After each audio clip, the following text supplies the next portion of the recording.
Chapter 1. As night fell, Ye Lin stood on the rooftop, gazing up at the vast and distant starry sky, feeling an overwhelming sense of humanity's insignificance.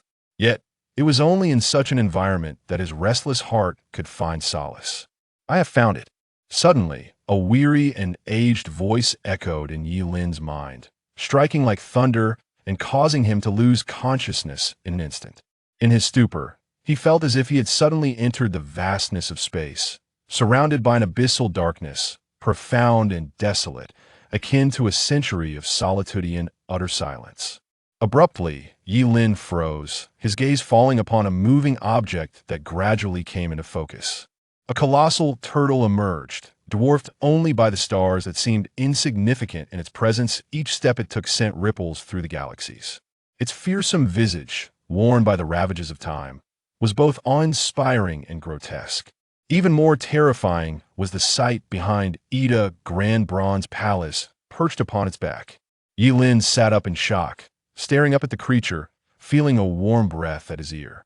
As he reached out to touch it, his hand came away stained with blood. This was no illusion. The pain and the blood were undeniably real.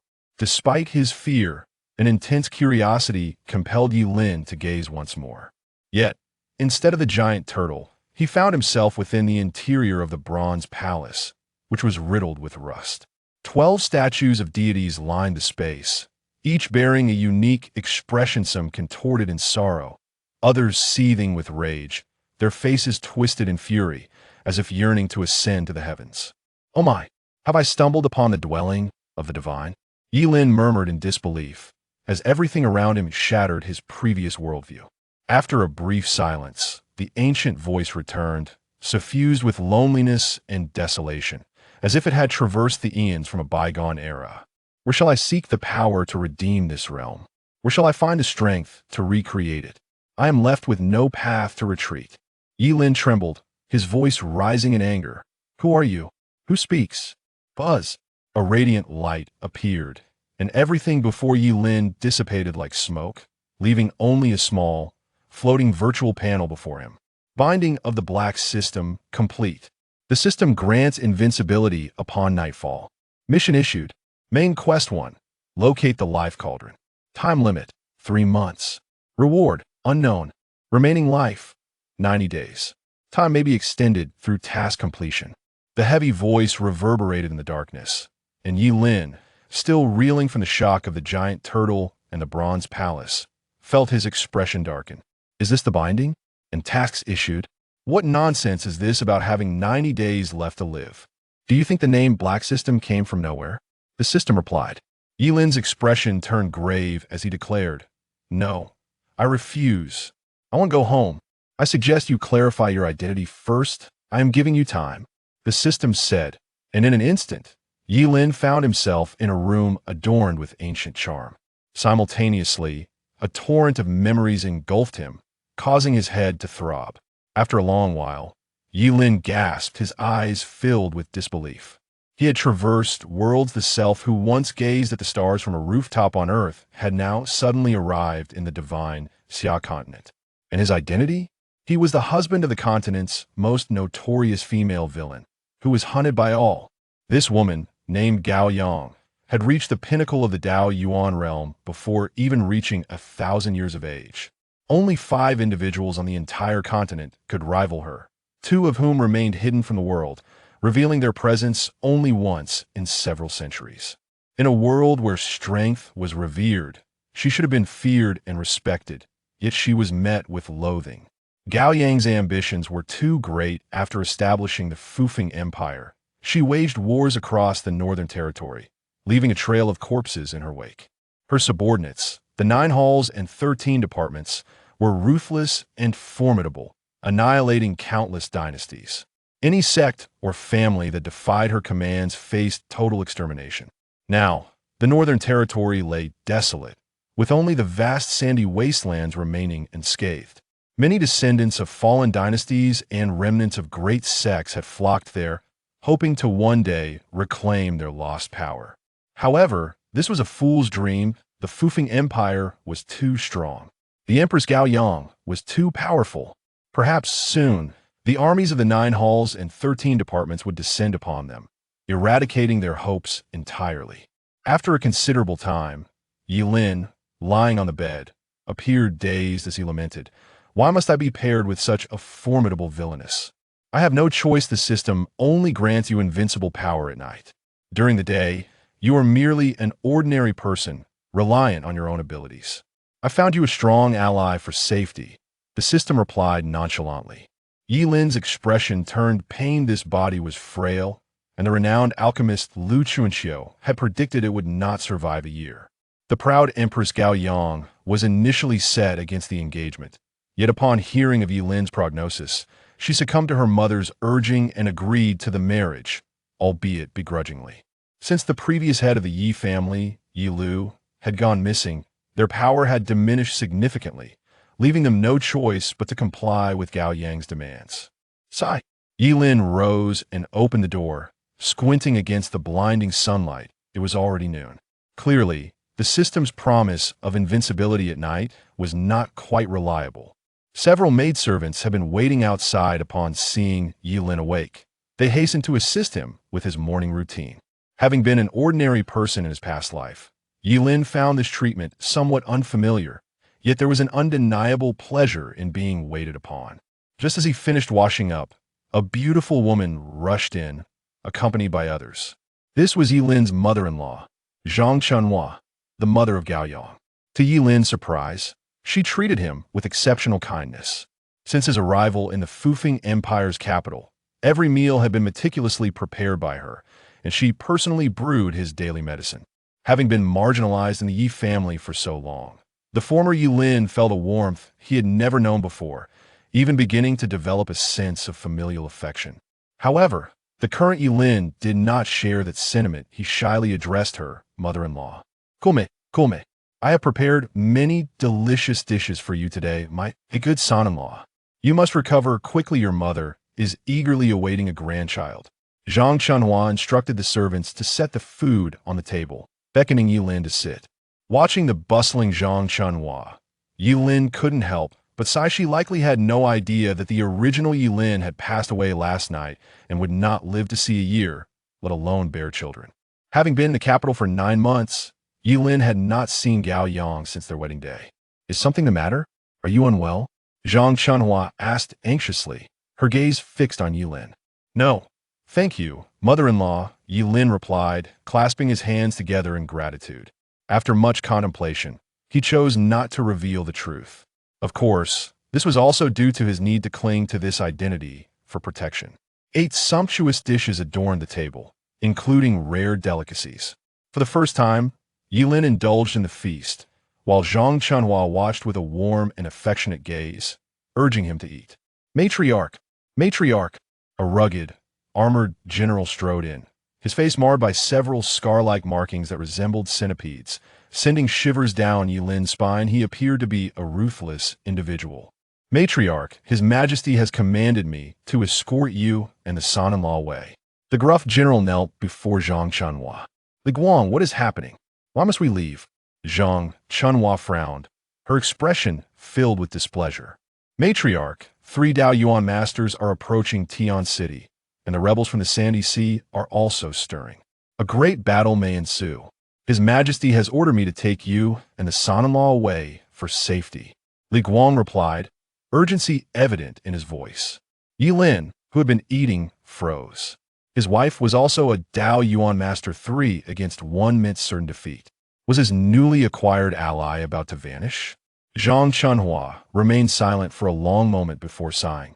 "You take my son-in-law away. Tian City is the ancestral ground of the Gao family. If it is to be destroyed, then let me perish here as well. Matriarch, this is His Majesty's order." "Do not put me in a difficult position," Li Guang said, bowing his head. As for Ye Lin, since Li Guang entered, he had not cast a glance in his direction, clearly looking down upon him. After all, in his eyes, the Empress Gao Yang was sacred and untouchable, while Ye Lin was merely a fleeting star destined to be forgotten. Seeing Zhang Chunhua's resolute demeanor, Ye Lin set down his chopsticks and declared, "If my mother-in-law does not leave, then neither shall I. If destruction is imminent, Let me be buried alongside her." Upon hearing this, Li Guang replied coldly, "It would be wise for you to heed His Majesty's words. I urge the matriarch to depart. You have 3 months left to live. It is of little consequence to you." But the matriarch is different. He understood that Zhang Chunhua cared deeply for Ye Lin. Yet those words were hardly comforting, as they blatantly labeled Ye Lin a mere short-lived specter. Zhang Chunhua's anger flared instantly. She stood and glared at Li Guang, exclaiming, "My son-in-law is always my son-in-law. He is even more precious than Gao Yang. If anyone dares to harbor any grievances against Ye Lin, I shall not show mercy. Mother-in-law, please calm down. What he says does hold some truth. I haven't been here for long. However, it is precisely for this reason that I wish to stay. I also hope to alleviate some of the pressure for you and for Xiaoyang." As Ye Lin spoke, he gently assisted Zhang Chunhua to sit on a stool, then turned to Li Guangdao and said, "You may take my mother-in-law away, but as for me, I must remain here." "No," Zhang Chunhua exclaimed, gripping Ye Lin's arm in anger. Ye Lin turned to meet her gaze, finding an unprecedented determination in his own eyes. Eventually, Zhang Chunhua released her hold and murmured, "Very well, then we shall all stay." "Oh, madam," Li Guang shouted, visibly enraged, before casting a fierce glance at Ye Lin and reluctantly withdrawing. Ye Lin surveyed the courtyard, feeling no fear. In his previous memories, he had witnessed many cultivators engage in battles of magic. He was already somewhat familiar with the cultivation of this world, and now he felt a faint anticipation for the power that the system would bestow upon him when night fell. If one dared to claim invincibility, they could not possibly be weak. Perhaps he and Gao Yang could indeed contend with 3 adversaries at the Dao Yuan realm. After all, this Tian city was the capital of Fufeng, the home turf of his Gao Yang. After chatting leisurely with his mother-in-law, Zhang Chunhua, for half an hour, she took her leave to make some preparations. Ye Lin then began to inquire with the system whether he could handle 3 Dao Yuan realm cultivators, to which the system affirmed that he could. Suddenly, an ominous sensation washed over Ye Lin, a chill enveloping his neck, rendering him immobile. In truth, he found himself unable to move at all, an invisible pressure squeezing the breath from his lungs. Only that notorious villainess could dare to treat him in such a manner within this Tian city. Leave or perish. Indeed, it was Gao Yang, her icy voice slicing through the air from behind him, the sharpness of her intent sending Ye Lin into a freezing abyss. Gao Yang was indeed domineering, demanding that Ye Lin choose between life and departure upon her arrival.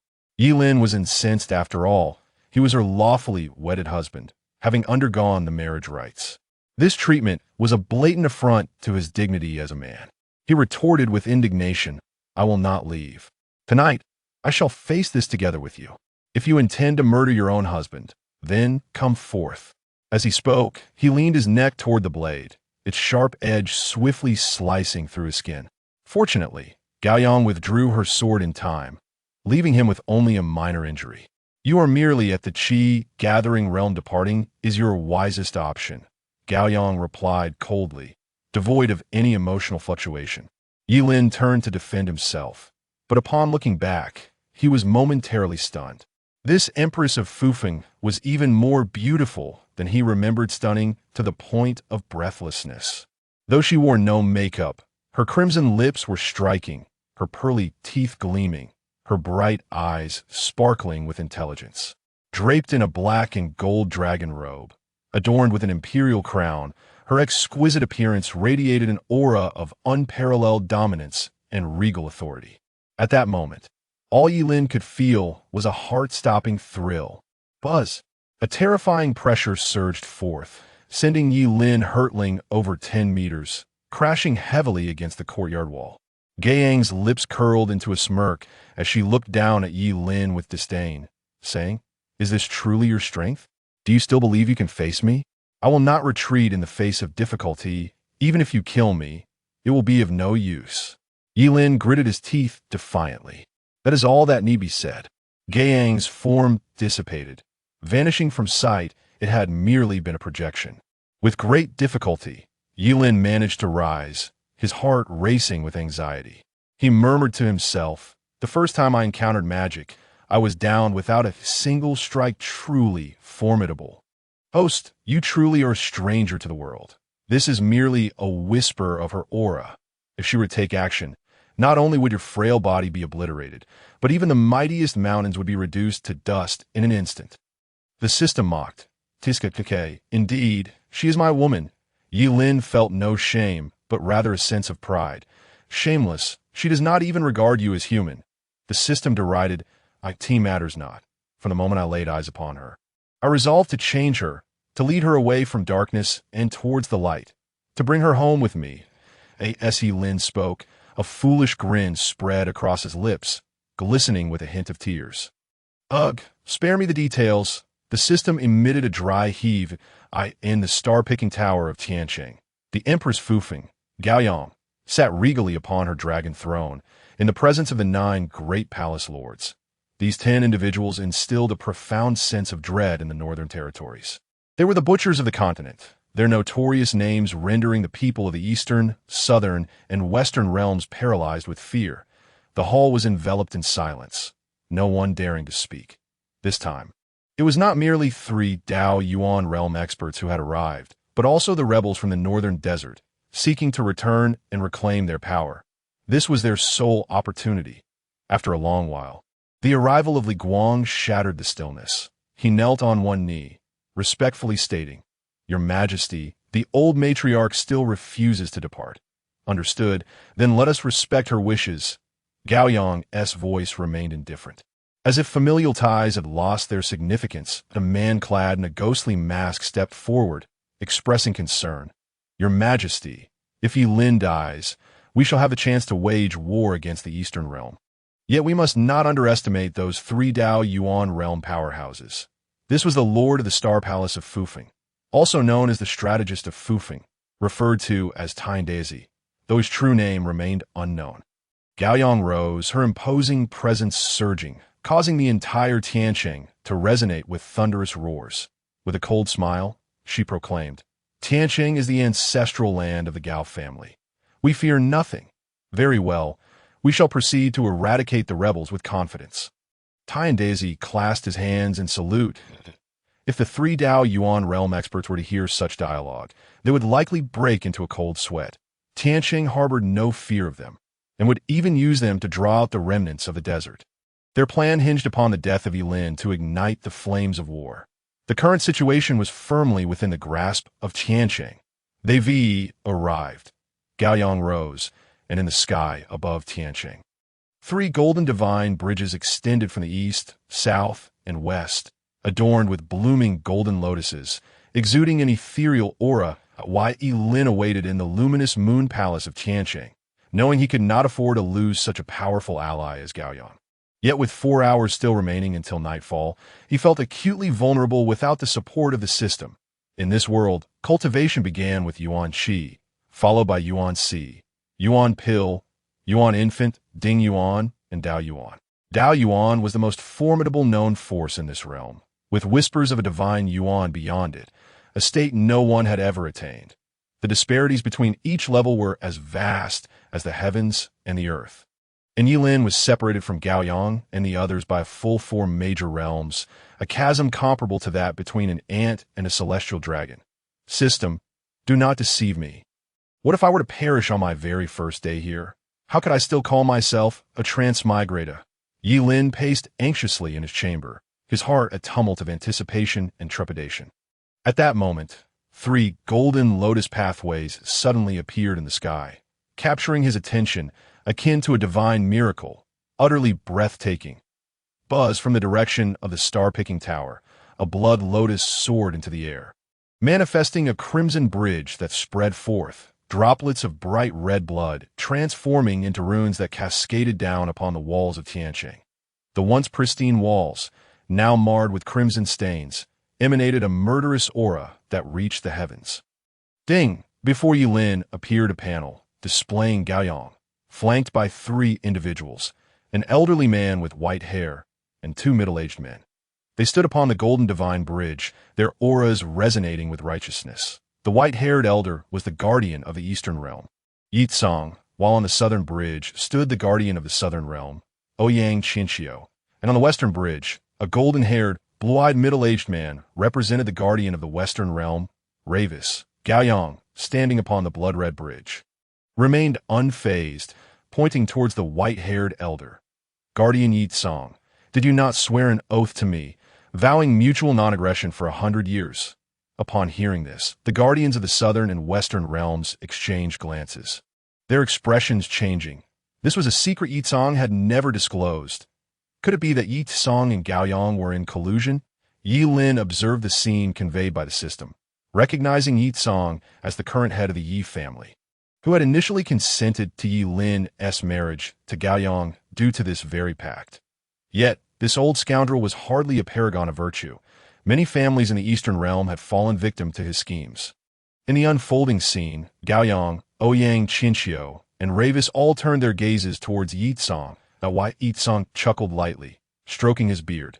Our purpose here is not to engage in battle, but merely to invite you for a cup of tea. The three men shared a knowing smile. This old fox was clearly calculating, seeking to negotiate terms. 50 miles away at Tianzhu Peak, Gaoyang regarded the three with disdain. The powerful were accustomed to their lofty positions. Surely they would want to witness their pawns clash before offering their guidance. War was imminent. Just as Ye Lin was engrossed in the spectacle, the system's voice jolted him back to reality. The scene shifted to outside Tiancheng, where a colossal formation abruptly materialized on the ground, constructing a portal amidst resounding rumbles, sounds only a vast army marching in unison could produce. The troops of Tiancheng were primed and ready. The gates wide open, the war horses neighing. They chose not to remain within the fortress, but to venture forth and confront their foes. In a battle, the defenders could leverage the advantages of terrain and numbers, making it the wisest choice. Yet now, they seemed poised to forfeit their advantages. Not only was Ye Lin perplexed, but the three atop Tianzhu Peak were equally bewildered. The four sat at the edge of a clear spring, its waters reflecting the unfolding events outside Tiancheng. Ravis scoffed. Gaoyang, have you lost your mind? Do you not realize that those coming are the valiant individuals you drove to the desert? They return with a death wish for vengeance. Can you withstand them? I can defeat them once, and I can defeat them countless times, Gaoyang replied nonchalantly. Is that the lad from the Duan family? Ouyang Qinxiu, the guardian of the southern realm, suddenly regarded the commander outside Tiancheng with surprise. The man was clad in a blood-red robe, radiating a terrifying aura. Gaoyang corrected him. That is Duan Wudao, the lord of the Hall of Heavenly Punishment. Indeed, he has been estranged from the Duan family for 5 centuries. Ouyang Qinxiu gazed regretfully at the blood-robed man, unable to tear his eyes away. At last, the remnants of the once mighty dynasty, exiled to the desert, appeared. The forces they had left were now the elite of the elite, each prepared to face death without fear. Upon sighting the Fufeng army, they could hardly contain their fury, eager to tear them apart and drink their blood. Yet upon realizing the Fufeng troops stood firm instead of seizing the opportunity to attack during their disarray, their anger flared. This was an affront, waiting for them to arrange their formations before striking. Kill! Kill! 200,000 soldiers stood at the gates, their teleportation array beginning to collapse, leaving no path for retreat. They would fight to the death. Ye Lin gazed at the seemingly endless army, his heart racing in awe at their sheer numbers. At the forefront of the army, a white-robed commander drew his sword, pointing it at the Tiancheng commander Duan Wudao. In the past, you annihilated my southern Tang Empire. Today, I shall trample upon your Fufeng imperial capital to avenge my fallen nation. His voice resonated like a mighty lion's roar.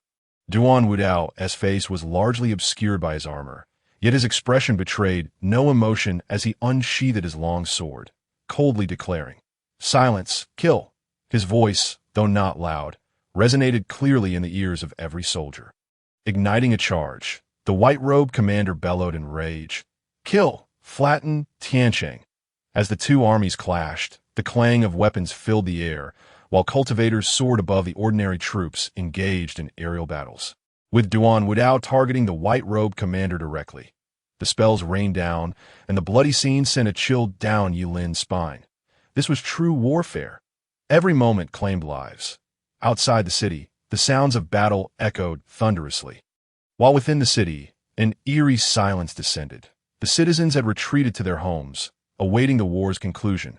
These were the elderly, the weak, and the women and children. There were no able-bodied men. All had gone to the battlefield. Waiting outside the city, they were worried, they were furious, yet powerless. Should the city fall, their fates would be far more tragic. After 3 hours, the sounds of battle outside Tianqing gradually diminished. The army of Tianqing proved formidable. Having nearly eradicated the returning Avengers from the desert, and the white-robed commander had vanished without a trace on Tianzhu Peak, Gao Yang's lips curled into a sinister smile as she coldly declared, "You have lost. Yi Tsong, you know what must be done." Indeed, the empress was deserving of her title. The prowess of the Nine Palaces army was no exaggeration. Yi Tsong rose, moving behind Gao Yang. "Yet today, you shall undoubtedly meet your demise." Suddenly, Yi Tsong's expression shifted, and with a formation of seals in hand, he gathered the vital energy within him into his palm, striking towards Gao Yang. Ouyang Qinxiu and Lavis also erupted simultaneously, their vital energies surging as they charged towards Gao Yang. With 3 formidable Dao Yuan realm experts alongside an army of 300,000, overwhelming the weary soldiers of Tian City should be more than sufficient, Lavis remarked with a cold smirk. "How despicable you are!" Gao Yang exclaimed, raising a protective arcane shield of vital energy around herself, deflecting the three's ambush. "Humph! With your solitary strength, we shall soon exhaust you," Yi Tsong retorted, his inner power surging as he intensified the assault. The strength of the Dao Yuan realm is formidable, and within the same realm, it is challenging to vanquish an opponent. Now that Gao Yang had summoned her energy shield, they could only gradually drain her vital energy. At present, the situation was becoming clearer. The 3 Dao Yuan realm experts had ensnared Gao Yang, and slaying her was merely a matter of time. Meanwhile, the troops of Tian City had just engaged in a fierce battle with the Sanxi Avengers for 3 hours and were already fatigued. Sending out a coalition of 3 realms now would undoubtedly spell doom. Outside Tian City, a grand formation was slowly taking shape, with the remaining soldiers from the Sanxi standing guard around it. Duan Tiandao was drenched in blood, his sword resonating in his grasp. In no more than half an hour, the army of 300,000 would descend. Ye Lin furrowed his brow, glancing back at the master of the Star Palace. "Tyne Daisy, compared to you, we are truly merciful." Tyne Daisy's gaze held a mix of admiration and curiosity. "Son-in-law, is this truly feasible?" His mother-in-law, Zhang Chunhua, looked at Ye Lin with concern at why Ye Lin shrugged, responding, "It is highly probable, alas," upon seeing Ye Lin sigh. Zhang Chunhua understood his sentiment. He was likely disheartened by Gao Yang's predicament. Had she not sought out the Star Tower to find her, she would have remained oblivious to Gao Yang's plan to instigate war using Ye Lin's demise. Fortunately, she was now aware and remained steadfastly by Ye Lin's side, ready to confront anyone who dared to harm him. With this thought, Zhang Chunhua cast a wary glance at Tyne Daisy that I wished to ascend to the city walls. Ye Lin declared, "Please, go ahead." Tyne Daisy did not impede him, recognizing that this was a plan forged by Ye Lin's own life. Should it fail, he would meet his end at the city walls upon reaching the battlements. Tyne Daisy commanded the troops to sound a retreat. Duan Wudao cast a puzzled glance before turning his horse back to the city, leaving only the remaining soldiers from the Sanxi and the gradually forming grand formation on the battlefield. Duan Wudao ascended the city walls, glanced at Ye Lin, and then turned to Tyne Daisy with confusion. "His Majesty is still at Tianzhu Peak. That I dispatch 7 of them to assist His Majesty. The 7-star killing formation should be able to restrain them for half an hour. Once we eliminate the enemy forces here, we shall also provide aid and ensure they do not escape easily." Tyne Daisy's tone was laced with coldness. Eliminating the enemy forces in half an hour is insufficient. Duan Wudao narrowed his eyes, scrutinizing Tyne Daisy. Tyne Daisy turned his gaze to Ye Lin, and Duan Wudao followed his line of sight to find only Ye Lin, who was at the Yuan-Chi realm, and exclaimed in anger, "Have you lost your mind?" Ye Lin, feeling underestimated, retorted, "Half an hour is unnecessary. Once their army is fully formed, I shall obliterate them in the blink of an eye, and I also have a friend in the Dao Yuan realm who will come to aid us." "Very well, then let you be the one to annihilate the enemies," I shall seek his majesty, Duan Wudao, declared before soaring into the sky. Liner. Zhang Chenhua tugged at Ye Lin's arm, whispering, "It is not too late for you to leave now. As long as I am here, no one shall harm you. Mother-in-law, rest assured," Ye Lin replied helplessly. How could even his most caring mother-in-law doubt him? While this stranger, Daoshin, had faith, Daoshin, seeing Ye Lin looking at him, chuckled lightly. "Last night, while observing the stars, I witnessed some extraordinary phenomena. Regarding this war, it is likely to be more spectacle than peril. Oh, master, can you divine fates? Pray, tell me if there remains hope for me and Gao Yang." Ye Lin teased mischievously, seemingly having forgotten that Gao Yang wished to kill him. Daoshin shook his head. "I cannot foresee. It is beyond my capability." Humph! Ye Lin ceased to speak, gazing at the imminent formation of the enemy army. 300,000 strong, merging into a formidable mass, stretching for miles. Ye Lin felt a twinge of concern. After confirming with the system multiple times, as per its assertions, beneath the lands outside Tian City lay a rich vein of vital energy. However, it was not enough to form Yuan stones. It was a volatile energy that existed between vital energy and Yuan stones, and the system had a means to detonate it. If successful, it could indeed annihilate the enemy in an instant. At Tianzhu Peak, Duan Wudao had arrived, surrounded by the 8 palace masters encircling the 3 Dao Yuan experts, their vital energies surging as they began to form a formation, creating a crescent-shaped barrier. The energies of the 8 converged at the dome, pouring into Gao Yang from above. Connected internally and externally, they trapped the 3 Dao Yuan experts within. What could 8 Ding Yuan experts accomplish? Merely prolonging their demise. The iron hooves of the 300,000 soldiers would leave only one to guard Tian City, leaving them vulnerable. Yi Tsong's beard trembled, his complexion reddening. It was evident he was not at ease. These 8 palace masters in Gao Yang were among the most gifted individuals on the continent and should not be underestimated. Gao Yang looked at Duan Wudao in confusion. He was supposed to be stationed at Tian City, so why was he here now? Seeing Gao Yang's gaze, Duan Wudao explained, "Daoshin has altered the plan. Ye Lin and Daoshin are repelling the enemies at the city walls. That little waste from the Yi family. How dare he presume to stand against us?" Yi Tsong scoffed derisively, believing Tian City had gone mad. "Hold steady. This formation will only restrain us for half an hour. When the time comes, we shall slay them all," Ouyang Qinxiu declared with great satisfaction, for victory was merely a matter of time. "Gao Yang, it is still not too late to surrender the He Luo divine map. As a powerful Dao Yuan expert, the sacred city will surely spare your life." Lavis sneered at this moment. They revealed their true intentions. Not only to weaken Tian City's power, but to obtain the coveted He Luo divine map. A legendary treasure said to be the key to progressing to the realm of divine Yuan.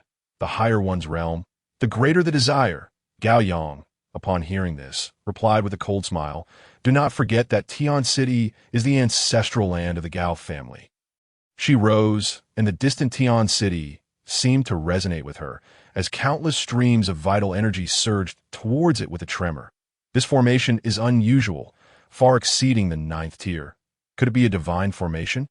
How could Tian City possess such a thing? Yi Tsong's face turned ashen. The power of this formation sending shivers down the spines of the Dao Yuan expert. At that moment, a thunderous explosion erupted. A colossal mushroom cloud rising from outside Tian City. A cataclysmic blast. The protective formation of Tian City shone brilliantly, absorbing the force of the explosion, preventing it from reaching the city within. Meanwhile, the earth trembled. The Tianzhu Peak was torn asunder. The barrier of the 8 palace masters shattered in an instant, and Gao Yang's complexion turned ghostly pale, devoid of color. Seizing the opportunity, Yi Tsong and the others escaped the barrier. Standing in the sky, "Your Majesty," Duan Wudao exclaimed in disbelief. "Someone has sabotaged the energy supply of the Grand Formation. I've been backlashed." Gao Yang gritted her teeth, her eyes filled with uncertainty. Originally intending to use the Grand Formation to defeat the 3 Dao Yuan experts, she had instead been harmed by it. "Gao Yang, it seems fate has turned against you." Upon noticing Gao Yang's unstable aura, Yi Tsong took action, gathering a vast amount of vital energy in his hands. Lavis and Ouyang Qinxiu understood tacitly, unleashing their full cultivation to strike at everyone. The pressure from the three Dao Yuan experts swept towards the 8 palace masters, the situation reaching a critical juncture. In an instant, spells flew, and blinding energies soared in all directions from a distance. Zhang Chunhua and Tian Daisy stood in a daze, gazing at the ruins outside the city in the blink of an eye.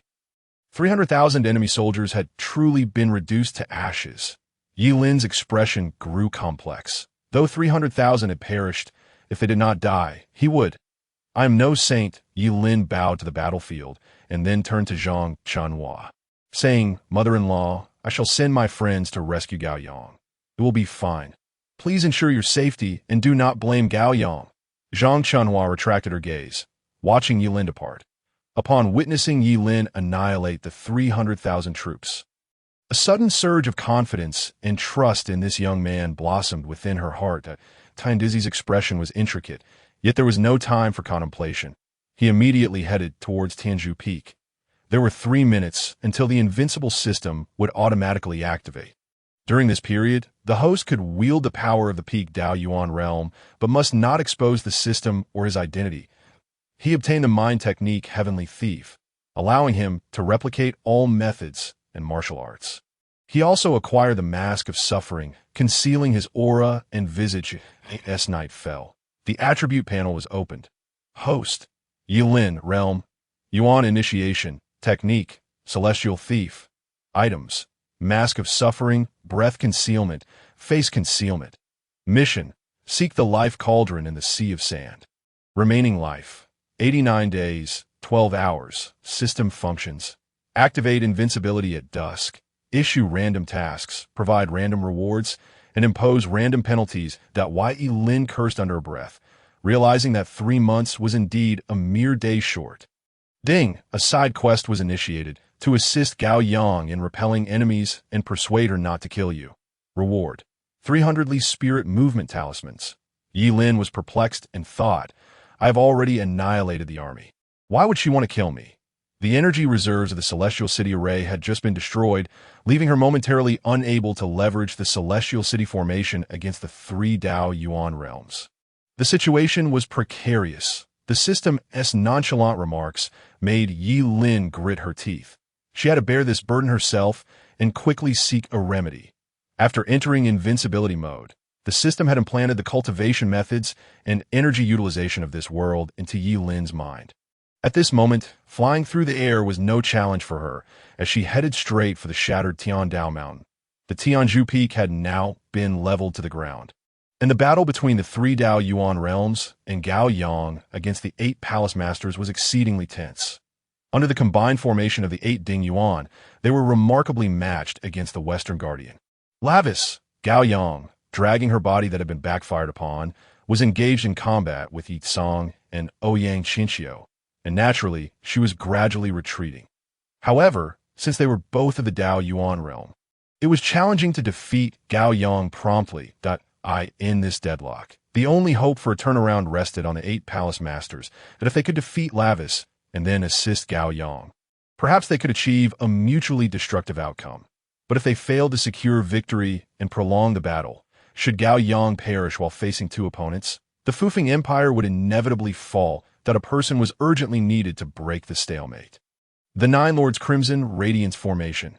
At this moment, the master of the Star Palace, Tian Daisy, arrived and summoned the other 8 palace masters to set up a grand formation. The 9 shared an extraordinary rapport, and in an instant, the formation began to coalesce, sealing off Lavis's escape route. As the formation solidified, 9 blood-red chains entwined Lavis, beginning to consume his power.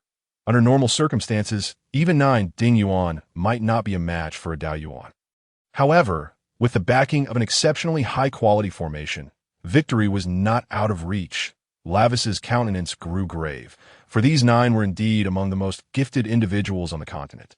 Under such a formation, his defeat was highly probable. Yi Song, Ouyang Qinxiu, will you still hold back? Sensing his power waning, Lavis was filled with both surprise and rage. This 9 Lord Star Radiance formation was terrifying, indeed another formation surpassing the 9th tier. Yi Tsong and Ouyang Qinxiu also wore grim expressions. Battling against Gao Yang, who had been backfired upon, was still a strenuous endeavor, and they had only just gained a slight upper hand. Gao Yang's exquisite face revealed no signs of emotional fluctuation. It seemed that as the battle intensified, her heart grew increasingly calm. Moreover, now that the 9 palace masters had returned, everything would surely improve. Yet, it struck her as peculiar why, even in such a dire situation, Yi Tsong and Ouyang Qinxiu showed no inclination to assist Lavist. In that fleeting moment, Gao Yang had already gleaned the answer at her heart. There must be someone lurking in the shadows, waiting for the opportune moment. This was an unforeseen event, not part of the original plan. Buzz! A divine radiance illuminated the sky above the 9 Lord Star Radiance formation as an amber-hued, long sword traversed the formation, swiftly severing the 9 chains binding Lavis. The situation Gao Yang most feared had come to pass. Their adversaries were not merely 3 Dao Yuan. This sword had directly dismantled the 9 Lord Star Radiance formation, sending the 9 Palace Masters hurtling backward, their internal energies in disarray, dissipating completely in an instant. The Divine Xia sword. Amber had arrived too. Tiandizi's face turned pale, his eyes filled with indignation. Among the hidden Dao Yuan of the Divine Xia continent, one of them was this Amber, rumored to be the first sword of the Divine Xia, capable of leveling mountains and seas. Wild and unrestrained by nature, he had vanished from the continent after claiming supremacy in the sword path, with only occasional rumors of his reappearance. Yet, those were merely rumors. Now he truly emerged, and with the intent to assist in the encirclement of Gao Yang. This was a move to obliterate the Fufeng Empire. Clang! The sound of the sword rang out, as the amber sword cleaved through the space before it, and then a drunken figure staggered through the void. Surrender the He Luo divine map, and you may live. The amber sword pointed menacingly at Gao Yang, a terrifying and sharp sword intent swirling around her. As for the 9 Ding Yuan Palace Masters, they were entirely disregarded. Gao Yang furrowed her brows. She had encountered Amber before, but at that time, he was brimming with vigor, declaring he would challenge all the world's masters, defeating them one by one with his sword, unlike the current state of disarray. His clothes were stained, hair disheveled, and he reeked of alcohol.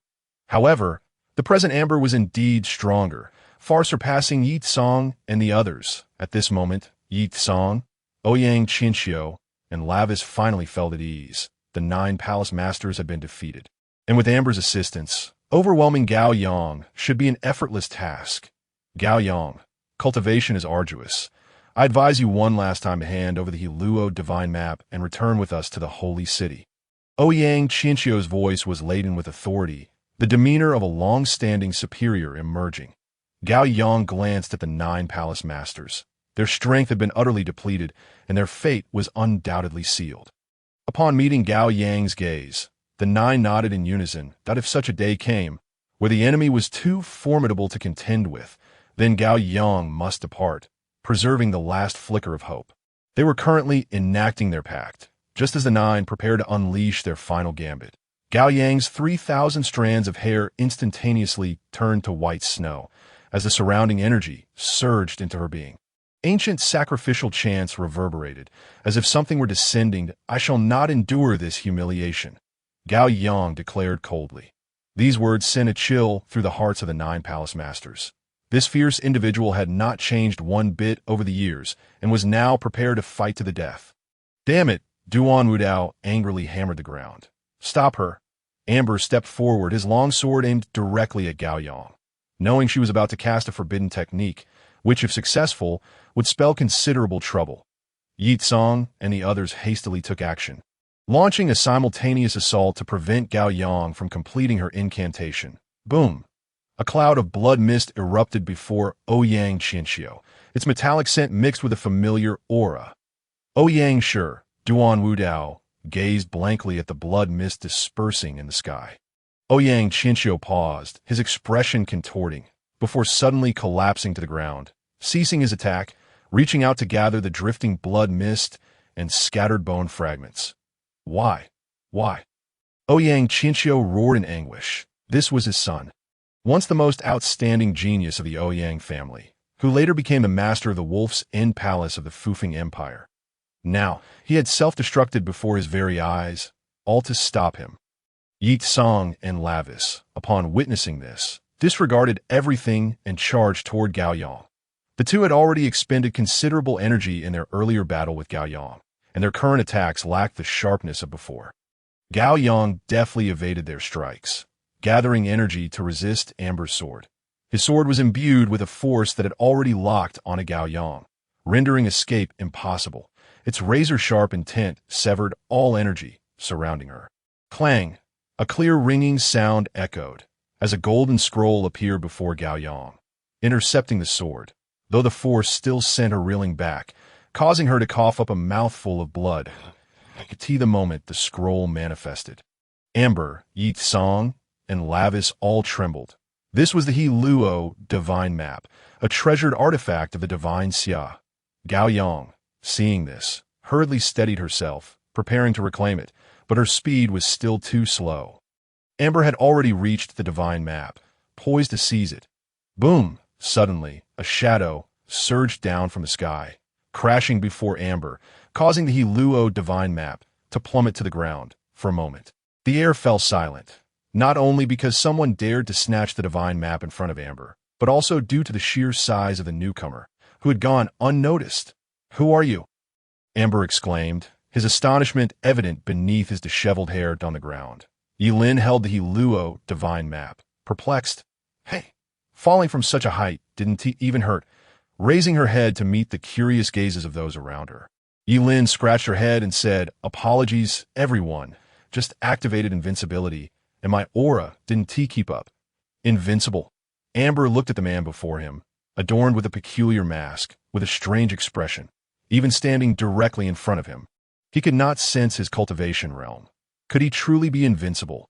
With a swift thrust of his sword, it pierced directly towards Ye Lin's heart. Ye Lin gently flicked the blade with his hand, sending the amber sword flying, and he himself was pushed back several steps by the force of the impact. He stored the River Luo divine map into the system and glanced at Amber, then at Ye Tsong, Lavis, and Ouyang Qianxiu, stating solemnly, "This River Luo divine map belongs to me. Moreover, Gao Yang is my brother Ye Lin's wife. His wife is my wife as well. You shall no longer bully him." Upon hearing this, the others displayed expressions of bewilderment, particularly Ye Tsong, being a member of the Yi family, naturally understood what Ye Lin was. How could he possibly know a master of the Dao origin realm? Furthermore, the notion that his brother's wife is his wife seemed to shatter all conventional understanding. Behind Ye Lin, Gao Yang's face turned icy, clearly offended by these words. The remaining 8 palace masters, aside from Tyne Daisy, were equally indignant, their faces contorted as if they had consumed something foul. Ye Lin instantly comprehended the situation, turning to Gao Yang and remarking, "Rough words, yet not without reason. What reason could that possibly entail?" Lavis inquired in confusion. Ye Lin's expression darkened as he glanced at Lavis in the distance. "Prepare to receive my mightiest punch." He struck out with his fist, and lacking any martial arts technique. His punch was indeed aptly named, merely empowered by Yuan force, yet bore tremendous strength. Lavis hurriedly mobilized his energy to defend, but Ye Lin's speed was too swift, and his fist landed squarely on Lavis's forehead. Just like that, a formidable master of the Dao origin realm was knocked unconscious. The gazes of the crowd transformed from anger and confusion to sheer astonishment. Although Lavis had previously absorbed a significant amount of energy from the 9 Monarch Star Radiance array, could he truly be felled by a single punch?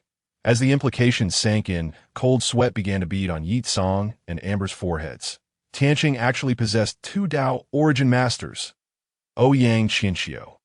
"This is not the time for lamentation," Ye Tsong cried out. After so many years, he found himself gripped by trepidation.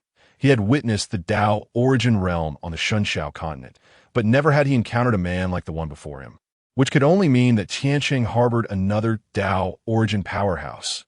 Ouyang Qianxiu gazed at the bone and blood in his hands, sighed deeply, and resignedly stated, "I cannot comprehend this, but I must take my leave." Upon finishing, Ouyang Qianxiu rose and walked away, seemingly moved by something, unwilling to tread upon this place that the Ouyang clan had sworn to protect with their lives. Ye Song and Amber exchanged glances. Their expressions shifting as matters grew increasingly complicated. Amber's gaze was filled with growing suspicion. The man before her had taken action, yet she still could not discern his precise cultivation level. Could it be that this man's realm far surpassed her own? However, the River Luo divine map had been taken by him, and this treasure must be reclaimed today. Fellow cultivator, relinquish the River Luo divine map. The dignity of the holy city must not be desecrated. Amber's tone had lost its previous casualness, and she had even placed her wine gourd behind her. Ye Lin chuckled coldly. Through the system, he had learned some information that the holy city was a transcendent organization that stood above the Shenxiao continent and was the mastermind behind this operation, aiming to seize the River Luo divine map. Now, Amber was no longer as composed as before, resorting to threats from the holy city, indicating her fear. And no matter, I shall bring him down, Ye Lin resolved in his heart, clenching his fist and charging forward, with his target set on Yi Tsong. First, I shall deal with this old fool before confronting the drunkard. Ye Lin moved with incredible speed, arriving before Yi Tsong in an instant. But Yi Tsong was no pushover. Intricate runes flared beneath his feet. With a thunderous boom, Yi Tsong vanished. He had activated the divine movement talisman. You old fool. Amber's sword trembled. For someone at the Dao origin realm to flee so easily was indeed shameless. Ye Lin stared blankly at the empty space before him, recognizing the true utility of the divine movement talisman. If one wished to escape, they could not be contained at that moment. Amber suddenly furrowed her brow, then seemed to relax, casting a glance at the injured Gao Yang and saying, "Until we meet again." She then turned to Ye Lin, her eyes filled with confusion, yet she said nothing further, drawing her sword to slash through the void before disappearing. Ye Lin wished to pursue, but lacking any martial techniques, he had no choice but to abandon the chase. Now, only Ye Lin, Gao Yang, and the 8 palace masters remained at the ruins of Tianjishan. Ye Lin turned to Gao Yang, whose stunning face was filled with vigilance. Others may not understand, but she knew well that Tiansheng did not harbor a second Dao origin master, making it difficult to discern whether this individual was friend or foe. Thus, during Ye Lin's battle with them, she had been recuperating her injuries, gathering strength for unforeseen circumstances.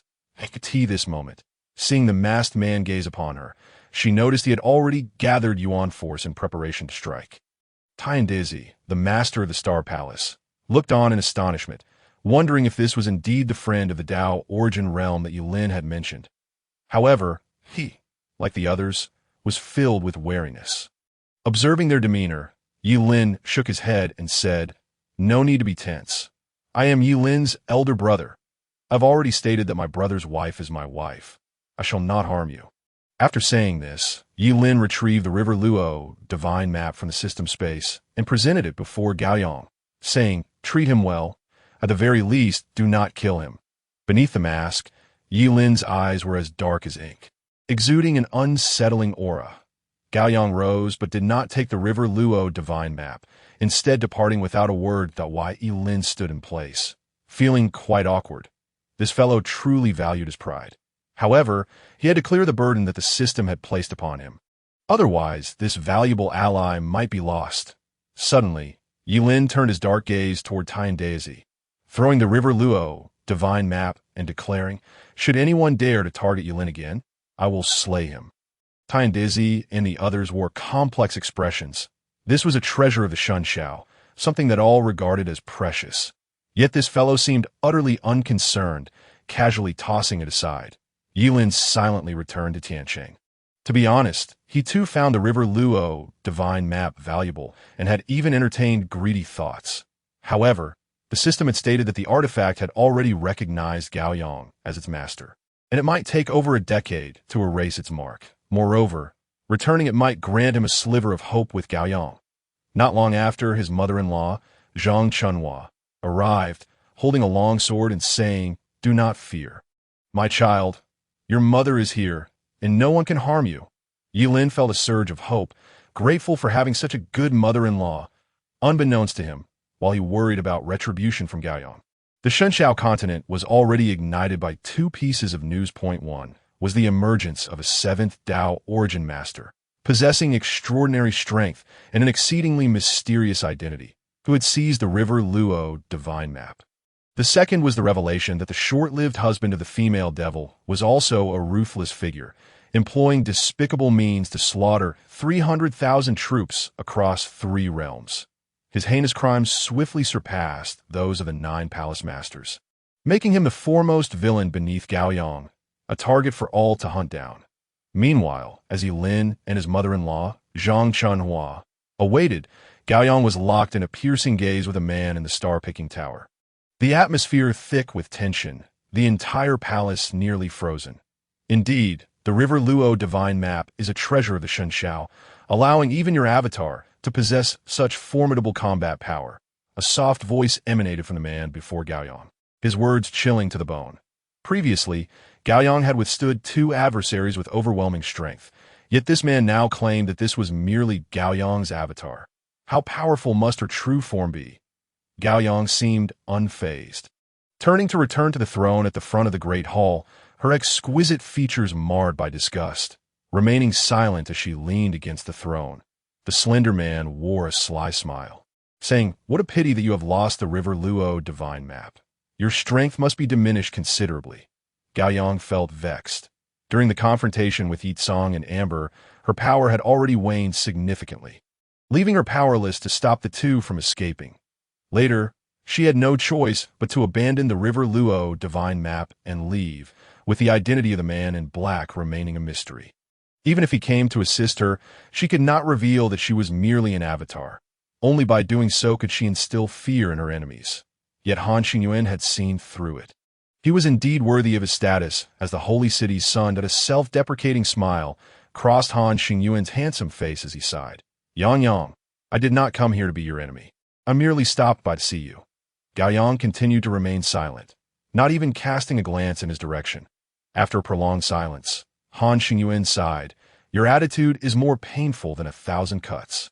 Until we meet again." With that, Han Xingyuan departed, leaving the hall in silence, devoid of any sound. Gaoyang reclined, her intentions to settle accounts with Ye Lin seemingly absent. However, from his words to the Empress Gaoyang, it was clear that there was something between the two.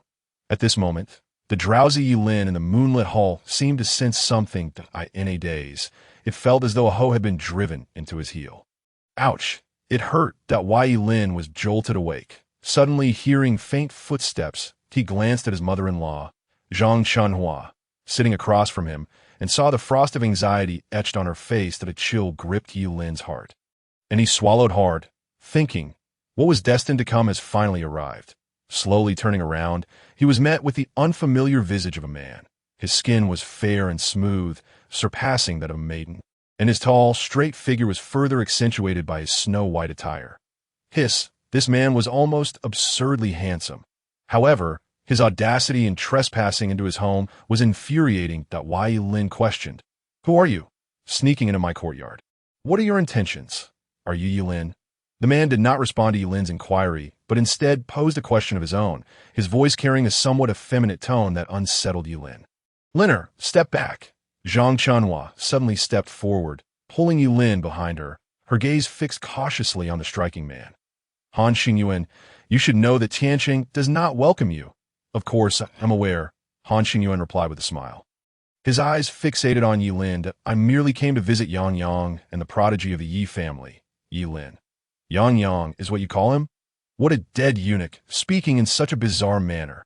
Ye Lin realized that this scoundrel had come to provoke him, especially since he was branded as the first waste of the Yi family, not a prodigy at all. Given the way he referred to Gaoyang, it seemed likely he sought to undermine him. And no wonder he had such a troubling dream. If only the 6 hours of invincibility hadn't expired, he would have slapped him to death, seeing Ye Lin seething with rage. Han Xingyuan burst into laughter, seemingly delighted. "Get lost." A sharp reprimand echoed from the Zhaixing Tower. Though quiet, it carried enough force to make Han Xingyuan frown. It appeared Gaoyang had recovered, with the Empress speaking. He dared not linger. Shrugging his shoulders, he declared, "See you in 3 months." With a flash of his teleportation talisman, he vanished without a trace to mother-in-law. Who is he? Ye Lin asked indignantly. Zhang Chunhua shook her head in resignation. He was a friend of Yang Yang's in his youth, but they have since severed ties. Why? Ye Lin nodded. I see. Yang Yang just helped me, so he likely won't harm me. Please return, mother-in-law. I need to catch up on sleep. Zhang Chunhua readily agreed, understanding that Ye Lin's health was poor and he needed rest, and she went off to prepare meals. After she left, Ye Lin headed straight for the Daoshin Tower. He wasn't there to seek revenge. Only a fool would act recklessly in their own home that he merely wished to attend to a matter of his own. The Daoshin Tower was towering, nearly 100 meters high with 10 floors. Everyone was aware that the empress had Ye Lin as her husband, so no one obstructed him. However, as an ordinary person, Ye Lin found the climb arduous, arriving at the empress's grand hall panting heavily. At this moment, the remaining 8 hall masters regarded Ye Lin with peculiar expressions, thinking, the empress hasn't sought him out for trouble, yet he rushes here to court death. Ye Lin disregarded their gazes and addressed the empress seated on the throne. Gao Yang, who is that man?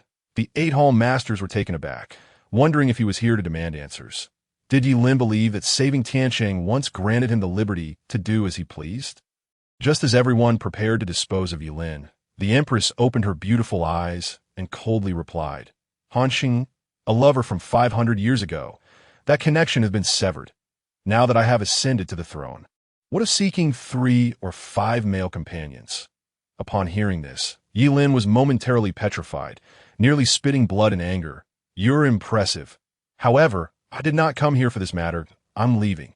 After all, we have been wed. I believe it's necessary to inform you. Gao Yang nonchalantly acknowledged before closing her eyes once more. Why Ye Lin, disregarding the need for rest, could not bear the odd looks from Daisy and the others any longer. He departed immediately. A few minutes after Ye Lin left, the empress, Gao Yang, coldly instructed Wan Xiu, hand over the affairs of the Wind and Thunder Hall to Daisy. You will follow Ye Lin and investigate the identity of that Dao Yuan realm expert. Understood. A woman, wearing a fox mask and possessing a sultry figure, stepped forward from the 8 to Daisy. Take care of Ouyang Shi's matters. Make it grand. Gao Yang continued. Upon hearing this, everyone displayed expressions of sorrow. I shall obey. They stepped forward to bow in submission. Meanwhile, Ye Lin returned to the luminous moon palace and collapsed into sleep, utterly exhausted from the day. That night, he was abruptly roused by the system's voice. Ding! Random system task. Cultivation of noble aura. Spend 3 million yuan stones within 12 hours. Failure will deduct 10 days from your life. Completion will reward you with 10 days. Current life remaining, 82 days. Ye Lin, still in a daze, instantly became alert upon hearing this news, questioning, my life remaining was clearly 89 days. How is it only 83 days after just 1 day? The price of entering invincibility mode consumes 1 day's life for each hour. You did not deactivate it last night. You activated it for 6 hours, totaling 6 days. Ye Lin's forehead was lined with black threads of frustration as he roared, Damn system, what benefit do you gain from my death? Host, it would be prudent to complete the task. Given your previous comment about lacking the noble aura, the system has decided to enhance your aura specifically. A friendly reminder, the nearby Yutsue city is about to hold an auction. With exorbitant spending, Tianqing has a teleportation array that can take you there directly. The system's concern sent a chill down Ye Lin's spine, yet he reluctantly accepted the task. However, spending 6 million in one night to cultivate noble aura, it seemed more akin to becoming a nouveau riche. As Ye Lin exited his room, he encountered his mother-in-law, Zhang Chunhua, who had been waiting at dinner.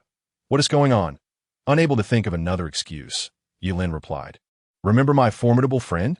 He has matters to discuss with me, so I must step out. There's no need for you to worry. You haven't eaten yet. Zhang Chunhua expressed concern, although she was pleased that Ye Lin had a friend of Dao Yuan realm. She was less at ease with him going out alone. Seeing her expression, Ye Lin sighed. Oh, he is a powerful expert of Dao Yuan realm. With him protecting me, there's nothing to worry about. Besides, I am no longer a child. What could possibly happen?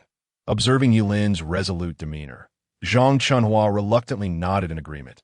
Believing that as long as someone from Gao Yang's side was there to protect him, there was little to fear within the borders of the Fufeng Empire. For the first time, Ye Lin exited the Fufeng Imperial Palace, heading towards the teleportation array in the southern part of the city. This device could transport one across thousands of miles for a hefty fee. Traveling to Yutsue City, 1,000 miles away, would cost 10,000 yuan stones, a significant expense. Considering the life cost of invincibility mode, Ye Lin chose not to activate it. Fortunately, as the Empress's husband, most people in Tianqing recognized him, and thus no one impeded his passage. Ye Lin stepped onto a high platform intricately engraved with complex runes. With a resounding boom and a blinding flash of light, the teleportation was activated. Approximately an hour later, Ye Lin arrived at the teleportation array in Yutsue City. The guard stationed there stared at him in astonishment, standing frozen for a long while. Upon confirming that Ye Lin was alone, their expressions transformed from shock to one of flattering servility. After all, while others typically traveled in groups, this lord was traveling solo, undoubtedly a person of considerable wealth. Find me a guide. Once the auction is over, there will be a reward, Ye Lin said, casting a grateful glance at the guard, which made him beam with delight, knowing an opportunity had arisen. Before long, a boy around 11 or 12 years old was brought before Ye Lin. The guard bowed, saying, "Young master, this is my son, Ma Min. He is quite familiar with Yutsue City. Let him lead you. Let us go to the auction house.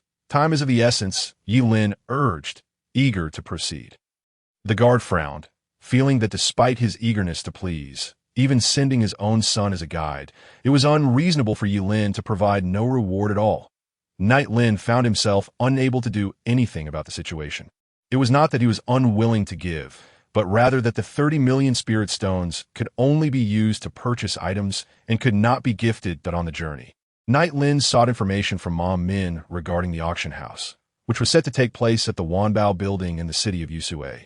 The items up for auction range from a minimum of 100,000 to a staggering million.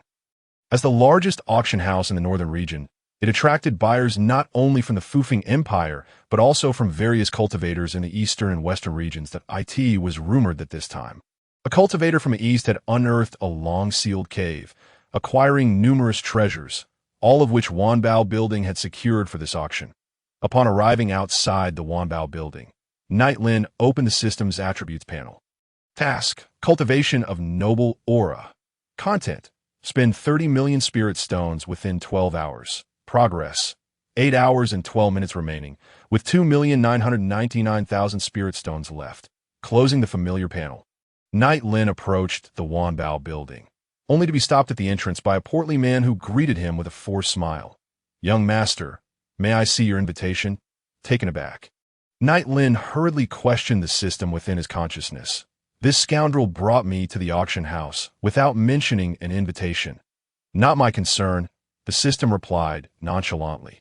Feeling somewhat embarrassed, Knight Lin forced a strained smile at the rotund man and said, "Could you possibly make an exception?" At his words, the man's smile vanished, and he replied sternly, "Young master, no invitation means no entry. That is the rule. Let them in."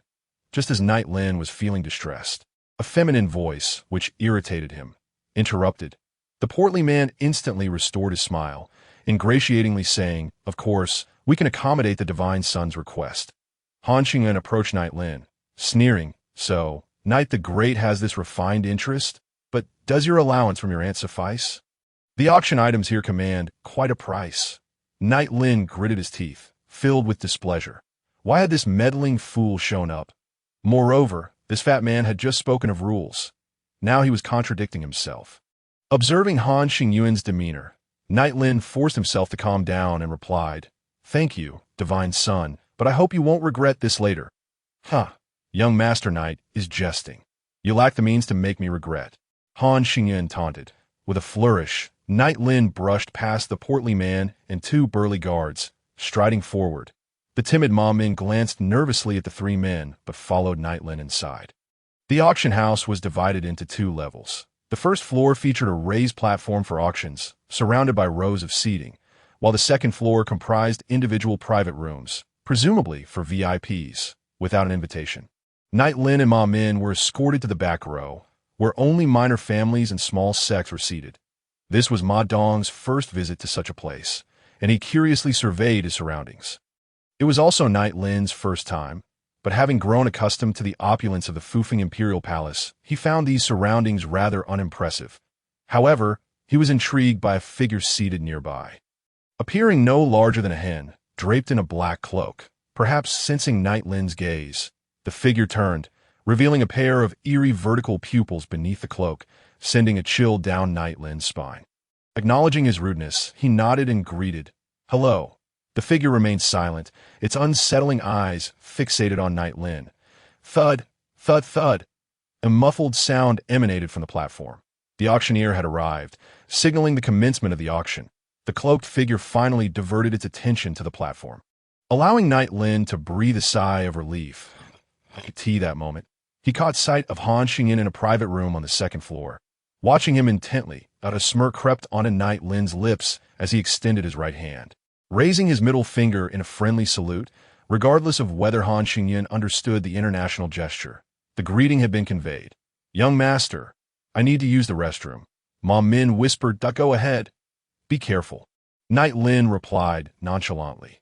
Before long, the auction officially began, and the first item was presented on the platform.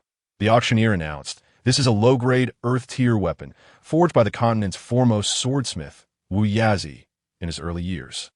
The starting bid is 500,000 spirit stones, with each subsequent bid increasing by no less than 10,000. The crowd gasped in astonishment. Was the starting price truly 500,000 for the first item? How many treasures lay ahead?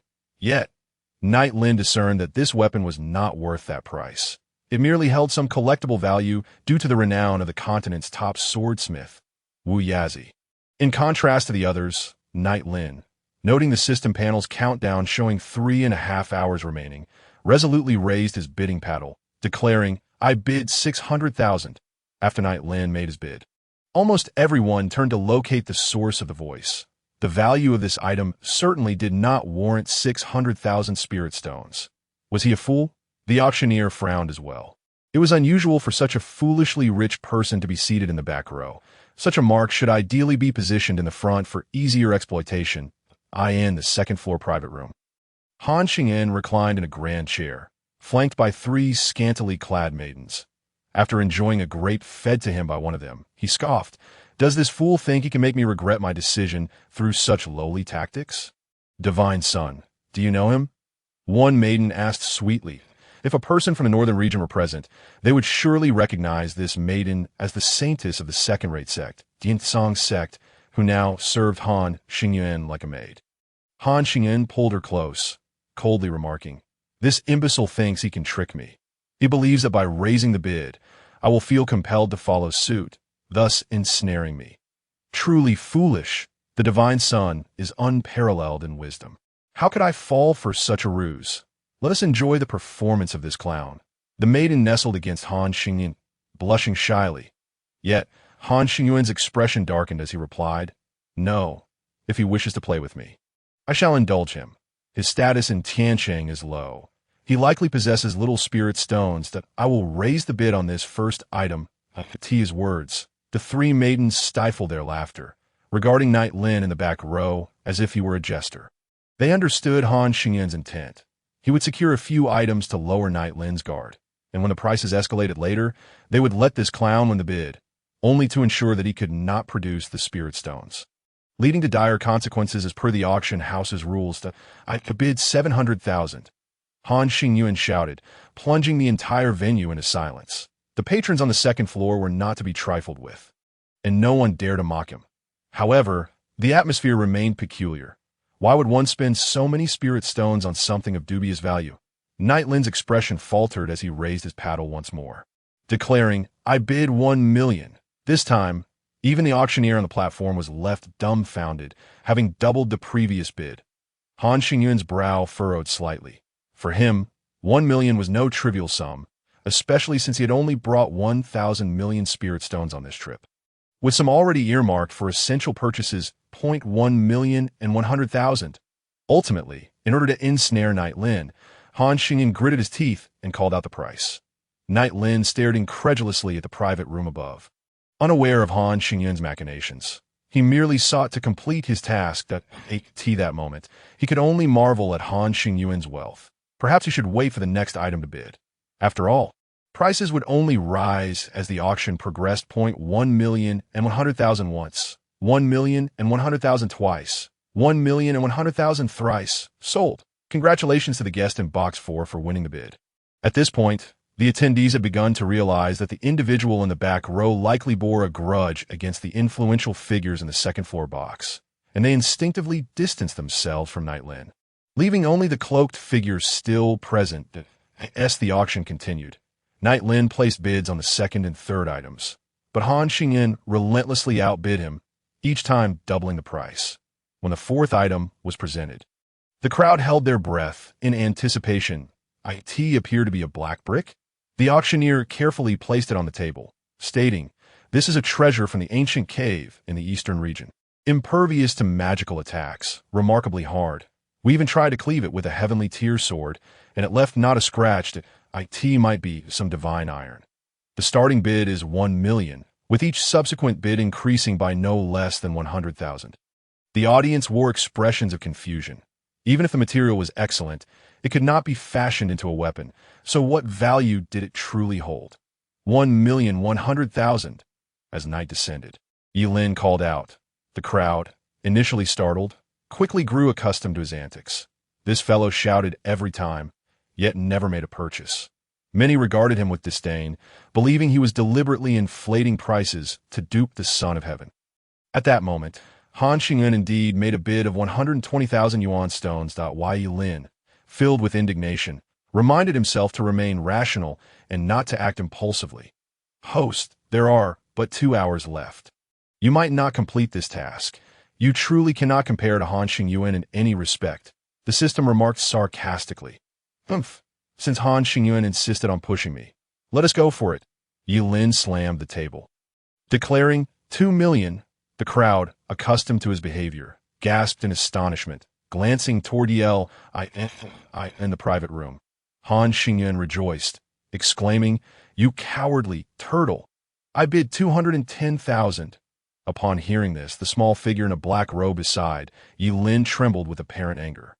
Ye Lin, caught up in the moment, continued to raise his paddle, calling out, 3,310,000. Han Xingyuan leaned out of the window of the private room, gazing provocatively at Ye Lin. Their eyes met, and Ye Lin raised and lowered his paddle repeatedly, incrementally raising the bid to 4 million. The auctioneer, sensing the escalating tension, urgently interjected, "Young master, please refrain from raising your paddle recklessly." Ye Lin shifted his gaze back to the auction stage and boldly proclaimed, "I bid 10 million yuan stones." Instantly, the room was filled with gasps of astonishment. Having increased the bid tenfold, Han Xingyuan wore a smug expression. Convinced his plan had succeeded, he doubted that Zhang Chanhua would grant Ye Lin 10 million yuan stones. At that moment, he comfortably returned to his grand chair, resuming his enjoyment of the attentions of several women. Ultimately, Ye Lin secured the pitch-black brick. With 2 hours left on the countdown, Ye Lin disregarded everything else. Bidding frantically in just 1 hour, he had brutally acquired 8 auction items. The attendees were bewildered. Who could this be? A scion of a noble family, or a sudden upstart? After all, those seated in the last row generally held little status. Han Xingyuan gestured to the woman beside him, stating, "He is Ye Lin from Tianqing.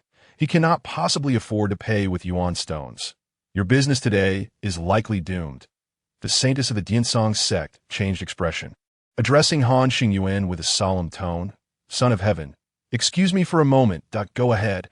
Han Xingyuan waved dismissively, convinced that once the auction house verified the situation, Ye Lin would be finished. The Diansong sect saintess made her way to the secret chamber located on the upper floors of Wanbao Tower, intending to report Ye Lin's predicament, only to find that all the higher-ups were seated as if facing a formidable FOE. At the head of the chamber sat a woman, her figure alluring, yet exuding a menacing aura. Louis Wearer pays her respects to the Lord. The Diansong sect saintess addressed respectfully, "The esteemed saintess of a sect behaves like a courtesan. Is the Son of Heaven of the Holy City so deserving of your flattery?" Lin Wanchio's voice was as cold as frost, rendering Lu Yiwei trembling and speechless. Lin Wanxiu tossed a spatial ring to the ground, commanding, "Take this to the young master in the last row and inform him that while losing face is inconsequential for him, His Majesty cannot afford such disgrace." Understood. The woman, pale with fright, picked up the ring and fled as if for her life. Lin Wanxiu then addressed the higher-ups of Wanbao Tower, stating, "No matter how unsatisfactory Ye Lin may be, he is still my son-in-law. Should you dare act against him, even with the backing of the Heavenly Dao Society, my Fufeng Empire will obliterate you." The elderly men hurriedly rose, acknowledging her words, fully aware that the people of the 9 palaces were unpredictable, and they dared not provoke them lightly. However, they were puzzled as to why Ye Lin, who had never been favored by the empress, was now spending 10 million yuan stones in the last row of the auction hall. Ye Lin observed the respectful Lu Yiwei and the spatial ring presented before him. "The Lord said you need not worry about losing face, but His Majesty's dignity cannot be tarnished." Lu Yiwei conveyed Lin Wanxiu's exact words, her heart racing with trepidation, recalling that she had been with Han Xingyan earlier, and Ye Lin had likely seen them. As she pondered this, Lu Yiwei deliberately let one side of her garment slip from her shoulder. Ye Lin cast a disdainful glance at Lu Yiwei, impatiently retorting, "Tell her to return and inform Gao Yang that I have no need for her, that I will not be a source of embarrassment for her, and she should remain well-behaved and refrain from keeping male companions." Though Ye Lin's voice was not loud, many surrounding him overheard, their expressions filled with astonishment. This was the husband of the empress? He was not a waste after all. How dare he speak so boldly? Ye Lin paid them no mind and raised his paddle again, acquiring a high-quality ground-level greatsword for 2 million. Seeing Lu Yiwei lingering, he barked, "Get lost! You think you can seduce me? I wouldn't dare." Lu Yiwei fled in embarrassment. Back in the secret chamber of Wanbao Tower, Lu Yiwei knelt respectfully. Lin Wanxiu, with her back turned, stated indifferently, "I understand." She picked up the spatial ring and tossed a dagger in front of Lu Yiwei. Lin Wanxiu was well aware of Ye Lin's words and understood Lu Yiwei had intended to seduce him for forgiveness. Just as she was about to leave, Lin Wanxiu suddenly turned to the higher-ups, commanding, "Ensure you carry out the tasks I assigned you, that we understand and will handle it properly." The elderly men replied in unison. After Lin Wanxiu departed, Lu Yiwei turned pale, her eyes filled with desperation as she looked to the management of Wanbao Tower, seeking their protection. An elder rose and said, "Your father sent you to Wanbao Tower, and as an old friend, I should shield you. However, you have offended the empress. Neither your father nor I can withstand her wrath." Minutes later, Lu Yiwei's lifeless body was carried away in the auction hall. Ye Lin examined the system's attribute panel. Task: cultivation of noble qualities. Content: spend 30 million spirit stones within 12 hours. Progress: time remaining 1 hour and 5 minutes. Remaining stones 10 million. With 1 hour left, he could truly enjoy a game with Han Xingyan. Now, only the last 2 auction items remained, both of the highest value. The first was the celestial level technique, the Prajna Sutra, known for its unparalleled rarity and value. Starting at 300,000 stones with increments of no less than 20,000 IT, was likely to go unsold. Ye Lin's eyes sparkled as he raised his paddle, declaring, "I bid 4 million. The crowd had grown accustomed to Ye Lin's extravagant bidding, having witnessed it several times before. Those near Ye Lin cast him envious glances. Indeed, being favored by the empress was a privilege, and his lavish spending was truly enviable. "Humph." Han Xingyan slammed the table in anger, stating, "I hope you can actually produce such a sum."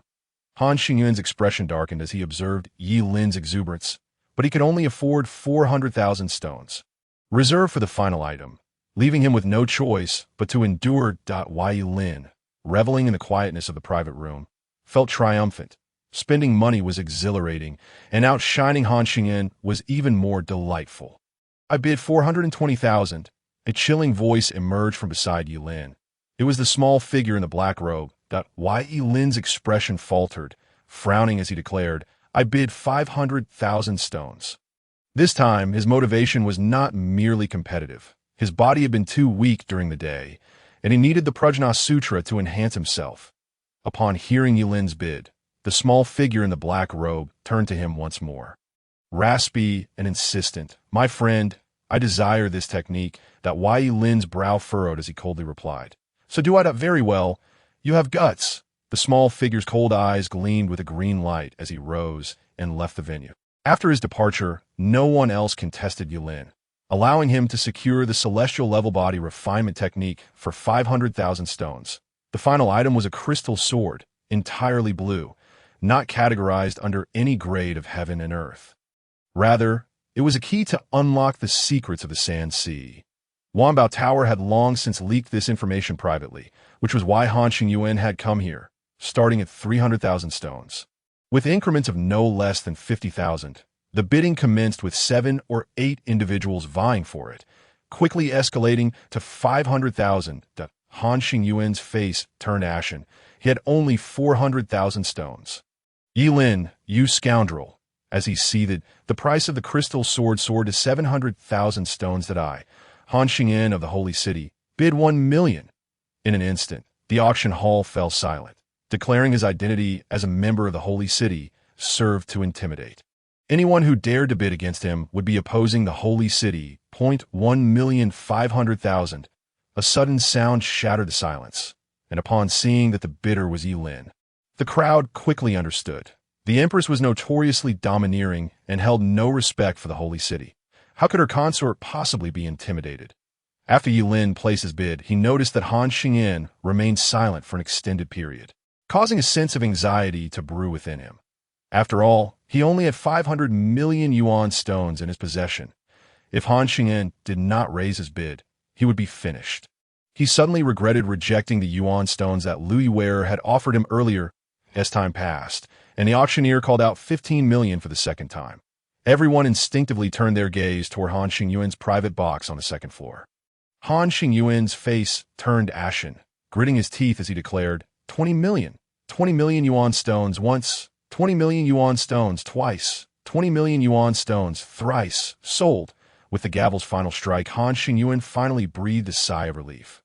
Secretly vowing to dismember that scoundrel Ye Lin. In the last row of seats, Ye Lin stared at the remaining half hour and 500 million yuan stones on his system panel, troubled by their excess. Indeed, having wealth could be a genuine burden. The attendants of Wanbao Tower had already taken the initiative to approach Ye Lin, ready to escort him to settle the payment. Ye Lin had no choice but to rise and follow, taking each step as it came. Guided by the attendant, he arrived at a secret chamber, where the upper echelons of Wanbao Tower awaited him. Their eyes fixed intently upon him. Ye Lin cautiously produced the 100-mile teleportation talisman he had acquired from his previous task, eyeing the group warily as he inquired, "Is Wanbao Tower plotting to harm the Empress's consort?" "Ha ha! Young Master Yi is jesting. How could an old man like me dare? However, as you are aware, the rules of this auction house dictate that once a bid is made, one must settle the payment and collect their goods. Should one fail to produce the funds, an elder rose." Approaching Ye Lin with a benevolent expression, Ye Lin coldly smirked, producing a storage ring and tossing it to the elder, stating, "Within it are 3,000 million yuan stones. Return to me the body sutra and that black brick, and have the remaining goods delivered to Tiancheng. The extra 500 million yuan stones shall serve as the transportation fee." The elder's consciousness delved into the storage ring, and upon seeing the neatly arranged 3,000 million yuan stones, he helplessly glanced at the other elders. They nodded in agreement, prompting the elder to turn around, laughing heartily. Well said, young Master Yi is indeed generous. But the 500 million yuan stones for transportation are unnecessary." Upon hearing this, Ye Lin grew anxious, exclaiming, "What? Are you teaching me how to conduct business?" "Not at all. Not at all." The elder hastily apologized. Frightened, Lin Wanqiu had instructed them to teach Ye Lin a lesson for failing to produce the yuan stones. Yet now not only had he provided them, but he had also forcibly included an additional 500 million. Where could they seek justification for this? Reluctantly, they handed over the body sutra and the black treasure to Ye Lin, respectfully escorting him out of Wanbao Tower. At the tea that moment, dawn was just breaking, and Ye Lin's invincibility period had also elapsed. Ding! Congratulations to the host for completing the task. Reward: 10 days of life, currently remaining. 91 days. With the task completed, Ye Lin finally felt a sense of relief. But where had that rascal Ma Min disappeared to? After inquiring with the portly man at the entrance, he learned that Ma Min had left quite a while ago. Thankfully, he still remembered the route to the teleportation array. Otherwise, he would have been in dire straits. After walking for several minutes, Ye Lin's brows began to furrow. The streets were eerily quiet. Could it be that Han Xingyuan had come to take revenge on him? A loud bang echoed, and Ye Lin's vision darkened as he fainted. On the peaks of the Northern Territory's Dinsong Mountain, a bloody atmosphere permeated the air. The entire Dinsong sect had been slaughtered. The leader of the Hall of Heavenly Punishment, Duan Wudao, rode through the corpses, the head of Lu Cheng, the sect's master, impaled on his spear. The entire sect had been annihilated, all because Lu Yiwei had foolishly attempted to entangle with Ye Lin, thus provoking the wrath of the Empress Gaoyang. Before long, the Hall of Heavenly Punishment's forces departed entirely. Those who show disrespect to His Majesty shall die. This alarming blood-red proclamation was emblazoned upon the Dinsong sect square. A clear testament to the tyranny and might of the Fufeng Empire. 100 miles outside Yusui City, atop Black Wind Mountain, a bucket of cold water was splashed onto Ye Lin. That hurts. Ye Lin jolted awake, his senses alert as he surveyed his surroundings. To his astonishment, he found himself surrounded by monsters. Tiger-faced men, rat-faced men, and pig-faced men. They were all chattering amongst themselves, some even drooling in anticipation. "Who are you?" Ye Lin cried out in terror. "We are the Iron Blood pirate group of Black Wind Mountain." A robust tiger-faced man replied in a booming voice. Why Ye Lin's lips twitched. Being iron-blooded was one thing, but to act as pirates in the mountains was utterly absurd. It was as if no one had the sense to refrain from such foolishness. "The king has arrived," as Ye Lin lamented. A shrill voice echoed from afar. The creatures parted respectfully to either side, preparing to welcome their king. Out of curiosity, Ye Lin leaned toward the entrance to glimpse the countenance of this Iron Blood pirate king. With synchronized footsteps, a grand palanquin slowly approached from outside, and the figure atop, it caused Ye Lin's jaw to drop in disbelief. Wasn't that the little black-robed figure from the Wanbao Tower auction? They had been competing for the Body Sutra at that time. It turned out he was the one who had kidnapped him. As soon as they reached the entrance, the little black-robed figure eagerly stepped out, appearing before Ye Lin like a wraith, and coldly uttered, "Boy, do you remember me?" The chilling voice and the peculiar vertical pupil beneath the black robe were etched in Ye Lin's memory. Glancing at the system, he noted that there were still 4 hours until his invincibility period would resume, leaving him utterly powerless to resist. With that thought, Ye Lin summoned the teleportation talisman from his system, preparing to flee. However, the little black-robed figure struck first, extending a black claw from the robe and seizing the talisman. "Trying to escape? Seize him!" the little black-robed figure commanded. Moments later, Ye Lin found himself bound tightly and placed in the Grand Hall. While the little black-robed figure had already discarded his cloak, to Ye Lin's astonishment, the true form of this mountain king was a small, unsightly turtle. This turtle was pitch black, unappealing in appearance. That moment, 2 familiar figures appeared before Ye Lin. The guards of the teleportation array from Yusui City and his son, Ma Minhumph. "To be honest, upon learning that you were the husband of that crazy woman, I had already prepared to abandon the idea of robbing you, but you insisted on competing with me for treasures. Now, do you feel regret? Do you wish to kneel before me and plead for your release?" The small turtle king looked down upon Ye Lin, while the guard and Ma Min revealed their true forms. 2 donkey demons. The cultivation levels of demon beasts are akin to those of humans. Upon reaching the Yuan Dan realm, they may transform into human form, and most of those present appear to have recently ascended to this realm.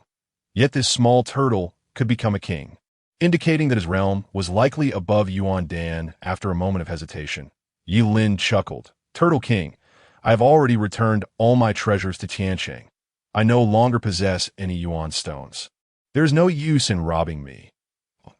The little turtle king's fury ignited upon hearing this. He leaped from his tiger skin chair, seizing Ye Lin by the collar. "Do not make me search for them." "Big Tiger, Ernyo, search him," the little turtle king commanded, and the tiger-faced and cow-faced demons began to search Ye Lin. However, All of Ye Lin's belongings were concealed within the system, far beyond their reach. The little turtle king watched with a darkening expression, realizing that despite the great risk taken to capture Ye Lin, he possessed nothing. Little Black, how about we kill him to silence him? The youthful voice uttered words that sent chills down Ye Lin's spine. Upon looking toward the source, he found a snowy white rabbit. Gazing back at the small turtle, which was as dark as a pot's bottom, Ye Lin mused that one should not judge a demon by its appearance. Little Black squinted, sneering. Killing him would be too wasteful. The bounty for his head in the Shahu region is 1,000 million yuan stones. If we deliver his head, we would be rewarded handsomely. The other demons praised the little turtle's cleverness. Big Tiger, behead him. Upon hearing this, the tiger-faced demon brandished a large blade, preparing to strike. Ye Lin's eyes nearly popped out in terror as he pleaded. Turtle Lord, spare me. I am the husband of Gao Yang. You can still exchange me for yuan stones, or perhaps if you deliver me alive to the Shahu region, you might acquire an even greater bounty. Stop! The little turtle king closed his eyes, seeming to fall into deep thought. The demons stood solemnly, awaiting their king's command. Ye Lin felt a surge of anxiety. If he could just hold out until nightfall, he would surely repay them double. After 5 or 6 minutes, the little turtle king opened his eyes, gazing solemnly at Ye Lin as he proclaimed, "You make a valid point." Hearing this, Ye Lin's tense nerves finally relaxed, and he jested, "Black brother, you pondered for so long just to arrive at this conclusion. None of your business. And who do you think you are, daring to call me Black brother? Call me your majesty." Little Black's eyes glinted with menace, causing the nerves of Ye Lin to tauten. The little rabbit leapt forward, landing atop Ye Lin's abdomen and delivering a few kicks, boasting, "You better behave and come with us to the Sand Sea." Ye Lin's expression twisted in agony. The force of the rabbit's kick was akin to being struck by a hammer weighing over 100 pounds. Little Black declared sternly, "Little White, cease your antics. You are forbidden to follow." "Ah, but didn't you say I could descend the mountain once I reached the Yuandan realm? Why do you not keep your word?" Little White retorted, springing from Ye Lin's belly to confront Little Black. Paws on hips as she demanded an explanation. Ye Lin, overwhelmed, succumbed to unconsciousness, his fading awareness catching snippets of various monsters deriding the weakness of humans. Time passed, and Ye Lin awoke amidst jolting motions, only to find himself confined within a prison cart, escorted by a dozen Yuandan realm little demons led by Little Black. So, this is the path to the Sand Sea. Yet, such matters paled in significance. The night had fallen, and I am invincible. You filthy turtle! Ye Lin, emboldened, bellowed with unrestrained delight, as if to exorcise the frustrations of his preceding circumstances. Little Black furrowed his brow. It had been many years since anyone dared to insult him so. This human was indeed audacious. As Little Black charged fiercely towards him, Ye Lin remained unperturbed, ready to activate his invincibility mode. Host, the master of Windstorm Hall, Lin Wanqiu, is observing from the shadows if invincibility mode is activated now. Silence must be ensured. The system's words fell upon Ye Lin like a bucket of cold water. His mother-in-law had treated him with such kindness. How could he harm her kin? Just then, Little Black approached Ye Lin. The earlier taunts had incited Little Black's wrath, and a beating was now inevitable. Ye Lin, bruised and battered, pleaded, "Your Majesty, spare my life. I have learned my lesson. Did I not tell you to refrain from calling me your Majesty? Address me as Black Lord." Little Black retaliated with 2 punches to Ye Lin's eyes, bestowing upon him a pair of sunglasses. Weakly, Ye Lin opened his eyes and feebly protested. "Black Lord, did you not previously say to call you your Majesty?" Little Black paused, contemplating, and it seemed there was some truth to that. "But why should a prisoner dictate terms to me? You shall call me what I say." With that, Little Black landed another 2 kicks on Ye Lin. Tears almost welled in Ye Lin's eyes. To be sold while enduring such torment was unfathomable. When had he ever suffered such a loss in his previous life? Suddenly, a golden divine light descended from the heavens, crashing directly into the throng of demons, its energy erupting and sending them flying, with a few incinerated into ashes upon nearing the radiant light. "Big Tiger! Little Donkey!" Little Black exclaimed, astonished by the sudden turn of events. Ye Lin rejoiced. It must be Lin Wanxiu coming to his rescue. The roar of chaos filled the air as terrifying energy indiscriminately obliterated everything around, including Ye Lin's prison cart, which shattered into fragments. The night deepened, and taking advantage of the explosion's cover, Ye Lin successfully activated his invincibility mode and concealed himself behind a large rock that a mask of agony enveloped his handsome visage, and his attire along with his aura transformed dramatically. The newcomers were certainly not Lin Wanxiu. They were here to eliminate him. Ye Lin lay in hiding, waiting for their appearance. After several minutes, the onslaught ceased, and 6 figures approached, gliding through the air. Find him. Bring me the head of Ye Lin, and the divine sun shall reward you handsomely. The voice was raspy, reminiscent of an old man. The puppeteer behind this was undoubtedly Han Xingyin, after he extorted over 1,000 yuan stones from him at the Wanbao building. Retribution was to be expected. Just as he prepared to act, a dark figure burst forth from the underbrush, bellowing, "You scoundrels, return my brother's life." It was Little Black. He was still alive. Beast! A thunderous sound echoed as one man swung a meteor hammer down upon Little Black's shell. Sparks flying. The man, pushed back by the impact, glanced at his torn palm and coldly remarked, "I never expected such a small turtle to cultivate to the Yuan-Ing realm." The others, intrigued, turned their gazes toward Little Black. Surely this little turtle must have trained for several hundred years. Capture him for stew. Little Black, incensed by their mocking gazes, unleashed a flurry of purple flames, his form swelling to over 5 meters tall. His power surging to an astounding Ding Yuan realm. The 5 onlookers displayed fear, but the elder accompanying them remained composed, extending a hand to unleash a palm print infused with the terrifying laws of heaven and earth that only a Dao Yuan realm could condense. Little Black stared in disbelief at the elder. This old man was indeed at the Dao Yuan realm. "Die, beast! Virum!" The palm print surged forward, and Little Black braced himself with all his might. Yet being merely a pseudo-Ding Yuan, he was swiftly overwhelmed by the genuine Dao Yuan opponent, reduced back to his original form. "Compared to the little demons of Black Wind Mountain, you are quite formidable," the elder remarked disdainfully as he gazed at Little Black. "You old coot, what have you done to them?" Little Black shouted angrily. Black Wind Mountain was a stronghold, and judging by their demeanor, it seemed they had already been.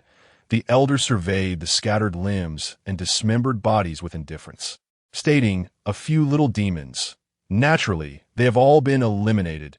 Devastated by the confirmation, Little Black collapsed to the ground. He had nurtured those little demons over the century. Reflecting on the past, purple runes flickered upon his dark shell, and a terrifying energy began to accumulate. Retreat. This beast intends to self-destruct. Boom! The elder leaped away in an instant, but the 5 companions were not so fortunate. The overwhelming energy engulfed them, and they were reduced to ashes. From a distance, the elder gazed in horror at the flames produced by the explosion. Even a Ding Yuan's self-detonation could not yield such energy. In the midst of his astonishment, he suddenly felt a chill down his spine. In the moonlight's reflection, he spotted a figure clutching what appeared to be a brick, poised to strike. Thud! The elder's vision faded to black as he was knocked unconscious. Ye Lin marveled at the black stone he had acquired from the auction, exclaiming, "Indeed, it is quite sturdy." Even a Dao Yuan realm was knocked out by it. Looking at the scattered limbs and the deep crater left by Little Black's explosion, Ye Lin sighed. "You wish to sell me. Now that I do not save you, it is no fault of mine." Ye Lin hoisted the elder and gazed toward a mountain peak in the northwest, calling out, "Lin Wanxiu, come forth." His voice, transformed by the agony mask, exuded a magnetic and steady tone, starkly contrasting his previous frivolity, leaving Lin Wanxiu unperturbed. Her confusion regarding Ye Lin's sudden disappearance was resolved. Rescuing him was indeed trivial for someone at the Dao Yuan realm. Yet, despite her adeptness at concealment, she found herself puzzled as to how this individual had discovered her hiding place. Suddenly, a gust of wind approached, and the man in black was upon her. As Ye Lin stepped closer, he was momentarily taken aback, involuntarily exclaiming, "Truly, by..." Lin Wanxiu, perplexed, followed the man's gaze to her own chest. She had collapsed to the ground, and her attire, rather revealing, now left little to the imagination. However, being Lin Wanxiu, she was unfazed by the powerful man's gaze. Rising gracefully, she playfully traced circles on Ye Lin's chest, stating, "You honor me." My lord at Ye Lin felt a chill. It was no surprise that those from the Ninth Hall were deemed madmen, and this Lin Wanxiu exhibited a hint of unscrupulousness. He unceremoniously dropped the Dao Yuan elder to the ground and retreated hastily, declaring, "Take this old man to Tiancheng. Have the holy city redeem him with Yuan stones, and the stones obtained shall serve as compensation for the energy I depleted from your Tiancheng." "What? My lord, that is unfeasible. I am but a Dao Yuan. If this old man awakens midway, I cannot withstand him." Lin Wanxiu expressed concern. Her statement bore merit, and Ye Lin frowned. "Then teach me his sealing technique. I will seal him first." Upon hearing this, Lin Wanxiu suddenly collapsed into Ye Lin's embrace, giggling, "My lord, do you truly require my guidance for such a trivial sealing technique?" With exasperation, Ye Lin pushed her away, insisting, "I genuinely do not know how. Hurry, I am pressed for time." Lin Wanxiu regarded the man before her with curiosity. A powerful Dao Yuan realm could not perform a sealing technique? Yet he appeared earnest in his ignorance. In a moment of uncertainty, she ultimately handed the sealing scroll to the man before her. Ye Lin took it, following the instructions to seal the old man's meridians. After completing this task, he lifted his gaze to Lin Wanxiu, whose face was etched with resentment, and warned, "Do not follow Ye Lin. If you dare to do so again, I will kill you." Ye Lin unleashed the imposing aura of his Dao origin realm, instantly enveloping the surroundings in an overwhelming pressure. The force was so potent that Lin Wanxiu felt as if she could scarcely breathe, pleading in terror, "My lord, please show mercy. I realize my mistake." "Umph." Ye Lin rose, brushing his sleeves, and turned his back on Lin Wanxiu, commanding, "Begone." Lin Wanxiu, dragging the Dao origin old man, fled in disarray. Ye Lin then confirmed that no one was around before deactivating his invincibility mode. Glancing at the system panel displaying his remaining life of 89 days, 11, 12, 55, he sighed. Yet another hour had slipped away, costing him a day of life. Suddenly, Ye Lin perked up his ears, as he heard the faint cries of a young one emanating from the site of the explosion. Warily, he returned to that location, where the plaintive wails were distinctly audible, coming from the pit. "Host, high-purity life energy detected. Your remaining life is increasing." The system remarked in surprise. Ye Lin promptly opened the system panel, inspecting the display for his remaining life, and upon delving into the details, he indeed discovered something extraordinary. Approaching the high-purity life energy would restore 1 second of life every 2 minutes, the system concluded. Calculating, Ye Lin deduced that accumulating over 80 days could yield an additional 12 hours, which was quite beneficial. Stealthily, he crept to the edge of the large pit, where he saw a palm-sized little turtle crying loudly. Its pitch-black appearance bore a striking resemblance to the self-destructed little black, perhaps sensing the noise. The little turtle turned around and, upon recognizing Ye Lin, bolted away. Ye Lin was about to give chase, but halted as he observed the little turtle struggling to climb the steep wall of the pit, only to fall back down repeatedly. After several exhausting attempts, the little turtle lay at the bottom of the pit, gasping for breath. Ye Lin then leaped down into the pit, capturing the creature in his hands, a knowing smile gracing his face. After comparing it with the system's data, it was confirmed that this little turtle was indeed Little Black, who had survived the explosion, reverting to its juvenile form. Naturally, it had lost all its cultivation, now merely radiating a rich life energy. Seeing Ye Lin smile, Little Black cried out, "Big brother, please spare me. My family has been destroyed. Big brother, call me father," Ye Lin declared, landing a punch on Little Black's shell, feeling quite pleased. Little Black, bewildered, pondered the meaning of this new title. Yet accepting the situation, it gritted its teeth and said, "Father, please spare me." Turtle son, Ye Lin laughed triumphantly, yet showed no intention of letting Little Black off the hook. Over an hour later, gazing across the vast desert, Ye Lin paused, knowing he needed to head toward the sea of sand, but having no idea where the life cauldron was located. Frustrated by the loss of another day's life due to activating invincibility mode for travel, he heard a faint snoring from his shoulder. The little turtle, no larger than a palm, seemed to be dreaming of delightful things, occasionally smacking its lips adorably. With a sigh, Ye Lin carefully lifted Little Black off his shoulder and gently placed it on the ground. Softly calling, "Little Black, it's time to wake up." "Little Black." As Little Black slowly opened its eyes, Ye Lin seized the moment to kick it into the sandy expanse, exclaiming in anger, "How can you sleep so soundly while I am nearly driven to despair?" Little Black retracted its head and limbs into its shell, rolling several meters across the desert before coming to a stop. Muttering complaints, the turtle falls into the plains and is bullied by dogs. "Just wait until I recover. Wait a moment. How is it that we have arrived at the Sea of Sand so quickly?" Little Black questioned in astonishment, surveying the vast desert, confirming it was indeed the Sea of Sand. Suddenly, it turned to face Ye Lin's innocuous expression. "What did you just say about being bullied?" Ye Lin's icy words sent a shiver down Little Black's spine, and it hastily replied, "Father, I was wrong."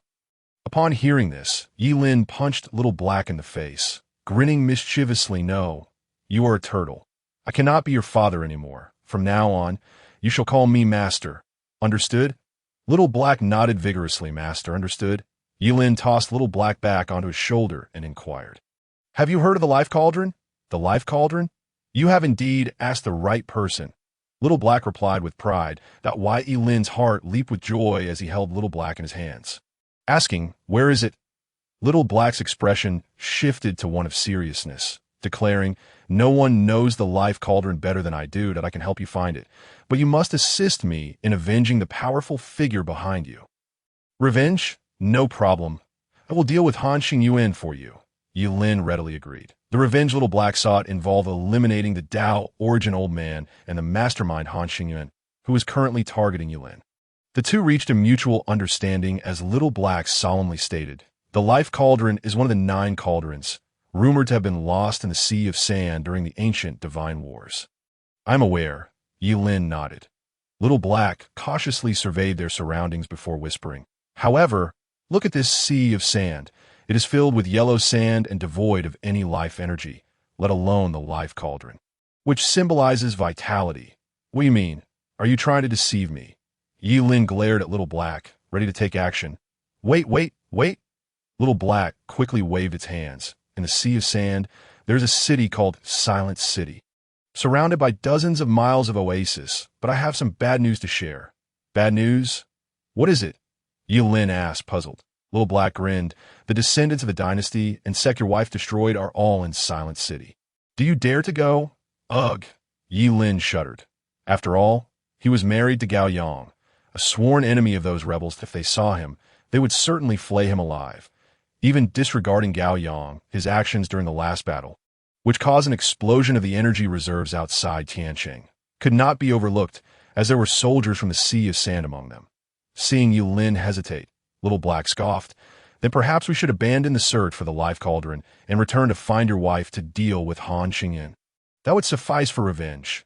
You make it sound easy, but my wife is still entangled with him." Ye Lin retorted, "We must go to Silent City. We must find the Life Cauldron. If we cannot find it, we cannot seek revenge," he shouted furiously. Little Black shrank back, falling silent, fearing Ye Lin's wrath. In Tianqing, Lin Wanqiu led Han Xingyuan's Dao origin strongman to the star-picking tower. The empress, with her back to them, coldly remarked, "Wu Qingquan, the world says you roam freely, indifferent to worldly affairs, yet you have become a dog for the holy city. Gao Yang, one day you will understand. As one ages, one learns to fear death. What does it matter if I must serve as a dog for the sake of elevating my realm?"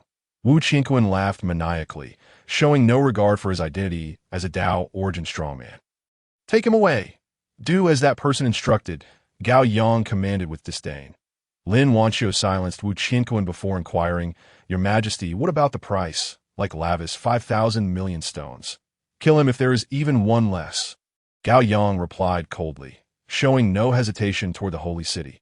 Once the hall was empty, Gao Yang returned to her throne, weary, pondering, "Who exactly are you?" She felt an endless curiosity and interest toward the individual who had aided Ye Lin twice. Moreover, she admired his audacity. Even a Dao origin realm individual dared to resort to kidnapping and extortion. Truly remarkable. As she contemplated, a faint smile crept across Gao Yang's lips, unable to suppress her thoughts. If only I could be as carefree as you point 2 days later. Little Black and Ye Lin appeared outside Silent City, turning back to gaze at the expansive forest stretching for dozens of miles behind them. Ye Lin couldn't help but marvel at the miraculous nature of the life cauldron that it had created such a vast oasis in the desert, truly a divine artifact of the divine realm. Little Black, however, scoffed. You are mistaken. It is said that before the life cauldron fell here, the entire sea of sand was a lush grassland teeming with water and vegetation. I essay to say that the cauldron of life has plundered the lives here? Ye Lin remarked in astonishment. Xiao He nodded, exhaling a sigh. The ancient divine war consumed an excessive amount of the cauldron of life's power. Thus it has siphoned the life force from this place. Heaven possesses a virtue of cherishing life. Even amidst 9 deaths, there's one life to be found. This city of annihilation is the lifeline left for this land. All right. Knowing so much, Ye Lin commented while adjusting the mask on his face. They were about to enter the city. As long as they weren't discovered at the city gate, once they blended in, things would become manageable. The city gate. Nearly 100 soldiers patrolled back and forth, and every individual entering or exiting the city was subjected to interrogation. But why Ye Lin donned a black robe, his face concealed by the tiger mask provided by Xiao He, given that this was the vast desert? The flow of people was sparse, and soon it was Ye Lin's turn. What is your purpose? Present your sect token or imperial token.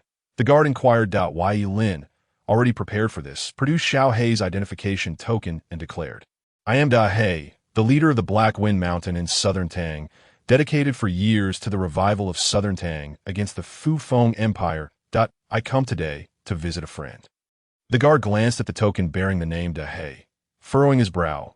Remove your mask. Concealing one's face is not permitted within the city. Ye Lin was taken aback. Xiao He had not mentioned such a regulation. Otherwise he wouldn't have accepted the mask. Then forget it. I shall not enter, Ye Lin said. Turning to leave, if he fell into this den of tigers and dragons, it would surely lead to his doom. Stop! A powerful voice thundered from behind him, prompting Ye Lin to flee. Whoosh! The sound of something slicing through the air rang out as a long whip ensnared him. With a forceful tug, he was dragged back. Greetings, Princess Yuan Cheng. Greetings, General Lu Qing. The guards at the city gate knelt in salute. Ye Lin stood frozen as he recognized Lu Qing, the southern Tang general who had previously led an assault on Tianqing. Everyone had perished. He never expected that Lu Qing was still alive, and he wondered if he had ever encountered him. Are you in such a hurry to leave? Are you a spy sent by the Fu Feng Empire? A crisp female voice, brimming with vigor, must have belonged to Princess Yuan Cheng. Ye Lin forced himself to regain composure, lowering his head as he proclaimed, that is certainly not the case. I swear my loyalty to the Southern Tang Empire. Oh, then remove your mask and allow this princess to see your face. Princess Yuan Cheng pressed, her tone aggressive. I dare not, for I fear to offend the princess's noble countenance. Ye Lin replied, still not raising his head, his heart racing as he silently prayed that Lu Qing had not seen his face before. Humph. Ye Lin, you are truly seeking your own demise, the resonant voice echoed, leaving Ye Lin in a daze. Slap! Lu Qing struck Ye Lin's mask, sending it flying, thus exposing his true visage to the public. The guards at the city gate ignited with fury upon recognizing Ye Lin, their gazes piercingly fixated on him. Ye Lin stared at Lu Qing, then turned to Xiao He, his voice cold. Did you betray me? I did not. Xiao He retorted. Then how do they know? Ye Lin shouted in anger. A young girl approached Ye Lin, sneering, that wretched Gao Yang truly knows how to enjoy herself. Look at this handsome face, indeed rare in the realm. You are the wretched one, and your entire family is wretched. Ye Lin shot back. Incensed slap. A vivid red whip mark appeared upon Ye Lin's jade-like face, strikingly vivid. Yuan Cheng, do not cause trouble. His Highness the Prince awaits, Lu Qing admonished, his brows furrowing. Humph. Yuan Cheng retracted her whip, casting one last furious glance at Ye Lin before storming off. Lu Qing then assisted Ye Lin to his feet, smiling. Young Master Yi, please proceed. How did you know it was me? Ye Lin questioned, touching the whip mark on his face, perplexed that a hint of sorrow and bitterness flickered in Lu Qing's eyes as he sighed. After the battle in Tianqing, we were all astounded by your brilliance. Thus, we had to pay close attention to your movements. However, Gao Yang's protection over you was stringent. It took the lives of several waves of spies before we managed to ascertain your whereabouts. Ye Lin was taken aback.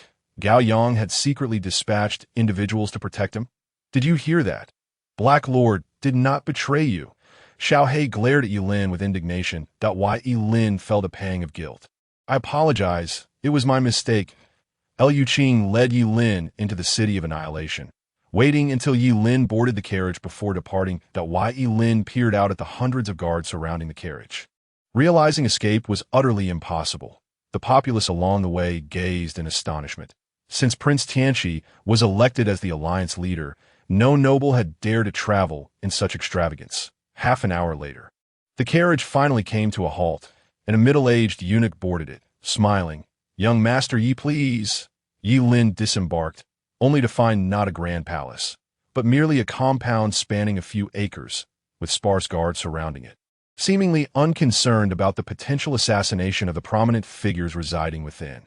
His Highness the Prince is currently in audience.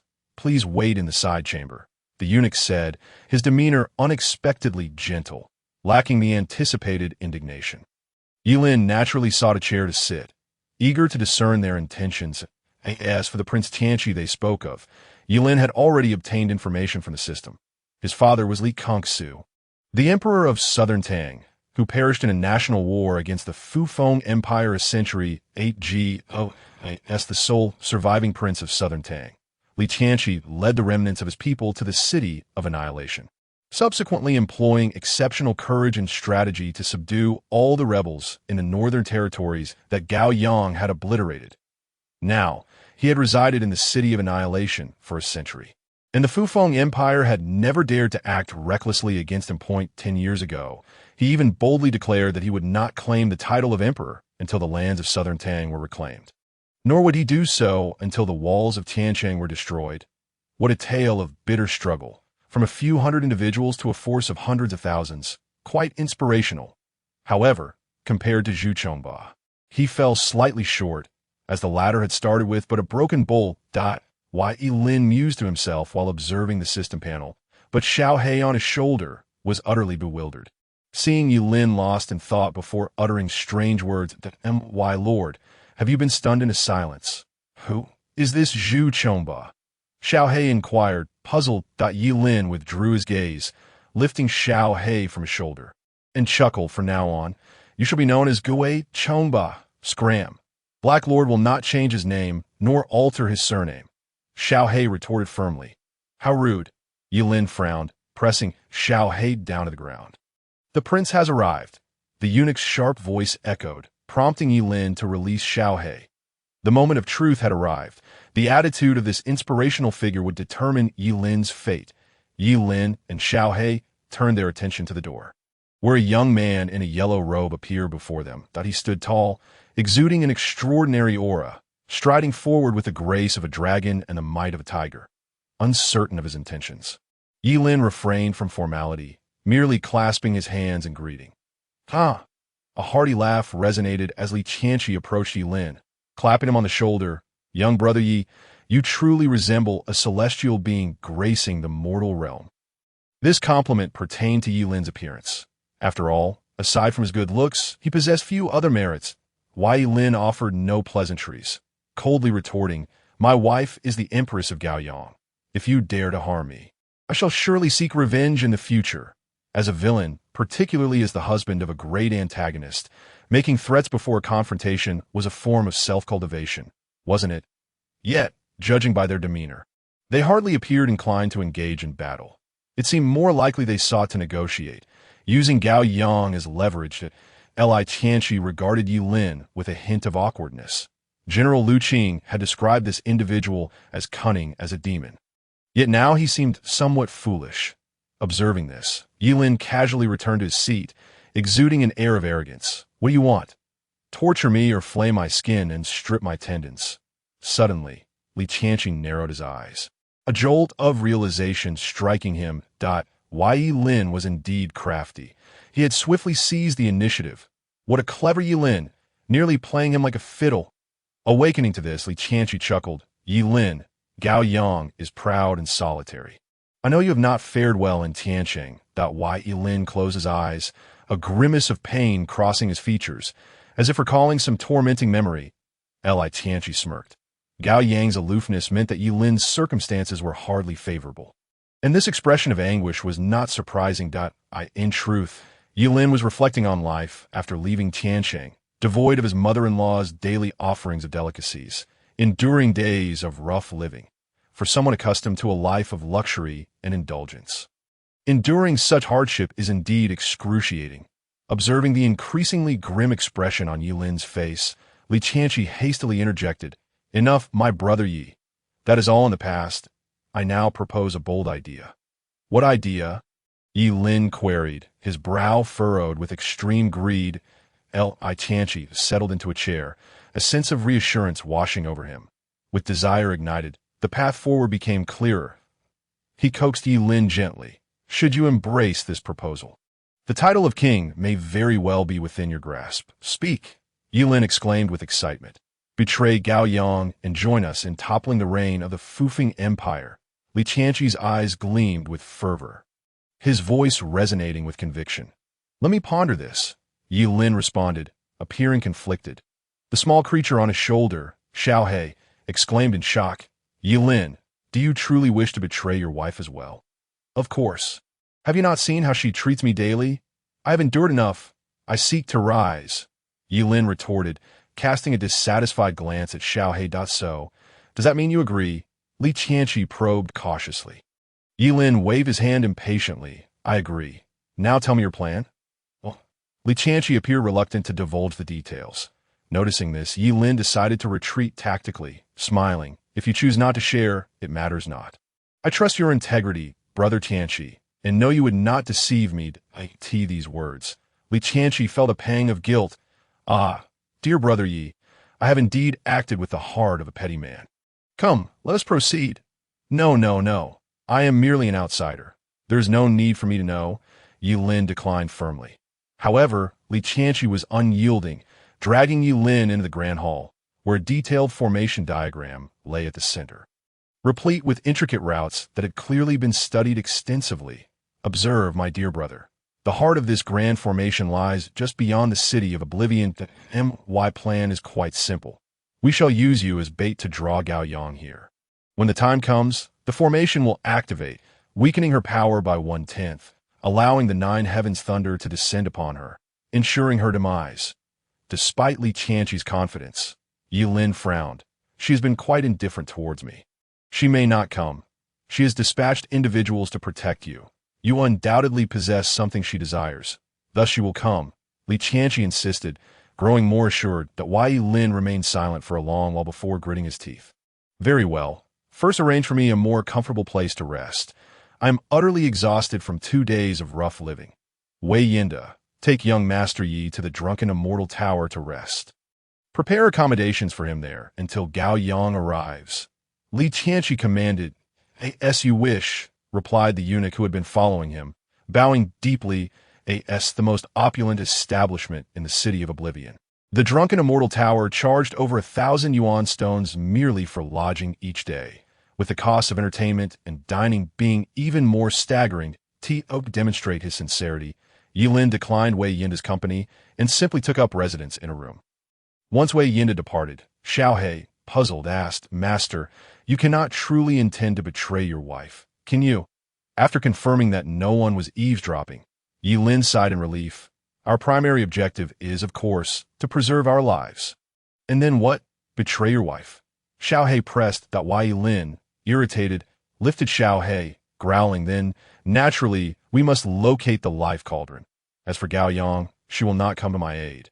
Seeing that Xiaohe remained skeptical, Ye Lin recounted the incident during the Heavenly City battle when Gao Yang had sought his life. For reasons unknown, Xiaohe seemed particularly invested in these relationships.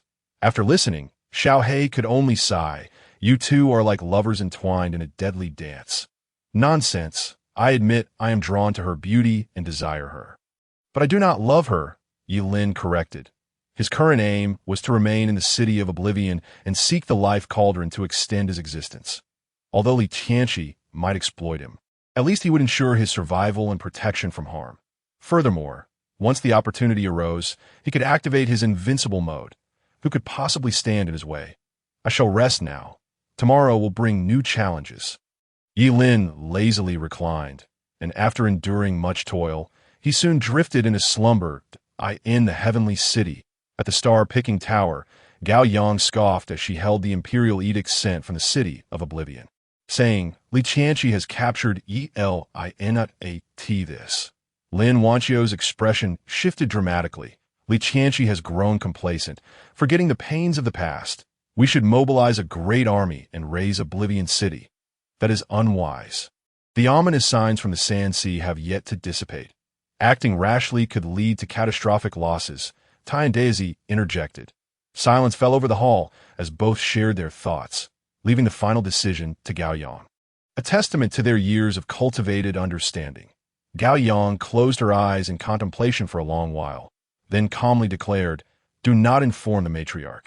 I shall venture into Oblivion City alone. This time, I must confront that mysterious figure. Boss, take me with you, Lin Wanqiu exclaimed, bubbling with excitement. Indeed, it has been quite a while since they had embarked on an adventure together. Gao Yang's words carried a hint of nostalgia. Since their last encounter with Li Qianqi, Ye Lin had not seen him again, and that so-called plan seemed to have slipped into oblivion. Over these past 2 days, Ye Lin had remained discreet. Staying in the drunken immortal tower, as night fell. Watching the slumbering Xiaohe, Ye Lin activated his invincible mode. Something was amiss. There must have been a change on Li Qianqi's side. The countdown on his life could not afford to delay. Rather than await death, he would take action. Oblivion City had imposed a curfew, and the streets were deserted, taverns and inns having closed their doors early. Within the city, 108 watchtowers were manned by cultivators of the nascent soul stage. In such an environment, the likelihood of assassins or ill-intentioned cultivators infiltrating Oblivion City was nearly non-existent. However, Ye Lin, being at the Dao origin stage, was nearly undetectable to mere nascent soul practitioners, under the guise of the pain mask. He donned a black robe, blending seamlessly into the night, continuously teleporting from one location to another. The system within him radiated waves of energy, searching for the whereabouts of the life cauldron. Host, the life energy throughout all of Oblivion City is quite dense, making it challenging to pinpoint the exact location of the life cauldron. Ye Lin sat atop a rooftop, surveying the vast city of Oblivion, feeling a headache brewing. 2 hours had passed with no leads, and each second of invincible mode consumed his life force. Host, Xiaohe has awakened and is searching for you. The system prompted. Ye Lin frowned. Had Xiaohe not claimed familiarity with the life cauldron? Perhaps he should enlist his help? That is possible, but the host must first make him your contracted beast. Even if your identity is revealed, it would not pose a significant issue. Ye Lin rose, pacing atop the roof, as the system relayed methods of forming a contract with a beast into his consciousness.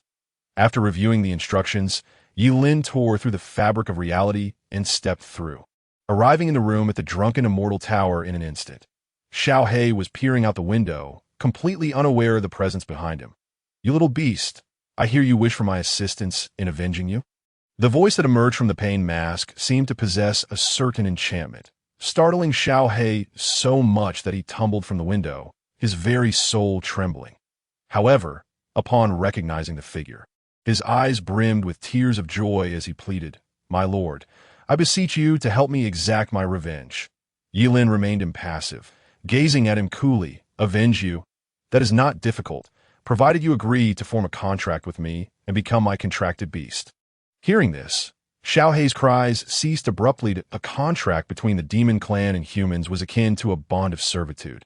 A mere thought from the master could shatter the soul of the contracted beast.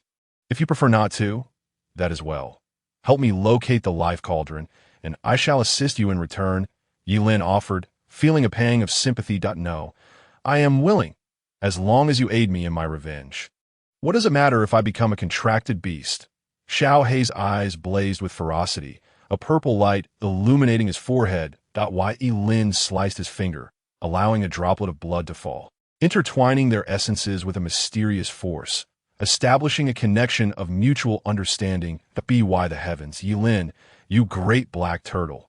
Xiao He fumed in embarrassment, realizing in that fleeting moment that the individual before him was indeed Ye Lin. Ye Lin sees Xiao He's shell, smirking. Xiao He, you are now my contracted beast. It matters not if you learn of these matters. However, if you dare utter a single word, your soul shall undoubtedly be shattered. You are at the Dao origin stage. Why not seek it out yourself instead of feigning weakness to gain Li Tianqi's trust? Xiao He questioned, puzzled that in this city of oblivion, there were no opponents capable of rivaling Ye Lin. What then did he fear? As night descended, I took a seat and gazed out at the watchtowers, which were in fact a grand formation, an ancient divine array that even those at the Dao origin realm could not withstand. This might explain why Gaoyang had yet to conquer the vast sands. What shall we do next? Xiao Hong appeared somewhat perplexed, recalling how he had thoroughly beaten a Dao origin expert several times, causing a flicker of trepidation within him. Consequently, he approached Ye Lin with a newfound caution. Ye Lin turned to Xiao Hong, his expression laden with meaning. Did you not claim to be quite familiar with the life cauldron?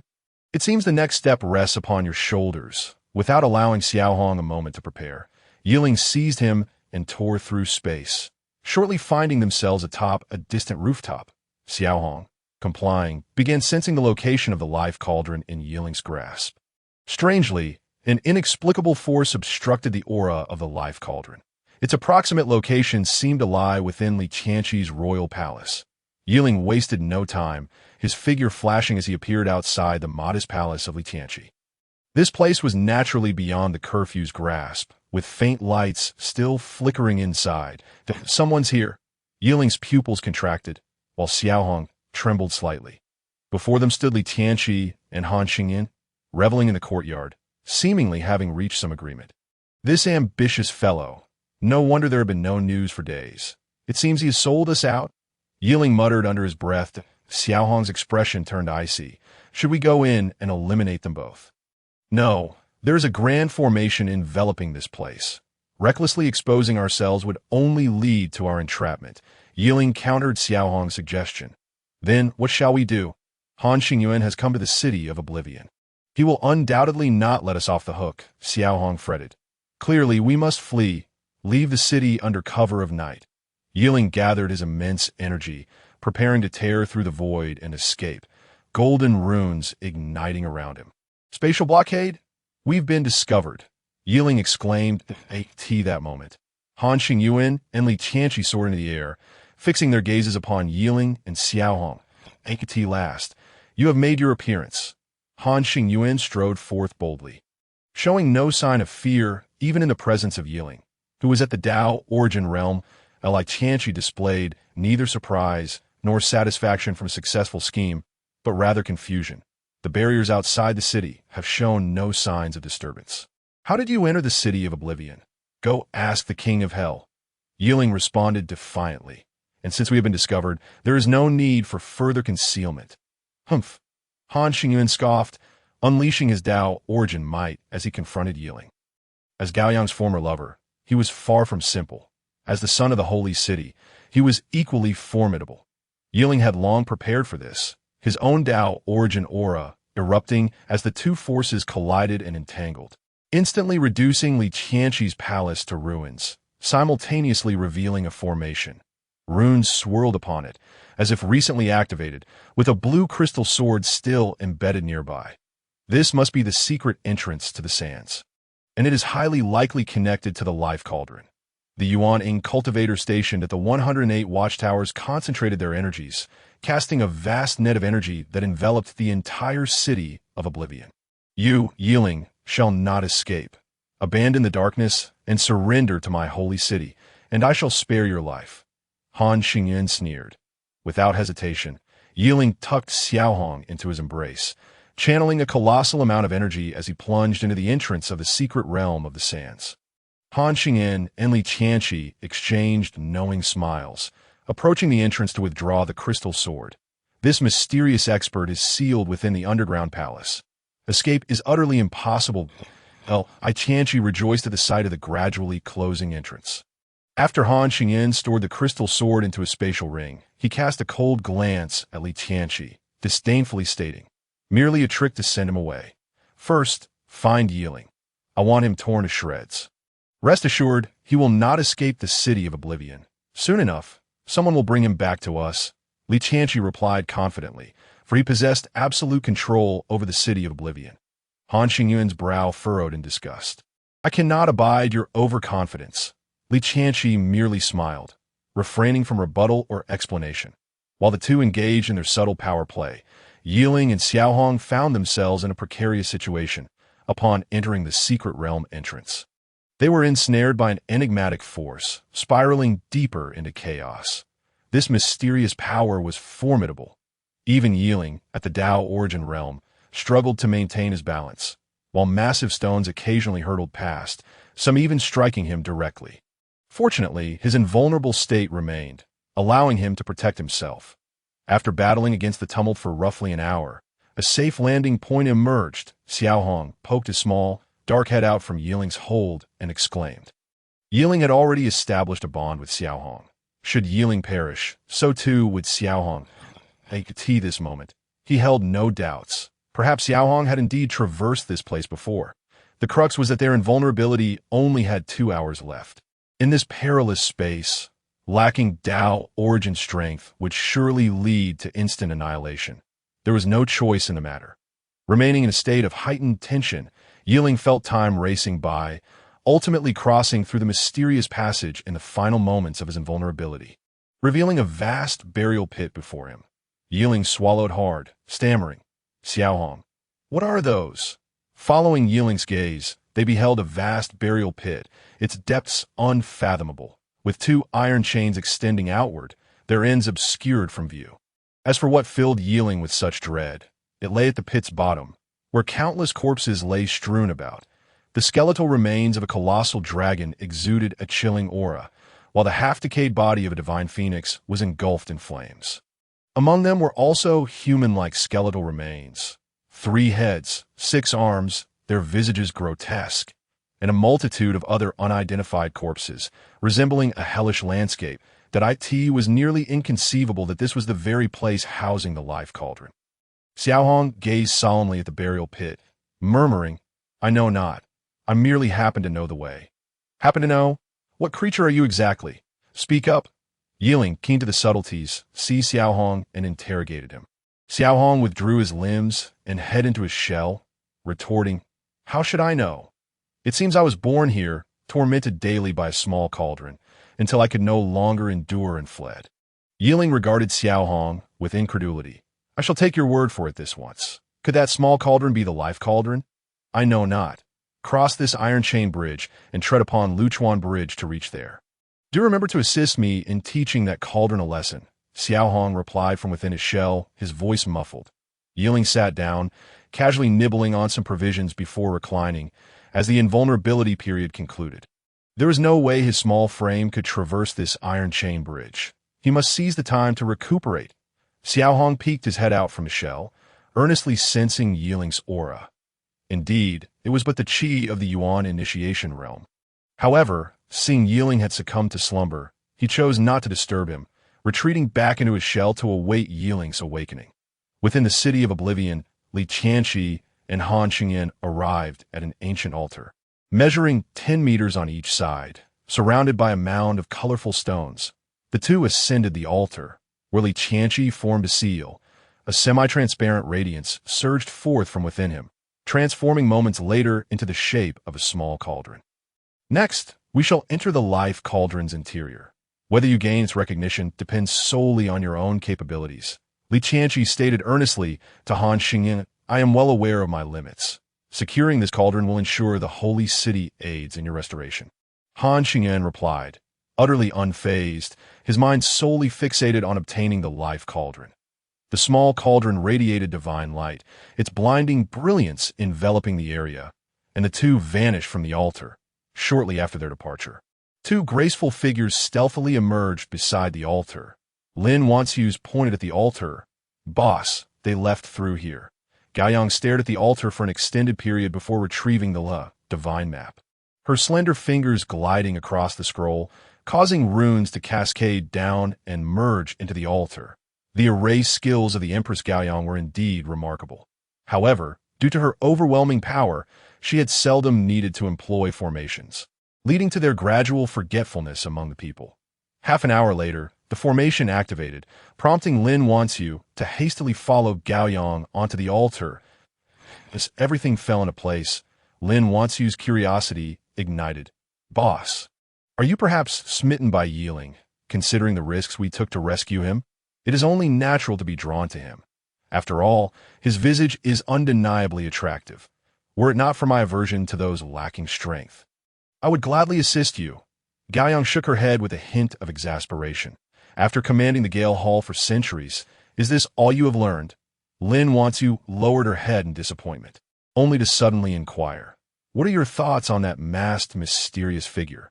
That fellow is indeed formidable. However, his appearance remains a mystery." Upon hearing this, the delicate features of Gaoyang were tinged with confusion. This individual, clearly of the Dao Yuan realm, astonishingly lacked even the most fundamental sealing techniques. During the battle at Tianqing, he merely relied on his vast reserve of primordial energy to vanquish his foes, which struck her as exceedingly peculiar. "It would be prudent for you to refrain from entangling yourself with him too closely to boss. I suspect you are interested in the man I have taken a liking to. And I have evidence," Lin Wanxiu lamented. Gaoyang chose to ignore her, fully aware that engaging in conversation would lead to an array of topics she preferred to avoid. Buzz, the teleportation array, completed its charge, whisking Gaoyang and Lin Wanxiu away. 4 hours later, Ye Lin, who had been slumbering against the cliff face, stirred awake. That he glanced at the system panel and noted that there were still nearly 2 hours until invincibility would be activated, with his life remaining at 77 days and 16 hours. Unable to activate invincibility just yet, Ye Lin took out the Banjuju he had acquired at the previous auction to study it. Xiaohong poked his head out, grinning. "This wretched contract finally bears fruit. Let us show it to Old Turtle." The pair, a man and a turtle, began to cultivate the Banjuju. It seemed that Ye Lin's innate talents had been entirely depleted by the system. As 2 hours of training yielded no results, in stark contrast, Xiaohong appeared to be thriving, having already grasped the fundamentals of the technique. When he executed the Banjuju, a faint golden light enveloped his dark body, significantly enhancing his physical strength, a truly wondrous sight. Observing Xiaohong's exuberance, Ye Lin activated invincibility, the overwhelming force of the Dao Yuan realm immediately pinning Xiaohong to the ground. "Mediocre," Ye Lin scoffed at Xiaohong, extending a finger to tap his forehead. This was the only technique Ye Lin had mastered, the Heavenly Thief, which allowed him to replicate others' powers and martial skills. Xiaohong, taken aback, watched as golden divine radiance gradually illuminated Ye Lin's form. "Ah! I have learned it too," Ye Lin exclaimed with delight, reveling in the sheer enjoyment of this underhanded technique. "Let us depart." Ye Lin tucked Xiaohong under his arm and took to the air to leap over the burial pit. Nearly stumbling, had he not grasped the iron chain, he might have fallen. Gazing at the corpses within the pit, Ye Lin felt as though countless primordial beasts were surging toward him, if he were to fall. Even as a being of the Dao Yuan realm, he would be utterly obliterated. The sensation was palpable and terrifying. "Host, there are array restrictions here. Flying is not permitted." The system explained why Ye Lin exerted himself and carefully made his way along the chains. Despite being of Dao Yuan realm strength, he treaded as if on level ground atop the cold iron chains. However, as they ventured deeper, the expressions of both man and turtle grew increasingly grim. The corpses they passed grew larger, and beside the iron chain stood a magnificent golden-winged rock, towering over a colossal dragon, resembling an eternal sculpture. The pressure radiating from it caused even Ye Lin to feel a pang of trepidation. In the farthest reaches of his vision lay a 3-legged golden crow, radiating blinding light akin to the Suny. Ye Lin suddenly recalled the divine turtle he had seen on Earth, whose size surpassed that of entire galaxies. The image of countless stars swirling around it remained vivid in his memory. Xiaohong, upon hearing this, merely scoffed. "Indeed, our turtle clan is long-lived. If it were truly as large as you describe, I would accept it as my ancestor. After more than 2 hours, they finally arrived at Luchuan River.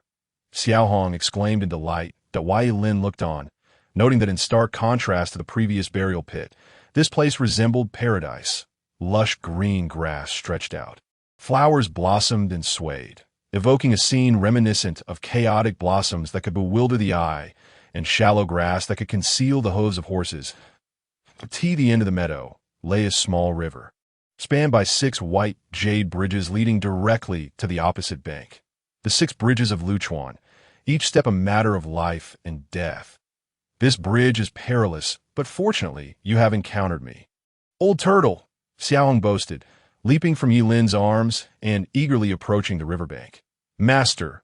Suddenly, a pale hand grasped Ye Lin's leg, marred by ghastly wounds. The owner of that hand was disheveled, clad in tattered clothing.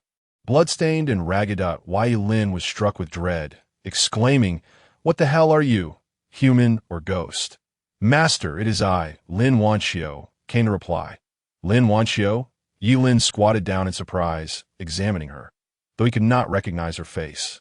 He knew her voice. "What are you doing here?" Lin Wanxiu, embarrassed and angry, curled up to shield herself, urgently imploring, "You must save the empress. She has stepped on a Luchuan bridge." "Gaoyang is here too?" Ye Lin asked. Astonished, Lin Wanxiu nodded. "The empress came looking for you, but upon seeing Han Xingyuan and Li Qianqi engaged in some clandestine plotting, we followed them, and later we learned that they intended to cross Luchuan Bridge to retrieve the life cauldron. A divine treasure of the Shintian, that we could not allow that to happen, but the bridge is fraught with peril. I only managed to take 12 steps before ending up like this. Ye Lin transferred some of his primordial energy to Lin Wanxiu, calling for Xiaohong that this bridge truly so dangerous. Do you know how to navigate it? Of course I do. Follow me, Xiaohong declared proudly. Ye Lin ensured Lin Wanxiu was settled, then tossed down a row for storage ring before following Xiaohong to the riverbank. On the 6 white jade bridges, nothing particularly unusual seemed to manifest. The waters of Luchuan River flowed calmly beneath them, leaving Ye Lin perplexed as to where the supposed dangers lay. "Which bridge should we take?" Ye Lin inquired of Xiaohong. Xiaohong extended his claw, forming a hand seal, his form suddenly swelling to over 3 meters in height. "The bridge is perilous. We shall take the water route. Hurry aboard." Xiaohong had already plunged into the Luchuan River, and Ye Lin leapt onto his back. Lin Wanxiu gazed at the mysterious expert riding the turtle, her mind filled with questions. The moment they stepped onto the waters of Luchuan River, Ye Lin finally comprehended the dangers they had spoken of. The serene tranquility perceived from the outside had vanished. The sky, dark and oppressive, crackled with thunder, while bolts of white lightning, as thick as a man's thigh, relentlessly struck the white jade bridges. The black surface of the river swirled with crimson whirlwinds, accompanied by foul odors. Each thunderbolt struck the 3 central bridges, which Ye Lin surmised was the very bridge Gaoyang had chosen to ascend. Xiaohong, understanding the situation, swiftly navigated toward the spot where the lightning fell, scattering the crimson whirlwinds in their wake. Evidently unharmed, it appeared that Xiaohong shared an intrinsic connection to this place, though Ye Lin refrained from questioning him further. The man and turtle pressed forward. The end of the white jade bridge proved far less accommodating. The divine map of Luha hovered above Gaoyang, golden runes like beaded curtains veiling her slender figure, shielding her from the intermittent strikes of heavenly thunder and the onslaught of crimson whirlwinds. On the 2 other bridges stood Li Qianqi and Han Xingyuan. Li Qianqi was protected by a small cauldron, while Han Xingyuan commanded a golden-armored war deity, radiating golden brilliance and wielding a colossal axe that seemed capable of cleaving heaven and earth, dispersing both thunder and whirlwinds. "Gaoyang, the holy city will not intervene in your affairs, but the 9 cauldrons concern the lives of all beings.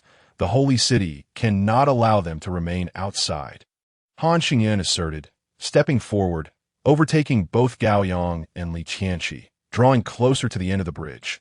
Gaoyang smirked, her lips curling in derision. "Lost outside? Are the 9 cauldrons the possession of your holy city? Whoever obtains them owns them." With that, she unleashed the full power of the divine map of Luha, taking one step, then another, swiftly surpassing Han Xingyuan, now merely 10 steps from the opposite bank. Han Xingyuan turned to Li Tianqi, urging, "What are you waiting for? Act!" Li Tianqi gathered his primordial energy and unleashed several palm strikes toward Gao Yang. In these final moments, all three appeared to bear the weight of mountains, each step excruciatingly laborious. A disruption would render them unable to advance. Seizing the opportunity, Han Xingyuan moved forward 2 steps, but faltered at the threshold of his third. Boom! Thunder rumbled once more, compelling the trio to halt and summon their primordial energy to withstand the oncoming storm.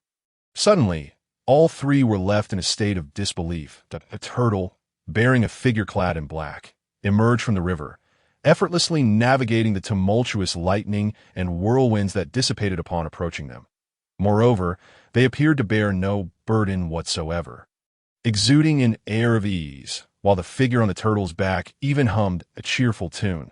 "Brother, I'm riding on a turtle's back. Sister, you tread the bridge with love and affection." Xiao Hong sang merrily. Han Xingyuan and Li Tianqi gaped in astonishment, their mouths agape, rendered speechless. Gao Yang furrowed her brow, disbelief etched across her face that Ye Lin flicked his hair back, gazing at Han Xingyuan and Li Tianqi, smugly declaring, "How pitiful! You can't even express your shock with a simple exclamation. Who on earth are you?" Han Xingyuan questioned coldly, his heart brimming with panic and indignation that Ye Lin, unfazed, directed Xiaohe to the bridge where Gao Yang stood, saying, "My lady, let us embark on a journey together along the Luchuan River, shall we? You seek your demise." Gao Yang unleashed a golden rune from the divine map of the Luo River, striking the unsuspecting Ye Lin. He plunged into the water, struggling desperately as he shouted, "Enough force. I like it." Gao Yang stepped onto Xiaohe's turtle back, her voice icy as she commanded, "Take me across." Xiaohe, aware of her relationship with Ye Lin, complied without hesitation, gripping Ye Lin's clothing and swiftly swimming to the opposite bank. Han Xingyuan and Li Tianqi observed in disbelief, having endured great hardships to reach the river's end, only to be thwarted by a man riding a turtle, nearly causing them to spew blood in frustration. Han Xingyuan bellowed, "If Gao Yang obtains the life cauldron, she will undoubtedly plunge Shun Xiao into an overwhelming war. Do not aid her in her tyranny. If you have the ability, come here. Stop your incessant prattle." Ye Lin, perched on the riverbank, taunted the two. "Hurry.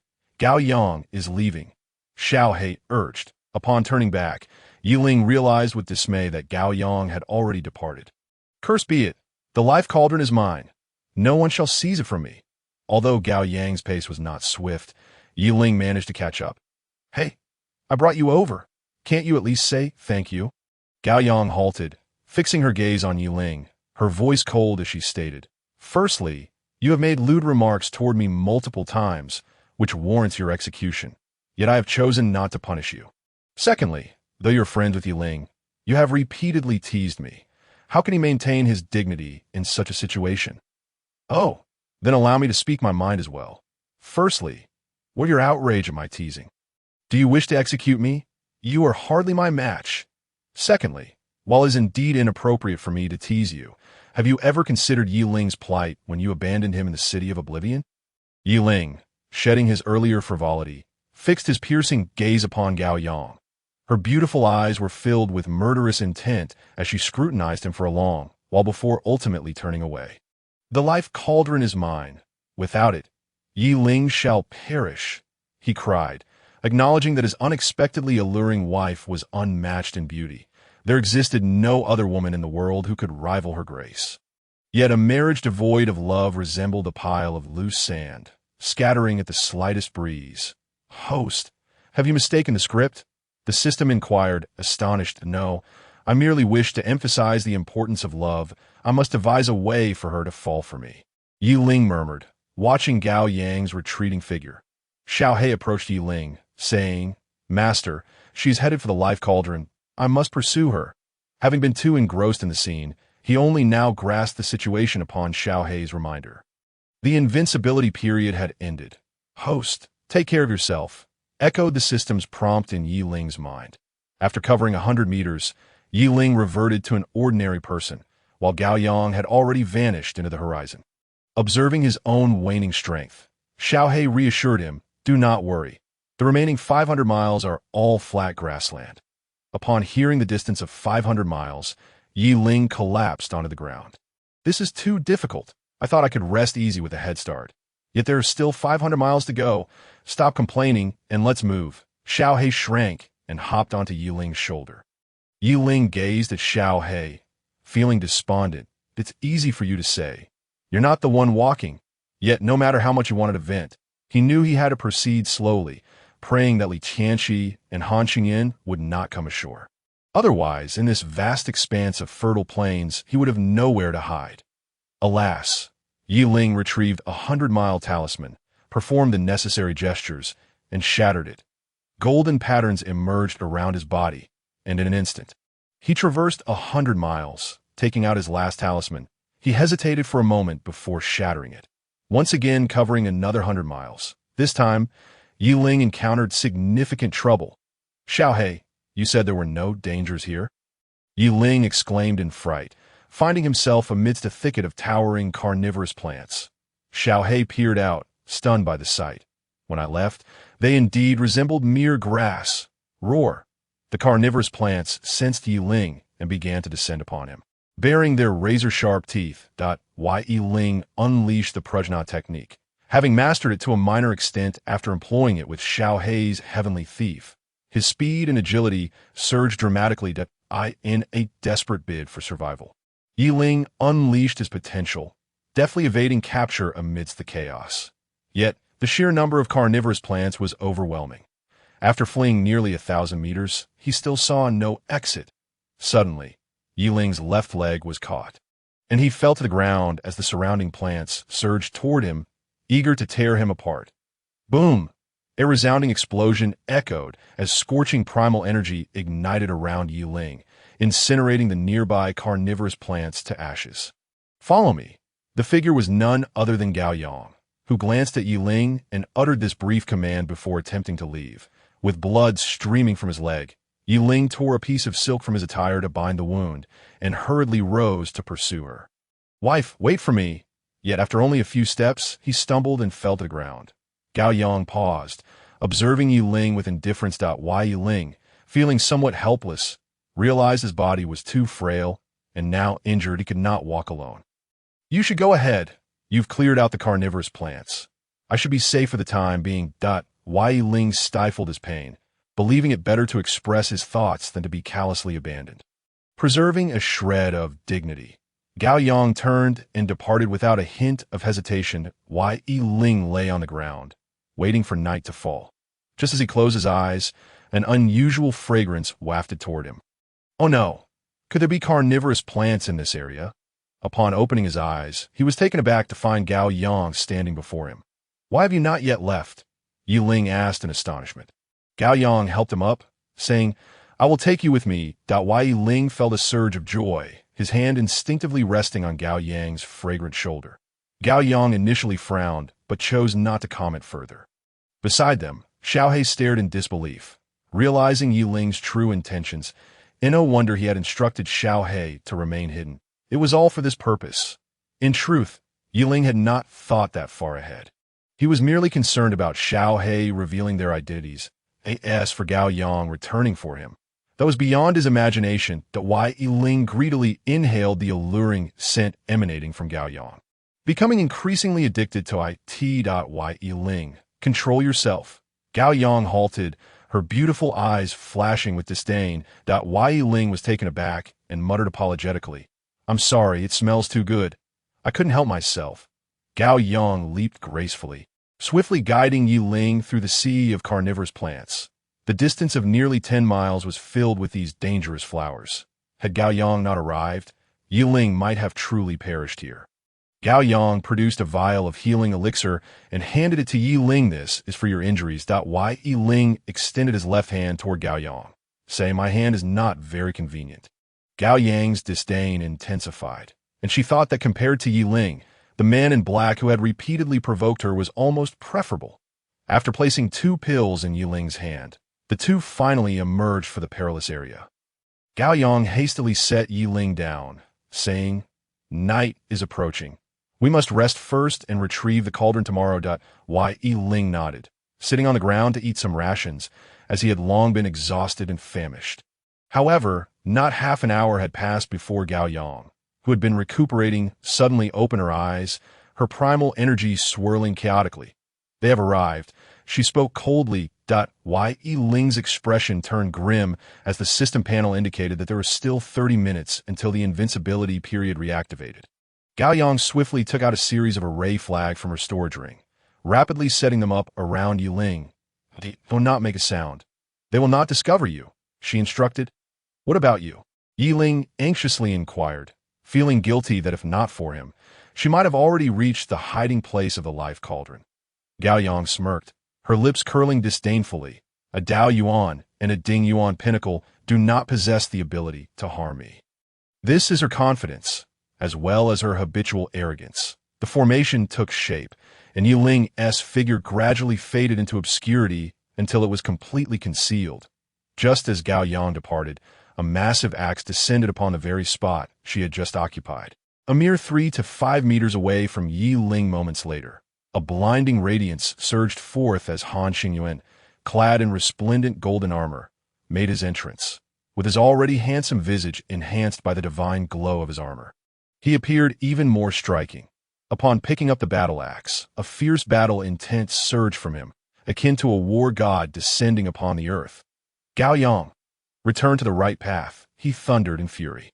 "As the son of the holy city, I shall show no mercy for past grievances." Han Xingyan roared, yet he failed to notice Ye Ling, who lingered for a moment before leaping into the air.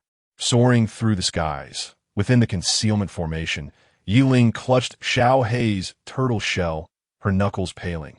"What nonsense about past grievances? Wait another 20 minutes, and I shall personally strangle you," she retorted. "Dear me, there seems to be something peculiar about Li Tianqi. I vaguely sensed the aura of the life cauldron." Xiao Hei, allowing Ye Ling to grip his shell, nestled within and voiced his doubts. After all, as an aspiring individual who had steadfastly guarded the city of annihilation for over a century, he naturally possessed some means. Yet, it was indeed strange that he was not alongside Han Xingyuan. Ye Ling remarked solemnly, seeing Ye Ling relax. Xiao Hei also poked his head out. "Perhaps he is still on the White Jade Bridge? That cannot be ruled out, though the likelihood is slim. Did you see the small cauldron atop his head while on the bridge?" Ye Ling meticulously recalled each detail. Xiao Hei replied casually, "I did. But the life aura emanating from it was quite faint, so I didn't pay much attention. The aura can be concealed." Countless images flashed through Ye Ling's mind, her expression grave enough to instill fear in Xiao Hei. Trembling, he asked, "Are you implying that Li Tianqi might have a more significant conspiracy?" "Not might, but certainly, we must find Li Tianqi," Ye Ling declared, rising and dragging her injured left leg out of the grand formation. "This is far too dangerous. Our current strength is utterly inadequate to face the looming crisis," Xiao Hei exclaimed anxiously, perceiving Ye Ling's recklessness. "Xiao Hei, unleash your elemental force to strike the man-eating flower and reveal our location," Ye Ling urged. Reluctantly, Xiao Hei responded, "When I helped you cross the Luchuan River, I exhausted all the elemental force I had accumulated during this time. I am quite weak now." "Then strike towards the heavens," Ye Ling commanded. Seeing her unwavering determination, Xiao Hei had no choice but to comply, gathering all his elemental force to strike the sky. Though feeble, a master within 100 miles would undoubtedly sense it. After 2 or 3 strikes, Xiao Hei was utterly spent, collapsing weakly to the ground. Ye Ling cradled him against her chest and gazed out into the distance. Moments later, a streak of light shot towards them from the horizon. It was Li Tianqi. With a small cauldron hovering above his head, an abundance of life energy cascading down, merging into his being. Upon seeing Ye Ling on the ground, Li Tianqi expressed surprise. "You managed to enter as well. Is that not permissible? What exactly are you planning?" Ye Ling questioned coldly. The weakened Xiao Hei, terrified, pawed at Ye Ling, realizing that confronting Li Tianqi with their current power was tantamount to seeking death. Ye Ling, however, paid no heed to Xiao Hei, her gaze locked with Li Tianqi's, devoid of any fear. "Huh." Li Tianqi laughed heartily. "I never expected the first to grasp the situation would be you, this mere catalyst." Or perhaps that masked man behind you informed you? Ye Lin shook her head in denial. I have not encountered him since my arrival. Rather, you must have already mastered the life cauldron by now. Li Qianqi shrugged and replied, Indeed, I gained mastery of it a century ago. And what is your objective? Ye Lin inquired, stepping closer to Li Qianqi, the distance between them a mere half-meter, making it easy for Li Qianqi to end her life should he so desire. Xiaohei's heart raced as he realized the peril. As Ye Ling's contracted beast, her demise would spell his own. Observing Ye Ling's demeanor, Li Qianqi revealed a smug grin. If this grand miracle were to unfold silently, it would indeed be rather dull. Let this mere ant bear witness to my grand design. At this, Xiaohei finally exhaled in relief, while Ye Ling remained composed. This was, in fact, the conclusion she had anticipated. Li Qianqi was undeniably mad and would certainly enact a grand scheme. Moreover, he was inherently arrogant, brimming with confidence. Indeed, everything transpired just as he had calculated. Han Xingyan, the enigmatic masked figure, and Gao Yang had all been lured to this very place. This grave he had meticulously prepared. Here, only Ye Ling was an unforeseen variable, yet her realm was far too weak. Like an insignificant ant, her existence posed no threat whatsoever, as it stood, having discovered Ye Ling. He did not intend to kill her, but rather to use her as a witness to his astonishing plan. Li Qianqi grasped Ye Ling and swiftly arrived before a cave dwelling. Ye Ling remained silent, merely following Li Qianqi in silence. This cave served as an ancestral hall, stacked high with tributes to the ancestors of the Li royal family over generations, and while Li family of the southern Tang has reigned for 100,000 years, spanning 76 generations of emperors. Yet Gao Yang's appearance has utterly destroyed my family's foundation built over 100 millennia. Of course, the holy city bears its share of blame. Long before the fall of the imperial capital, they had sent people to force my father to his death, seizing the national artifact, the Nine-Dragon Wall. Li Qianqi proclaimed, kneeling before the ancestral tablet and bowing sincerely, while Ye Ling stood beside him, pondering, as she recalled that Gao Yang's Fufeng Empire had ravaged the northern borders, while the revered holy city had remained indifferent, likely with ulterior motives, seeking something for themselves. Li Qianqi turned, his eyes brimming with confidence. Ye Ling, after this battle, I shall be the sole Dao Yuan realm in the northern borders. And then I shall trample upon the celestial city and unify the north. Ye Ling chuckled lightly. Will I survive? I intend to kill Han Xingyan. Once you witness that, you will undoubtedly perish, and some secrets are better left unrevealed. Li Qianqi stated, summoning the small cauldron and laying down restrictions before Ye Ling, ensnaring her within a confined space of 1 square meter. While Ye Ling offered no resistance. Rather, she was rather eager to witness what Li Qianqi termed a miracle. Having executed these preparations, Li Qianqi settled down to meditate, not opening his eyes until half an hour later when a violent tremor reverberated through the cave. Begin, small cauldron, Li Qianqi commanded, as he continuously formed incantations with his hands, causing the cauldron to rumble, an overwhelming surge of life energy flooding the cave. Upon the cave walls, 2 figures emerged, Gao Yang and Han Xingyan, standing within a magnificent white palace. The surrounding walls and floors gleamed like white jade. With a green stone platform at the center, atop which rested a small cauldron, from which rich life essence flowed like water. Both Gao Yang and Han Xingyan appeared to be in poor condition, evidently having endured a fierce battle. Douc, they will perish here, and in turn, fulfill my ascension to the Dao Yuan realm. Li Qianqi rose, reveling at the sight of the stone wall. What further schemes do you harbor? Ye Ling inquired calmly, seemingly only seeking answers. Li Qianqi gazed at Gao Yang and Han Xingyan as they clashed once more, a cold smile creeping onto his lips. I lack exceptional talent. My ascent to the Ding Yuan realm was solely due to the life cauldron. Yet it can no longer aid me in breaking through to the Dao Yuan. I require an opportunity. Thus, I shall today sacrifice Gao Yang and Han Xingyan, along with everything in this city of annihilation. To complete this miracle and defy fate, a hidden task was triggered. Seize the Dao fruit of defying fate. Reward, superior cultivation aptitude. Life force for 20 days. The Ye Lin awaited the opportune moment to strike while encircled. Her heart soared with joy at this task. 20 days of life force for free. The key was that she could finally break free from this feeble body, just as Ye Lin contemplated. She suddenly realized, system, this defiance of fate requires a sacrifice. If I seize the result, what will become of Gao Yang? This system can suppress the life cauldron, ensuring Gao Yang faces no mortal peril. Having received the assurance from the system, Ye Lin no longer harbored any worries. Meanwhile, the fierce battle between Gao Yang and Han Xingyan within the White Jade Palace had escalated to a boiling point. The divine diagram of the Luo River above Gao Yang's head had transformed into a miniature world, its terrifying energy severing the very fabric of space around her, placing her in a realm of her own. Han Xingyan had completely merged with the golden armored war god, a towering figure wielding a massive axe, relentlessly cleaving through Gao Yang's unique domain. Both were among the continent's most exceptional talents. Their nearly 1,000 years of arduous cultivation far surpassing the likes of Yitsong and Ouyang Qianqiu. In the midst of the intertwining light and shadow, the White Jade Palace could no longer withstand the sheer force of their clash. Crumbling to dust in an instant, a rich aura of life surged forth, enveloping the two like a thick mist. Upon witnessing their disappearance, Li Qianqi grew anxious, rising to activate a small cauldron in an attempt to discern the scene hidden within the fog. The life cauldron was a treasured artifact of the divine realm, its formidable power beyond the comprehension of ordinary beings. With Li Qianqi exerting his full strength, the white mist dissipated, revealing Gao Yang and Han Xingyan, both of whom had expended every ounce of their energy in the recent battle, now standing exhausted in confrontation. PFF.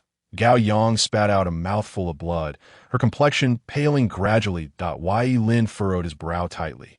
Could it be that Gao Yang had lost? Not necessarily. Li Qianqi's gaze fixated on Han Xingyan, his eyes brimming with vigilance. Han Xingyan slowly curled the corners of his mouth into a smirk, struggling to rise, but collapsing abruptly, golden runes manifesting across his body. He fought desperately to stand, yet the runes only grew more dazzling. The power of the Luo River divine diagram was indeed formidable. Li Qianqi muttered to himself, perhaps explaining to Ye Lin that moment. Gao Yang had already risen, slowly making her way towards the jade cauldron atop the stone platform. Don't, Ye Lin shouted, but Gao Yang could not hear him. Li Qianqi's expression turned fervent, bordering on madness. Just as Gao Yang reached out to touch the small cauldron, he made his move, channeling all his might as he sacrificed his life force, his soul being swept away by the cauldron. Outside the ruins of the palace, Gao Yang found her hands glued to the cauldron, unable to pull away. Moreover, some mysterious power within the cauldron continued to devour her inner energy. The Lord of the Heavenly City. The divine son of the Holy City. Nothing but trifles. Li Qianqi's voice echoed, as Gao Yang and Han Xingyan both looked up at the sky, where the mist billowed, energy swirling to Li Qianqi. Han Xingyan gazed incredulously at the white mist above. The mist coalesced, forming the features of Li Qianqi. The Holy City annihilated my clan. Gao Yang destroyed my homeland. You all shall perish. You are all fated to die. The visage formed from the mist twisted grotesquely, roaring in the sky, the sound reverberating mightily. Buzz! At that moment, the runes on Han Xingyan's body suddenly shattered. He immediately propelled himself off the ground, aiming a punch at the cauldron, desperate to rescue Gao Yang. However, his fist sank deep into the cauldron, a terrifying force of absorption overwhelming him, draining his inner energy relentlessly.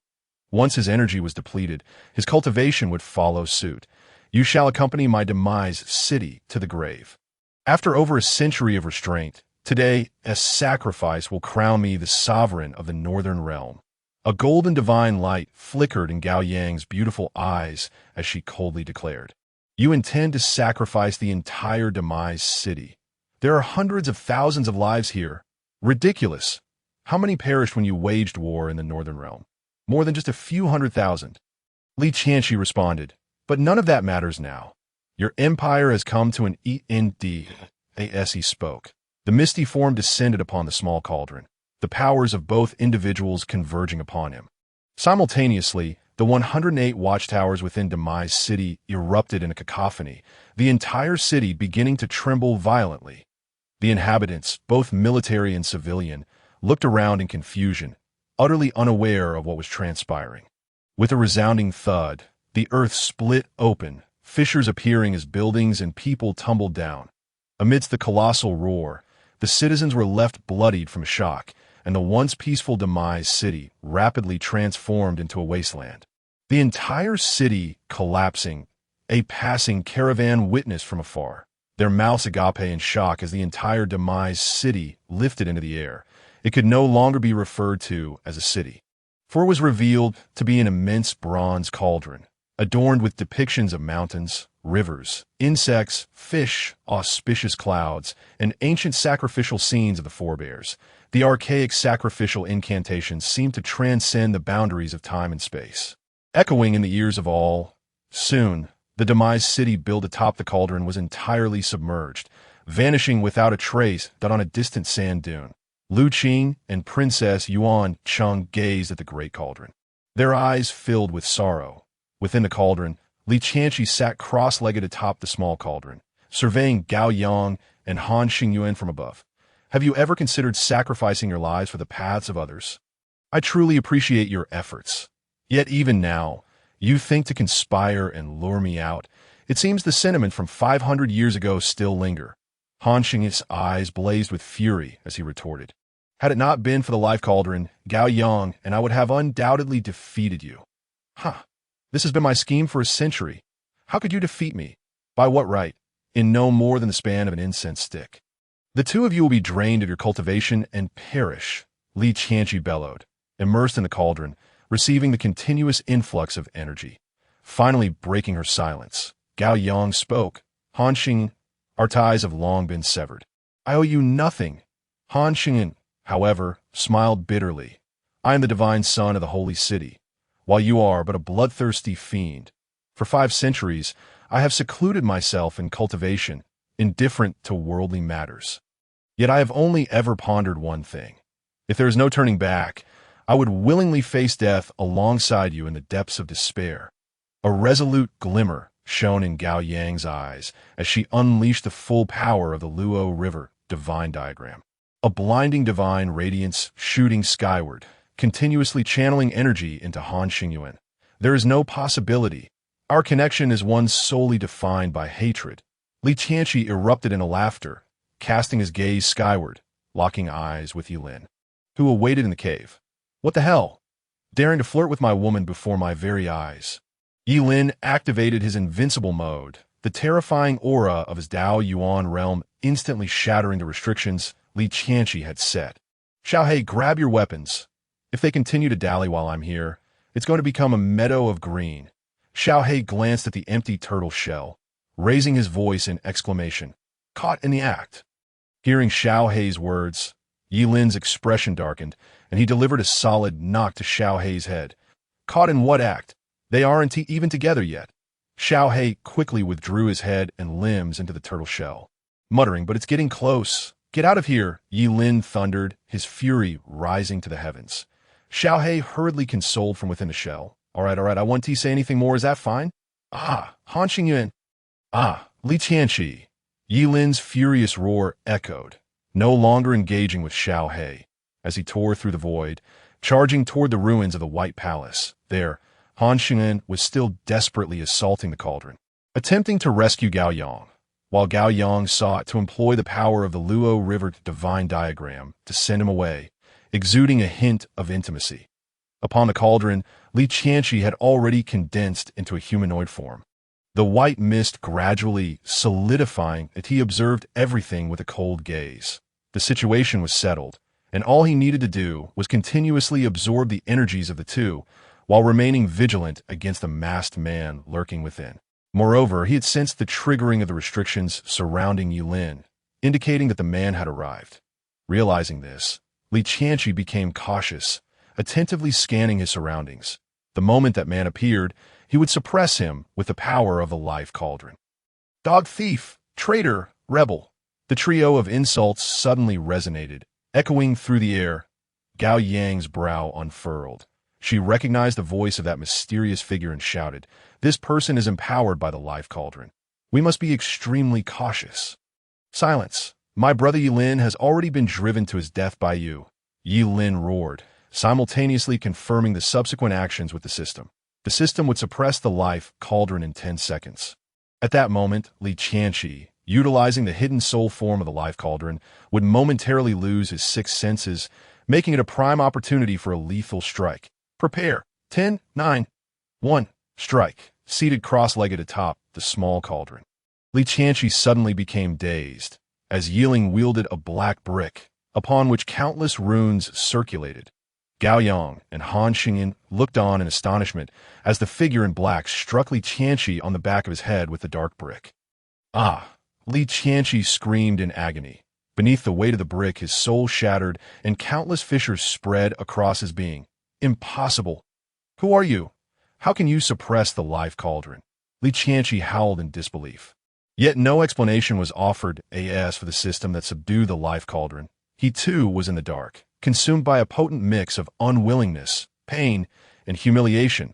Li Qianqi's soul fragmented, transforming into a cascade of light that descended into the small cauldron. Ye Lin took his place, seated atop the cauldron, seizing the Lehintu, his profound gaze locking with Gao Yang's. After a prolonged silence that drained both of their energies, Ye Lin waved his hand, sending Gao Yang sprawling back. "You may leave. Lin Wanqiu is by the banks of the Luchuan River." With that, Ye Lin diverted his gaze, the cauldron having begun to undergo a transformation after absorbing Li Qianqi's soul, a force merging with Ye Lin's very essence. Observing that Gao Yang still intended to remain, Ye Lin's voice turned sharp. "What more do you wish? Do you intend to take Han Xingyuan as well?" After a moment's contemplation, Gao Yang replied, "I owe him a life." Ye Lin's body trembled, his breath quickening. "Leave!" With a furious shout, Ye Lin swept his hand, sending Han Xingyan flying several meters away. "Thank you." Gao Yang bowed and departed alone, for as far as Han Xingyuan was concerned, Ye Lin, having spared him, would not go back on his word. Once Han Xingyuan was gone, the system chimed. Failure to complete the task will result in a penalty. Ye Lin shook his head and descended from the small cauldron, pondering whether the military and civilians in the city could be saved. Having been devoured by the life cauldron, they are beyond rescue, the system responded. "Very well, release all remaining." Ye Lin sighed in despondency, leaning against the verdant stone platform, sitting alone upon the ground. Suddenly, the vast life cauldron began to spew forth light. The citizens who had been swallowed enveloped in this luminescence, soaring out of the cauldron before gently landing on the ground. During this unfolding, they beheld a figure clad in a black robe, slumped upon the jade platform, appearing utterly exhausted and unwilling to stir. Simultaneously, scenes of Li Qianqi's sacrifice for the city of Jimmy flashed before their eyes, chilling their hearts. After over a century of steadfastness and belief, it had all crumbled. "He is going to die," a voice asserted, leaving the hundreds of thousands on the ground in stunned silence. Humanity is inherently good, yet easily led astray, and in moments of life and death, many will awaken. Alas, it feels like a dream. Ye Lin withdrew a small black object from his pocket, his eyes filled with resignation. The system had just announced the penalty for failure, stripping him of all life force. This meant he was destined to perish. "Xiaohei, take good care of the life cauldron, will you? And say farewell to my mother-in-law when you get the chance." "What do you mean?" Xiaohei was filled with confusion, a foreboding sensation creeping into his heart. "I am going to die," Ye Lin said helplessly, lamenting the lack of a legacy to leave behind. "Why? If you die, I die too. You must survive," Xiaohei exclaimed, panic etched across his face as he gazed at Ye Lin. Ye Lin reached out and erased the soul mark from Xiaohei, softly saying, "I am leaving as gently as I arrived. I wave my sleeve and take nothing with me." Xiaohei's face fell with sorrow, acutely aware of Ye Lin's life force waning, feeling an unexpected reluctance towards the great black creature after all their time together. "Farewell, Knight Emperor." Suddenly, a mournful cry resounded across the desert, filled with reverence and admiration that it was the military and civilians of Jimmy City paying their respects to Ye Lin. At least something remained. Listening to this voice brought Ye Lin a measure of comfort. He was no longer merely a butcher. Ding! Congratulations, host, for completing the main quest of finding the life cauldron. Reward: 365 days of life force. A city as a reward: artistic talent, array talent, alchemical talent, unlocking the reputation system, and unlocking the marketplace function. Ye Lin's eyes widened in surprise. Xiao He, with a mournful expression, said, "Great Black, take care, and if you have any inheritance, make sure to pass it on. I will help you inherit it." Hearing this made Ye Lin roll his eyes. He hadn't even died yet, and Xiao He was already thinking about his treasures. He promptly slapped Xiao He on the head. "Xiao He, you truly live up to your name. I have some bad news. I'm not dying." Huh. Realizing that Ye Lin's life force was returning, Xiao He exclaimed in delight, "You're not dying anymore. Maybe you should reconsider." Ye Lin's forehead twitched. "Xiao He, although you are a turtle, you are indeed a dog. Not only am I not dying, but I will also build a city here." With that, he pulled the city panel from the system and placed it in the desert. In no time, a magnificent city gradually materialized from the ether into reality. Ye Lin descended onto the city walls, addressing the kneeling civilians. "Those who wish to stay may enter. Those who wish to leave may do so. This is Ye Lin's city." The voices echoing in the ears of the civilians were undoubtedly the handiwork of the system, and alongside the recent penalty for failing the hidden task, Ye Lin found himself caught in the system's machinations. Yet ultimately, it was for his own benefit. The city granted by the system was even larger than the former Jimmy City, spanning hundreds of miles, yet no one came to reside there. For this was Ye Lin's city, and he was the husband of the Wind Empress, making them, in essence, foes. Ye Lin was not taken aback by this. Watching the system retrieve the life cauldron floating above the desert, he entered the city alongside Xiao He. The city was complete with houses and streets, and at its heart stood a statue of Ye Lin in invincible mode. The city possessed a shrinking feature, allowing the host to carry it with them. Ye Lin sighed. If there were no residents, so be it. He would reside there alone. At this moment, dawn was just breaking, yet the events of the previous night were indelibly etched in the memories of all. The last bastion, Jimmy City, was no more, and many of those around him had vanished. The descendants of sects and remnants of old dynasties gradually departed. Some may retreat into seclusion, while others might seek a new base to continue their resistance. Ye Lin sat on the ground, opening the system panel. The newly unlocked reputation system and marketplace function warranted thorough exploration. Opening the marketplace, the top section revealed the reputation points balance. 100,000. Below were 3 item slots, featuring a celestial grade movement technique, Phantom Shadow, valued at 100,000 reputation points, a celestial grade superior soul suppressing banner, valued at 500,000 reputation points, and a terrestrial grade technique, Cloud Piercing Palm, valued at 50,000 reputation points. After much contemplation, Ye Lin redeemed the celestial grade movement technique. Tossing the scroll to Xiao He, saying, "Train diligently." Xiao He's eyes brimmed with resentment. "You practice it yourself. That technique is utterly vile." Ye Lin patted Xiao He's head, reflecting, "Isn't the ideal of life to reap without sowing?" "Get lost," Xiao He retorted angrily. Yet upon unrolling the scroll, a smile emerged. "Celestial grade? I'll practice it." Ye Lin sought out the city lord's mansion and found a room where he promptly fell asleep.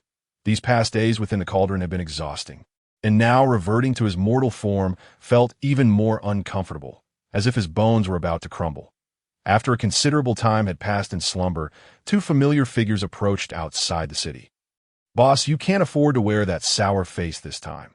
After all, he did save us," Lin Wanxiu tirelessly urged, having repeated this countless times throughout their journey.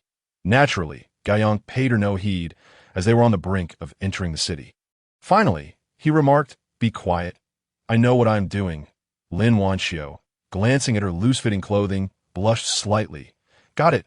This outfit had been given to her by Ye Lin's friend, and she had worn it ever since. Wondering if she would see him again. Listening to the rebels outside, calling him the Night Emperor, was simply too cool. Gao Yang shook his head and proceeded ahead, feeling a bit embarrassed to be in the company of someone so infatuated. "Wait for me, boss." Lin Wanxiu hurriedly followed. The two soon arrived at the plaza. Gao Yang gazed thoughtfully at the statue, while Lin Wanxiu's eyes searched for the Night Emperor. The The city lord's mansion emanated waves of energy. In the realm of Gao Yang, Lin Wanxiu, upon hearing the words, eagerly tugged at Gao Yang's arm, urging him onward. With a sense of resignation, Gao Yang led her to the lord's manor, only to discover a small, glossy black turtle diligently practicing. Beneath its feet, intricate runes illuminated the air, swiftly weaving through the gaps of the surroundings. It must be said that the little black turtle possessed an extraordinary talent for cultivation. In just half a day's time, it had already attained a minor success in the art of shadow movement. Upon noticing the newcomers, the little black turtle halted its movements and declared, Ye Lin is sleeping. Allow me to summon him. There's no need for that. We shall wait for him, Gao Yang interjected. The little black turtle expressed surprise, pondering how the fearsome empress would wait for anyone in that moment. It found itself somewhat admiring Ye Lin. However, Lin Wanxiu was unconcerned with such matters. After all, Ye Lin was not her husband. She approached the little black turtle, sneering, Little turtle, where is the Night Emperor? Recalling Ye Lin's strict instructions to never divulge such information. The little black turtle hesitated, not daring to reveal anything. Furthermore, this woman clearly sought something from him, and her current arrogance only reinforced his resolve to remain silent. Therefore, he concocted a tale. The Night Emperor spoke of her departure from Luchuan River. Expressing that he cannot forget you, he instructed that if you come seeking him, you should travel 1,000 miles north, where he will await your arrival. Upon hearing this, Lin Wanxiu caressed her garments, her face flushing with embarrassment as she muttered, You scoundrel! She then glanced at Gao Yang and said, I shall go. Understanding her intentions, Gao Yang permitted her to leave, albeit with a lingering, meaningful gaze directed at the little black turtle. Feeling guilty, the little black turtle cleared its throat and asserted, I, the great turtle, do not engage in treachery against my companions. If you require anything, you should seek Ye Lin inside. Gao Yang furrowed her brows. And soon enough, the little black turtle found itself silenced, hanging upside down from the eaves. This crafty turtle's antics vexed her somewhat. The following morning, Ye Lin awoke just in time, stretching lazily as he emerged from his chamber. Upon seeing the little black turtle dangling from the beam, he exclaimed, My goodness, who could be so ruthless as to torment a little turtle? Of course, Ye Lin noticed Gao Yang sitting on the roof ahead. It was impossible not to see her, yet the matters concerning the great cauldron presented a formidable challenge. Gao Yang, unfazed by Ye Lin's taunts, approached him and declared, Come back with me. I cannot, for fear of disrupting your affairs. Ye Lin replied, setting the little black turtle down, unable to undo the seal on its mouth for the moment. Gao Yang waved her hand, releasing the seal, and added, We are bound by the name of husband and wife. I shall adhere to the rules, and my heart bears no affection for you, nor for anyone else. Then why did you not allow him to kill Han Xingyuan? Ye Lin roared in anger. Gao Yang fell silent, and the little black turtle dared not speak. Ye Lin smirked, mockingly gazing at Gao Yang. After a lengthy pause, Gao Yang pressed her finger to Ye Lin's brow, causing his body to stiffen, rendering him motionless. Coldly, she stated, I promised my mother not to kill you and to bring you back, but that does not grant you the liberty to defy me in daylight. Neither Ye Lin nor the little black turtle posed a match for Gao Yang, leaving them no choice but to allow her to carry them away. Half an hour after Ye Lin's departure, the city vanished, leaving many who had sneaked and bewildered, utterly unaware of the events that had transpired. Lin Wanxiu traversed the vast desert with eager anticipation, heading deep into the northern sands. The military and civilians of the once dominant city had departed, some extolling the Night Emperor's benevolence, while others, with ulterior motives, whispered that the Night Emperor had slain Li Qianxi and activated a grand array to sacrifice the city, seeking to alter fate and extend Ye Lin's life. Ultimately, the son of the holy city, Han Xingyuan, intervened, rescuing some, yet over 100,000 lives were lost. Those with ulterior motives wielded power, and news of the Night Emperor's massacre spreading for Ye Lin's sake quickly traversed the four corners, leading the masses to vilify him as a bloodthirsty butcher, the source of all evil. 100 miles outside the heavenly city, mother-in-law Zhang Chunhua anxiously awaited. Upon seeing Ye Lin being carried back, She immediately scolded Gao Yang for her rough handling, then circled Ye Lin, tearfully lamenting how thin and dark he had become. Ye Lin, feeling quite helpless, acknowledged that the harsh conditions of the desert had indeed made him a shade darker. As for being thinner, that was an absurd claim, for he had been lavishly feasted at the drunken immortal tower every day. Naturally, those indulgences could not compare to the meals prepared by his mother-in-law. But his naturally slender build remained unchanged despite any amount of food and drink. Zhang Chunhua hurriedly helped Ye Lin onto a carriage, inquiring about his journey. Upon hearing that he had been captured by the remnants of the city, she gripped his hand tightly, her heart still trembling with fear, declaring, "From now on, you shall not venture out again." In truth, Zhang Chunhua had been weeping profusely for the past few days, since learning of Ye Lin's capture. She had been anxiously awaiting news about him. Now reunited, the heavy weight on her heart was finally lifted, and she fell into a deep slumber. After receiving a scolding, Gao Yang took her leave. For there were many matters in the Windward Empire that required her attention. Ye Lin returned to his previous routine, indulging in the pleasures of life within the heavenly city. Zhang Chunhua, ever affectionate, sent high-grade spiritual herbs to the little black turtle daily. The substantial loss of its original essence from its self-explosion was gradually being repaired. In moments of leisure, the little black turtle sighed. "You truly married a remarkable empress. This lifestyle is nothing short of paradise. Are you quite content? Feeling comfortable? Have you practiced the Prajna technique? Have you mastered the shadow movement?" Ye Lin cornered the little black turtle, pressing him against the wall. The little black turtle, fuming, retorted, "You shameless creature. You don't practice, yet expect me to." Ye Lin seized the little black turtle's neck and coldly stated, "This month, you have consumed my resources and enjoyed my hospitality. What harm is there in practicing? Besides, you stand to lose nothing. Ding. Main quest initiated. Head to the eastern region to seek the radiant cauldron. Rewards unknown. Ding. Side quest 1. Enter the fallen sect of the eastern region. The radiant sect. To seek clues regarding the radiant cauldron. Rewards. Heaven tier, great radiant sword technique. Heaven tier, great radiant A. Ye Lin was momentarily taken aback. After a month, he had finally received a quest. The little black turtle gazed at Ye Lin in confusion. "What have you finally received? Pack your things. Prepare for departure. It's time to get to work," Ye Lin declared resolutely. Hearing this, the little black turtle felt a tinge of sorrow, realizing that this idyllic existence was about to come to an end. As for stopping or delaying Ye Lin, that was out of the question. Once he made up his mind, no one could change it. Wait, Gao Yang might be able to, the little black turtle thought. After all, the last time Ye Lin refrained from killing Han Xingyuan was due to her influence. Understanding the task at hand, Ye Lin sought out his mother-in-law, Zhang Chunhua, to bid farewell to mother-in-law after the Night Emperor dismantled Li Tianqi's formation. "He indeed initiated a reversal of fate for me, but some unforeseen circumstances arose. Consequently, I have only 1 year left to live. There exists a sacred place in the eastern region that may allow me to extend my life. And I shall leave with him tomorrow. Liner," she replied. "Very well, but you must bring several capable protectors with you." Zhang Chunhua, filled with anxiety, clutched Ye Lin's hand tightly, reluctant to let go, yet she did not impede him further. Praying silently for his success in extending his life. Ye Lin, wishing to keep his identity concealed, politely declined, "Mother-in-law, with someone like the Night Emperor accompanying me, what have I to fear? Besides, he prefers to travel alone and specifically instructed me to go alone." "Very well. Next time there is an opportunity, I shall invite the Night Emperor to visit."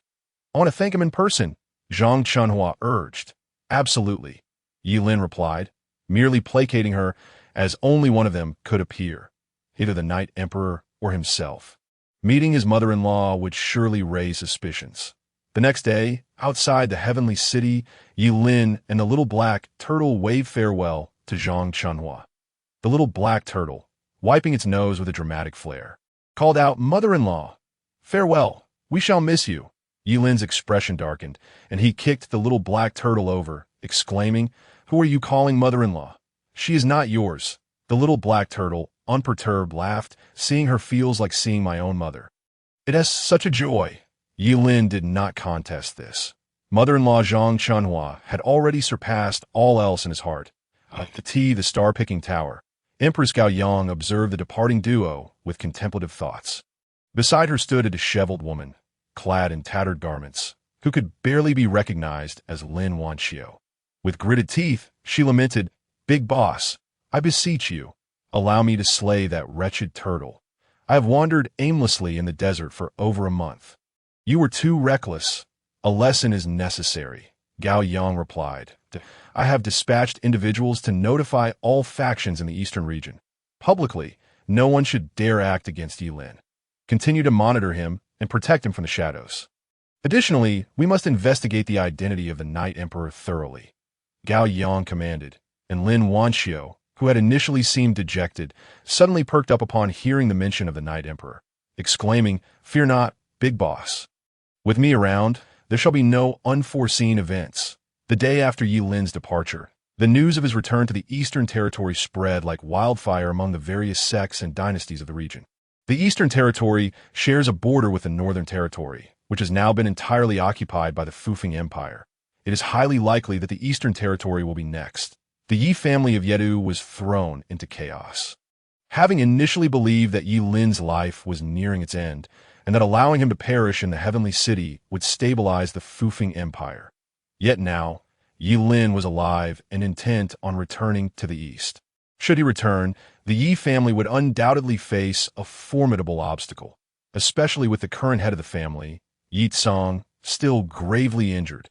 Most of the Yi family's younger generation were filled with dread, as Ye Lin had not been treated well during his years with the Yi family, and this ill treatment was largely their doing. The few who had not oppressed Ye Lin still looked down upon him for marrying into the Gao family, which had tarnished the Yi family's centuries-old prestige. However, there was one who felt joy amidst the turmoil. Though she was relegated to menial tasks in the kitchen, she remained cheerful, simply because he was alive. Because she herself was alive. "Ing, the third elder is calling for you," a sharp voice echoed from outside the kitchen. The frail figure of Yi Ing trembled uncontrollably, clearly intimidated by them. She set down the firewood and hurried outside. Standing respectfully before them, she was mute, or rather, she had been rendered mute since Ye Lin's departure. The guards, upon seeing her filthy appearance, expressed their disdain. It seems that like attracts like, the only person who could befriend Ye Lin is this useless girl. At these words, anger suddenly ignited in Yi Ying's eyes as she glared at the head guard. "It appears that even rendering your voice silent has not enlightened you to your own status and predicament." The guard stepped forward and struck her twice across the face. Yi Ying fell to the ground, yet her eyes remained defiant and filled with rage. "Enough, enough. The third elder is waiting. Take her away." Before long, Ying was brought to the Yi family's council hall, where all but the first and second elders were present. Upon seeing the dark, emaciated girl on the floor, they frowned in disapproval. "Take her to change into clean clothes. How could she have deteriorated so much in less than half a year?" An elderly man with a white beard wore an expression of displeasure, not out of sympathy for Yi Ying's plight, but rather due to the disgrace it brought upon the Yi family. Half an hour later, Ying was brought back to the council hall, and the transformation in her appearance astonished the guards. The once thin and dirty mute girl now looked surprisingly delicate and vibrant. Tears glistened in Yi Ying's eyes as she reflected on her inability to establish herself within such a powerful family after her grandfather's disappearance. Lacking any cultivation talent, she had been relegated to the lowest ranks, enduring the most arduous tasks, where even a hot bath and a change of clothes had become luxuries. The current situation felt surreal. A poignant reminder of what she had lost. The elder's expressions softened somewhat. The third elder, Yi Quan, spoke. "Yi Ying, as a friend of Ye Lin and the Yi family, I entrust you with the task of bringing him back." Yi Ying's eyes sparkled with determination as she nodded vigorously. The expressions of several other elders soured, as they despised Ye Lin and harbored animosity towards the Northern Territory. Yet he was the son of the former family head. Ultimately, he was still a member of the Yi family, and some semblance of dignity must be preserved, necessitating an escort upon his return point 10 days later. After traversing through numerous teleportation arrays, Ye Lin finally arrived at the border of the Northern Territory. "My heavens, is this world truly so vast?" The route I've taken over these past few days could circle the earth several times, Ye Lin exclaimed as he gazed at the border, while Xiao He, perched on his shoulder, remained oblivious to his musings about the earth, as Ye Lin often spoke nonsensical. "Oh, why, Ye Lin, are you returning to the Yi family?" Xiao He inquired, curious. After all, Ye Lin had once been the young master of the Yi family, and there was a possibility he might acquire some advantages upon his return. Yet Ye Lin frowned, his tone cold as he replied, "There is no need. We are heading to find the Guangming sect first." Xiao He, unwilling to relent, insisted on visiting the Yi family for some gains. Ye Lin, feeling exasperated, recounted the events of the past decade. Upon hearing this, Xiao He ceased his incessant prattling. Ye Lin suddenly remarked, "Only the first elder, Ye Gu, and his granddaughter Ying have treated me kindly. By the way, do you know why Ying is named Ying?" Xiao He shook his head in confusion. Ye Lin chuckled lightly, "Because her voice is exceptionally beautiful. Moreover, she has no cultivation talent, which is why we were once very close friends." Xiao He dismissed this, that as quite rare. Everyone bullied you, and she was the only one to befriend you. Noticing Ye Lin's silence, Xiao He flipped off his shoulder. "What's wrong?" Upon witnessing the scene before them, Xiao He fell silent as well. They beheld a procession of over a dozen horsemen, with a black carriage blocking the road, adorned with a gilded Yi character. That moment, a girl of about 13 or 14 joyfully dashed out from the carriage. Ye Lin's face lit up with delight as he called out, "Ying, it's you." The girl grasped Ye Lin's arm, nodding obediently. "Why aren't you speaking?" Ye Lin asked quizzically, looking at Ying, his only friend in the Yi family. Ying's eyes dimmed momentarily, but she quickly retrieved prepared paper and a pen, writing, "My voice was damaged. The third elder sent me to fetch you." Ye Lin merely glanced at the note, his gaze fixating on the scars adorning Yi Ying's arms. At that moment, the system scanned and reported, "Host, Yi Ying's voice has been rendered mute by poison, and she bears many scars upon her body." Ye Lin's earlier joy evaporated, replaced by an icy demeanor. Though Yi Ying lacked cultivation talent, her grandfather, Ye Gu, was the first elder of the Yi family and had doted on her dearly. He would never allow her to suffer such indignities, given her current state. It seemed significant turmoil had unfolded within the Yi family during his absence. "Ye young master, please get in the carriage." The accompanying guards, who usually held an air of arrogance, dared not act insolently before Ye Lin, waiting respectfully, for despite his perceived ineptitude, he was still the husband of the Fufeng empress. Moreover, recent rumors suggested that he was often accompanied by a powerful figure of the Daoyuan realm, instilling a sense of caution. Ye Lin pulled Yi Ying behind him, addressing the head guard. "I will not be returning to the Yi family, nor will Ying. I have other matters to attend to, so you may leave." The head guard's expression darkened. Had this been half a year ago, he would have kicked Ye Lin. Now, however, he merely replied coldly, "Ye Lin, during the Heavenly City battle, my eastern territory dispatched 10,000 soldiers, only to be utterly deceived by you. You would do well to return with us. Otherwise, we cannot guarantee your safety." There is no need. Ye Lin refused to engage further, focused solely on uncovering what had transpired with Ying. The head guard scrutinized Ye Lin for a long moment before muttering, "Unappreciative fool." With that, he turned his horse around and departed with his men. Ye Lin Ji, are you truly not returning?" Yi Ying wrote on the paper, her elegant handwriting pleasing to the eye, much like her own beauty. Ye Lin took her hand and led her to the carriage. Perhaps it was the joy of reunion, or perhaps the girl had quietly matured. In this moment alone with Ye Lin, Yi Ying felt a flicker of shyness. Ye Lin gazed tenderly at the girl before him, gradually piecing together her experiences over the past months. After Ye Lin's departure, her grandfather Ye Gu had vanished, and without him, her exclusion and trials became inevitable. As for her voice, she preferred not to dwell on it. Only she knew that whenever others mocked Ye Lin, she would always argue in his defense. Even after he had left, no one could speak ill of him before her. Understanding her reluctance to speak further, Ye Lin refrained from pressing her, simply stating, "Come with me.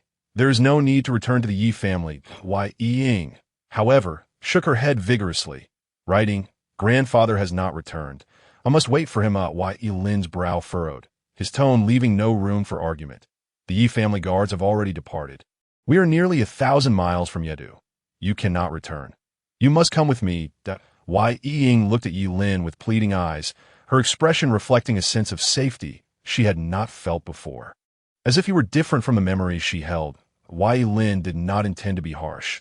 However, the girl's insistence on returning to the Yi family to endure suffering was unacceptable.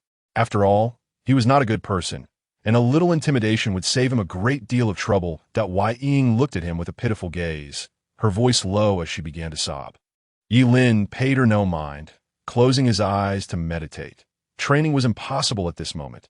Firstly, the qualifications do not permit, and secondly, when the time comes, one can simply deal with the little black directly. Unable to bear the situation, little black leapt from Ye Lin's shoulder and approached Nightingale, offering consolation. Do not fear, little sister. We are not the villains here. Wow! Nightingale cried out, frightened, her wails growing louder. Oh dear, I inadvertently revealed too much. What I meant to say is that we are actually the good ones, here in the eastern region on business, and we also wish to help you find your grandfather. Please do not cry. Is that true? Nightingale gazed skeptically at Little Black. Standing tall, Little Black patted his chest confidently and proclaimed, Of course it is. I once helped a group of tadpoles find their mother. Ye Lin furrowed his brow, suspecting Little Black might be referring to the large turtle with two prominent eyes, clad in green, that sent the tadpoles on their quest. Suddenly, Little Black fell silent. The Guangming sect had been utterly slaughtered, and it was said that even the mountains that housed the sect had been removed. Removed mountains. What immense power must that require? It could only be a Dao Yuan expert. A few passing cultivators discussed the recent calamity, and Ye Lin's eyes widened in realization. Guangming sect, Ye Lin murmured to himself. Little Black was taken aback, then solemnly remarked, Someone has beaten us to it. Ye Lin dismounted the carriage and called out to the passing cultivators. Upon seeing the gilded character for Yi adorning the carriage, they recognized it belonged to the foremost family in the eastern region and wasted no time in recounting the details of the Guangming sect's downfall. This incident occurred 3 days prior, and indeed, someone had gotten there first. Little Black's expression darkened as he asked, What shall we do? Ye Lin jumped back onto the carriage, resolutely stating, To Guangming sect. The Guangming sect lay over 1,000 miles from where Ye Lin was. So the duo, along with Little Black, made their way to the nearby Kunshan city to utilize the teleportation array there. Fortunately, Ye Lin's mother-in-law, Zhang Chunhua, had provided them with 5,000 spirit stones as travel funds, allowing Ye Lin to activate the teleportation array without waiting for others. Upon their arrival at the Guangming sect, they were met with sheer horror. The scene before them was nothing short of appalling. The sect's main gate had vanished, along with several surrounding peaks, all severed at the roots as if cleaved by a celestial blade or a sharp sword. Remnants of numerous corpses remained, the pungent stench of blood and decay overwhelming their senses. Nightingale, terrified, retreated into the carriage, unable to bear the sight. Little Black turned to Ye Lin, realizing they had gleaned no information whatsoever, while Ye Lin stared intently for a long while, lost in thought before murmuring, Let us return tonight. Little Black, confused, followed Ye Lin back to the carriage. The Guangming sect was merely a minor sect. Its adversaries should not possess the strength to dismantle it so quietly overnight, let alone remove its mountains. Inside the carriage, Ye Lin surmised that the one responsible for the massacre of the Guangming sect was none other than Amber. After all, he had encountered him before and could easily recognize his aura. What? The infamous Shunxiao sword. Amber did this. Little Black exclaimed, rendered speechless. Why would such a formidable being destroy a mere sect? Surely, no one would dare provoke him. Nightingale, too, was astonished. He was a legendary figure, a Dao Yuan expert who looked down upon all beings. Ye Lin, his expression grave, explained he seeks the light cauldron precisely to aid the holy city in acquiring it. They must have removed the mountains without finding any clues. So we still have a chance. Ye Lin's gaze fell upon the horrific scene outside the carriage window, his mind already formulating a plan. After traveling nearly 20 miles, the sky darkened. Little Black caught a few wild rabbits, roasting them for a feast, while Nightingale, still shaken from witnessing the decayed corpses at the Guangming sect's ruins, could not muster the appetite to eat meat. Little Black and Ye Lin did not press her. Offering only a few plain buns for sustenance, as night fell, Ye Lin disembarked the carriage, preparing to leave.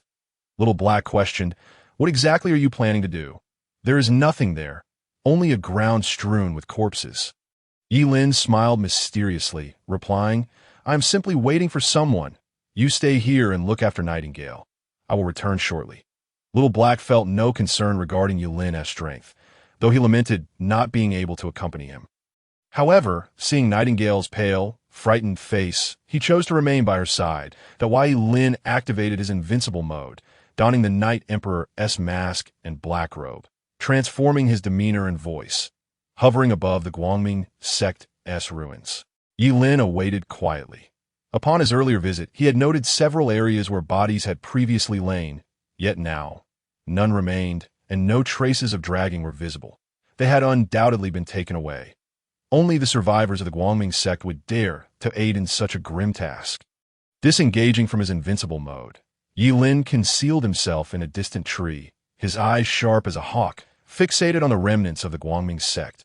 Time passed slowly. 2 or 3 hours slipped by without any sign of movement. Was he merely overthinking? Or had the corpses been carried away by some avian creature? Ye Lin rubbed his dry eyes and pinched his thigh to remain alert. Suddenly, a shadow darted past, moving with astonishing speed. Ye Lin focused intently on the corpses, knowing that while human figures were elusive, the dead would remain still. Surely, he was there to collect them, as expected. One of the corpses stirred, lifting itself and beginning to drift away into the distance. Without hesitation, Ye Lin activated his invincible mode, swiftly reaching the corpse and seizing the person beneath it. The surge of energy illuminated both himself and the individual he grasped. It was a young man of 17 or 18. His face smeared with blood, glaring fiercely at Ye Lin as if intent on devouring him alive. "I am not your enemy. Do not regard me with such malice."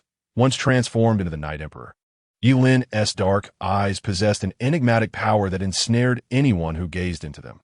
The young man was no exception, his expression gradually dulling in astonishment. That's why Ye Lin released him onto the ground. The annihilator of the Guangming sect was the Shunshao sword, Amber, a Dao Yuan expert. The youth did not express shock, instead sitting numbly on the ground, silent and motionless. That's why Ye Lin did not press him. Gathering immense energy and unleashing it upon the vast land ahead, the heat dispersing insects and wild beasts, creating deep craters in the earth. After excavating the pits, Ye Lin utilized his power to relocate the corpses into the holes, subsequently covering them with earth for burial. During this process, the young man's eyes gradually regained focus, though confusion and bewilderment clouded his expression. Once all were buried, Ye Lin moved a massive stone, inscribing Guangming sect ruins, and vowed, "Today, I bury my brethren here. On the day of vengeance, the sect shall be restored." Woo woo woo. The youth suddenly knelt, crying out in anguish, his bloodied hands pounding the ground with fervor. Now, it was Ye Lin's turn to remain silent, simply observing the young man. After a long while, perhaps exhausted from weeping, the youth lifted his gaze towards Ye Lin, indignantly exclaiming, with a heart bent on vengeance, yet powerless to act, "Do you know who my enemies are?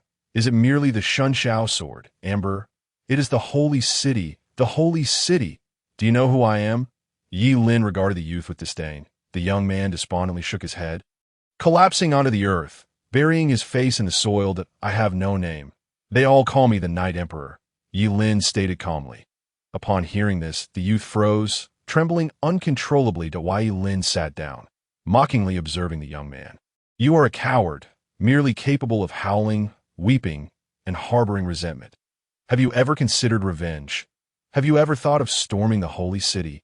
Enough. Ye Lin turned to leave, deeming the young man as potential mediocre. His ambitions lacking. He likely was not a core member of the Guangming sect and could not possibly know of the Light Cauldron. Yet he dared to collect the bodies, indicating his heart was not entirely wicked. Perhaps aiding him a little would suffice for their parting. As Ye Lin walked away, the young man suddenly rose and shouted, "Night Emperor, please allow me to follow you. If given the chance, I shall ascend upon the holy city to avenge my master." Elders and fellow disciples. The Night Emperor, the great demon of the northern region, was a figure known to him. Moreover, his grievances with the holy city were no secret, having spread throughout the world, given his own mediocre talents. Following Ye Lin might just be his only path forward. Ye Lin halted, stating coldly, 20 miles away, there's my friend, Ye Lin, go seek him. Having spoken, Ye Lin tore through the night, vanishing into its depths. The youth turned to gaze upon the stone tablet, then knelt once more, bowing deeply. Father, masters, brothers, and sisters, I embark on this journey solely for vengeance. Though I may dwell in darkness, my heart shall not forsake the light. On the carriage, Xiao He and Ying listened as Ye Lin recounted the earlier events. Xiao He remarked nonchalantly, there are countless injustices in this world, and many youths like him exist. However, Ying shook her head and wrote, the decline of the Guangming sect is due to its method of cultivating disciples, which disregards innate talent. As long as one's heart is inclined towards the light, the sect spares no effort in nurturing them. Within the sect lies a Guangming tablet, an artifact that assesses the light within a disciple's heart. Isn't that courting death?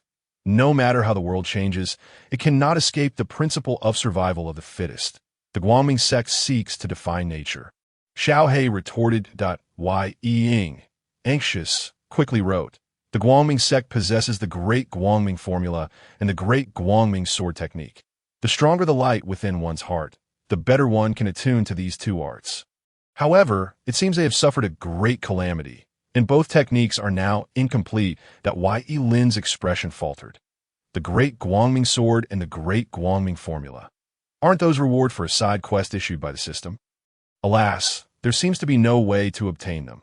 Disciple Jun Haoran pays his respects. A resolute voice suddenly echoed from outside the carriage. Ye Lin recognized it as the voice of the youth. Yet he remained unperturbed, responding coolly. Do you know who I am? You are Ye Lin, the husband of the Wind Empress, a murderer with countless victims, a figure of immense infamy. It is the Night Emperor who sent me to seek you. I come solely for vengeance, Jun Haoran declared, bowing thrice with great fervor. Since it is he who sent you, then come aboard, just what I need, a coachman, and you shall do, Ye Lin stated coldly. Jun Haoran's countenance shifted. Being called a coachman was undoubtedly an insult, yet the thirst for revenge loomed larger. He ultimately bowed his head, saying, I have nothing to offer in return. This is a token passed down from my father. Today, I present it to you as a pledge of loyalty. Jun Haoran removed the pendant from around his neck and offered it with both hands. Ye Lin did not even exit the carriage. Having assumed the guise of a Night Emperor, he had already seen that the youth bore nothing of value. Now, he could not be bothered to accept it, impatiently saying, I do not want it. There is a river ahead. Go wash yourself and change your clothes. Xiao He took the clothing Ye Lin provided and delivered it outside, returning shortly with a stone pendant in hand. Ye Lin scoffed. Xiao He, you are truly insatiable. You spare nothing. The more, the merrier, Xiao He replied, somewhat sheepishly, yet he adhered to the principle of better safe than sorry, collecting whatever he could find. Suddenly, Ye Lin snatched the pendant from Xiao He's grasp. The system's voice echoed in his ears. Congratulations, host, for completing the side quest and uncovering clues to the Guangming Cauldron. Reward, Celestial Grade Technique, Great Guangming Formula. Reward, Celestial Grade Martial Art, Great Guangming Sword.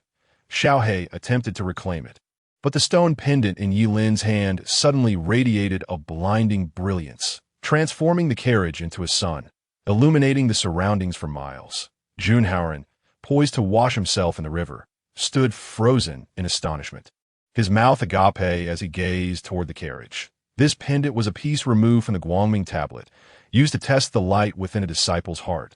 The stronger the light, the more dazzling the glow. Yet, never had he witnessed such a spectacle, akin to the sun itself. Was this the work of that demon or that greedy turtle? Unbelievable. Jun Haoran chose not to return to inquire further. He leaped into the river to cleanse himself of blood, pondering whether he had truly strayed into the path of darkness. Once clean, he donned fresh attire and returned to the side of the carriage. Drive. Choose any direction. We must leave this place, the farther, the better.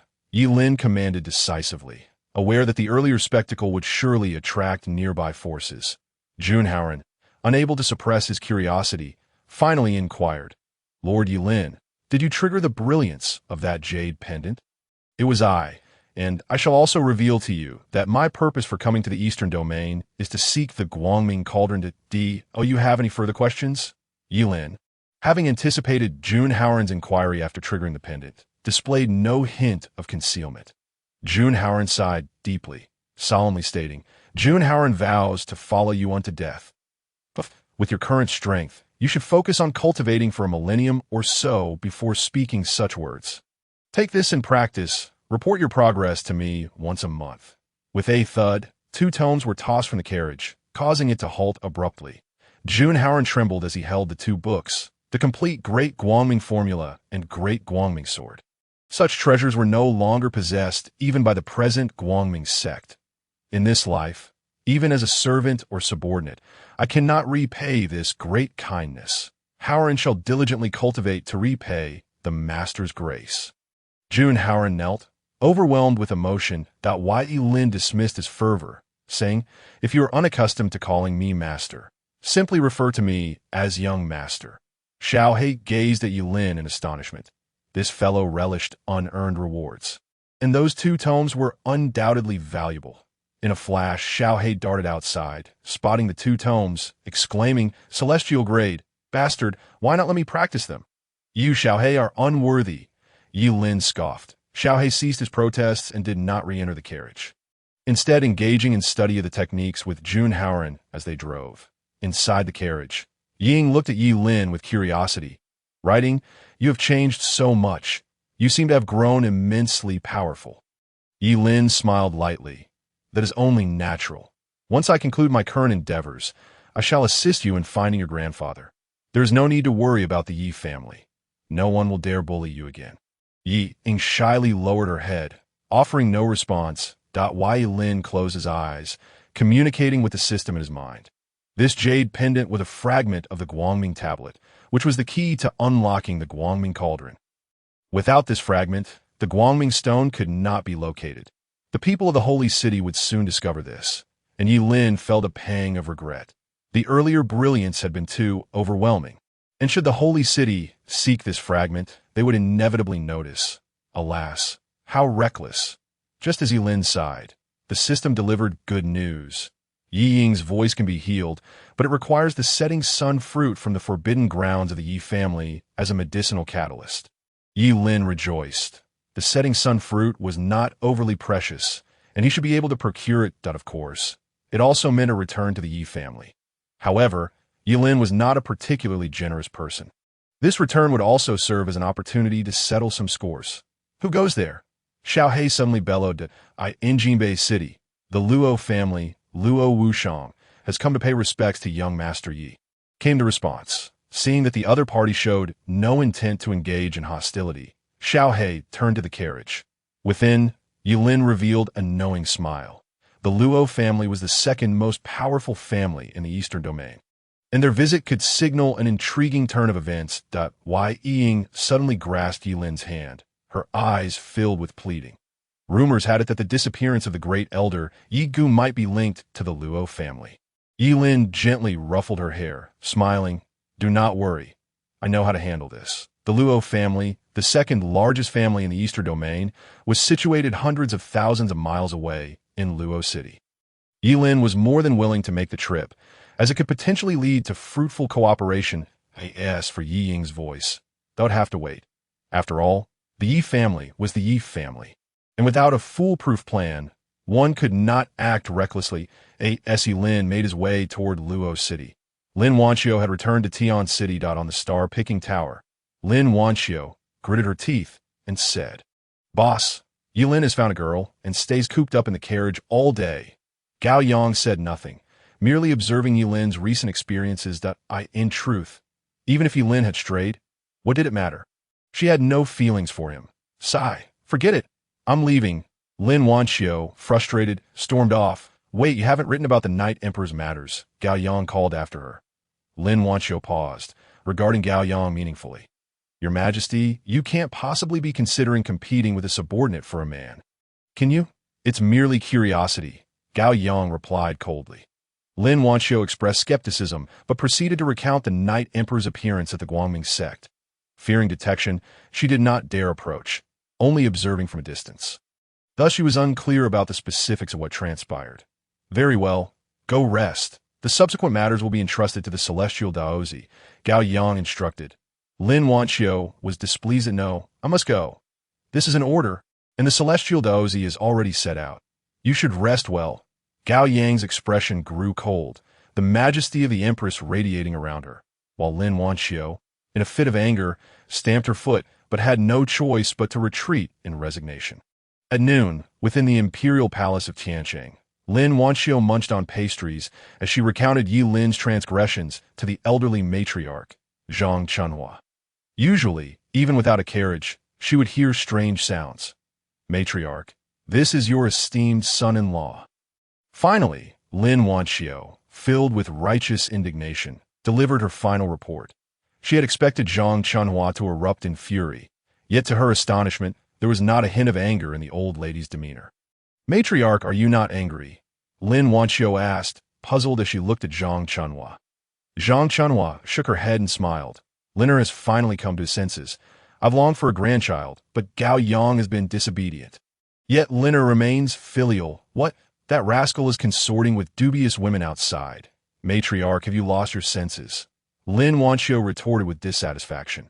Zhang Chunhua furrowed her brows. Indeed, such dubious women are troublesome. Wanxiu, why not endure a little and marry Liner as a concubine? And give me a big grandchild soon? The pastry in Lin Wanxiu's hand fell as she stared, dumbfounded. Matriarch, are you certain Gao Yang is your biological son? To me, it seems Ye Lin is your son. Of course, Gao Yang is my own, but Liner is my true son, that if you agree, I will immediately arrange for Liner to return and marry next month. Zhang Chunhua declared, pulling out a book of almanacs, genuinely selecting an auspicious date. This left Lin Wanxiu utterly shocked. No, I already have someone in my heart. Humph, you are no longer a child. It is indeed time to settle down. However, I must advise you, the Night Emperor's identity is shrouded in mystery. Do not become too deeply entangled, Zhang Chunhua said sternly. How do you know?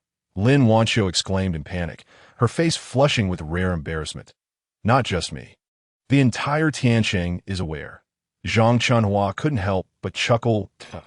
Lin Wanxiu shrieked as she fled, humiliated to the utmost. At the same time, she was curious about which big mouth had leaked the information. Gao Yang was aloof, so it couldn't have been her. The other brothers had all gone to various places in the Northern Territory after the great battle in Tianqing, leaving only Daisy, that old oracle, who surely knew. Yet he had already gone to the Eastern Territory. Damn it, you run fast. Lin Wanxiu fumed. Meanwhile, after a 10-day journey, Ye Lin finally arrived in Luocheng, the second largest city in the Eastern Territory, second only to Yedu. Brother Yi, this is Luocheng. Luo Wushang treated Ye Lin with great respect, attending to him meticulously as they enjoyed food and drink along the way, developing a sense of mutual admiration. Setting aside the identity of the Luo family's young master, Ye Lin truly appreciated Luo Wushang.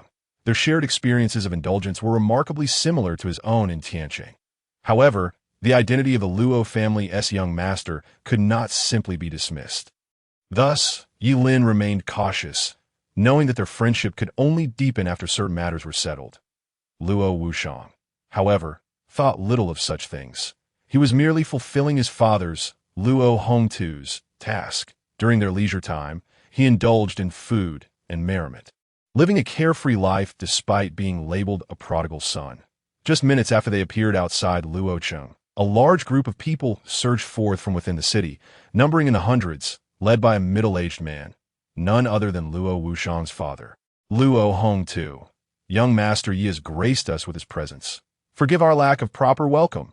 Luo Hongtu bowed respectfully, even more so than his son. Why does the head of the Luo family demean himself so? I am but a humble son-in-law from Tianqing. Seeing Luo Hongtu adopt such a lowly posture, Ye Lin felt no need to maintain his own airs, especially since they had business to discuss. Upon witnessing this, Luo Hongtu felt a sense of admiration, casting a pleased glance at his son, who had often been criticized for idleness, but had finally accomplished something today. Young Master Yi, I shall leave you here. I am heading to Yanlu Pavilion. When you have free time, seek me out, and I will show you the sights, Luo Wushang said with a mischievous grin, just as Luo Hongtu felt a glimmer of hope regarding his son's character. His expression darkened, ready to reprimand him, but Ye Lin interjected, "All right, I shall do that." Only then did Luo Hongtu recall that Ye Lin's reputation in Tiancheng was also that of a carefree individual, and it was indeed possible that he and his wayward son shared a similar disposition. Master of Luocheng, let us proceed into the city. Little Black's face was filled with discontent. He had been engrossed in studying the Great Radiance technique lately, and such an occasion was not conducive to further research. His irritation grew upon witnessing Luo Hongtu dawdling. My apologies. I have lost composure. It is indeed my son's lack of ambition that has caused this.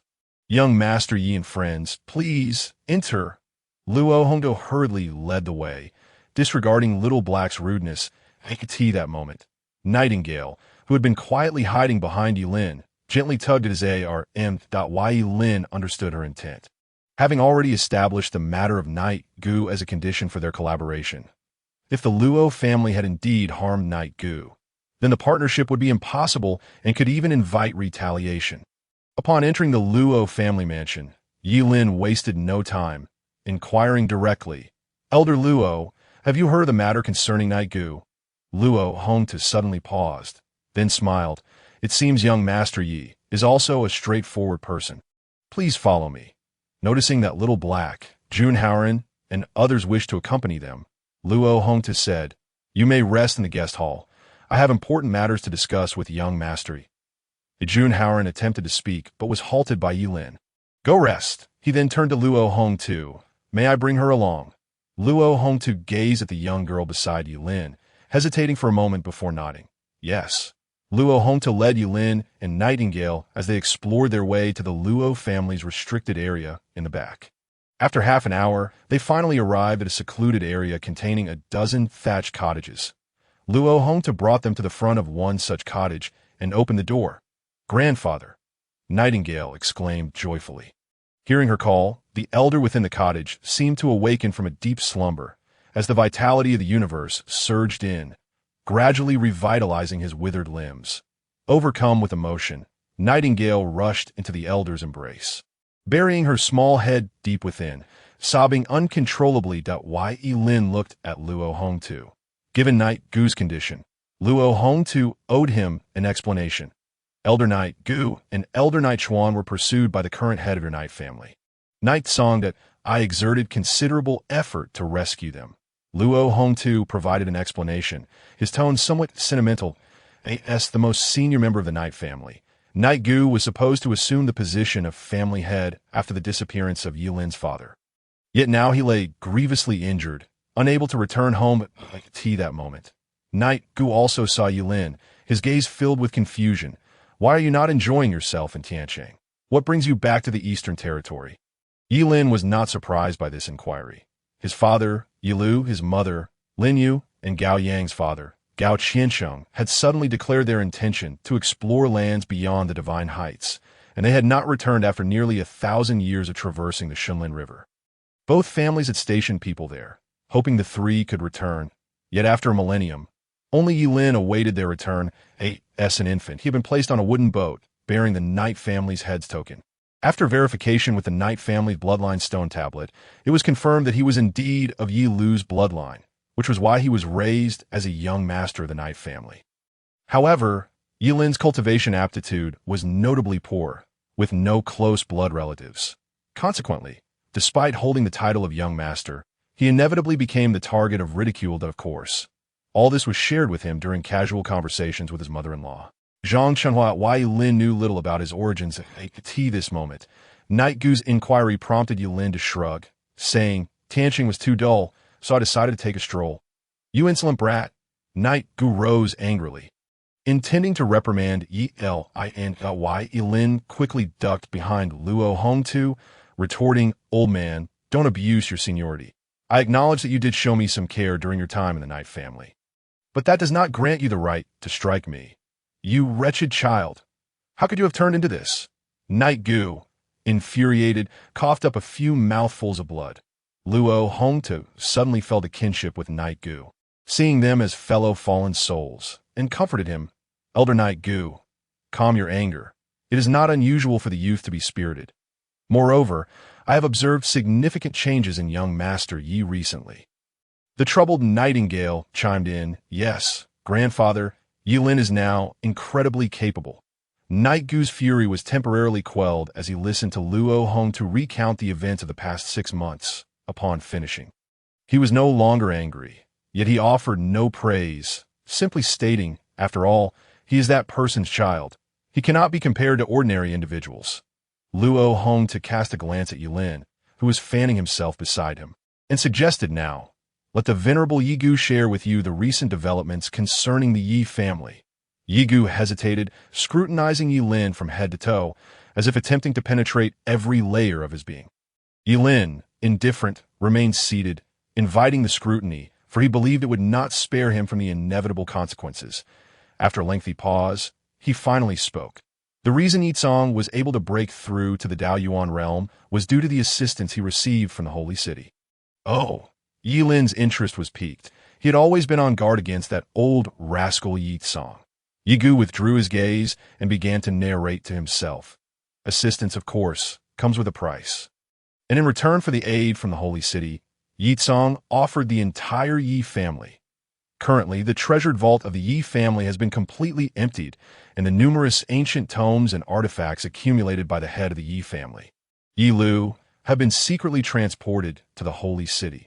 Initially, we were unaware of this, considering the Yi family's position was steadily rising. It wasn't until one day when my second brother and I discovered an intruder in the Yi family that we began to observe closely, only to find that this individual was an envoy from the Holy City. Yizong, as a Daoyuan powerhouse, knelt before that envoy without a hint of hesitation, subsequently presenting the Yi family token with both hands.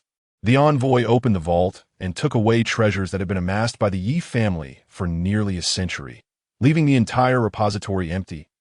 In a fit of rage, I revealed myself to confront Yizong. Yet he was, after all, a Daoyuan powerhouse, and he severely injured my second brother and me. In the end, my second brother sacrificed his life to grant me a sliver of hope to escape from Yidu, and I was fortunate enough to be rescued by the head of the Luo family. This. Luo Hongta laughed heartily, remarking, I am rather concerned about the Yi family. Ye Lin curled his lips in disdain. This old fox had undoubtedly been keeping a close watch on the Yi family, perhaps even being aware of Yizong's allegiance to the Holy City long ago. However, there was no need to dwell on this, as the Yi family and the Luo family were, after all, rivals, and he harbored no particular affection for the Yi family. That moment, Ye Gu spoke somberly. Did the head of the Luo family awaken me because he found a way to deal with Yizong? Luo Hongtu, however, turned his gaze toward Ye Lin glanced around to confirm he was alone, then sighed. After all, it is my father's family. I have heard that the old scoundrel Yizong has not yet recovered from his injuries. I can at most send Yi Di to pay him a visit and exacerbate his condition. As for dismantling the Yi family, I think not. Unworthy descendants, we are not aiming to dismantle the Yi family. After Yizong's demise, the Yi family might ascend to become the second family in the eastern region. Yet, that would be preferable to becoming a vassal of the Holy City. Ye Gu coughed violently in anger. Glaring at Ye Lin with indignation, Ye Ying hurriedly patted his back. Looking at him with concern, Ye Lin rose and remarked indifferently, there is only so much I can do. Beyond that, I am powerless. Luo Hongtu stood up and declared, that is sufficient. As long as Yizong does not recover, taking Yidu will not be a difficult task. Ye Lin revealed a knowing smile and said, Luo Hongtu, indeed, your ambitions are grand. I shall take my leave. Ye Lin exited, realizing that Luo Hongtu had likely been plotting the annexation of the Yi family for many years. What remained was merely the waiting for an opportunity, and it seemed he had just provided it. However, he was somewhat puzzled. The Luo family did not possess any Daoyuan realm powerhouses, so where did they derive their audacity to challenge the Yi family? The following night, Ying suddenly appeared at Ye Lin's door. "What is it? Have you not found your grandfather and are still unhappy? In a few days, I will help you treat your throat. Do not be anxious," Ye Lin said gently. Yet, Ying shook her head, closed the door, and dipped her brush in tea to write. "Grandfather appears to be unwell." Ye Lin casually glanced at it. Dismissing her concerns, "Just wait patiently. Perhaps let June Howard take you out for a stroll. You have simply been under too much pressure these past 6 months." Ying said nothing further, bowed, and departed. The next day, Luo Hongtu summoned Ye Lin to the forbidden grounds of the back mountain once more. Finalizing their plan, Ye Lin was tasked with intensifying Yi Tsang's injuries, while Luo Hongtu and Yi Gu would employ their own methods to eliminate Yi Tsang. After a detailed discussion of their strategy, Ye Lin resolved to set out the following day. After all, he still needed to seek the brightness cauldron, and he did not wish to delay any longer. He requested 500,000 yuan stones for travel expenses from Luo Hongtu, and with Little Black and Junhauren, he embarked on his journey. Wei Ying did not accompany them, as Yi Gu stated he did not want her to hinder Ye Lin and the others. In response, Ye Lin found it somewhat amusing. He was not afraid of dragging anyone down, and Ying had already reached the Yuan Dan realm. However, it was inconsequential. Perhaps the old man simply did not want his granddaughter to face danger. 500,000 yuan stones were more than sufficient for transportation to Yidu, and upon careful calculation, Ye Lin even profited over 400,000, confirming Luo Hongtu's generosity. Little Black continued to study the Great Brightness technique.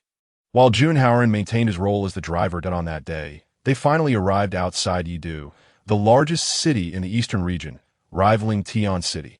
The towering walls, hundreds of feet high, were pitch black, constructed from some unknown material, seemingly absorbing the sunlight that shone upon them. This was reminiscent of Ye Lin's pupils when he transformed into the Night Emperor. Upon his return, Ye Lin did not conceal his whereabouts. The Yi family was already aware of this matter, even knowing he had visited Luo City. Outside Yidu, the third elder of the Yi family, Yi Quan, arrived with others to greet him. "The envoy from the Wind Empire has arrived. Forgive our lack of a proper welcome."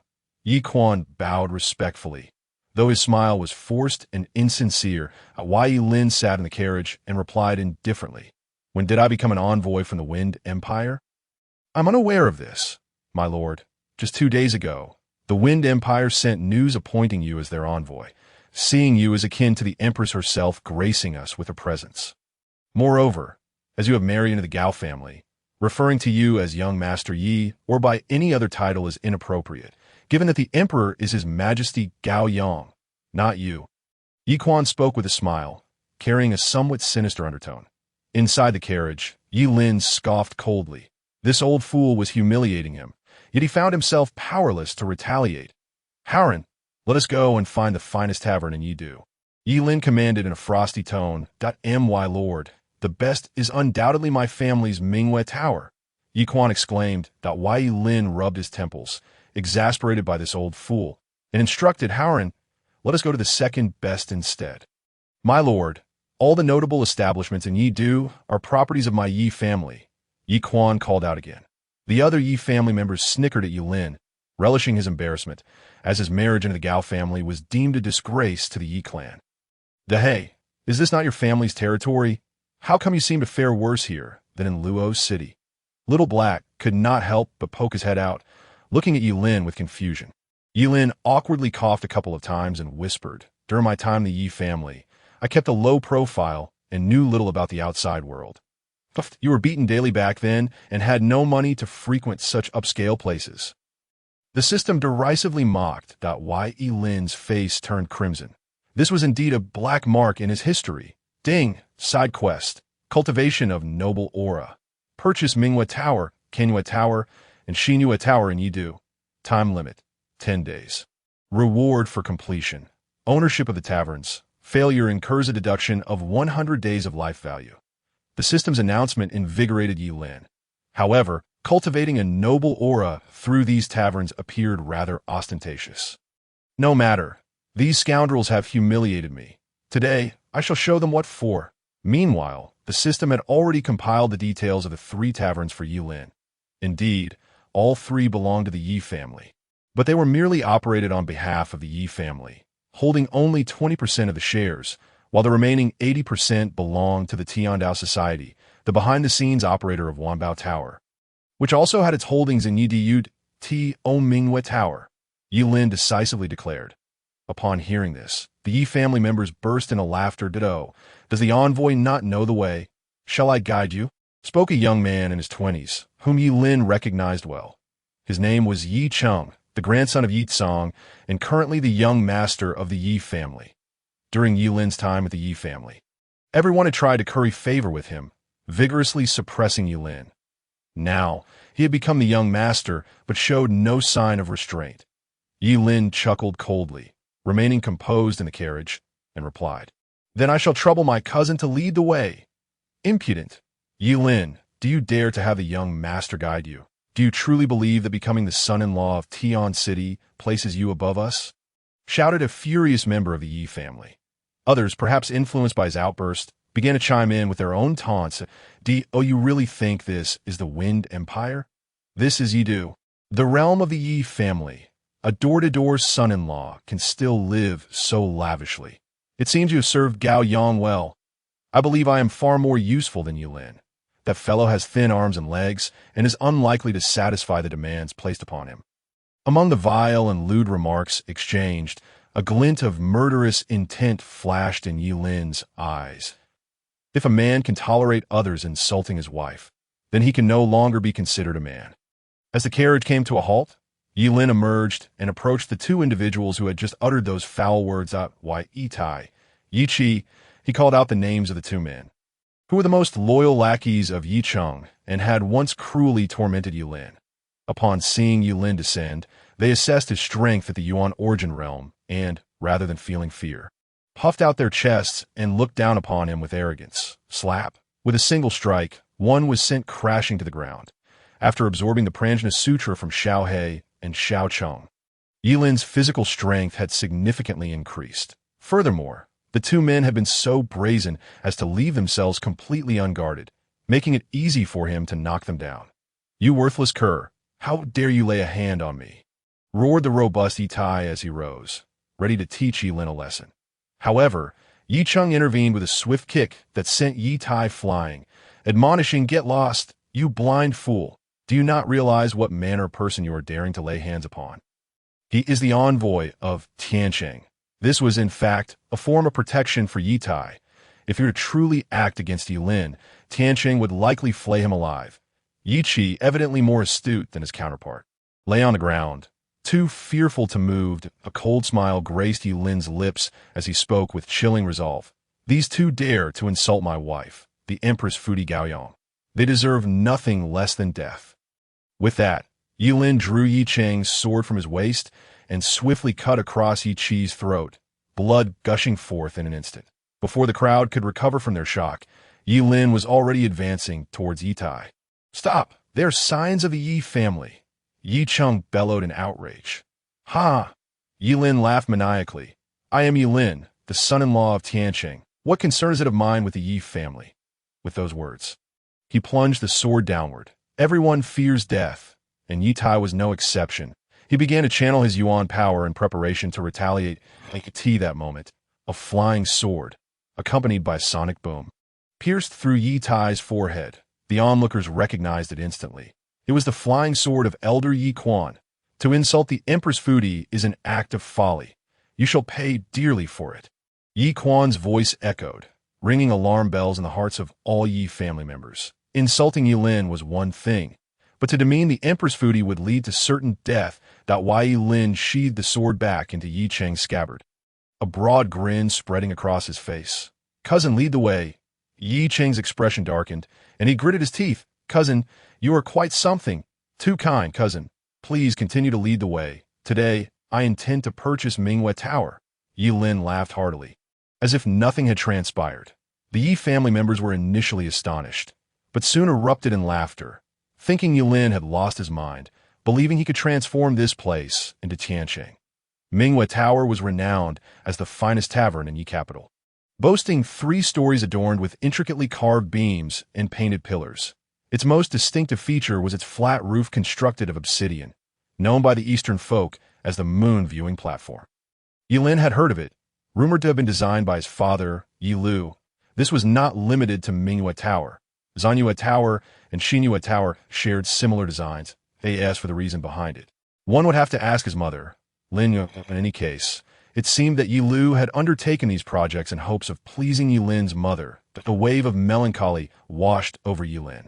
Unlike others who traversed into different realms, even if their parents were slain, they at least had an enemy to pursue. He, however, could only listen to tales of his parents' deeds from a millennium ago. Cousin, Mingyue Tower is an establishment of extravagance. You must be prepared, lest you bring shame to Tianqing. Yi Cheng remarked with a cold smile. Just moments prior, he had dispatched someone to inform the steward of Yi family at Mingyue Tower, ensuring that Ye Lin would not be permitted entry, even to the second floor. Ye Lin stepped down from the carriage, casting a nonchalant glance at the surrounding Yi family members, who regarded him with disdain. Their gazes were filled with contempt, as the phrase 100,000 yuan stones signifies great wealth. It is difficult to access the second floor of Mingyue Tower, echoed in their minds. This saying was not unfounded. Possessing 100,000 yuan stones was considered wealthy in the continent, yet it was not enough to ascend to the second floor of Mingyue Tower. Even though Ye Lin was the son-in-law of Tianqing, it was unlikely he would carry hundreds of thousands of yuan stones with him. However, Ye Lin was destined to disappoint them, for he possessed far more than mere millions. As Ye Lin entered Mingyue Tower, two beautiful maidens awaited him at the entrance. Young Master Yi, you have come to purchase Mingyue Tower. Let Yin receive you well. One of them said. Yi Cheng could not help but remind. The young master has arrived. One maiden turned back, a knowing smile gracing her lips. Do not worry, young Master Yi. Manager has already given instructions. The other maiden leaned closer and quietly asked, Envoy, Elder Yi Quan has instructed that you may go to the second floor. Wait for them to disperse before leaving. Ye Lin raised an eyebrow, realizing that Yi Quan had sustained serious injuries. Yi Quan was evidently willing to assist him and help preserve his dignity. Was he afraid of offending Tianqing? The maidens, upon hearing this, exchanged glances filled with disdain and spoke without courtesy. Envoy, we are unaware of the extent of your injuries, though you may be the son-in-law of Tianqing. You are still a member of the Yi family, and your current demeanor is quite inappropriate. Ha ha! How amusing! Ye Lin replied with a smirk. Are you suggesting I'm a petty man who has found success? Let me tell you, I embrace that role. I intend to purchase Mingyue Tower, Xinyue Tower, and Zanyue Tower. As those words left his lips, the entire first floor of the tavern fell silent, with diners pausing their meals. Intrigued by his proclamation, the Yi family members outside erupted in laughter, for only they and a select few were aware of this intent. But now, with Ye Lin's declaration, the entire tavern was privy to his ambitions. Was this not a self-inflicted humiliation? As Ye Lin prepared to ascend the staircase to the second floor, the two maidens blocked his path. Envoy, if you insist on this course, gaining access to the second floor may prove challenging. According to Mingyue Tower's rules, one must spend over 100,000 yuan stones to enter the second floor, one maiden said disdainfully. Junhauer, taken aback, exclaimed, 100,000 yuan stones. Why don't you go rob a bank? Silence, what of 100,000 yuan stones? We are here to purchase Mingyue Tower.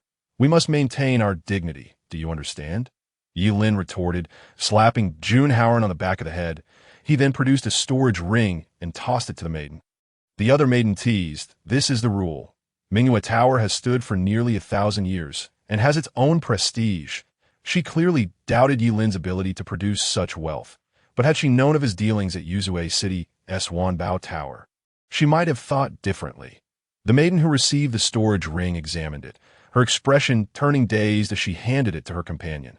The maiden's brow furrowed as she probed the ring with her consciousness, revealing a neatly stacked sum of 100,000 yuan stones. Is this sufficient? Ye Lin asked mockingly as he regarded the two maidens. Please, they replied, bowing respectfully as they stepped aside to allow Ye Lin to ascend to the second floor. Their eyes filled with astonishment. It was astounding that Ye Lin, the infamous waste of Yi capital, possessed over 1,000,000 yuan stones. However, the subsequent events were beyond their purview, for they were not qualified to accompany him to the second floor. The Yi family members outside stared in disbelief, murmuring, "Did he just go in?" They had clearly heard the maiden's words, that one must spend over 100,000 yuan stones to enter the floor. Ahead of them, Yi Cheng's expression darkened as he considered the situation. The waist of the Yi family was now living more extravagantly than he, the young master. Suddenly, the Yi family members froze, for Ye Lin, who was ascending the stairs, turned to look back at them. With a light laugh, Ye Lin addressed the maidens. "Doesn't the crowd of wild dogs at the entrance impede your business?" Yi Cheng, among them, felt his face darken at that moment. He glared at the crowd, shouting, "Get back! What are you doing here?" The Yi family members, filled with ire but unable to act, began to disperse. While Yi Cheng glared at Ye Lin, who continued to gaze at the scene, now left alone. This fellow was truly insatiable. Frustrated, Yi Cheng strode into Mingyue Tower, making his way upstairs without hesitation. As a member of the Yi family, he was no stranger to such places.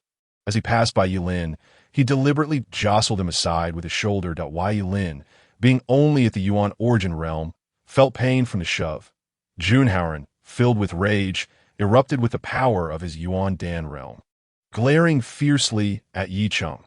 After completing the Great Brightness Sutra, his strength had risen swiftly, and he was eager to find a worthy opponent for a duel. While Ye Lin grasped his arm and said, "There will be opportunities."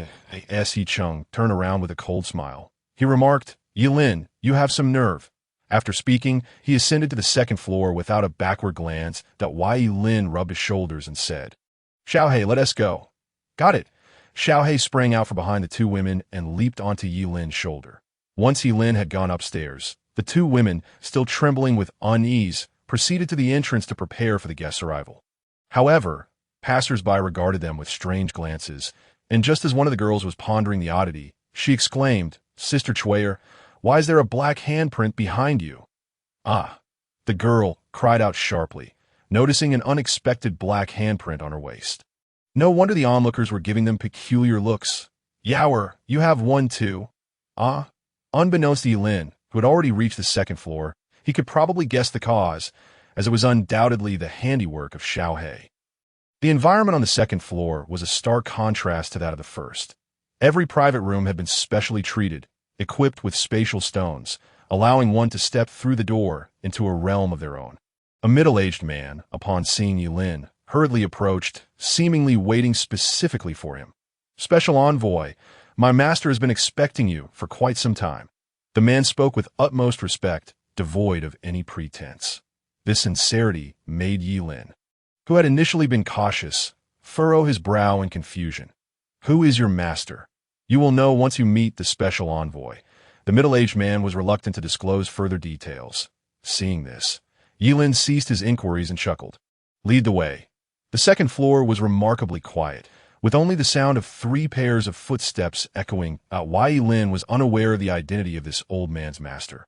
Perhaps he was an accomplice of Yi Cheng or a high-ranking figure from Mingyue Tower. But at this moment, such details were inconsequential. The most pressing matter was to meet these influential individuals, preferably a significant figure from the Tiandao Association, which would expedite the task of acquiring the 3 major taverns. As for the price, it would be reimbursed by the system, merely a number to him.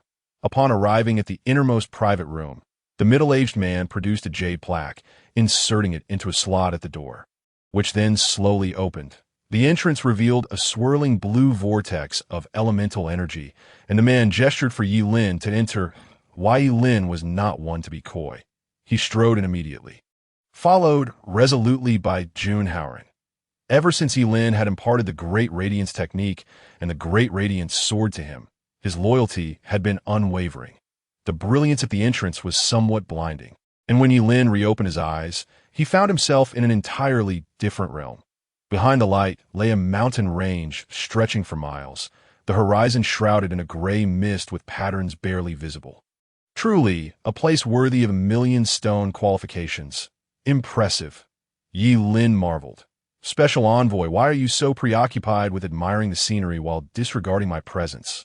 A sultry, languorous voice interjected, prompting Ye Lin to shift his gaze to a woman in blue seated in a pavilion by the stream. Perhaps out of boredom, she lounged atop a stone table, toying with 3 dark green beads. "Special envoy, please take a seat." As Ye Lin observed, two green-clad maidens brought over chairs. He declined to sit, instead walking towards the pavilion. Crossing the stream, he reached the edge of the pavilion. Buzz! Suddenly, the water surged, forming a curtain that barred Ye Lin's advance. Young man, halt! A white-haired old woman appeared before him, her murky eyes devoid of emotion. Granny tongue, let him in. I am quite curious about what kind of man could win over that woman. Gao Yang, the languorous woman said. It seemed she was an acquaintance of Gao Yang, yet Ye Lin dared not relax. After all, his wife was a formidable antagonist. Outside of the Fufeng Empire, he likely had enemies everywhere. Granny Tongue leaned on her cane and withdrew, the water curtain falling away, allowing Ye Lin to step into the pavilion and stand before the woman. Upon seeing him, she finally rose, and, as she did, the languorous air dissipated, her blue dress accentuating her ethereal and refined demeanor, giving Ye Lin a refreshing and elegant impression. Not bad-looking, but your physique is a bit lacking, she remarked, circling around Ye Lin and offering her critique. Why Ye Lin paid little mind, sitting down casually and inquiring, "What is your name, and what business do you have with me?" The woman did not respond, instead continuing her assessment. "You speak too directly," as if lacking in wit. Why Ye Lin's expression darkened, and he coldly retorted, "Miss, that is rather impolite." "Oh, it's nothing special," she continued, seemingly indifferent to his irritation. Feeling mocked, Ye Lin stood to leave. "Wait, don't you want to buy Mingyue Tower?" she called out. Why Ye Lin turned back, his demeanor indifferent. "Your name?" The woman appeared somewhat surprised. This man was so aloof, yet she had noticed him staring earlier. If it were anyone else, she would have been unable to contain her excitement at conversing. But given that he was the man of that woman, it made sense. She seated herself, stretching languidly, her movements revealing her curves without reservation, and said nonchalantly, "Li Luo, president of the Tiandao Association in the Eastern Territory." Hearing this, Ye Lin's eyes brightened. So she was the president of the Tiandao Association in the Eastern Territory. It seemed his endeavor to acquire the three major taverns was indeed promising. Without waiting for an invitation, he positioned himself opposite Li Luo, smiling as he introduced himself. "My apologies. I am Ye Lin." Li Luo's brows furrowed slightly as she regarded him oddly. "Are you not interested in me?" "Ah, interested, of course. Mingyue, Xinyue, and Kenyue taverns." "Name your price," Ye Lin replied, forcing a smile. "How do I compare to Gao Yang?"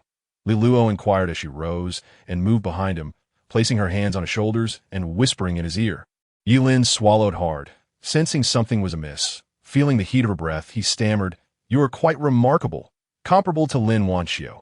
As for Yang, you are not of the same type, so comparison is futile." "Oh, are you suggesting I am unworthy of being compared to Gao Yang?" She mused.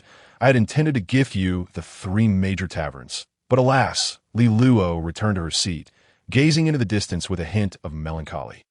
Ye Lin was taken aback. If this woman refused to sell in the taverns, would he not be signing his own death warrant? Absolutely not. "Ha ha!" Ye Lin laughed heartily, adopting a scheming expression. "How can my humble abode compare to a beauty such as yourself? You have misunderstood my intentions." "Goodness, Ye Lin, are you courting death?" Xiao He exclaimed, peeking out from Ye Lin's embrace. Li Luo's eyes sparkled, seemingly taken aback by Ye Lin's words, her laughter ringing like the chime of flowers. "That is a first. You are the only one in the world who would dare to call it humble." Li Luo appeared particularly pleased, her fondness for Ye Lin soaring. Internally, Ye Lin felt troubled. Gao Yang had her people watching him, and this remark might reach her ears. However, he was not afraid, as he had his mother-in-law to protect him. "Let us not stop here. Let me add a couple more," he continued. "She is perfect in every way, except for snoring at night, kicking off the covers, and grinding her teeth. Really, have you two shared a bed?" Li Luo leaned in with curiosity, without a shred of modesty. Ye Lin declared, "Of course, how else would I know such details? So, my dear Li Luo, regarding this tavern." Li Luo's lips curled into an uncontrollable smile as she pushed the 3 bead from the table towards Ye Lin. "Very well, the 3 major taverns are yours. Here is the contract." Why Ye Lin suddenly felt something was amiss. Taking the beads, he probed them with his consciousness, confirming they were indeed the contracts for the 3 major taverns. However, upon seeing the final signature, he froze. The name Lin Yuer stood out glaringly, meaning the tavern belonged to his mother. Lin Yuer, seeing Ye Lin in a daze, Li Luo laughed even more heartily, covering her mouth as she said, "This tavern is your mother's, so it should now also be considered yours." Ye Lin took a deep breath and suggested, "How about you take a bit of spirit stones as a fee, and then give me some kickback later?"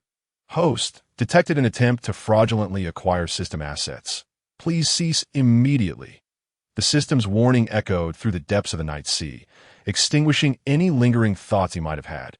Li Luo was somewhat taken aback, yet it seemed as if urgency propelled her forward as she led her companions toward the entrance of the small world, exclaiming, "Ah, my dear brother is indeed a fascinating individual.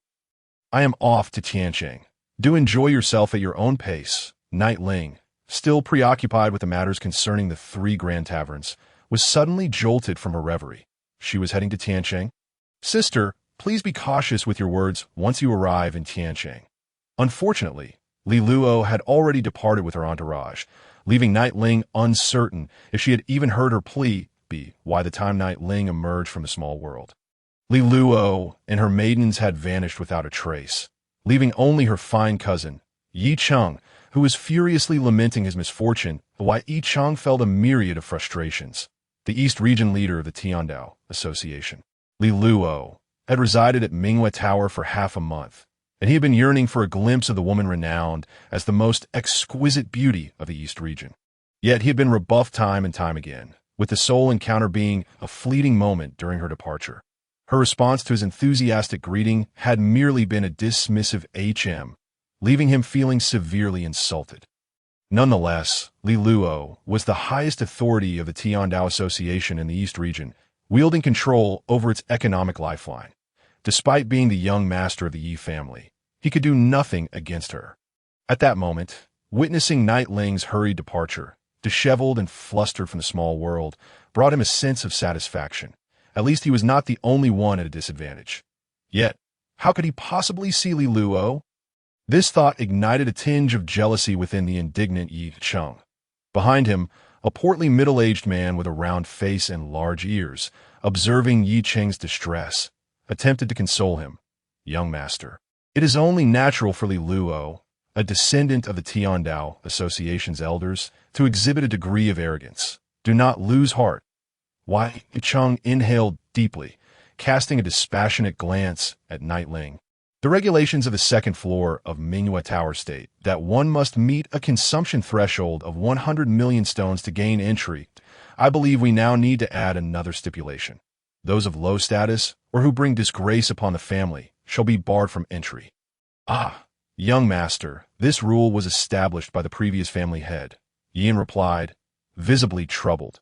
"The regulations of Mingyue Tower cannot simply be changed on a whim." Upon hearing this, Yi Cheng's expression twisted into one of fury. "Fine. If Night Ling cannot enter, then that suffices." Yin, witnessing the storm brewing within Yi Cheng, could only grit his teeth and say, "Young master, this minor issue is still within my authority to resolve." With that, he waved his pudgy hand, summoning a dozen cultivators of the nascent soul stage from the shadows. Night Ling's gaze froze, bewildered by Yi Cheng's explosive anger, and she realized that it seemed he intended to expel her from Mingyue Tower. Gazing at the 3 dark green orbs in her hand, Night Ling could not help but burst into laughter. Yi Cheng, the Yi family only holds a 20% stake. Do you truly believe Mingyue Tower belongs to you? Yi Cheng's countenance darkened, and he sneered. "A 20% stake is indeed true, but it is more than sufficient to have you expelled. You are merely a discarded child of the family, a minor son-in-law of the Gao family from the north." The nascent soul cultivators had encircled Night Ling, and the portly steward Yi and coldly remarked, "Perhaps it would be best for the esteemed envoy to leave voluntarily. Otherwise, we shall have to escort you out." Jun Haoran stepped forward, positioning himself protectively in front of Night Ling. "Who dares to harm my young master?" Night Ling gently patted Jun Haoran's shoulder, signaling him to step back. She then tossed the dark green orbs into Yi Yin's hands, declaring, "If you wish to expel me, let us see if you are deserving." These orbs were typically used for storing contracts, and Yin, puzzled, probed with his consciousness. Upon his first glimpse, Beads of sweat began to drip down his forehead. Yi Cheng, infuriated, kicked Ye Lin and bellowed. "What are you dawdling for? Attack." "Humph. Ignorant and fearless." Night Ling pushed Jun Haoran aside, urging, "Go. Test your training results." Jun Haoran, naturally unceremonious, drew his sword, activating the Great Radiant Sword technique, causing the blade to erupt with a blinding brilliance. Akin to the sun, making it nearly impossible to gaze upon as the nascent soul cultivators prepared to rush forward and subdue Jun Haoran. Yin cried out, "Halt! Stand down!" Jun Haoran, undeterred, charged toward Yi Cheng, who, taken aback, glared at Ye Lin and shouted, "Yin, why are you stopping them? This is not Night Ling. What does it matter if she is killed?" As the blinding sword approached, Yi Cheng, unable to afford the luxury of anger, had no choice but to defend himself as the young master of the Yi family. He had broken through to the nascent soul stage years ago and summoned his sword to counter Jun Haoran's attack. All the while cursing, "Yin, you had better provide me with an explanation, or you shall find no place in the Yi family again." Yin, his face a mask of bitterness, shouted, "Young master, Mingyue Tower belongs to Night Ling." "What?" Yi Cheng exclaimed, astonished as he turned to face Night Ling, barely managing to deflect Jun Haoran's onslaught. Night Ling, regarding the stunned Yin with disdain, then locked eyes with Yi Cheng. "I am no longer the Night Ling of old. Mingyue Tower is mine. A gift from sisterly Luo.it is you who should leave." From Yan's earlier attempt at consolation, Night Ling deduced that he must have been trying to curry favor with Li Luo, only to be dismissed, and now he was seething with rage. Her words struck Yi Cheng like a bolt from the blue, each syllable resonating heavily against his chest, leaving him lightheaded and dizzy. Seeing his lack of focus, Jun Haoran coldly remarked, "Young Master Yi, your cultivation level is rather lacking." "Ah!" Yi Cheng roared, incredulous that Mingyue Tower had become Night Ling's possession, a gift personally bestowed by Li Luo. He could hardly get a meeting with her. Why was she so willing to give it to Night Ling? This feeling was one of helplessness and fury, yet as Night Ling was now the envoy of Tianqing, the Yi family could not afford to make an enemy of her. His gaze shifted toward Jun Haoran. Even if he were to kill him, it would hardly be a grave sin. He could simply consider it a strike against Night Ling. As the murderous intent emanated from Yi Cheng, Jun Haoran, sensing the shift, remained vigilant and activated the Great Radiance technique. The synergy of their combined powers intensified the brilliance of the Great Radiance Sword, so blinding that the ordinary Night Ling had to hastily close her eyes to avoid being scorched at Yi Cheng, as the young master of the Yi family was no slouch either. He countered with the Night Calamity Sword technique of the Yi clan. In an instant, amidst the blinding light, a shadowy hue emerged, dark as ink and deep as the ocean. Clang, clang, clang. The crisp sound of clashing swords resonated, and suddenly, a pair of plump hands encircled Night Ling's waist. Startled, she found herself hoisted up and swiftly removed from the battlefield, landing on the first floor of Mingyue Tower. Night Ling blinked in astonishment, only to find Ye Lin, who wore a fawning expression. Had he been the one to save her? Noticing her cold demeanor, Ye Lin immediately knelt, pleading, "Esteemed envoy, I was blind and disrespectful. Please forgive my transgressions." The two maids who had previously troubled Night Ling, Chao Er and Chui Er, exchanged incredulous glances, witnessing the steward kneeling before her. What on earth had transpired? Night Ling regarded the prostrate Ye Lin with a cold smirk. He was clearly terrified of losing his position at Mingyue Tower. In the Yi family, only those with poor cultivation aptitude were relegated to managing family affairs, and Ye Lin was precisely such a case, having just aided Yi Cheng in suppressing Night Ling. He could never hope to remain in Mingyue Tower now. Returning to the Yi family would undoubtedly bring him severe repercussions that he was afraid, and thus he knelt, pleading, "If the esteemed envoy grants me a chance, I shall go through fire and water for you." Night Ling scoffed. "Now you seek refuge with me to escape punishment. Who's to say you won't betray me for another reason in the future?" Yin fell silent. If Night Ling refused to shelter him, he would truly be at a dead end. Moreover, the power he wielded at Mingyue Tower would evaporate after decades of service as steward. How could he simply walk away? Gritting his teeth, he seemed to have made a momentous decision, stating solemnly, If the esteemed envoy grants me this opportunity, I am willing to offer my soul's essence. Night Ling's pupils contracted. Ye Lin was indeed audacious. The so-called soul's essence referred to the very core of one's soul. The possessor could easily extinguish the life of the one bound to it with just a thought. Night Ling smiled indifferently and accepted his offer. In truth, she had been pondering who could manage Mingyue Tower. She had no reliable individuals by her side, and Ye Lin fit the bill perfectly. Not far away, Chao Er and Shui Er trembled in fear, their faces pale. Throughout this ordeal, Night Ling had not cast a single glance their way. They were merely insignificant figures, unworthy of further consideration. Half an hour later, Jun Haoran descended with Yi Cheng in tow from the second floor. The guests present fled in terror, for the notion of a massacre of the Yi family members within Mingyue Tower was simply too outrageous. "My lord," Jun Haoran said respectfully. Night Ling turned to Ye Lin and commanded, "Take him back to the Yi family." But Ye Lin promptly complied. "No need. We shall escort him home." Furthermore, the head of the Yi family invites the esteemed envoy to a discussion at the Yi residence. Outside the moonlit tower, the night sky was painted in an unappealing hue, as Night Cheng lay half-conscious on the ground, a sight that captivated the attention of all. Night Lin, undaunted, clasped his hands and declared, "Once I have dealt with the 3 major taverns, I shall pay a visit. Should Elder Yi Quan require anything in the future, he is most welcome to the 3 esteemed taverns of Yidu, where I shall extend my utmost hospitality." Upon hearing this, Yi Quan's countenance fluctuated between shades of green and white. When Night Lin arrived, he had boasted that the prominent taverns of Yidu belonged to the Yi family. And now, Night Lin was audaciously claiming the 3 largest ones for himself. Was this not a slap in the face? Observing Night Lin's smug demeanor, Yi Quan felt an overwhelming urge to teach him a lesson, yet ultimately restrained himself, for his wife was the formidable Empress Gaoyang of Fufeng, someone he could not afford to provoke. As Yi Quan stormed off with Night Cheng, Night Lin wore a satisfied smile. The humiliation he had endured here was being repaid in kind. Piece by piece, in less than 3 days, Night Lin had assumed control of the 3 major taverns, with the Yi family's operators clearly reluctant to cooperate. Eventually being ousted by Night Lin, the side quest was deemed complete, albeit the reward felt somewhat lackluster, as the 3 taverns were originally his, rendering the reward seemingly non-existent, despite Night Lin's persistent entreaties. He could extract nothing further from the system, ultimately resigning himself to defeat. Meanwhile, Night Lin, who had initially only managed the moonlit tower, found himself elated at the sudden acquisition of the management rights to New Moon and Crescent Moon taverns.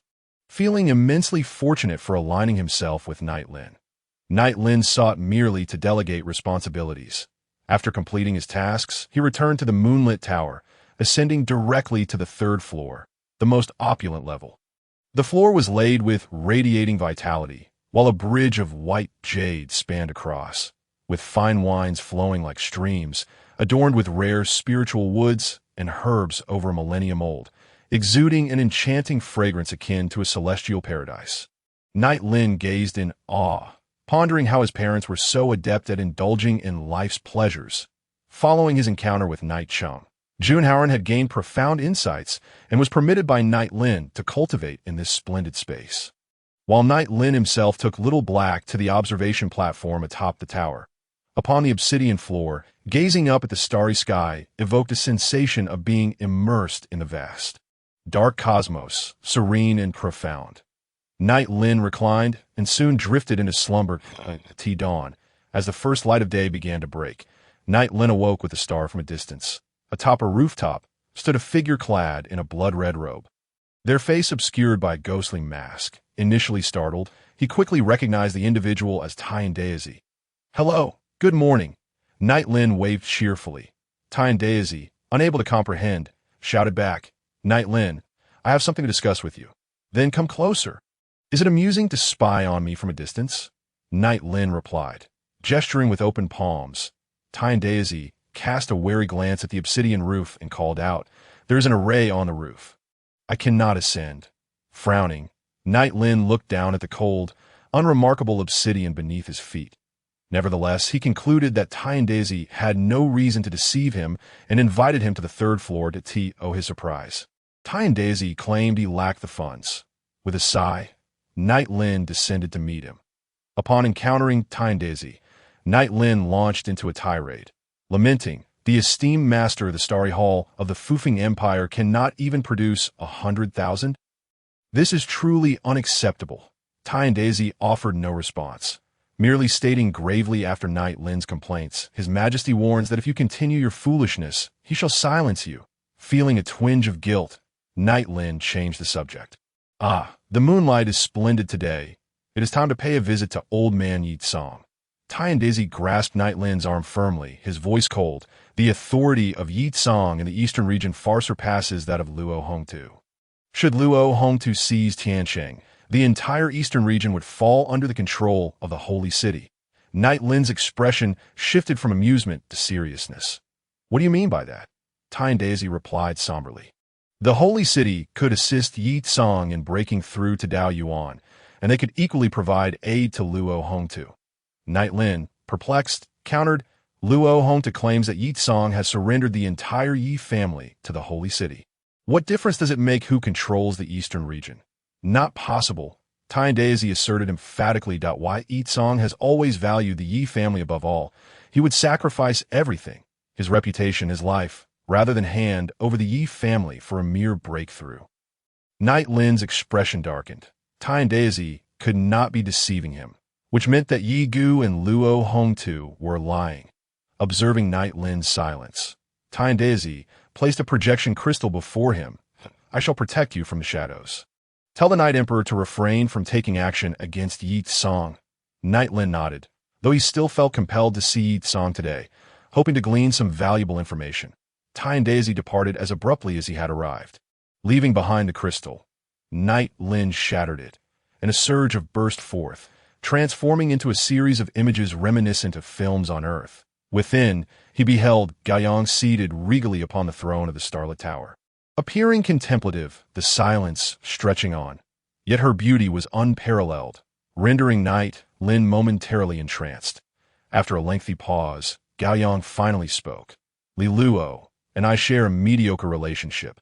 Do not speak indiscriminately. I have instructed Daisy to search for the Cauldron of Light, and he will assist you." As the image dissipated, Ye Lin felt a lingering sense of longing, yet his heart brimmed with joy. Gaoyang seemed less cold towards him than before.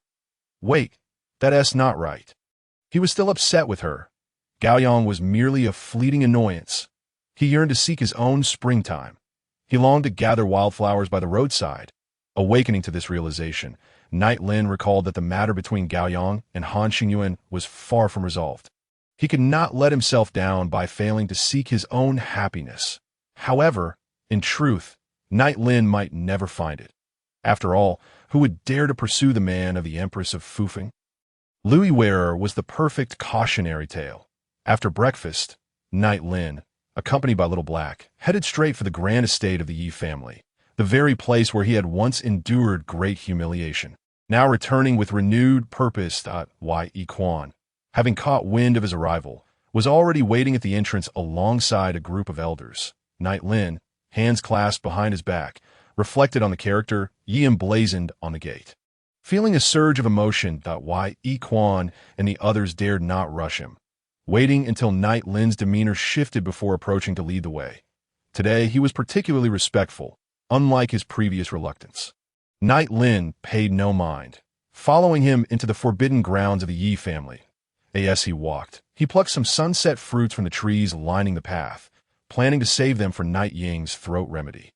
Yi Quan remained silent, guiding the way ahead. The younger members of the Yi family, having heard of the return of the so-called useless son-in-law of Tiansheng, gathered outside the forbidden grounds to gawk at Ye Lin. He paid them no heed, following Yi Quan into the inner sanctum. Unlike the humble abode of the Luo family, the Yi family's forbidden grounds were palatial, though only 4 structures stood. Patriarch, Ye Lin has arrived. Yi Quan announced. He could proceed no further, waiting for the Patriarch summons. Ye Lin, enter, came the aged voice of Yi Tsong from the furthest right palace. Ye Lin exchanged a glance with Yi Quan before making his way alone into the grand hall. The atmosphere was solemn and quiet, with only the elderly figure seated at the head of the table and the trembling young man kneeling before him. The elder was Yi Song, while the youth was his grandson.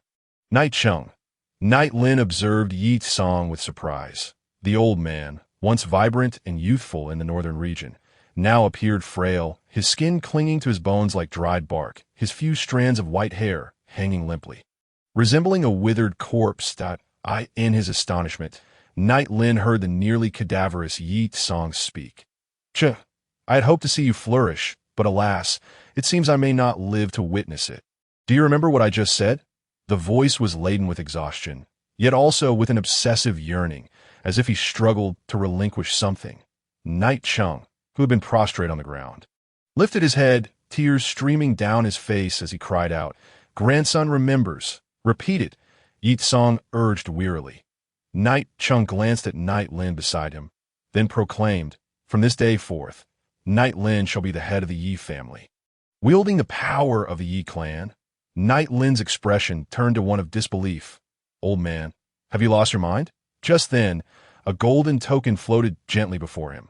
"Night Lin, the holy city intends to annex the Yi family, and I am gravely injured and near death. I now seal myself within this eternal night pavilion.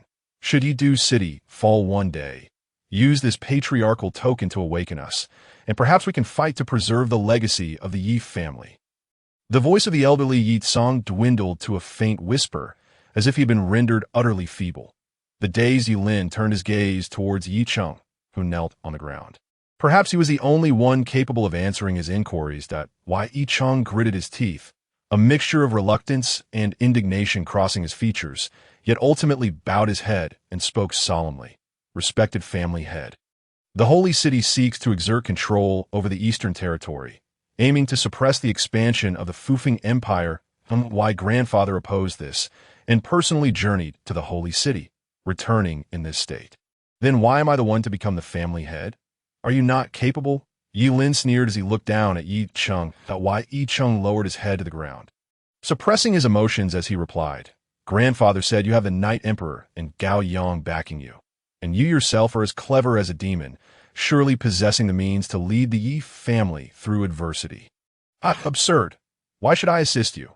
Ye Lin tossed aside the family head's token and turned to leave, prioritizing the pursuit of the Radiant Cauldron over any familial ties. If the Yi family were to perish, so be it. I know the whereabouts of the Radiant Cauldron. If you lead the Yi family to seize it, I will share this information with you. The frail Yi Song opened his eyes once more. Ye Lin paused at these words. Whereabouts of the Radiant Cauldron? A scroll of ancient text was hurled before him, its cover devoid of any inscription, yet a powerful desire emanated from it, urging him to acquire this tome. Ye Lin picked it up and opened it, revealing illustrations depicting a cataclysm, 10 suns hanging in the sky, the world engulfed in flames, life withering, oceans drying up, a desolate scene. The subsequent images displayed various calamities across the lands. Lacking any substantial value. Ye Lin turned and cast a puzzled glance at the elderly Yi Song. "This is an imprint from within the Radiant Cauldron. Should you take over the Yi family, I shall disclose its secrets." Yi Song rasped. Ye Lin fell silent for a moment, then picked up the token from the ground, smiling as he said, "Very well. When will the holy city strike? I shall deal with them." Family head, the holy city operates in secrecy. They are likely to instigate trouble through the Luo family. Yi Chung spoke with gravity. Ye Lin was taken aback. If memory served him correctly, he seemed to have ties with the Luo family. Moreover, he had accepted 500,000 yuan stones from Luo Hong too, which would not reflect well on him. Yet the temptation presented by Yi Song was simply too great. Acquiring the Radiant Cauldron could lead to a plethora of rewards and potentially prolong his life. Noticing Ye Lin's hesitation, Yi Song clenched his teeth and tossed a map towards him, declaring, "I will grant you the location of the Radiant Cauldron, but I must seal myself immediately. You must understand that this is something your father has guarded all his life. Should you lose it, you would be an unworthy descendant." Upon finishing, the great hall began to tremble. Ye Lin and Yi Chung were propelled out of the hall by a terrifying force as intricate runes began to emerge. drawing in the surrounding vital energy until the place was entirely sealed, becoming an ancient edifice indistinguishable from the other three.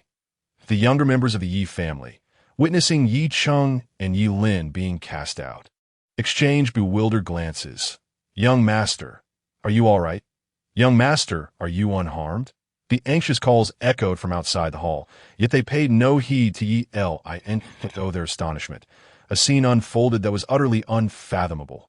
Yi Cheng brushed off the dust from his attire and hurriedly moved to support Ye Lin, his demeanor surprisingly respectful.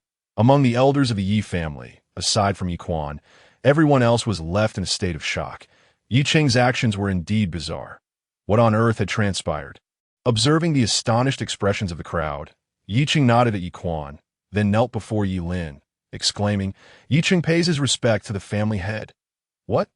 Ye Lin is the family head? This is impossible." Yet Yi Cheng was still kneeling. They were sworn rivals. If it were not for the family head's decree, how could he bow? At that moment, Yi Quan leapt into the air, standing tall, and declared, "The previous family head has decreed that Ye Lin shall assume all powers of the Yi family. Anyone who disobeys this command shall be expelled from the Yi family." Yi Quan was the right-hand man of the elder Yi Tsong, and with Yi Cheng's allegiance, the others began to believe it, though they remained puzzled as to why a man who had long been affiliated with the Gao family, and whose strength was so lacking, was chosen to succeed as family head. But why? Ye Lin glanced at the map in his hand. Tacitly acknowledging the situation, as for Luo Hongtu, he had promised to exacerbate Yi Tsong's injuries. Now, having directly confined Yi Tsong to the Eternal Night Hall, he had fulfilled his task, amidst the astonished gazes of those around him. Ye Lin strode forward with great purpose, followed closely by Yi Cheng and Yi Quan, while the remaining elders had no choice but to keep pace. Thus, Ye Lin emerged from the restricted area, flanked by Yi Cheng and Yi Quan, with the entire Yi family enveloped in a heavy silence, no one daring to utter a word, their minds filled with confusion. Little Black naturally would not miss this opportunity to showcase his presence. Climbing onto Ye Lin's shoulder and displaying an air of pride before the crowd, thoroughly pleased with himself. Boom, boom, the deep, resonant sound of drums reverberated, prompting everyone to stand still. This was the alarm bell, only ringing when enemies approached. It had not sounded in nearly a millennia. Upon hearing this sound, the crowd instinctively parted to create a path. The soldiers guarding the night capital were momentarily bewildered by this strange scene. Sensing something amiss, upon seeing the elders following closely behind Ye Lin, their confusion deepened, but urgency prevailed, and one hurried to Yi Cheng, presenting a report. "Young master, the Luo family is advancing with lethal intent. The night capital is in peril." Yi Cheng remained silent, turning his gaze towards Ye Lin. After all, he was now the family head, and it was his responsibility to orchestrate the family's response. Why Ye Lin remained unperturbed. He shared the same sentiment as the elderly Yi Tsong.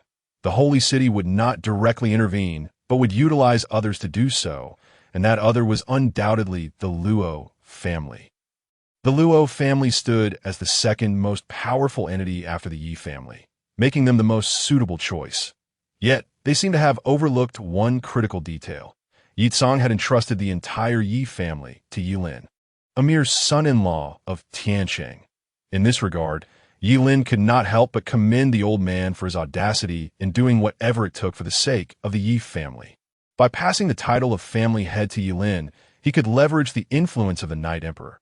Furthermore, even if the Yi family were to face defeat, what could the Luo family truly do?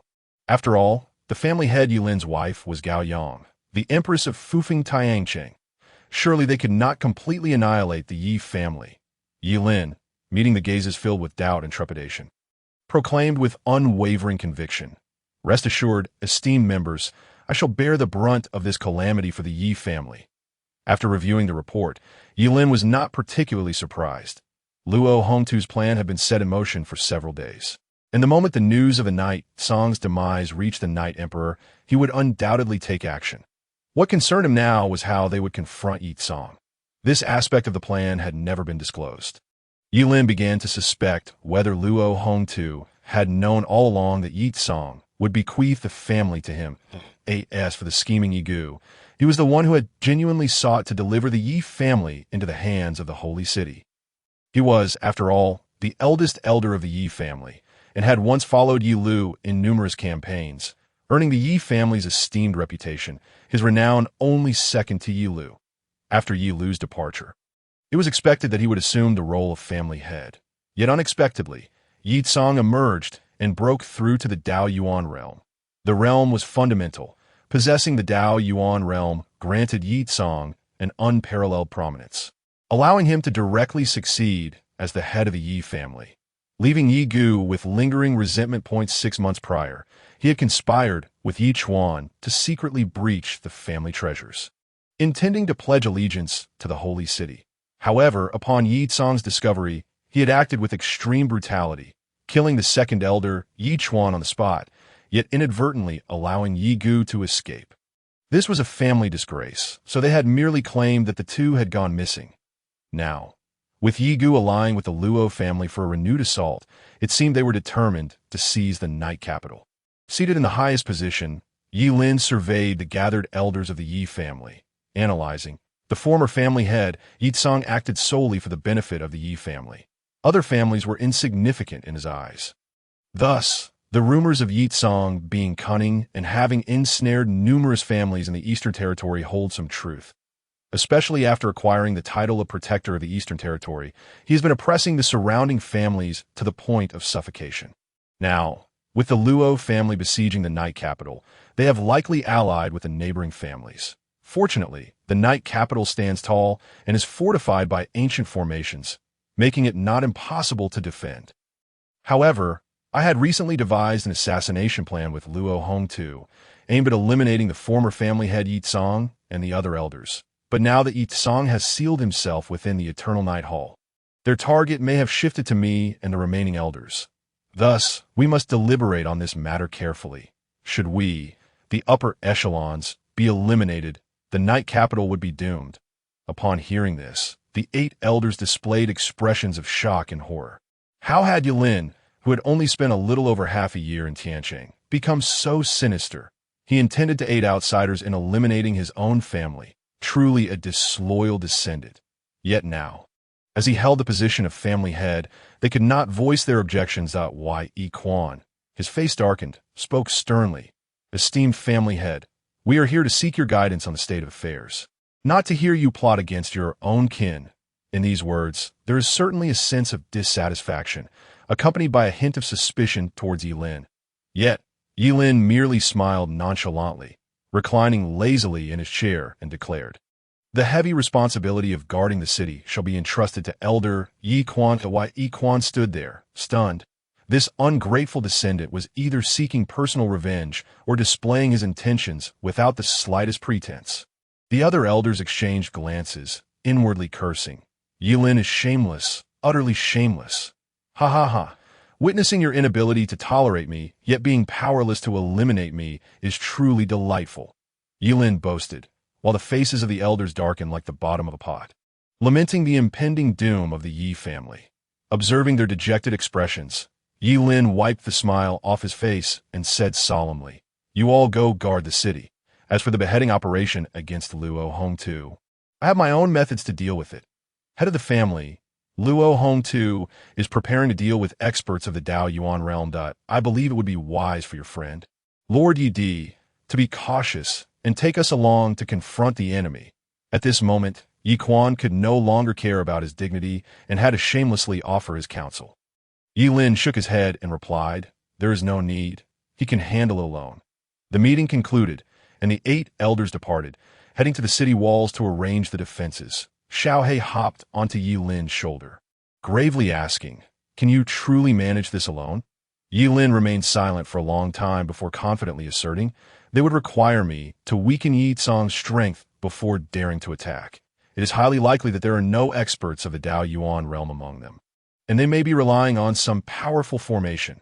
Xiaohei nodded thoughtfully before burrowing back into Ye Lin's embrace. Ye Lin closed his eyes, knowing that as long as there were no Dao Yuan realm experts, his chances of defeating the Luo family stood at least at 90%. Suddenly, a fragrant breeze wafted by, and he felt something soft fall upon him, warm and smooth, like a gliding fish. Ye Lin abruptly opened his eyes, only to find Li Luo sitting in his lap, her delicate arms coiling around his neck like water snakes. Ye Lin, unable to pay heed to the enchanting woman in his arms, hastily rose to extricate himself. After all, the system had already alerted him. Gao Yang was right outside, recalling the incident from a few days prior when he mentioned her kicking off the covers while grinding her teeth. Coupled with the current predicament of being entangled with another woman, Gao Yang would undoubtedly perceive this as a violation of her authority.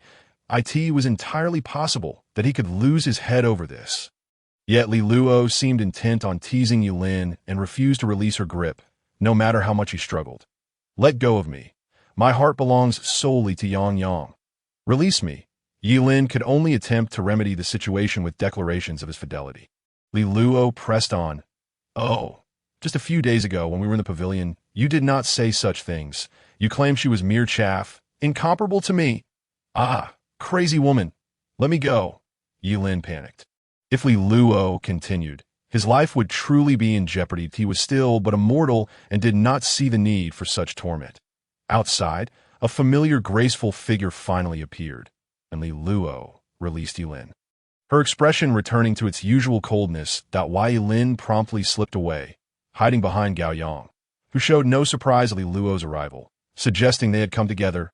At this moment, he could only feign ignorance, exclaiming, "Wife, this woman is attempting to seduce me," but I resolutely rejected her. Gao Yang turned around, her exquisite face filled with disdain, as she coldly remarked, "Do not speak what should not be spoken, nor do what should not be done. Of course, if you wish to toy with such a fickle woman, I would fully support that." Upon hearing this, Li Luo's beautiful face flushed with rage as she retorted, "Gao Yang, do not go too far."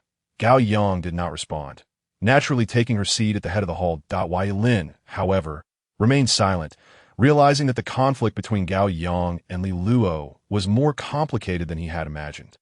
"I will handle the matters concerning the Luo family. You should leave with Tai and Daisy for now," Gao Yang commanded when she noticed Ye Lin lost in thought, though Ye Lin had no qualms about being a kept man. He felt a twinge of displeasure and refused, saying, "I can manage this matter myself." "Yourself? Based on what? Your Dao Yuan realm, or your backing from Lord Yi?" Gao Yang scoffed. Ye Lin gritted his teeth, feeling utterly irked by his wife's contempt. After finishing her words, Gao Yang suddenly vanished and reappeared beside Ye Lin, whispering, "No one helps without reason. Neither does Ed if you ask him for help once. You owe him a favor, and favors must be repaid, which you cannot afford." Upon hearing this, Ye Lin smiled. Gao Yang's attitude had indeed changed. The debt she could repay for him indicated that she was still fulfilling her duties as a wife. Naturally, in this matter, Ye Lin would not take a step back. After all, he was Ed. The notion of being in debt was non-existent. At this moment, he locked eyes with Gao Yang, showing no sign of yielding. Suddenly, darkness enveloped Ye Lin, and he lost consciousness. When he awoke again, he found himself in a desolate wilderness, the blinding sunlight and the cacophony of insects leaving him somewhat dazed. "Xiaohe, who the hell knocked me out?" Ye Lin seethed, reaching into his pocket for Xiaohe. Xiaohe quickly poked its glossy head out and retorted, "Naturally, it was your wife. You have already been sent out of Yi City. Ah, a beauty brings disaster.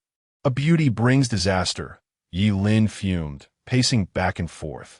The stifling heat only exacerbated his irritation. He possessed the invincible power bestowed by the system, and as long as it was night, he need not fear anyone's arrival. However, Gao Yang was different. Despite her unparalleled talent and formidable strength, she would struggle against a powerhouse like Amber. "Let us go back to Yi City," Ye Lin declared, but just a few steps in, he found himself bound by a barrier. "Who set up this formation?" "It was I." Just as Ye Lin was about to complain, Tai and Daisy gradually materialized from the void. His formation pattern still lingered, having utilized the formation to wield the strength of the Ding Yuan realm to perform a Dao Yuan realm technique capable of tearing the void. Ye Lin kicked the formation barrier in anger, shouting, "Tai and Daisy, let me out. Luo Hong surely has ways to counter Dao Yuan realm experts, and even Amber may be among their ranks. Gao Yang cannot handle it alone." Tai and Daisy, hands clasped behind his back, spoke in a chilling tone. His Majesty does not fear amber. The Holy City will not be able to annex the eastern region before you, STO, ensure absolute safety. You should come with me. Go to hell. Just wait for Ye to descend. Ye Lin sulked, sitting on the ground in a defiant stance. Tai and Daisy produced a map and displayed it before Ye Lin, saying, "This is the map of the Bright Ding, which is also the key to your survival. I do not know where Ye is or if he is following us, but if you wish to live, he will not take action." Ye Lin regarded the map in Tai and Daisy's hand, recognizing it as one he had received from Yi Song. Upon comparison, it was remarkably similar. "Tiske, I must have underestimated you," Tai and Daisy observed in astonishment. "There are many things you are unaware of, but as for you all, possessing the map of the Bright Ding, how many years have you plotted against the eastern region, and what is your ultimate goal?" Ye Lin inquired curiously. Tai and Daisy stowed the map away, sitting on the ground with a light chuckle. Naturally, to unify the divine clouds and complete an unprecedented and unparalleled eternal hegemony. If you do not wish to speak, then so be it. I will return to Ye City tonight. When night falls, you will be finished. Just as Ye Lin finished speaking, Tai and Daisy leapt before him, coldly declaring, "Then you shall sleep a few more days." Before Ye Lin could respond, darkness consumed him once more, and he fell unconscious again in Luo City. At the Luo family's villa, Yi Ying stared blankly at the sky. Her grandfather actually intended to kill the head of the Yi family and hand over the entire Yi clan. He was no longer the same as before. In recent days, countless mortals had been sent to the Forbidden Area, and it had now exceeded 1,000. When they emerged, they were nothing but skeletal remains. Moreover, there was that drunken man who sat on the courtyard wall each day, appearing no different from ordinary folk, yet Yi Ying felt a profound fear from him. There was an unsettling sharpness about him, and merely gazing too long could result in injury. That a few days prior, the head of the Luo family had already taken the holy city's Wu Qinquan to Yi City, regardless of whether the Yi family perished or not. She could only hope that her brother Ye Lin remained safe. As night fell, the stars hung high, and the serene night sky occasionally saw shooting stars streaking across. The lush foliage obscured most of the moonlight, yet a small portion filtered through the layers of leaves, illuminating Tai and Daisy, who was swiftly carrying Ye Lin on his back. He was a master of formations and had constructed numerous teleportation arrays along the way. Now, having exhausted all his yuan stones, he had no choice but to walk. He needed to arrive before the holy city's people activated that secret realm. Otherwise, all the plans laid out over the past month would be in vain. As his mind raced, meticulously devising each step of his plan, a dark brick suddenly descended from above, striking him squarely on the head. A dull thud echoed, and before Tai and Daisy could let out a cry of despair, he was knocked to the ground, with Ye Lin also flung aside. Ye Lin, nursing his painful injuries, realized he had taken quite a tumble. However, his gaze quickly returned to the black brick in his hand. It was the very same brick that had felled the formidable Wu Qinquan, a Dao Yuan master. Previously, back then, he believed it was due to his transformation into the Night Emperor and the overwhelming power it granted him. Yet now, he was merely immortal, and to have brought down a Ding Yuan master like Tai and Daisy with this black brick, without even a chance for him to scream, was astonishing, incredible. Ye Lin gasped at the sight of the brick. It seemed his investment of 1,000 million yuan stones was indeed justified. Little Black eyed the brick with envy, prompting Ye Lin to stow it away. Tai and Daisy, that old rascal, was fleeing far too swiftly. He would reach Luocheng within just 2 days. As he spoke, Ye Lin's hands began to rummage through Tai and Daisy's belongings. His spatial ring, storage pouch, and even his feather fan were swiftly pilfered. Observing this, Little Black praised. "Truly worthy of being Dahazy. You spare no one, not even your own. Naturally, one cannot let those who thwart my plans go unpunished." Ye Lin replied unabashedly. His consciousness delved into the spatial ring, then into the storage pouch, and his expression gradually darkened. This old coot was utterly impoverished for someone of such stature, the strategist to the Fufeng Empire and the master of the Starry Hall. His spatial treasures were completely barren. Little Black, incredulous, began his own search, and soon produced a golden sheet of paper dense with symbols. After glancing over it, his eyes widened with excitement. It records numerous grand formations, from the 1st to the 9th rank. Hearing this, Ye Lin snatched the golden paper, and the intricate array patterns seemed to transform before his eyes, captivating him utterly. Though he had never encountered such formations before, they felt oddly familiar, as if he could intuitively grasp their essence. The golden paper depicted tiny figures arranging and dismantling formations, evoking a profound sense of empathy within Ye Lin. Little Black watched in astonishment as Ye Lin's eyes shimmered with countless complex array patterns, leaving him utterly dazed. After what felt like half an hour, Ye Lin finally emerged from his trance and said to Little Black, "I think I might just remember how to arrange formations." With that, he produced thousands of yuan stones and began inscribing intricate symbols onto the ground, gradually constructing a complete formation that emanated an order capable of distorting space, a 6th-rank teleportation formation. "Ye Lin, you actually understand formations?" Little Black stared, astounded, at Ye Lin, realizing he was a 6th-rank formation master. Ye Lin himself was somewhat bewildered, admitting that he had previously known nothing about formations. But after glimpsing that page of scripture, enlightenment had struck him. "You are a genius in the art of formations. It seems I underestimated you." Little Black scoffed, a tinge of jealousy evident in his tone, lamenting that after a century of painstaking study, he had only reached the 4th rank, while this fellow had soared to the 6th with just a glance. Where was the justice in that? With a resonant hum, the array glowed, and the teleportation commenced. Both Ye Lin and Little Black were momentarily taken aback. Ye Lin had acted on instinct, setting up the formation without establishing a destination.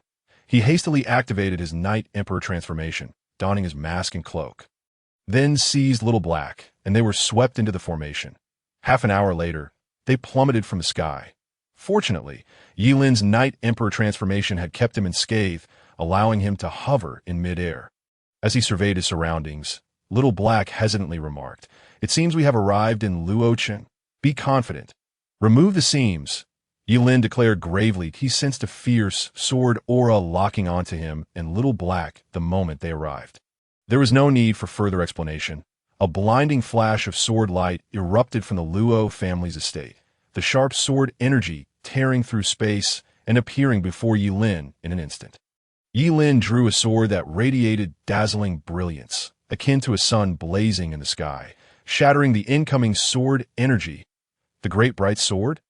Night Demon, you are indeed of the Great Bright Sect?" A surprised voice called out that it was Amber, the one from the Divine Sky One Sword.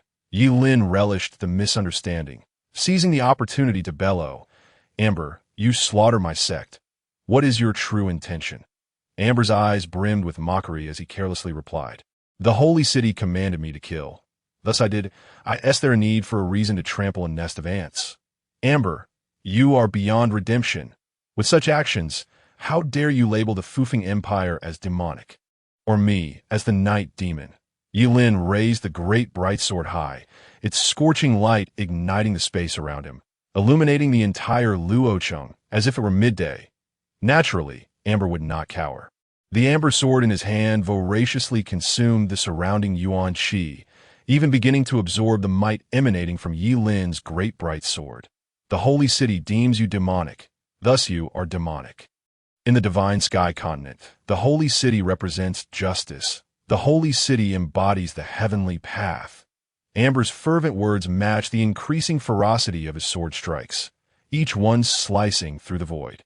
Aimed directly at Ye Lin countered with the great bright sword technique while simultaneously employing the Sky Thief, attempting to seize Amber's sword style. However, the Sky Thief seemed ineffective, unable to grasp Amber's sword technique. The system promptly reminded him, Amber's sword technique is spontaneous and fluid, not a fixed martial skill. Sky Thief is of no use. Ye Lin felt a surge of dread. This scoundrel was formidable even without relying on techniques. If Gao Yang faced him, the outcome would indeed be uncertain. As their swords clashed, a sudden explosion of yuan power erupted, scattering the clouds across the vast sky. It was a tacit understanding, a duel at heights unreachable by common folk, ensuring no innocents would be harmed. With the synergy of the great bright sword and the great bright technique, Ye Lin stood as the sun in the sky, illuminating a radius of 10,000 miles. Amber's sword danced unpredictably, evading detection. Yet each strike targeted Ye Lin's vital points. The divine sky one sword indeed lived up to its reputation. Defeating him in swordplay was utterly impossible. Ye Lin's gathered brilliance was shattered by Amber's sword intent, and the light in the sky gradually waned. The citizens of Luocheng were filled with bewilderment. Who had ever witnessed the sun being cleaved in two? Yet this scene unfolded before their very eyes. Additionally, recent reports of young men vanishing frequently led to speculations of a great demon's emergence. As they pondered, within the forbidden grounds of the Luo family, dozens of blood-red beams shot into the sky. A terrifying and bloody aura enveloping the area within 100 miles, staining the sun crimson, plunging everyone into profound fear. In the sky, Ye Lin, locked in combat with Amber, wore a grim expression. The formidable figures emerging from the thatched huts in the Luo family's forbidden grounds included 13 Ding Yuan masters, including Yigu. Dehei, perhaps we should consider fleeing. Little Black shrank against Ye Lin's chest, terrified as he gazed at the numerous aged Dao Yuan masters before them. Such a powerful assembly would be insurmountable for a single Dao Yuan master. Ye Lin felt an unprecedented sense of crisis. Though he was indeed among the pinnacle of Dao Yuan masters on the Divine Sky continent, theoretically capable of overwhelming any enemy, the concentration of foes before him rendered the prospect of victory bleak. Casting a glance at Yi Gu and the 13 Ding Yuan masters, he inwardly cursed. This was reckless. Amber's long sword trembled slightly as he raised a wine gourd and downed its contents. Becoming increasingly indifferent, I initially intended to exert effort to find you in the night capital, yet here you are, delivering yourself to my doorstep. Night demon, surrender. Huh. You think you can stop me? Ye Lin roared, the radiance of his sword surging dramatically, the blinding light forcing even the resurrected Ding Yuan masters to avert their gaze. With a single slash, he tore through the void in a bid to escape. Yet a thunderous roar emanated from the city walls of Luocheng, where intricate array patterns coalesced, forming a massive energy barrier that severed the void. In this manner, Ye Lin found himself trapped within the city's confines, unable to flee. Night demon, hand over the fragment of the stone tablet mountain of the Bright Sect. Surrender, and we may spare your life. Ye Gu sneered. Bah, you shameless old fool. How will you face the ancestors of the Yi family after betraying them? Ye Lin was never one to shy away from a verbal spar. Seeking death, Ye Gu's expression shifted, his face clouded with frost. This was his Achilles heel, and Ye Lin had successfully provoked him. Amber, intoxicated yet fully aware, recognized that the Night Emperor was no mere pretender. His strength might even surpass her OWNIT was imperative to subdue him together. Soaring sword in the sky, Amber unleashed her self-created sword technique. Surpassing even the heavenly ranks, he hurled the Amber sword, which instantaneously transformed into tens of thousands of sword shadows, the fierce sword energy rending the surrounding space as cracks spread like a spider's web. Night Gu and the other 12 began to form an array, the 13 formidable cultivators of the Ding Yuan realm awakening, their purpose to subdue the Night Demon. Now, the moment was ripe. The 13 stood suspended in midair, encircling Ye Lin, and then unleashed their vital energy, connecting with one another, thereby establishing a spatial barrier that Ye Lin seemed to be ensnared in a confined space, severing his connection to the heavens and the earth. With terror in his eyes, he realized these adversaries were merciless. Yet fortunately, the Amber had utilized martial techniques, and the heavenly thief had finally come into play. Night Demon, I grant you one last opportunity to submit to the holy city. Will you comply? Amber's voice appeared casual, yet when it reached Ye Lin, it sliced through like a blade, imposing a sense of pressure and sharpness, even evoking a sensation of being torn apart. His voice contained the essence of the Tao, commanding the laws to follow his every utterance. Unfazed, Ye Lin sneered, the holy city is not worthy. Unappreciative fool. With a mere thought, Amber sent forth myriad sword shadows toward Ye Lin, shattering the surrounding space and revealing the dark void beyond. Suddenly, an astonishing scene unfolded before him. Before Ye Lin, countless sword shadows coalesced, mirroring his own Tao principles. Attack. The sword intent replicated by the heavenly thief surged toward Amber, their sword intents clashing, creating a gaping black void in the starry sky above Luo City, as if the celestial bodies themselves had been cleaved asunder. The razor-sharp sword intent struck several of the array-forming Ding Yuan cultivators, and in an instant, their bodies were severed in two, falling like a torrential rain of blood. Thousands of miles away, in a great forest, Tai and Dizzy gazed in horror at the black void in the direction of Luo City. Ye Lin had gone mad, bringing the Night Emperor to that place. Within Luo City, the battle raged on unabated. Ye Lin's imitation of the sword control technique left Amber utterly dumbfounded, instilling deep trepidation in the remaining 10 Ding Yuan cultivators. Night Demon, you truly cannot be gauged by ordinary standards. Come, test my sword. The galaxy falls from the 9 heavens. Amber, filled with fury, unleashed another sword technique. The galaxy falls from the 9 heavens. One of his ultimate moves. Ye Lin's expression hardened, the heavenly thief ready. The previously torn sky began to mend, and at this moment, Amber raised his sword. The starry river swayed, countless starlight converged upon his blade. The colossal sword of starlight, hundreds of meters tall, was coalescing under the influence of the heavenly thief. The operational lines of this galaxy fall from the 9 heavens had been entirely replicated. He too raised his sword, and the starlight in the sky began to gather towards him. The 10 Ding Yuan cultivators were filled with dread. How could the Night Demon also wield Amber's technique? Remembering the gruesome fate of their 3 companions, the 10 hastily sought refuge, terrified of impending disaster. However, Amber remained unconcerned, a smirk gracing his lips, as if his scheme had succeeded. Ye Lin furrowed his brow, confident he had made no errors. Boom! The violent power of the stars erupted in the sky, the terrifying might bearing down upon Ye Lin, instantly reducing his hands to a bloody pulp. So it was ordinary swords could not withstand such immense stellar power. The inevitable outcome would be catastrophic, rebounding upon the wielder. Amber had discerned that he could replicate others' martial techniques. At that moment, warnings surged within Ye Lin's consciousness. As Amber's starlight sword descended, the 300-meter blade, accompanied by a cascade of starlight, fell like the Milky Way from the heavens. At this juncture, Ye Lin's hands were nearly incapacitated, his sword lost, rendering him powerless to resist. And he could only flee into the distance. Yet the range of the starlight sword was far too extensive, leaving Ye Lin no time to escape. Clang! The sound of metal colliding echoed as Ye Lin blocked the attack. Relying on a black brick, the 10 Ding Yuan cultivators, witnessing Ye Lin at a disadvantage, joined forces to assail him, their ferocious sword lights and blade energies raining down upon him. Gritting his teeth, Ye Lin fled, his bloodied right hand clutching the black brick as he struck the Luo City barrier. Success! Cracks appeared in the protective formation. Amber, seizing the advantage, unleashed the starlight sword, although its energy had diminished considerably. It remained formidable, slashing toward Ye Lin with lethal intent. The sword and blade energies from the other Ding Yuan cultivators also descended upon him.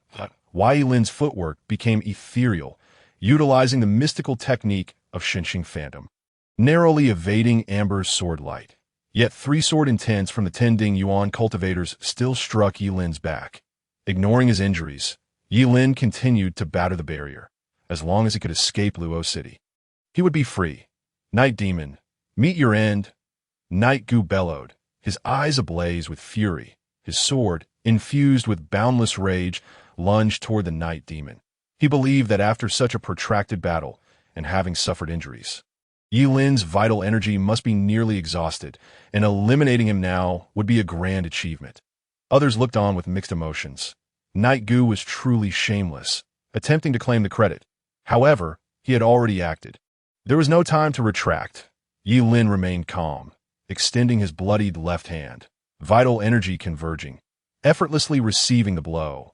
Feeling the immense and boundless vital energy emanating from Ye Lin, Night Gu was taken aback. How can this be? Ye Lin smirked. His strength was defined by the system as invincible, with an inexhaustible supply of vital energy. How could it ever wane? A Ding Yuan cultivator stood no chance against the Dao Yuan. And Knight Gu was instantly shaken by Ye Lin's terrifying power, his sword-wielding arm dissolving into a mist of blood. Knight Gu screamed in despair as he fled. Observing Knight Gu's sword, Ye Lin hoisted his own sword skyward. Sword control technique, terrifying vital energy and Dao principles infused the sword. Myriad sword shadows manifested. Once more, it was Amber's own technique. Amber, however, was left agape, realizing that this sword technique consumed an extraordinary amount of vital energy and Dao principles. Even he could not unleash it a second time within a day.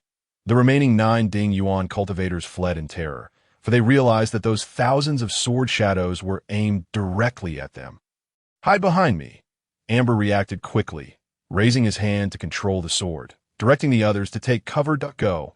Ye Lin roared in fury as a multitude of swords surged forth, imbued with terrifying Dao principles and powers. Slaughtering the group, his right hand was not idle either. Wielding the black brick, he shattered the Luo City protective barrier, and with a flash of divine radiance beneath his feet, he escaped inside Luo City. Facing the myriad sword shadows, Amber resisted with all his might, sustaining dozens of wounds, while the Ding Yuan cultivators behind him were slaughtered to disarray, leaving only 4 remaining. They gazed in horror at the figure tearing through the void outside Luo City. Feeling a profound fear, this was no feat achievable by a single individual. Hundreds of miles away, Ye Lin descended from the void, his vital energy abundant, yet his injuries were grievous, several deep gashes on his back, exposed bone, and his 10 fingers were torn asunder. Xiaohei emerged, anxiously exclaiming, "Ye Lin, are you? Don't die on me." "Quiet, there are others around," Ye Lin replied, struggling to lean against a large tree, beginning to treat his injuries. The wounds inflicted by the Ding Yuan cultivators were manageable, healing swiftly. However, the injuries from Amber, a Dao Yuan expert, would be far more challenging to mend, for the essence of his Dao principles lingered in the wounds, impeding the healing process, and could only be gradually eroded. As Xiaohei wondered where the others were, moonlight illuminated a figure behind him. "Who are you?" Xiaohei turned, furious, with fierce eyes. Before him stood an unremarkable woman. Lacking any extraordinary aura, perhaps her aura was simply ordinary, very ordinary. Ye Lin slowly opened his eyes, pulling Xiaohei aside. Pained, saying, "No need to be tense. She harbors no malice." The woman chuckled lightly, looking at Ye Lin with curiosity. "Lord Knight Emperor, this madcap scheme to ambush the Luo family's rear was devised by Ye Lin, was it not? Or are you also a madman?" Ye Lin's expression behind the mask bore a hint of bitterness as he replied with a smile. "Would you believe me if I said I was lost? Of course, I would believe you. But what about Ye Lin?" The woman ceased her inquiries and instead inquired about Ye Lin's condition. Ye Lin responded nonchalantly. "He is in a safe place, free from any danger." "Well then, may I have the honor of seeing the visage behind your mask, Lord Knight Emperor? After all, I know all the Dao Yuan experts in the Divine Cloud Continent." "Who might you be?" the woman inquired. Ye Lin shook his head without hesitation. His identity must not be revealed. "Then so be it. Here, take this 9-turn sacred spirit pill. It will aid you."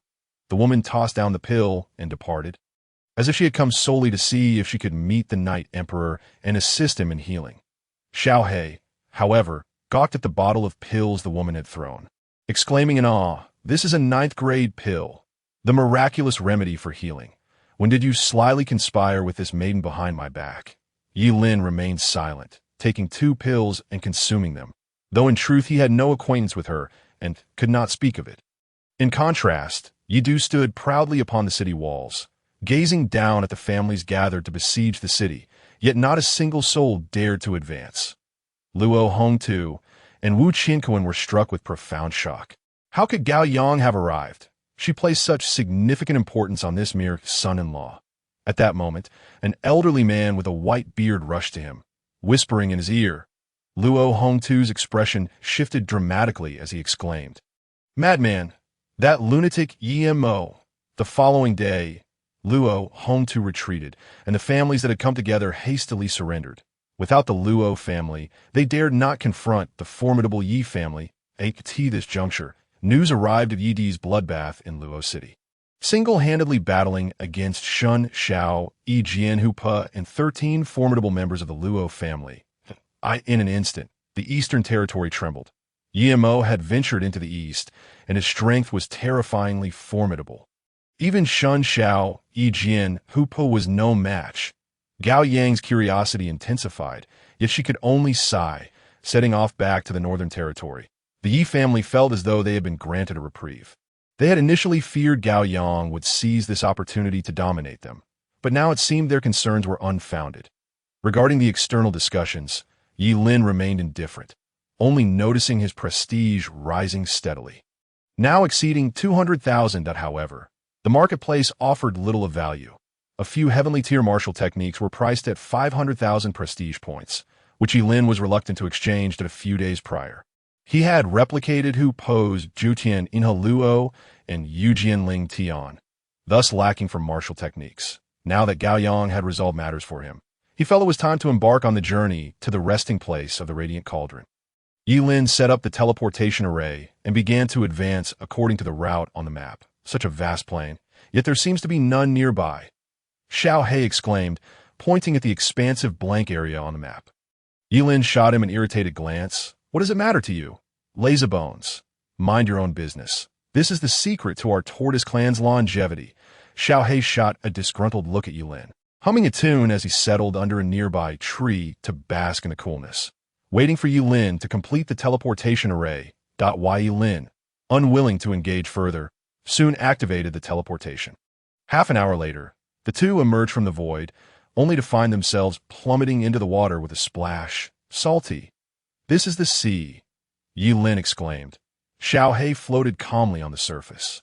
Scoffing, you foolish one, where have we ended up? Ye Lin furrowed his brow.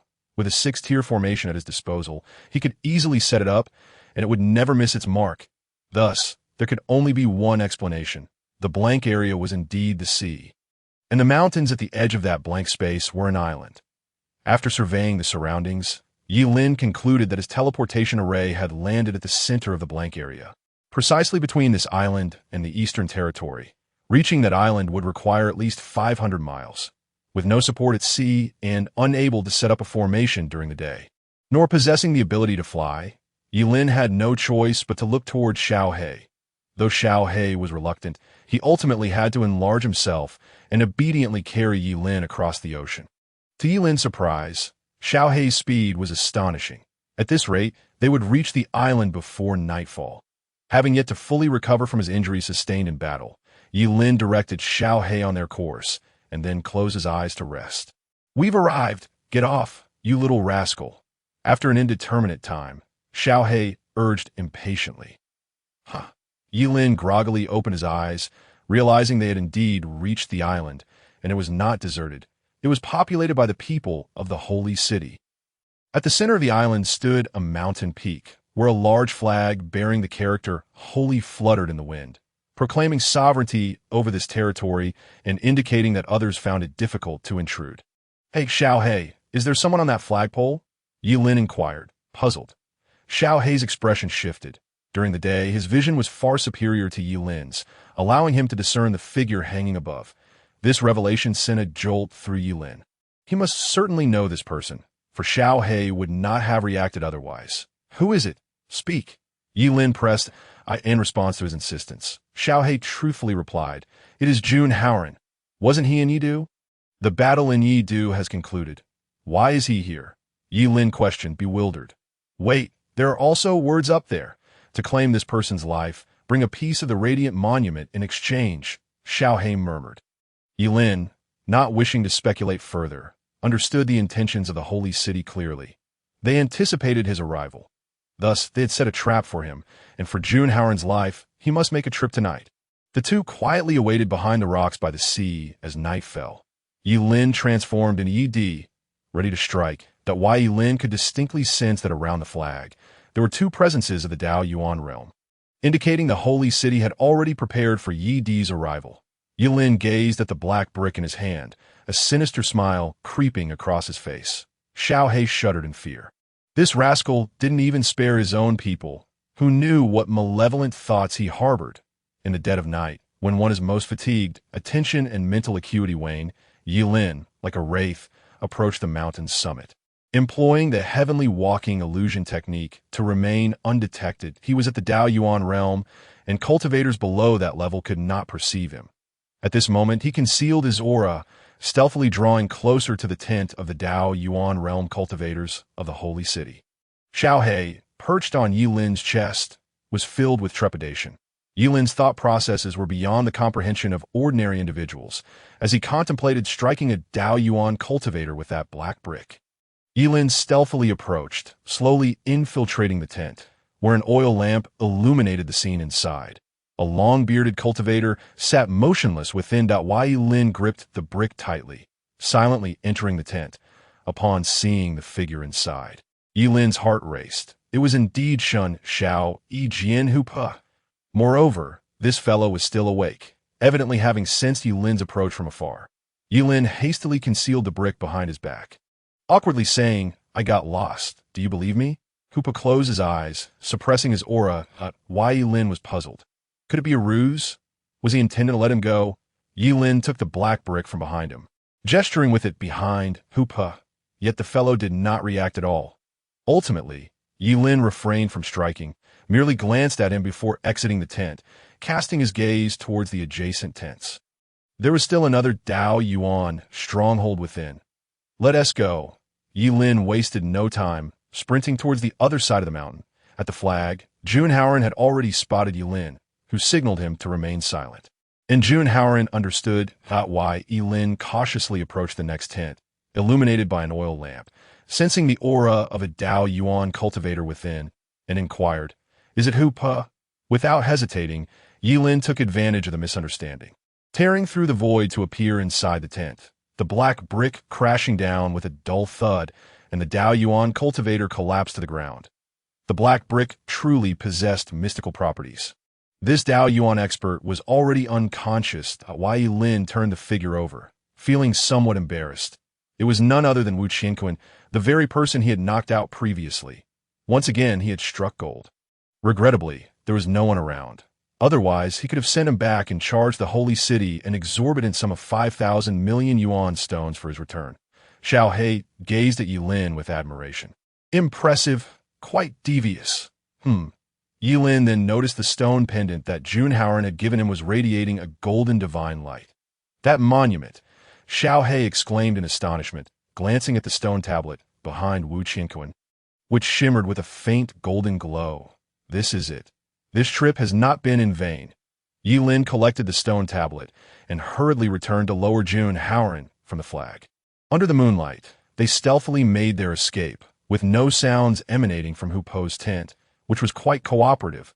Upon reaching the shore, Ye Lin joyously handed the stone tablet to Junhauern, pretending to be serious. "Hand this to Ye Lin. Go find the radiant cauldron. I am leaving." Before Junhauern could respond, Ye Lin vanished from his sight. Moments later, in his ordinary form, he came scampering back from afar with the map. Buzz! As Ye Lin approached, the stone tablet erupted in brilliance, blinding light enveloping the entire island, extending into the ocean for thousands of miles. Both men and turtle were left utterly astonished. Xiaohe, uncertain, remarked, "I feel we should still be quite inconspicuous." "Wouldn't you agree? Don't move. Put down the radiant monument. Put down the radiant monument." The surroundings echoed with stern admonitions as several figures emerged, subduing Ye Lin and restraining Junhauern to the ground. The clever little black creature shrank in size and burrowed into Ye Lin's embrace. Those individuals seized the steel from Junhauern's grasp and resealed it, causing the blinding radiance to finally diminish. Slowly, Ye Lin's eyes fluttered open, revealing that he was encircled by the inhabitants of the holy city, numbering at least several thousand. That a few elderly men whispered among themselves before one, his hair and beard as white as snow, called out into the distance, "Go find Elder Wu and the Sword Master." One person received the command and darted away at great speed. While Ye Lin's hair stood on end. He had knocked out the old man, Wu Qianquan, and he could only hope that the elder had not seen his true visage. One elder approached Ye Lin, a cold smirk playing on his lips. Ye Lin of Tian City, knowing full well that they would not release him now. Ye Lin felt emboldened. After all, he had secured the favor of Gaoyang. There was no reason for him to cower. Humph. When Elder Wu and the Swordmaster arrive, you shall explain everything to them. The elder, indeed, dared not lay a hand on Ye Lin, leaving his fate to the Dao Yuan powerhouses Ye Lin. Not long after, a furious roar echoed from beyond the mountains. Boom! Wu Qiankun descended from the sky, crashing down and creating a large crater, his face contorted with rage and a noticeable bump protruding from the back of his head. Ah, do we know each other? Ye Lin feigned confusion. Bring out the night demon. If he does not appear, I shall end your life. The same tactic had been employed against him twice. Wu Qiankun truly possessed remarkable skills. He bellowed, attempting to draw the Night Emperor's attention. Ye Lin clutched his ears in anguish. With so many people around, he had no chance to transform. Moreover, dawn was fast approaching. Time was running short.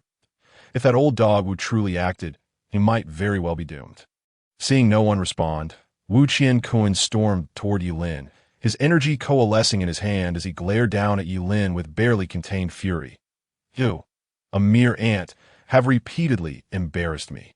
Today, you shall perish. With that, his palm descended, certain to seal Ye Lin's fate upon contact with his forehead. Suddenly, Ye Lin felt a lightness in his body before being unceremoniously flung to the ground. Ye Lin could not die. The heavenly city would not let this matter rest. Amber, clutching a sword and unusually abstaining from alcohol, regarded Wu Qiankun with a serious expression. Wu Qiankun's murderous intent receded as he snatched the pendant from Ye Lin, coldly stating, "Bind him. Once outside, sell him back to the heavenly city for 1 billion stones." Ye Lin felt an inexplicable urge to laugh. The last time he had returned Wu Qiankun to the holy city had been the elder's idea, and he never imagined he would find himself in such a predicament. Observing Amber beside him, Ye Lin felt perplexed. This individual had faced him twice before, had even been injured recently, and yet here he was, preserving Ye Lin's life. "Thank you," Ye Lin expressed, ever clear about his debts of gratitude.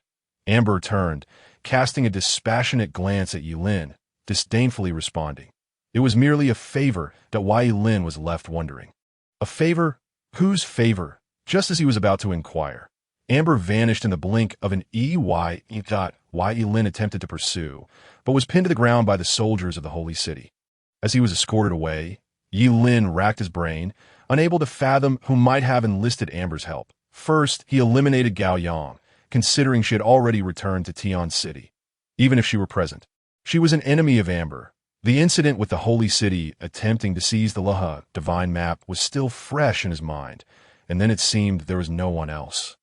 Only significant figures could call upon Amber's aid, and he appeared to know only Gao Yang among them. "Move faster. What are you thinking?" One soldier from the holy city, annoyed at Ye Lin's pace, kicked him in the back. Wow. Ye Lin spat out a mouthful of blood, his breath faltering. This was not an act. In his ordinary state, he was indeed that weak, causing the soldier of the Yuan Dan realm to blanch in terror. This pretty boy is so feeble. How utterly pathetic. The surrounding soldiers laughed heartily, their contempt for Ye Lin palpable. The Yuan Dan soldier roared, "What nonsense are you spouting?" With that, he produced a long-preserved third-grade healing pill from his pocket and forced it into Ye Lin's mouth. Uft. Ye Lin spat it out, his face darkening in anger. "What is this? It tastes horrendous." The soldier then retrieved the extremely ordinary woman's 9-turn Holy Spirit pills that he had received last time. Swallowing 3 or 4 in a single gulp, the fragrant aroma of the pills wafted through the air, and the holy city soldiers were left dumbfounded. Tian City was indeed generous, providing a waste like him with 9th-grade pills. The key question remained, would these pills not cause him to explode? After all, they were 9th-grade pills, which even those in the Yuan-ing realm dared not consume hastily.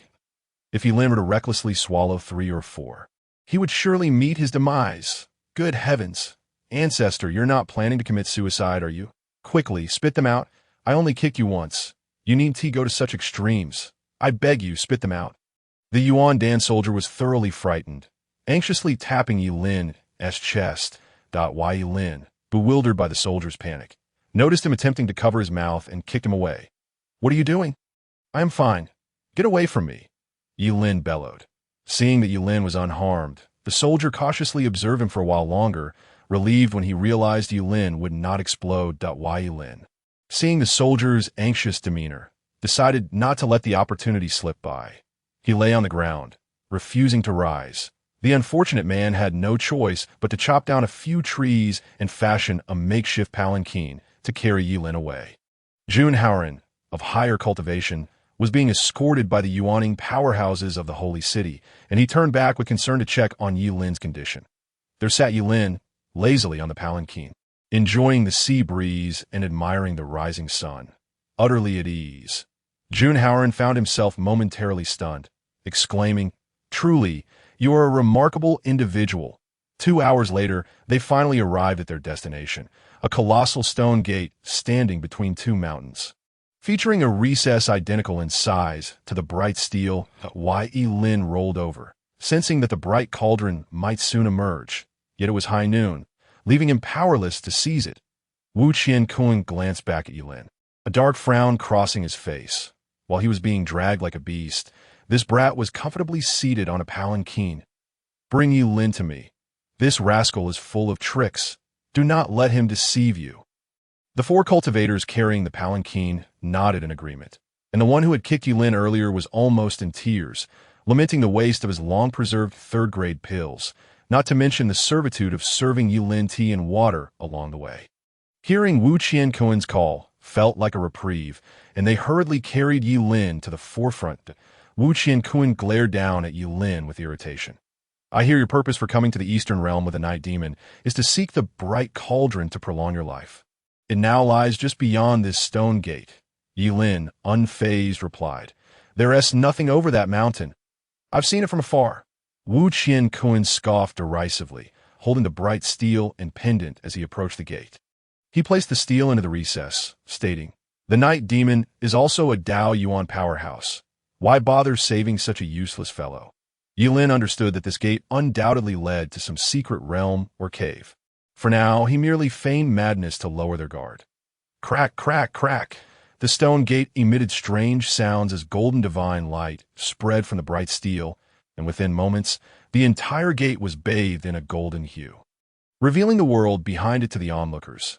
Rumbling, the entire island suddenly trembled, as if it might sink at any moment. Jun Haoran rushed to Ye Lin's side, steadying him as the ground shook beneath them. At that moment, the world beyond the gate fully unveiled itself. It was not the mountain that lay ahead, but a vast golden ocean with 2 immense golden ancient trees reaching for the clouds. Ye Lin's gaze sharpened, exclaiming, "Fusang Divine Tree." Jun Haoran, puzzled, was about to ask Ye Lin what the Fusang Divine Tree was when an ordinary female voice answered all inquiries on the Tang Valley. There exists Fusang, 2 trees sharing the same root, towering 300 miles high, bathed by 10 suns. The crowd exchanged astonished glances toward the tree roots, which indeed bore 2 trees of the same root. Yet, as far as the eye could see, there were no suns resting among the branches. Ye Lin searched around, recalling the voice of the woman who had given him the 9-turn spirit pills. The little black creature also poked its head out, scanning the surroundings. "No need to search for me. I am right here." As night fell, Ye Lin received a sharp blow to his head, and shortly after, a woman approached him. Ye Lin grimaced in pain, while Wu Qiankun and Hooper exchanged knowing smiles. The woman clasped her hands in greeting, saying, "Thank you for your hard work, esteemed seniors." Wu Qiankun glanced at the grimacing Ye Lin and chuckled. "The holy maiden recognizes Ye Lin?" The woman playfully patted Ye Lin on the shoulder, responding, "It was merely a fleeting encounter." Annoyed, Ye Lin stepped aside, his face contorted in displeasure. "Who are you? I don't know you. Return my 9 revolutions holy spirit pill." The woman's piercing gaze sent shivers down Ye Lin's spine. "All right, I do know you now. May I ask for your esteemed name?" "Fair maiden?" Ye Lin replied helplessly. "I am Huakai from the Moon God Palace," she said, her smile growing ever brighter. Yet Ye Lin seemed uncertain. The Moon God Palace's flower girl? Then the quality of the ladies from the Moon God Palace is quite lacking. Our Moon God Palace is not that kind of place. It's the flower from Huakai. Another blow struck Ye Lin's head. He felt utterly disheartened. It was his own failure to communicate clearly. He felt wronged, immensely so, and vowed to find an opportunity to settle the score with her. "Holy maiden, This boy harbors a strong desire for revenge. You must exercise caution. Wu Qingquan earnestly warned Huke, why Ye Lin's expression shifted, and he dared not linger before Huakai any longer, turning to walk away. We must find the radiant cauldron, Hupa declared, stepping ahead. Wu Qingquan followed closely, while Huakai cast a glance at Ye Lin before heading toward the expanse of Golden Sea. 1,000 or so individuals from the Holy City marched through the golden portal. An elder summoned a small boat, which, upon hitting the water, surged with divine radiance, transforming into a two-tiered vessel. Soon after, 3 or 4 others cast spells, bringing forth additional great ships. Such treasures were not particularly rare in the divine Xia continent, as their grade merely reached 5, not remarkable for the Holy City. Ye Lin and Junhauern were escorted onto the ship, while Hu Pe, Wu Qingquan, and Huakai charged ahead toward the Fusang Divine Tree. I could see that moment. Ye Lin learned from the system that the Moon God Palace was indeed the foremost sect in the southern region, notably a sect exclusively for women. Although Holy Maiden Huakai bore an ordinary appearance, her cultivation talent was exceptionally prodigious. It was rumored she could rival Gao Yang, why Ye Lin couldn't help but marvel. While he might not be able to surpass Gao Yang, he felt confident in matching her in the Dao Yuan realm. As they drew closer, the Fusang Divine Tree gradually came into view, its roots as expansive as an island, confirming its height of 300 miles was no exaggeration. Light emanated from an unknown source, casting a golden divine glow across the ocean and the Fusang Divine Tree. Visible from the entrance, the Divine Tree took over an hour for the fleet to reach. The tree's branches were numerous, yet they seemed trivial compared to the main trunk, akin to a skyscraper compared to a mere sewing needle. A low, rumbling, beastly roar echoed as a massive shadow glided beneath the golden sea. With a thunderous crash, a colossal wave erupted, capsizing the ship, and a yuaning expert beside, Ye Lin quickly seized him. Fleeing toward the branches of the Fusang Divine Tree, Junhauern followed closely behind, attempting to rescue Ye Lin. Meanwhile, the ocean descended into chaos, with over 1,000 divine soldiers tumbling into the water, fearfully gazing at the shadow lurking beneath the surface. Moments ago, it had overturned all the vessels, yet they hadn't even caught a glimpse of its form. That it's coming. It's here. The voices of the crowd unified, as the shadow began to swim beneath them. The beastly roar returned, deep and resonant, like an ancient bull's bellow. Suddenly, the shadow surged upward from the depths, engulfing the majority of the Holy City's cultivators, including those yuaning experts making their way toward the Fusang Divine Tree. Why Ye Lin stood in shock atop the Fusang Divine Tree. He had seen the shadow clearly. It resembled a dragon or serpent, possessing 4 limbs but no horns. This was a black dragon. The dragon thrashed in the water, creating enormous waves that sent the airborne yuan-ing cultivators plummeting, becoming its prey. Within mere minutes, the sea was devoid of survivors. "Stop! Let us cease this," an elder from the Holy City shouted. Junhauern landed before Ye Lin, poised to confront the yuaning elder. Before the elder could speak, the dragon leapt from the water, swallowing him whole. "Run!" Junhauern shouted, carrying Ye Lin on his back and leaping upward with the agility of a monkey. Fortunately, the dragon seemed unable to fly. It merely thrust part of its body above the surface before plunging back into the depths. Seizing the opportunity, Junhauern accelerated, finally reaching the first main branch of the Fusang Divine Tree, which stretched several thousand meters long and was as wide as a football field. "All right, put me down. Go check on their progress," Ye Lin commanded. Although puzzled, Junhauern complied, expressing concern. "Be careful, young master. If you can keep up with them, I will surely keep watch." Watching Junhauern retreat, Ye Lin felt reassured. Darkness would descend in 2 hours. At that time, he would directly ascend and seize the radiant cauldron. On the third of the way up the Fusang Divine Tree, Wu Qingquan, Hu Pe, and Huakai sat cross-legged on a branch, seemingly absorbing the surrounding yuan power. By the time the 3 Dao Yuan experts arrived here, their yuan power had been significantly depleted. "Here they come again." Hu Pe gulped down a mouthful of wine, releasing his sword intent to shield the trio. Quack, quack, quack. Black flying creatures swooped past, one after another, yet their combat prowess was feeble. The nuisance lay in their inability to be killed. Though there were only 9 in total, no matter how thoroughly they were reduced to ashes. They would resurrect and attack again within minutes, truly vexing to a that moment.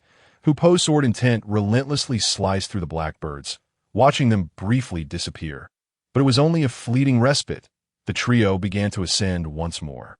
Wary of using their yuan power, as fearsome beasts might guard the radiant cauldron atop the Fusang divine tree on the first branch, Ye Lin's form transformed as the Night Emperor materialized. Let's go. Warning, host yuan power is rapidly depleting. It is advised to ascend using physical prowess. That Ye Lin hesitated, realizing that there was no yuan power to absorb around the Fusang divine tree. It was clear he could not afford to expend any more. Otherwise, he would be at a disadvantage when it came time to seize the treasure.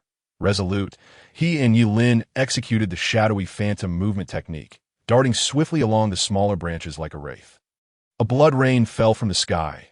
Soon, the massive carcasses of beasts plummeted from above, the stench overwhelming. Ye Lin quickly activated his yuan power shield, preserving his purity. The sight of the beast's body was harrowing. The enormous creature, resembling a savage bull, had been cleaved apart, its massive form comparable to a house, with Hu Po's sword intent corroding and burning the wounds. They haven't found us, have they? Xiaohe nervously glanced at Ye Lin. Ye Lin observed the descending beast's body, his expression grave. We must have drawn close. We need to hasten. With a surge of yuan power, he began to propel himself forward. Host, excessive yuan power consumption could be detrimental to your health. Ye Lin disregarded the system's warning that if his yuan power was running low, how much better off could Wu Qinquan and the others be? A bloody battle raged just a few miles from the Fusang divine tree, where Wu Qinquan sat bloodied at the side, while Hua Kai and Hu Po were engaged in a fierce clash with a warrior clad in black armor, towering 4 to 5 meters high. Watching the black-armored warriors skillfully fending off both Hu Po and Hua Kai, Wu Qinquan felt a pang of melancholy. Their yuan power was nearly depleted, preventing them from unleashing their full potential. Yet this black-armored warrior was undeniably formidable, seemingly at the pinnacle of the Dao Yuan realm. Moreover, his mount was equally fearsome. The earth-rending savage bull had taken everything Wu Qinquan had to defeat it, even with Hu Po's assistance. The location of the radiant cauldron was truly terrifying. He couldn't help but wonder what even more formidable beasts might be lurking in the remaining distance of 10 miles. The path that could lead to the downfall of even Dao Yuan experts filled him with trepidation. Casting one last glance at the tree concealed beneath the clouds, Wu Qinquan sighed in relief. Regardless of the circumstances, it was a comfort that night demon fellow had not arrived. Old dear.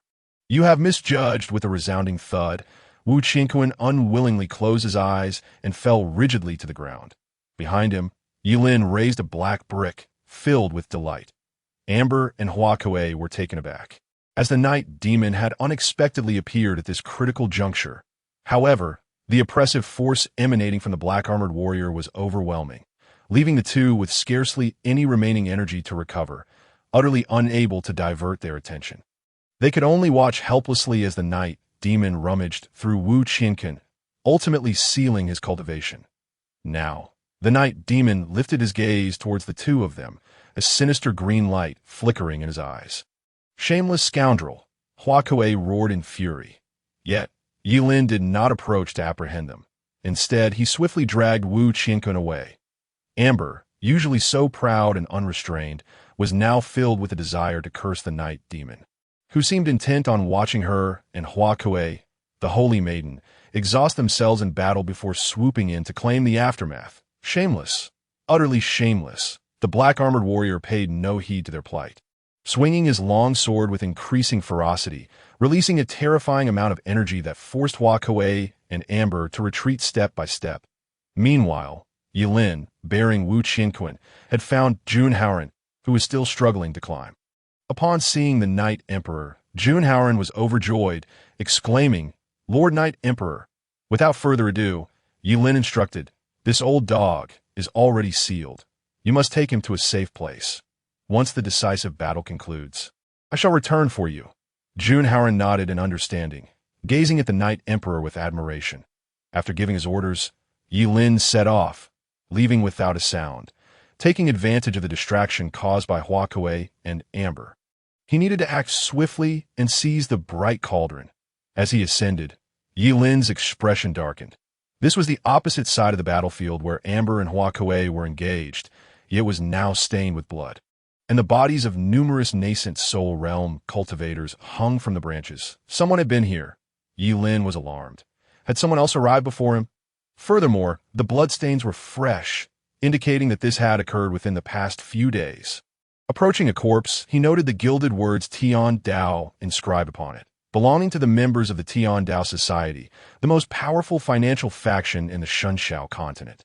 How infuriating, just a few days prior. Their gates had not even opened. How had they managed to enter? Yet, Ye Lin could not afford to act recklessly, for his own energy was also dwindling. He could only wait for an opportunity. Fortunately, the path ahead bore signs of having been traversed by the Tian Dao Society, and Ye Lin found himself moving with unexpected ease. As he ventured further upward, the stench of blood thickened, and he even spotted the remains of 3 or 4 powerful cultivators scattered among the branches. It seemed the Tian Dao Society had suffered considerable losses. He could only wonder how many capable fighters they had left. At last, Ye Lin approached the treetop, where a massive structure resembling a flower receptacle appeared, with 9 protruding petals extending outward. Ye Lin concealed his aura and stealthily approached. The flower receptacle was eerily silent, devoid of the sounds of battle, indicating that they had likely succeeded. However, considering the immense effort Wu Qianquan and the others had expended to reach this place, it was certain that the Tian Dao Society had not fared well either. He wondered if he might find an opportunity to seize it. Peering cautiously ahead, he saw that the receptacle was vast and flat, littered with the corpses of Tian Dao Society members, atop the 9 protrusions. 9 great flames burned, seemingly mocking these audacious intruders. That in the very center, on a 5-colored altar, were 2 individuals known to Ye Lin. They were Li Luo, the president of the Tian Dao Society's eastern region, and her protector, Granny Tung.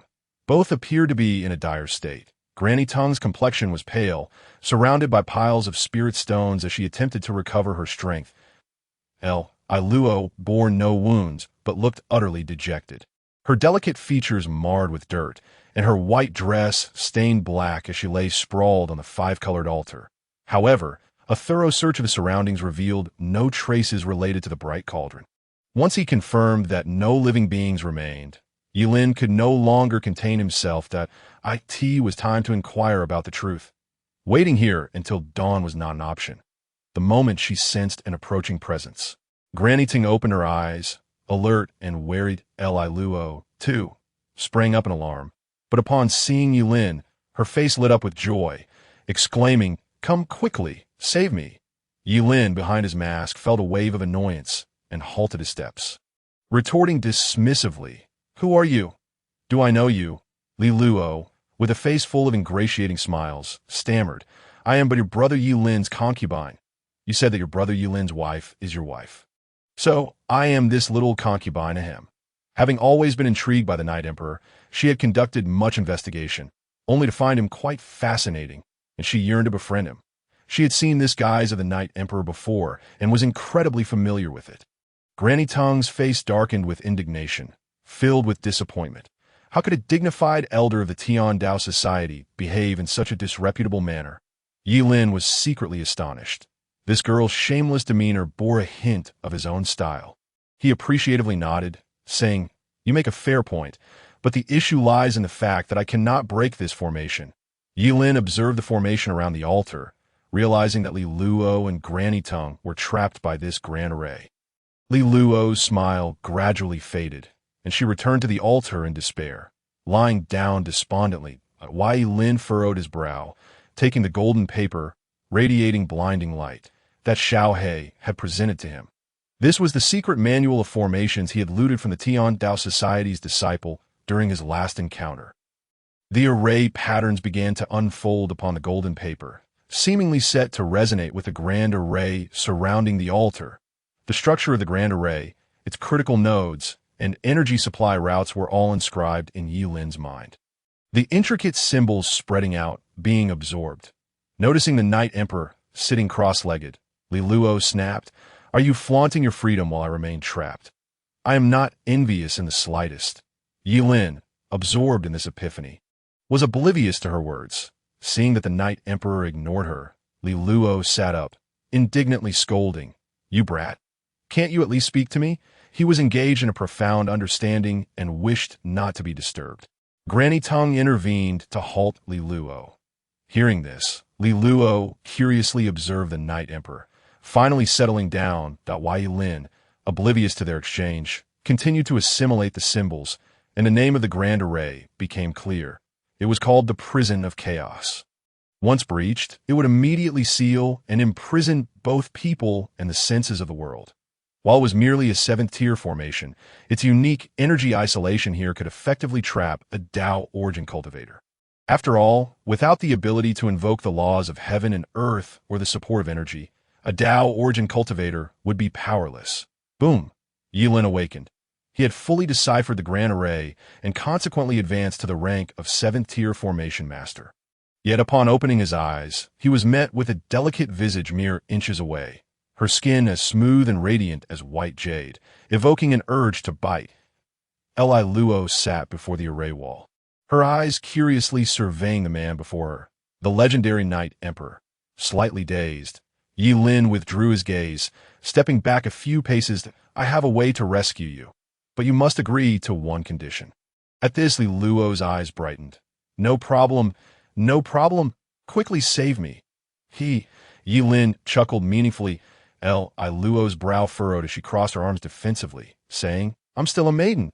If you truly have designs on me, you must come with a proper proposal, and I might reluctantly agree. Lord Night Emperor, Li Luo is the president of the Tian Dao Society's eastern region," Granny Ting warned, her eyes filled with admonition. Alas, Ye Lin sighed, his slender fingers rapidly tapping the formation. Orderly symbols flickered, and moments later, the Grand Array collapsed. "The array is broken." "The Night Demon, you dare!" Granny Tung exclaimed in shock. Ye Lin seized Li Luo, drawing her into his embrace, his arms supporting her graceful waist as their eyes locked. Li Luo was momentarily stunned, for no one had ever dared to treat her so brazenly. She attempted to break free. Yet this man's grip was unexpectedly strong. Granny Tung was infuriated, as Li Luo's protector and elder. Witnessing her being toyed with caused her to spit out a mouthful of old blood, her recently regained energy instantly dissipating. Ye Lin smirked. It was Li Luo who claimed to be Ye Lin's concubine. "Thus my concubine. Am I being too excessive? Moreover, I do not take kindly to threats or intimidation under the guise of the Night Emperor." His voice resonated with an awe-inspiring authority. "Night Demon, do not act so brazenly." A furious shout echoed from afar. Amber and Hua Kuei had arrived. The two individuals appeared quite disheveled, bearing numerous wounds upon their bodies. As night fell, Ye Lin glanced at Li Luo in his arms and murmured, "There is no need for such sacrifices. Simply offering 5 million yuan stones to me will suffice." Li Luo's beautiful eyes brimmed with confusion. "Is that it? This is how it ends?" Without holding Ye Lin back, she rose on her tiptoes, leaning closer to his ear, and with a hint of melancholy, remarked, "You have wasted my expectations, and by the way, your heart is racing." Ye Lin quickly withdrew, feeling flustered. In their 2 lifetimes, he had indeed felt nervous during that moment, uncertain of how to proceed further. Whoosh! A crescent moon approached menacingly, and Ye Lin concentrated his energy, shattering it with a single slap. That he noticed Hua Kuei glaring at him, her voice icy. "Men are truly hypocritical. I have aided you, and yet when I was nearly killed by that vile creature, you were here flirting with women. Is it because I am not attractive? I even witnessed you strike Ye Lin on the head." With a cold smirk, Ye Lin approached Hua Kuei. "What do you intend to do?" She stammered, panic evident in her voice. "Sword Sovereign, save me." Hua Kuei was alarmed. She had exhausted all her energy moments ago. Amber paid her no heed, fixated instead on the altar where Granny Tung stood. In a flash, she appeared before the altar, demanding, "Where is the cauldron of light?" "It has long since departed. The information is erroneous." Granny Tung weakly replied, Sword Sovereign, save me." Hua Kuei cried out in despair, yet Amber remained unresponsive. Leaping down with her sword, She too had depleted her energy and was unsure of the night demon's true nature, preventing her from taking action. Furthermore, those who wielded swords were particularly sensitive to murderous intent.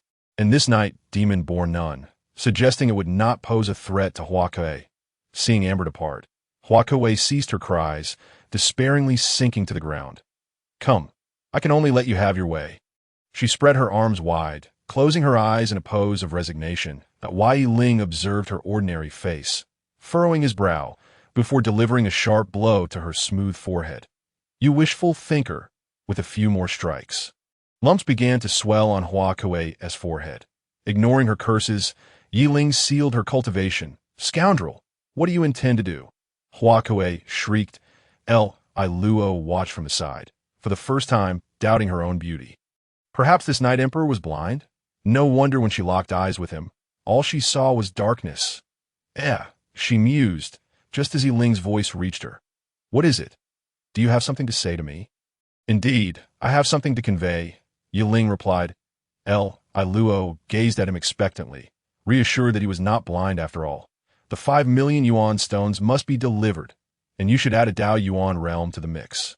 Selling it to others will require me to ask for 50 million and 1 yuan stones." Ye Lin admonished. I Luo blinked, secretly thinking that this man truly was blind. Ye Lin made no further delay. Hoisting Huakuei and leaping down to find the anxious Junhao, to his surprise, several individuals accompanied him. They were from the Yi family, now that Ye Lin was the head of the Yi family. They had pursued him upon learning of his whereabouts, yet had not seen him for a long time, their anxiety mounting. This turned out to be fortuitous, as Ye Lin entrusted Huakuei to them, instructing them to return while he went to retrieve Ye Lin from elsewhere. Watching them depart, Ye Lin sighed. Concealing his identity was indeed troublesome. The key question remained: who had taken the cauldron of light? Casting a helpless glance at the Fusang divine tree, Ye Lin descended to its roots, assuming the guise of an ordinary person, calling for the elders of the Yi family to come to his aid. Peering at the remaining time of his life, 278 days, 12 hours, and 5 minutes, it seemed he would need to seek assistance from a big shot once he emerged. The heavenly city, reigning over the divine horizon continent, should have the means to gather intelligence. 100 miles outside Yi City, the young and old of the Yi family came out to greet him. This crisis had led them to reassess Ye Lin, realizing that possessing him was tantamount to having the backing of both the Night Emperor and the Wind Empress, making any attempt to challenge the Yi family a perilous endeavor out of course. This was contingent on the Wind Empire not expanding eastward. Over the past 6 months, the remaining 8 palace masters of the Wind Empire had shown no inclination towards warfare, their movements rather mysterious, suggesting they would not instigate conflict in the near future. Thus, clinging to Ye Lin's coattails now equated to having dual assurances, although many within the family still disapproved of him. Publicly, no one dared voice their dissent. Observing the grand spectacle, Ye Lin remained indifferent as he nonchalantly boarded the Yi family's flying vessel. This flying vessel, a ship soaring through the skies powered by energy, could traverse thousands of miles in a day. It was exceptionally expensive. Only the ancient Yi family, with a lineage spanning hundreds of thousands of years, could afford such a luxury. The younger generation of talents watched Ye Lin's haughty demeanor with some dissatisfaction. Yet they stifled their feelings of resentment. Before long, within the conference hall of the flying vessel, 8 elders stood respectfully on either side, while the family's young talents lingered further back. Ye Lin took the seat of honor. Yawning, before addressing the 3rd elder, "You are to personally go to Luo City and bring back Ying. Inform Luo Hongtu that upon returning Ying, we shall let bygones be bygones." Head of the family: "That is unacceptable. The Luo family has provoked our Yi family, challenging our authority. We must strike with thunderous force, annihilate them, and instill fear in the eastern territories." "Old fool, I oppose. I too oppose." Nearly all the elders opposed Ye Lin's decision to spare the Luo family. As for Ying, she was merely a sinner, dispensable. Ye Lin's brow furrowed as he produced the family head's token. "Are you instructing me on how to conduct my affairs? Elder Yizong has but 1 breath left. How can the Yi family dominate the eastern territories?" The expressions of the elders gradually grew strained. They were aging, with no hope of breaking through to the Dao Yuan realm. Among the younger generation, none had risen to prominence, and if this continued, the decline of the Yi family would be inevitable. Boom! The sound of heavy objects crashing resounded as the Yi family guards drew their weapons. Surrounding three women. Ye Ling's brother, your sister has come to see you. Hearing that familiar voice, Ye Ling was overjoyed.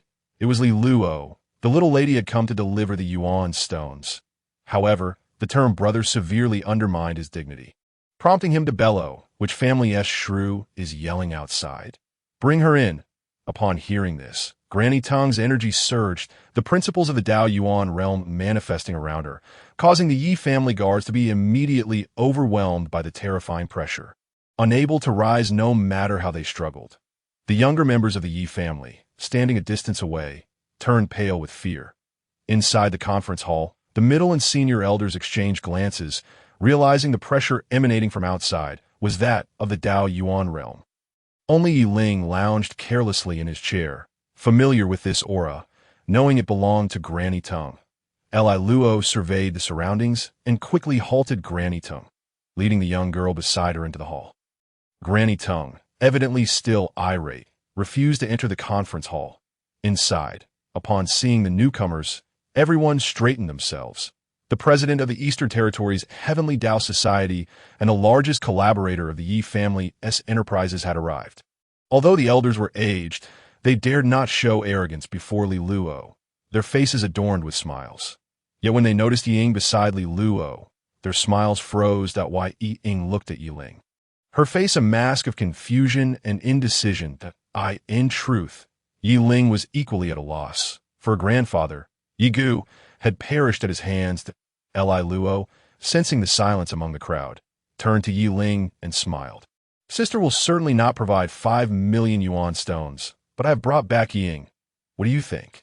Ye Ling ignored Li Luo, rising from his chair to stand before Ying, sincerely stating, I am sorry. Why Ying, unable to speak, chuckled softly and shook her head.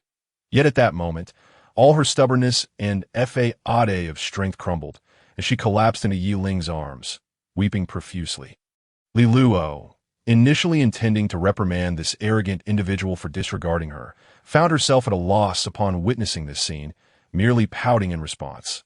Come home with me. I do not know how to explain this to you now. Wait until I can offer you an explanation. Why Ying neither consented nor refused, merely sobbing in Ye Ling's embrace. Why Ye Ling extended his hand towards Li Luo. What are you doing? Do you wish to embrace both sides? I will go tell Gao Yang to have you castrated. Li Luo gazed at this seemingly frail individual in shock, realizing how unfaithful he was. Ye Ling, his forehead adorned with a black line, replied coldly, 50 million and 1 yuan stones, not a single coin less. Then sister might as well let you embrace both sides. Come, open your arms wide.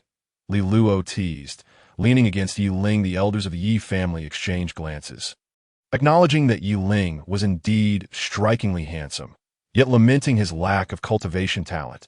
How is it that even the president of the Heavenly Dao Society treats him in such a manner? Suddenly, a fierce gust of wind swept through, and Granny Tung seized Li Luo, casting a furious glare her way before turning to Ye Lin, her expression as cold as frost. It is impossible to provide the yuan stones. The Heavenly Dao Society, in order to express their gratitude, can offer the Knight family the opportunity to select 20 disciples from the Wuji Tianzong's inner sect. Make haste in identifying those of worthy talent. The emphasis Granny Tung placed on the word talent was unmistakably directed at Ye Lin. The 8 elders, upon hearing this, were filled with delight. Wuji Tianzong, situated at the intersection of the eastern and southern realms, stands apart from the 4 realms, with every disciple who returns from there emerging as a formidable leader. Even the one known as the Sword of Divine Sky, Amber, had once trained in Wuji Tianzong.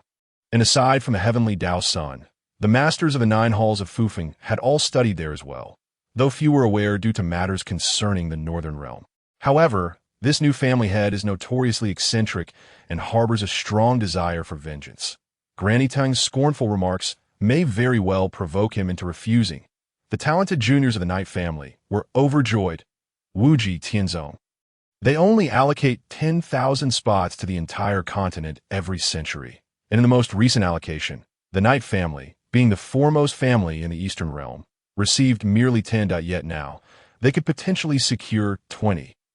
Their eyes burned with anticipation as they gazed at Ye Lin, silently urging him to agree. Still, apprehension lingered, for this insufferable young master has always acted unpredictably. Who knows what he might decide? Observing the crowd's eagerness, Granny Tongue revealed a smile. Such a benefit is not something anyone would turn down. Ye Lin, noting the fervent gazes directed at him, glanced at the token in his hand, then turned away, saying, "Very well. I suppose I shall take a slight loss. The master is indeed wise." The 8 elders performed a rare heartfelt bow, while the other disciples of the Knight family followed suit. "Let us depart." Granny Tong shot a displeased look at Li Luo, dragging her away, disappointment apparent. Upon returning to Knight Capital, Ye Lin briefly addressed some matters before setting about having the system concoct medicinal pills. The process would take 3 days, and once completed, Ye Lin took Knight Ing to Mingyue Tower, offering a sincere apology. "It was I who instructed the Knight Emperor to kill your grandfather. I am truly sorry. I understand that your grandfather made mistakes, yet he is still my grandfather, and I shall avenge him." Reading the words written by Knight Ing, Ye Lin nodded and gently replied, "You'll have a spot at Wuji Tianzong. If you truly wish for vengeance, then go." After saying this, he placed a pill in Knight Ying's mouth and turned to leave. "Why, Ye Lin, I will return." Knight Ing called out, her voice still melodious, though tinged with sadness and lingering resentment as they parted ways. Why, Ye Lin departed resolutely, leaving Knight Ing alone. Days later, Ye Lin received a letter from home, urging him to return promptly, as there were important matters to discuss. On the way, Xiao He expressed surprise, saying, "She regards you as an enemy, yet you are still willing to assist her." "I am inclined to do so," Ye Lin replied with a hint of self-deprecation.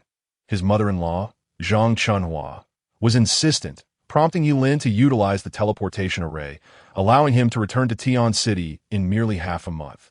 Without question, he was met with a flurry of greetings and inquiries about his well-being.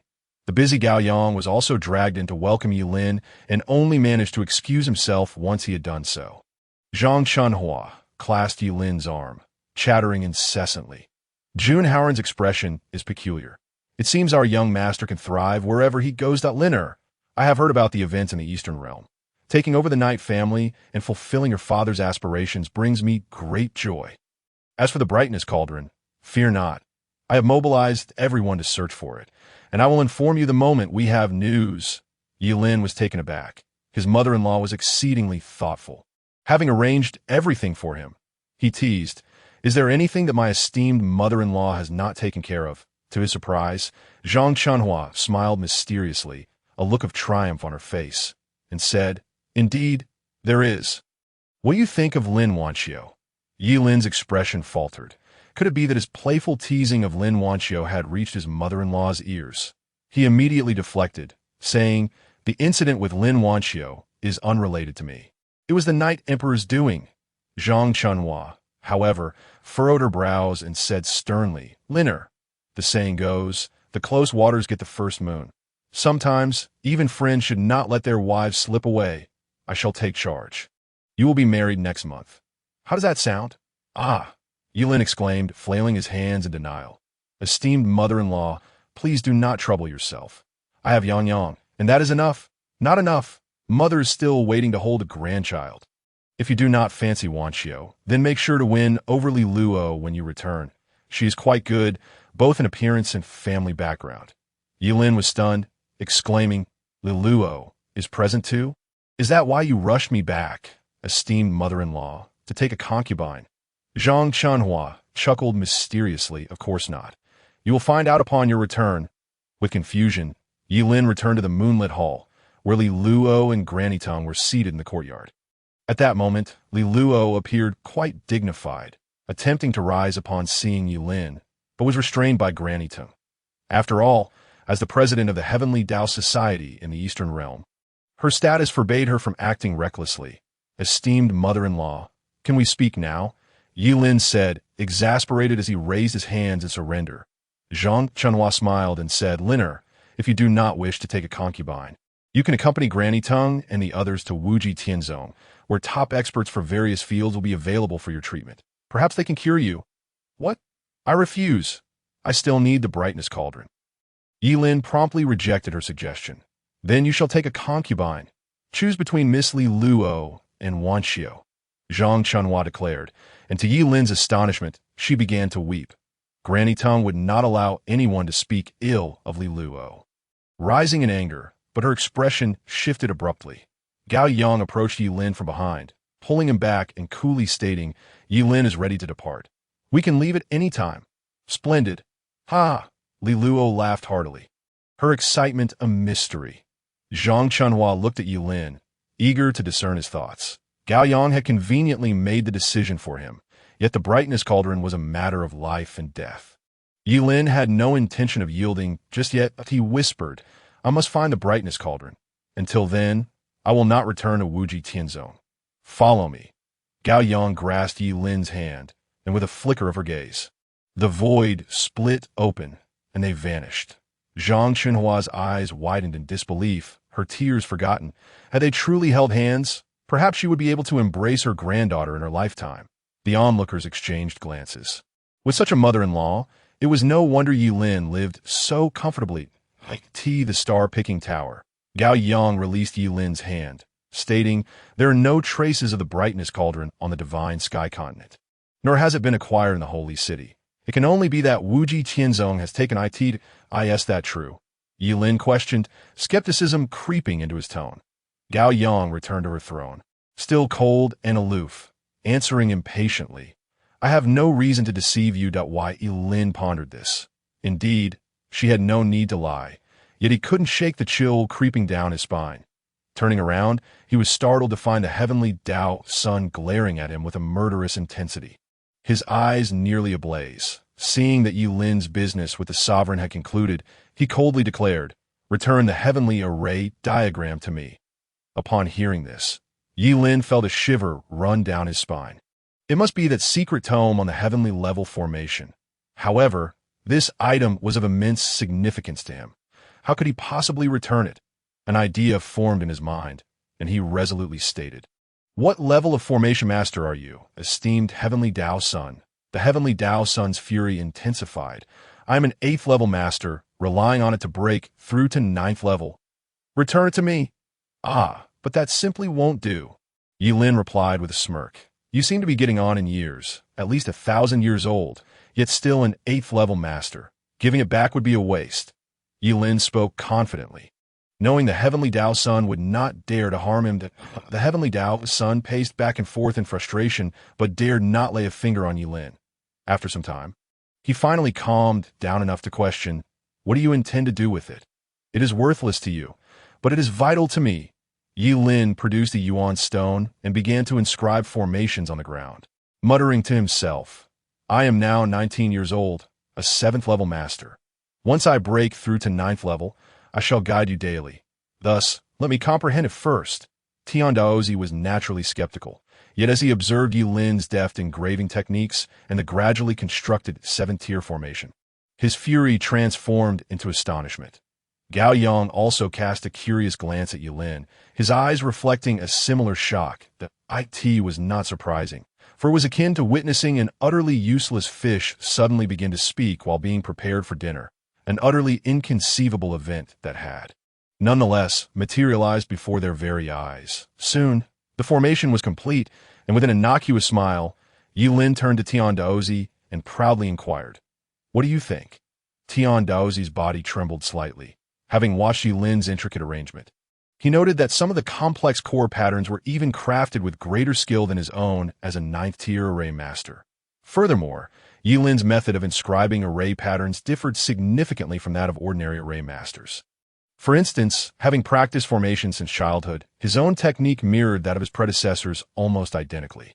Yet Ye Lin's approach was distinct. Each stroke was simple and unadorned, devoid of any superfluous gestures that in that moment. Tian Daozi felt as though the chasm between himself and the 9th-tier masters was narrowing. Gao Yang narrowed his eyes, for the first time earnestly scrutinizing this Ye Lin suddenly felt a pang of embarrassment. Although they were married and he possessed a thick skin, he still found it difficult to meet her gaze directly, his eyes darting about. Tian Daozi, you should inform Li Luo that Ye Lin will certainly be attending the Wuji Tianzhou. Tian Daozi snapped back to reality from his shock, regarding Ye Lin with newfound seriousness before taking his leave. With Tian Daozi gone, Ye Lin swallowed hard, glancing sideways nervously. What are you doing? The matter of taking a concubine is something you might want to contemplate thoroughly. I cannot possibly bear you any offspring, but of course, I shan't with anyone else either, so you need not worry on that account. Gao Yang spoke with a seriousness that bordered on ruthlessness that Ye Lin pouted. Finding her utterly detestable for shattering his hopeful expectations in the Lingyue Palace, Zhang Chunhua chatted amiably with Li Luo, her face alight with smiles, genuinely preparing to allow Ye Lin to take a second wife. At that moment, Tian Daozi, clad in a blood-stained robe and wearing a ghostly mask, arrived, coldly stating, "Tonight, His Majesty and Ye Lin shall be studying formations, that I must inform Fairy Li Luo that Ye Lin will definitely be going to Wuji Tianzhou." Li Luo stood momentarily stunned. Ye Lin studying formations? Would they be spending the entire night together? Could it be that Ye Lin and Gao Yang had truly consummated their marriage? My heavens, the following noon, Li Luo was prepared to depart, with the flying vessel docked outside Tian City. Yet Ye Lin had yet to arrive. Jun Haoran, as Ye Lin's attendant, was also set to accompany him to Wuji Tianzhou. Zhang Chunhua wept inconsolably, murmuring, "Why are you leaving so soon after returning?" Having waited all morning, Li Luo was already growing impatient. Even if absence makes the heart grow fonder, from yesterday to noon today was hardly a lengthy separation. Why the delay? Driven by impatience and intense curiosity, Li Luo stealthily ascended the Zhaixing Tower. Inside the Zhaixing Tower, a profound silence enveloped the top floor. Li Luo crept up the stairs, her slender phoenix eyes scanning the surroundings in search of Ye Lin and Gao Yang. However, upon raising her gaze, she was met with Gao Yang's icy stare, while Ye Lin sat cross-legged before her, drowsily fighting sleep. That night would remain etched in Ye Lin's memory. After arranging the ransom for Wu Qingquan and Hua Ke, Gao Yang engaged him in a lengthy discussion on formations that was indeed enlightening, yet he felt both fatigued and famished. The frailty of his mortal form combined with the mental exertion spent on their discourse made him feel as though he might faint. Seeing that Gao Yang was unperturbed, Li Luo regarded her with a chilling glare. "There must be limits to your demands. I am leaving. Please expedite your matters." Demands? Gao Yang's brows furrowed slightly, her displeasure evident as she returned to her throne and coldly commanded, "Take him away." Upon her words, a rift in the air appeared behind Ye Lin, a phoenix's cry echoing from within as a torrent of flames engulfed him, whisking him away. Farewell. Li Luo also departed. The Zhaixing Tower was left in solitude. The realm of humanity transformed into an empty space, leaving anyone feeling a tinge of loneliness. Gao Yang appeared weary, gazing out at the sky for an extended period. "Ahem, Your Majesty, could you assist me in finding Ye Lin?" Little Black timidly emerged from the shadows. Last night, Gao Yang had instructed Ye Lin on formations, and he had been so annoyed that he had hidden in the corner to sleep, only to oversleep. Gao Yang's gaze sharpened. This little turtle had evaded her spiritual surveillance. It seemed that the Night Emperor also possessed a large turtle, suggesting a certain connection, making the phenomenon less surprising. The moment their eyes met, Little Black felt as though he had plunged into an icy abyss, akin to falling into hell, hastily defending himself. "I didn't hear anything." Upon hearing this, Gao Yang withdrew her gaze, flicking her fingers as Little Black soared through the air like a cannonball, landing on the flying vessel outside Tian City, fortunately unscathed due to the hardness of his shell. Before long, Ye Lin appeared aboard the vessel, having succumbed to slumber, carried in by Jun Haoran to a room on the ship. Little Black quickly got up and waved a tearful farewell to Zhang Chunhua, who stood at the city wall. "Dear mother, take care of your health. We shall return swiftly." Zhang Chunhua choked back her tears, responding, "A letter every month. If you run out of money, just say so, and I will send someone to deliver it. Rest assured, mother, I will remember and remind Ye Lin." Little Black called out reluctantly, Fairy Li Luo. Upon reaching Wuji Tianzong, please take good care of Liner and Little Black. Tian City is eternally grateful. Zhang Chunhua turned to Li Luo, seemingly doubtful that Ye Lin and Little Black could adequately look after themselves. Li Luo nodded and smiled. Do not worry, Auntie. I will take good care of him. As the flying vessel drifted away, Zhang Chunhua lingered on the city wall, reluctant to depart on the vessel. Li Luo's gaze fell upon Little Black and Junhaoren. Do you both know the Night Emperor? Little Black was momentarily taken aback, pondering how to respond. When Junhaoren spoke first, he is my savior. You know how to find him? Li Luo's eyes sparkled. Little Black hurriedly interjected, I don't know. He operates from the shadows, appearing only when he wishes. After settling Ye Lin, he will take me to confront our enemies, eliminating them one by one. Such ruthlessness. How will we deal with the saintess of the Moon God Palace? Hua Kuei and Wu Qinkuan this time? Li Luo queried with curiosity. Obviously, the Dao Yuan realm is worth 5 million yuan stones. We can return them to the Holy City and the Moon God Palace. Little Black said nonchalantly, as if well-versed in such matters. Li Luo nodded, her expression suddenly shifting to fury. He released me, an elder tongue, demanding 50 million yuan stones from Ye Lin. The Dao Yuan realm is 50 million, which means I am worth that 1 yuan stone, or perhaps not, Little Black said, a hint of fear creeping in. Now aboard their vessel, he could not afford to offend anyone. To his surprise, Li Luo suddenly murmured shyly to herself. He is so naughty. I like him so much. Junhaoren and Little Black exchanged glances, utterly helpless, realizing yet another woman had fallen under the Night Emperor's spell, a truly unfortunate circumstance. Little Black felt an even deeper sense of reflection, understanding that this invitation for Ye Lin to Wuji Tianzong was also motivated by the Night Emperor. If one day they discovered that Ye Lin was indeed the Night Emperor, what expressions would they bear? Would Gao Yang castrate Ye Lin for his flirtations? The mere thought was exhilarating. As dusk fell, Ye Lin finally awoke. The Zhaixing Tower will never touch the realm of the stars. Ye Lin stared in bewilderment at Little Black, who had overslept and unexpectedly encountered the typically elusive Gao Yang. I sense she is weary, and not the bloodthirsty figure of rumors.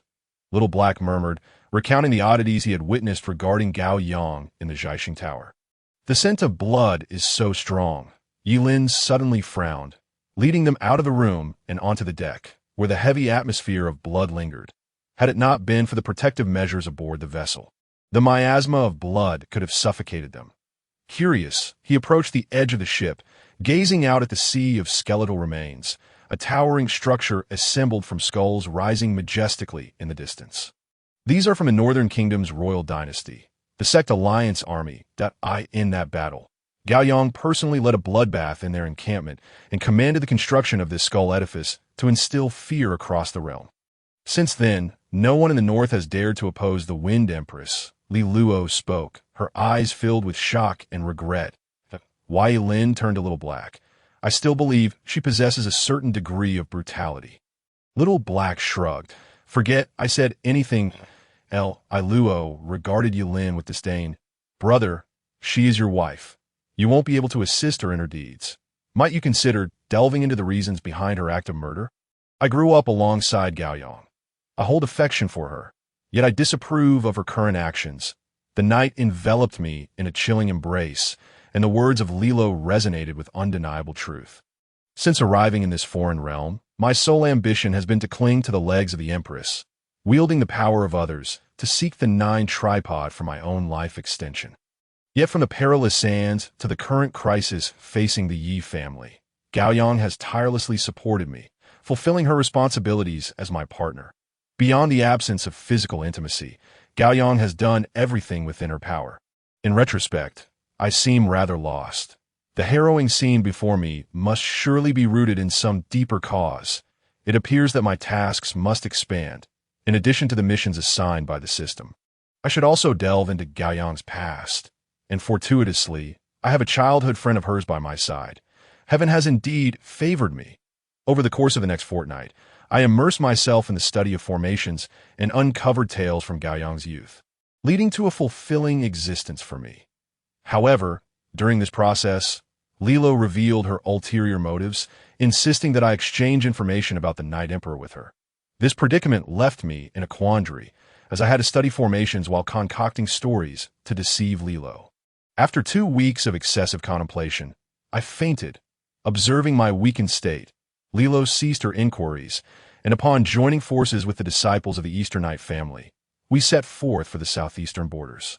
Here, the vast expanse of land, stretching millions of miles, belonged entirely to the Wujishan sect, creating a buffer zone between the eastern and southern realms. I also encountered a legend surrounding the sword of Xiao and its wielder, Amber, who had initially possessed poor cultivation aptitude. Originally a mere errand boy at the Wujishan sect, he inadvertently grasped the sword intent left by predecessors while fetching water from the mountains. Subsequently, he experienced an unprecedented rise in his mastery of the sword, his cultivation aptitude transforming dramatically, ultimately earning him the esteemed title of the Sword of Xiao. This event even influenced the Wujishan sect's approach to nurturing disciples, leading to the concept of inclusive education. Any disciple, regardless of their cultivation aptitude, will be cultivated to their fullest potential if they demonstrated talent in any particular field. That I couldn't help but marvel. This was the archetype of a protagonist straight out of a novel. No wonder the Sword of Xiao, Amber, was so formidable. At that moment, I finally comprehended Gaoyang's intentions. She wished for me to establish my footing within the Wujishan sect through my aptitude for formations. No wonder she had yet to release me even as dawn broke. Chuckling to myself, I felt a surge of warmth and unconsciously reached for a hand to caress. A hand? I jolted awake, cautiously turning my head to find Lilo gazing at me with a smile. "What a coincidence, Lilo!" I exclaimed. "If there's nothing amiss, I shall take my leave." Just as I attempted to depart, Lilo grasped my hand firmly, her smile unwavering as she softly said, "Young Master Ye, I came specifically to seek you." Frowning at her unusual demeanor, I sensed something amiss. Lilo harbored ulterior motives. Glancing behind her, I spotted a young swordsman glaring at me with a face as dark as a pot's bottom. Upon seeing Lilo's affectionate demeanor towards me, it dawned on me. This woman intended to use me as a shield. As if sensing my desire to evade her, Lilo suddenly leaned closer and whispered, "I can share more of Gaoyang's private matters with you. Even her scandals." My interest piqued. I readily agreed, unafraid of potential trouble, and pulled Lilo into my embrace, grinning. "Lolo, who might this be?" Lilo remained silent, as the sensation felt eerily familiar. Damn it, this fellow exuded a presence reminiscent of the Night Emperor. The sword-wielding youth behind Lilo seethed with rage. How dare this seemingly insignificant being draw so close to the ethereal Lilo, who was the object of affection for his senior brother? He deemed this affront worthy of death. When I inquired, he disdainfully replied, "I am Wu Tao, an inner disciple of the Wujishan sect, dispatched by Master Su Songfing of the Sword Peak to escort the fairy Lilo." Upon hearing this, I cast a speechless glare at Lilo. So this was not the main culprit. That esteemed disciple Su Wufeng was undoubtedly a formidable character, and it seemed I had unwittingly entangled myself in a web of trouble. Wu Tao, having announced his senior brother's name, was infuriated that I showed no sign of respect. Instead, I lowered my gaze tenderly upon Lilo. Internally, he had already deemed me a dead man, and upon reaching the Wujishan sect, he would seek an opportunity to eliminate me. He ceased further conversation and strode away as he boarded another flying boat. I pushed Lilo away, exclaiming, "A beautiful woman brings trouble. This certainly spells significant hassle." "Brother, what are you afraid of? Summon the Night Emperor to accompany you." "Who would dare to act recklessly then?" Lilo encouraged it. I merely scoffed. If the Night Emperor truly existed, I wouldn't mind having him by my side at all times. The issue was that the Night Emperor was, in fact, myself, and every appearance came at the cost of burning my life force.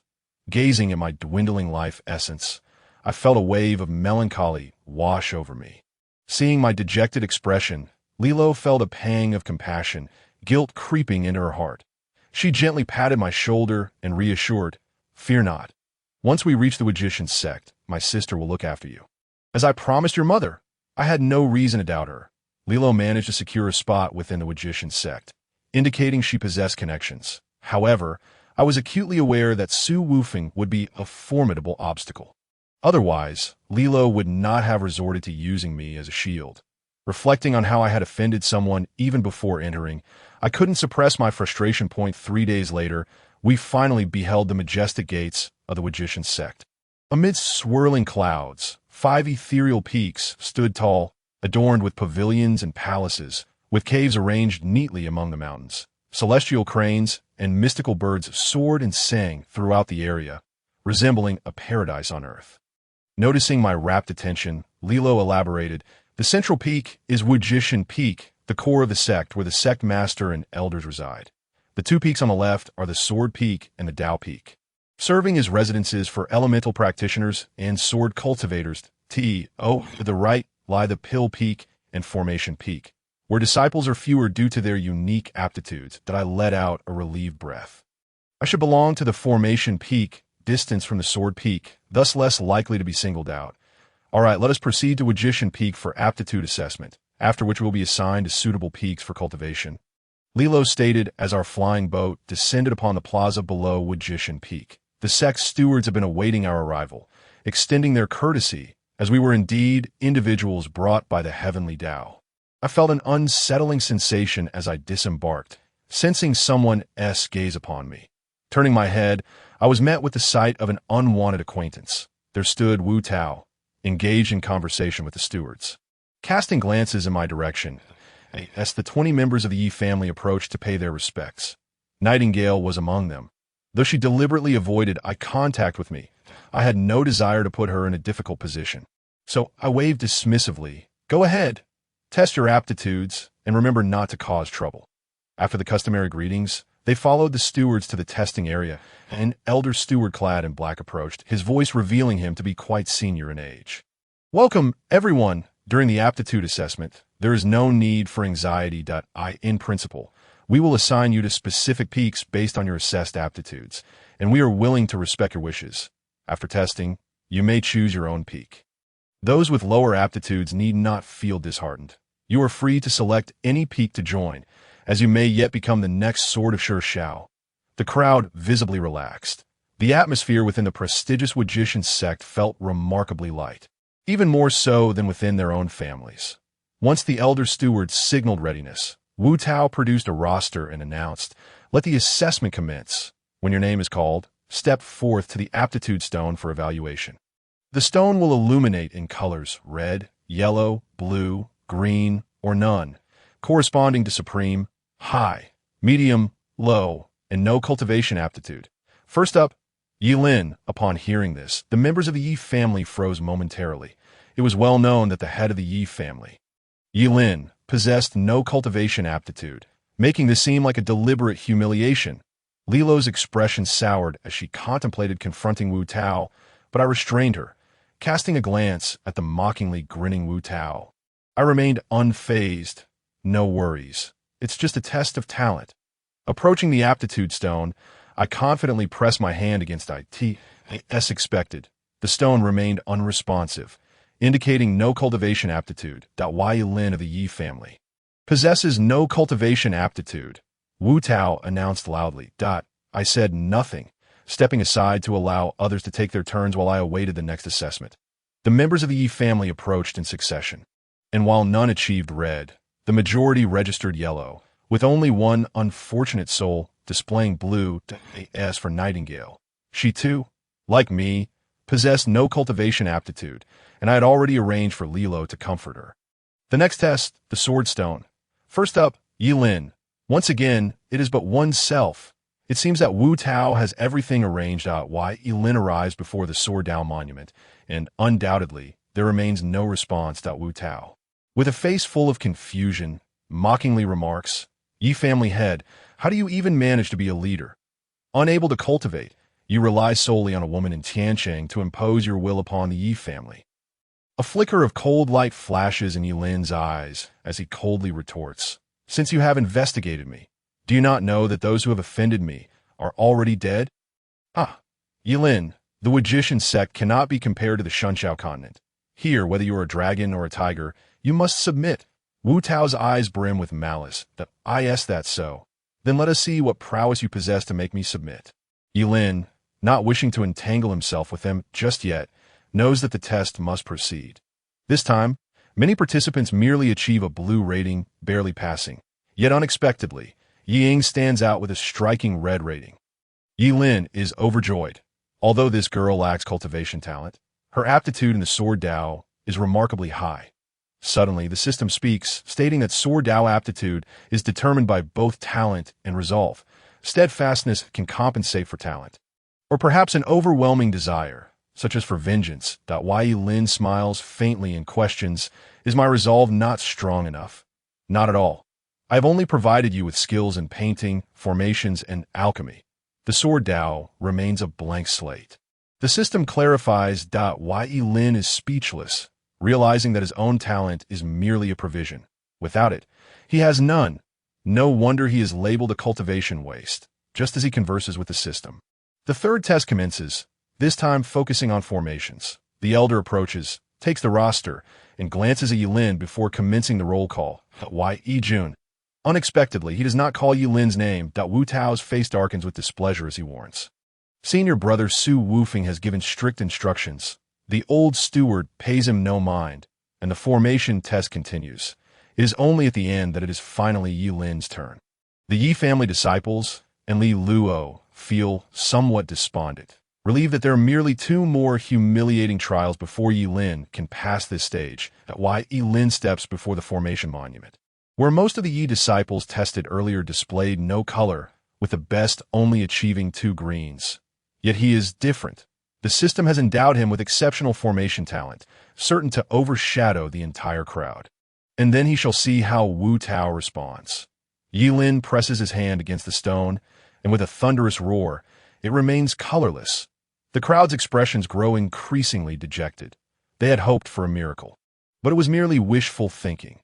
Ha! Wu Tao laughs heartily. Though the Magician sect does not emphasize aptitude, one would expect a waste like you, devoid of any talent, to possess some self-awareness and not attempt this test. Ye Lin, are you here deliberately to humiliate yourself? His companions, accompanying him, nearly burst into laughter, half out of mockery and half to curry favor. Only one person remained silent, the old man who had just taken over the roster. Looking at Ye Lin with a perplexed expression, as if seeking understanding. Unable to bear it any longer, Li Luo lashes a whip down onto the ground with great force, unleashing the might of her Dinyuan realm, sending the steward's evaluation table toppling over. Ye Lin, I brought him. He will accompany me to Wujifeng and reside with me. Li Luo's declaration stuns the stewards and leaves the Yi disciples exchanging glances. Although the family head's talent is remarkably poor, his prowess in seducing women is unparalleled. Boom! Suddenly, the formation monument trembles violently, transforming from colorless to green, then blue, followed by yellow, and finally to a dazzling red. Erupting with a thunderous roar, as if divine flames were igniting the heavens, the old steward, responsible for the formation test, trembles, his lips quivering, unable to utter a word. The Yi family disciples, Li Luo, and the stewards are all left in shock, unable to comprehend what has transpired. It was merely a test of formation aptitude. How could the monument explode? Wu Tao's astonishment quickly subsides, morphing into a malevolent expression as he seizes the old steward by the shoulder, casually tossing him aside. Ye Lin, lacking any aptitude, the formation monument is damaged. We shall proceed directly to the next phase, the alchemy test. The first up is Ye Lin. Wu Tao even denies the crowd a chance to refute. Directly commencing the alchemy test, the Yi family members are indignant, and Li Luo trembles in fury. Had it not been for Granny Tong's timely intervention, chaos would have ensued at Wu Tao. Do not go too far. One member of the Yi family unexpectedly stands forth to voice his dissent, a person whom Ye Lin finds quite surprising. Yi Cheng, fists clenched, steps before the crowd, prepared for the possibility of being rejected by the Magician sect. He cannot allow Wu Tao to insult the Yi family any longer. The other 19 Yi disciples, witnessing this, resolutely step forward to stand alongside Yi Cheng. Good. Yi family, you have guts, since you refuse to participate in the testing. Everyone please leave. Wu Tao sneers, tearing the roster to shreds. Ye Lin looks at the Yi disciples, a smile of appreciation gracing his features. At least there is still some spirit among them, ensuring they must be allowed to proceed. Turning to Wu Tao, he coldly states, "I never said I would not be tested. I am the family head, and they must heed my command." With that, Ye Lin strides to the alchemy monument and presses his hand against it. This time, there is no thunderous roar. He directly ascends to the red level, the monument shattering once more, the red light transforming into a white radiance that shoots skyward, a white rainbow piercing the sun. Unparalleled alchemy aptitude. A voice from a middle-aged man echoes as the monument shatters. The Yi disciples, initially intent on intervening, are left aghast, and both Granny Tung and Li Luo were expressions of shock. Wu Tao stands in a daze, murmuring unparalleled alchemy aptitude. Li Luo's mind is filled with questions. How could this utterly talentless individual suddenly transform into an alchemy genius? Ha ha! Who has triggered the restrictions set by me? A figure descends from the sky, clad in tattered, filthy garments, with hair hanging down like withered grass. The crowd wrinkles their noses in distaste as they gaze at the old man, and the steward group furrows their brows. An already furious Wu Tao bellows, "Who is this old beggar? How dare you act so presumptuously within the magician's sect?" At this moment, however, the old steward hastens over, kneeling before the old man, exclaiming, "We welcome the ancestor of the formation Dao." The crowd's jaws drop. This old man is actually the ancestor of the formation Dao from the magician's sect. Wu Tao's complexion pales, for the ancestor of the formation Dao holds a status second only to the sect master. The old man disregards everyone, including Wu Tao, a mere insect, and inspects the shattered formation monument, his gaze scanning the surroundings. Who damaged this monument? Upon hearing this, Wu Tao mistakenly believes the ancestor of the formation Dao is here to seek retribution. Eager to take credit, he points at Ye Lin and shouts, "It was him! Ye Lin, it was Ye Lin!" The ancestor of the formation Dao, upon hearing this, follows his, yet frowns upon seeing Ye Lin, for he is merely at the Qi gathering realm. Yet this does not quell his excitement as he rushes to Ye Lin's side, examining him from head to toe, even attempting to make contact. Ye Lin hastily leaps back. The odor emanating from the old man is already unbearable, and he does not wish for the old man to touch him. "Disciple, I have arrived." Another voice rings out as another disheveled elder approaches, glancing at the shattered monument. He inquires, Who damaged my monument?" Wu Tao begins to feel apprehensive, for this elder had just proclaimed, "Disciple, I have arrived," which begs the question, who is his disciple? Soon, the elder's gaze locks onto Ye Lin, standing before the alchemy monument. The ancestor of the formation Dao bellows, "Liao Dan. This child possesses heaven-defying formation aptitude. I have claimed him." The stewards turn pale with fright. Another ancestor, Liao Dan, is the ancestor of the alchemy peak. The second elder, upon hearing this, grows equally furious, shouting, "This child possesses unparalleled alchemy aptitude. With just a bit of guidance, he will surely achieve greatness." With that, both elders fix their eager gazes on Ye Lin, their eyes gleaming with desire. The Yi disciples and Li Luo are left dumbfounded. When did Ye Lin become so sought after, coveted by two ancestors as their disciple? The stewards, however, are ashen-faced. How could this waste be favored by both ancestors? Wu Tao stands frozen, his face as pale as death. Ye Lin looks at the two ravenous elders approaching him, and, with a pained expression, exclaims, "Esteemed seniors, I am but a talentless individual. Perhaps you should reconsider your decision." The ancestor of the formation Dao, evidently the more hot-tempered of the two, bellows, "Reconsider what? Join me, and from this moment on, you will stride through the magician sect. Anyone who dares oppose, you will be crushed by the great formation. The formation will surely have its weaknesses. Learn alchemy from me, and in due time, you could become a 9th-grade alchemist and concoct a poison that could annihilate everyone in the magician sect. I dare say even the sect master would not escape." The congregation of stewards stood frozen in astonishment. Could the grand formations of the magician sect truly be manipulated in such a manner, and the alchemical arts could be so audaciously employed? It was no wonder that my master often advised me to steer clear of the peaks of array and alchemy, the disciples of the Yi clan, along with Li Luo and others. emerged from their shock, their faces now illuminated with joy. Who would dare to bully Ye Lin when he enjoyed such admiration from the two venerable ancestors? Ye Lin pinched his nose and waved his hand, saying, "Since the two venerable ancestors wish to take on disciples, let us proceed with formality. Please take a bath and change your clothes first." "Oh, is it that the cleaner one shall be the one to be accepted as a disciple?"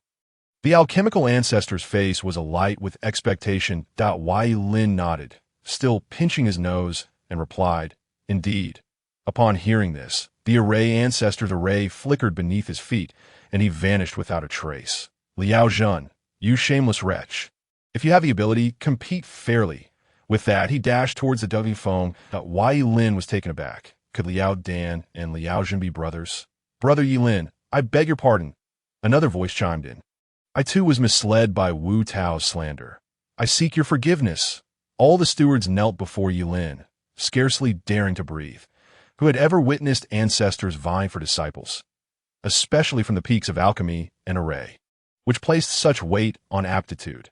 Moreover, the words of the two ancestors sent shivers down their spines. What if one day they stepped outside only to be obliterated by a grand formation, or met their demise from a mere sip of water? The thought was terrifying. Ye Lin cast a glance, but remained silent, striding directly towards Wu Tao. Wu Tao's face drained of color as he saw Ye Lin approach. And with a cold voice, he warned, "If you dare to lay a finger on me, my senior brother, Su Wufeng, will not spare you." With a resounding smack, the golden radiance of the Prajna Sutra enveloped Ye Lin, and a single slap sent Wu Tao sprawling to the ground. Though fury simmered within him, Wu Tao dared not retaliate. Should he provoke Ye Lin, the two ancestors would surely make his life a living hell. "My temperament is as vast as the sea," Ye Lin declared, as he pinned Wu Tao down and unleashed a flurry of blows upon him. The stewards collectively sighed in relief. They had merely jested at Ye Lin's expense a few times, and surely would not face retribution. Yet those familiar with Ye Lin, including the Yi clan disciples and Li Luo, rolled their eyes. This rascal held grudges and possessed a fierce desire for revenge. This was common knowledge in the northern and eastern realms. Wu Tao dared not retaliate, suffering a bruised visage at the hands of as he staggered to his feet. Panting heavily, he pointed at the kneeling stewards and stammered, "You all have a penchant for laughter. Do you not? Then laugh for me now." No stopping. The steward stood dumbfounded. Was he not of vast temperament? Why was he holding their laughter against them? Yet, with Ye Lin currently in the spotlight, they could only blame themselves for trying to curry favor with Su Wufeng, and thus deserve this tribulation. Disciples returning from their training excursions gazed on in bewilderment at the scene unfolding beneath Wujifeng, where the stewards were laughing maniacally, some even reduced to tears of laughter. They expressed their confusion, but what astonished them even more was the sight of the stewards seemingly kneeling before the newly tested disciple. Had the world truly turned on its head? Ye Lin did not impose upon the elder stewards and instructed them to assist the Yi clan disciples, while he followed in Li Luo's wake. "What are you doing? You can't possibly want to stay with me, can you?" Li Luo exclaimed, taken aback by Ye Lin's earnestness. She had merely spoken in anger. Ye Lin, astonished, replied, "Ah, is that not the case? I thought you harbored feelings for me. I was merely offering you an opportunity. Get lost." Li Luo retorted sharply. As more disciples gathered to witness the spectacle, Ye Lin gestured for the stewards to rise and depart. He had no desire to attract undue attention, as it was often the precursor to trouble. At that moment, two elegantly attired young men in white robes approached, their presence ethereal and their demeanor refined. They bore an uncanny resemblance to one another, far more pleasing to behold than those two old ancestors. The female disciples of Wujishan were captivated, their eyes sparkling. These two were exceptionally handsome, and judging by their transcendent aura, their cultivation levels must be considerable. The male disciples, however, were perplexed. These two, while evidently powerful and identical twins, had never been seen before. The duo approached Ye Lin and simultaneously declared, "Disciple, do not tarry. Pay your respects to your masters." Ye Lin's expression faltered. Were these two the ancestors of the peaks of alchemy and array? Yet they paid him no heed, their gazes clashing with sparks flying as they appeared to engage in a silent duel. Liao Dan, you scoundrel. I had already surmised you would employ elixirs to disguise your repugnant visage. Liao Zhan, you shameless old fool. How could you possess such underhanded methods? You dare to lecture me. This disciple belongs to me. No, he is mine. Witnessing the fierce rivalry between the two, Ye Lin was now convinced they were indeed those two ancestors. But to vie for his favor to the point of reversing their ages was simply too extreme. Liao Dan, Liao Zhan, come forth. A voice of authority resonated from Wujifeng, and the laws of the Tao manifested in the heavens, causing the entire mountain gate to tremble. Greetings, sect master. All disciples of Wujishan bowed in reverence. The two, taken aback, exchanged glances, and one seized Ye Lin's arm, leaping towards the peak of Wujifeng. The onlookers gaped at the spectacle of Ye Lin being whisked away. Could it be true that those two were indeed the ancestors of the peaks of alchemy and array? Those two scruffy old men? They were fighting over a disciple. Good heavens! Who was he? Whose disciple he was mattered little. I simply adored that serene temperament, within the span of a single incense stick. I demand all the information on this new disciple. The disciples of Wujishan erupted in a frenzy, many approaching Li Luo, Granny Tongue, and Junhauern to inquire about Ye Lin's background. Observing the chaotic scene, Junhauern was rendered speechless. A young master indeed, making waves even within Wujishan. Granny Tongue wore a troubled expression, hastily leading Li Luo and Junhauern away from the fray. News of Ye Lin's significance to the two sect elders swiftly spread throughout the sect, with his information being eagerly traded among disciples. The female disciples soon learned of a dire revelation. Ye Lin, the husband of the Wind Empress Fufeng, a powerful figure from the Daoyuan realm. Just as the female disciples of Wujishan wept at this devastating news, Ye Lin stood dazedly in the Wujidian hall, listening to the scolding directed at the two ancestors. Uncle Liao, as the ancestor of the peak of array. How could you bathe in the ice lotus pool of Elder Wu, and moreover, pluck such a large portion of the millennium ice lotuses? The speaker was Mo Chaochuan, the current sect master of Wujishan. A middle-aged man with a pair of bushy mustaches that trembled with indignation. Behind him stood a beautiful woman in her 30s, glaring furiously at Liao Zhan. She was the fifth elder, Ye Lin. Upon hearing this, Liao Dan scoffed derisively. I knew the waters of the lotus pool outside the fifth elder's cave had turned murky. It was you, you shameless old fool, who went to bathe. Liao Zhan's face flushed with embarrassment as he glanced around, wishing for a hole to hide in. Uncle Liao Dan, you are no better. Where did you procure such garments? You are the real, shameless one. Only then did Ye Lin notice that Liao Dan's attire resembled a woman's dress, particularly with several vibrant red peonies adorning his waist, an utterly bizarre sight. Ahem, ahem, Liao Dan coughed. Chaochuan, I merely borrowed a piece of clothing from your wife. Why the fuss? As soon as those words left his mouth, Mo Chaochuan's face turned a sickly shade of purple. No wonder it looked familiar. It belonged to his own wife. The two elders were indeed of the same generation as him. And Ye Lin, witnessing the sect master's fury, chose not to pursue the matter further, hastily defending the two old rascals. Sect master, please calm your anger. Regardless of the circumstances, at least the two elders have bathed. Mo Chaochuan paid no heed, his heart heavy with frustration as he glared at Liao Dan. You took your wife's clothing. Who knows what else you may have pilfered? Liao Zhan eagerly fanned the flames. You shameless old coot, you truly are thriving in your old age. You two are indeed the disgrace of Wujishan, a blight upon the entire sect. The sect master was seething, his vision blurring from rage. Yet he could not lay hands on the two elders. He could only assert his authority and vent his frustrations through words. The two elders, seemingly unfazed, listened as if it were routine. That why Ye Lin stood in a daze, bewildered by the chaos within the sect.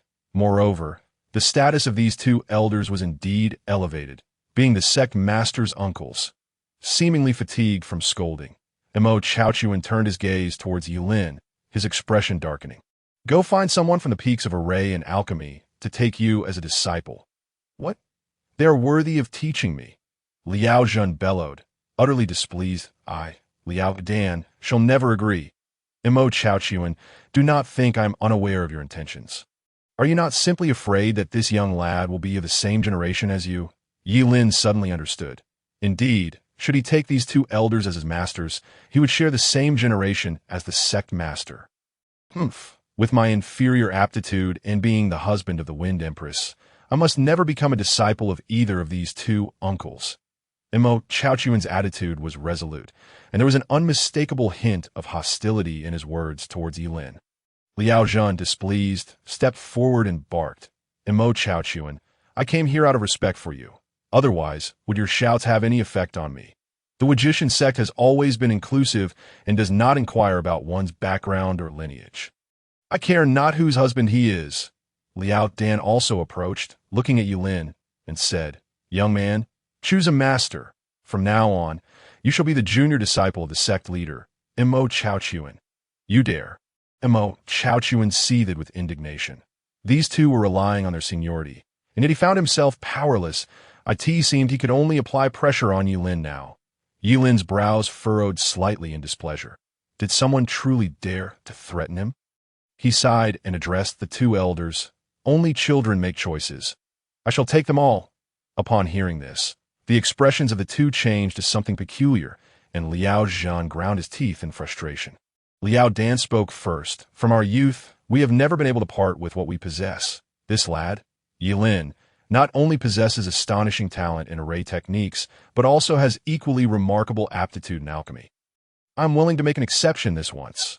Liao Zhan sighed and replied, Since you have humbled yourself so, as your elder brother, I cannot refuse. Let it be as you wish. Liao Dan's expression was strained. Yet he did not refute. He simply wished to accept Ye Lin as his disciple. Why? Ye Lin immediately bowed, smiling at Imo Chaochuan. Senior brother, I look forward to your guidance in the future. Imo Chaochuan's face turned ashen, gritting his teeth as he replied, Junior brother need not be so polite. As your elder brother, I shall certainly not treat you unfairly. With that, they prepared to leave. Liao Dan grasped Ye Lin's arm, and with a flash of array patterns beneath their feet, they vanished without a trace. Liao Dan, if you have the ability, do not use array techniques. This disciple belongs to both of us. Why should he go with you first? As Liao Dan stormed out of the Magician Hall, his face was full of helplessness alongside Imo Chaochuan and Yu Lin. On the array path peak, Ye Lin and Liao Zhan abruptly found themselves amidst a thicket of weeds, a place resembling a desolate mountain devoid of any signs of life. Liao Zhan guided Ye Lin as they searched around, eventually discovering a palace covered in dust. Master, are you certain this is the array path peak? Ye Lin asked, unable to believe the scene before him. Was there truly not a single disciple here? Perhaps sensing Ye Lin's confusion, Liao Zhan chuckled. Those with aptitude in array techniques are 1 in a billion. Moreover, the cultivation of array techniques is arduous and time-consuming, often measured in decades or centuries. Even those with aptitude may not choose this path. Upon hearing this, Ye Lin was taken aback. I am currently a 7th tier array master, and I feel on the verge of breaking through to the 8th tier. When will you provide me with guidance, master? Once we return, Liao Zhan replied, this path cannot be rushed. It requires patience. Suddenly, Liao Zhan froze, turning to stare at Ye Lin in shock. You appear no older than 19, yet you are a 7th tier array master. Ye Lin extended his slender finger, casually inscribing in the air, and 7th tier array patterns briefly materialized before dissipating due to lack of support. Heavens! I became a 4th tier array master at 19 and was hailed as the most gifted in array techniques in Xinjiao continent over the past 100,000 years. And you, at 19, have already reached the 7th tier. Are you even human? Liao Zhan exclaimed, trembling as he reached out to touch Ye Lin's arm. After a long pause, he sat silently on the ground. Why Ye Lin looked at him quizzically. Weren't they supposed to be discussing array techniques? Why did it seem as though he was about to fall asleep? Old man, you scoundrel! Liao Dan arrived, fury radiating from him. Yet Liao Zhan paid him no heed, as if he had entered a state of enlightenment. Liao Dan glanced at him and smirked. Heaven has favored me. This old fool is in a moment of realization and can no longer teach you for the time being. Come with me. Ye Lin nodded in agreement. On their way, Liao Dan inquired about the events that transpired, equally astonished and speechless. After a while, he finally regained his composure. You possess no cultivation aptitude. Perhaps these two talents are heaven's compensation for you. Follow me diligently in alchemy, and you will surely surpass me. Upon arriving at the Alchemy Path Peak, the atmosphere was starkly different from that of the Array Path Peak, with a continuous flow of people. Among them, a few donned splendid robes, marked with the numbers 3, 4, and 6, exuding an air of superiority. It was not so much arrogance as it was the profound respect bestowed upon them, with many surrounding them in admiration. Noticing Ye Lin's astonished expression, Liao Dan declared proudly, "Do you see? This is the advantage of being an alchemist. Resources, power, and beauty. As long as you excel in alchemy, all of this shall be yours. To be honest, these things held little allure for Ye Lin. In terms of beauty, Gao Yang was already recognized as a universal beauty. Regarding wealth in essence stones, his mother-in-law provided him with thousands of essence stones every time he ventured out. As for power and status, the words Fu Feng's son-in-law alone could instill fear.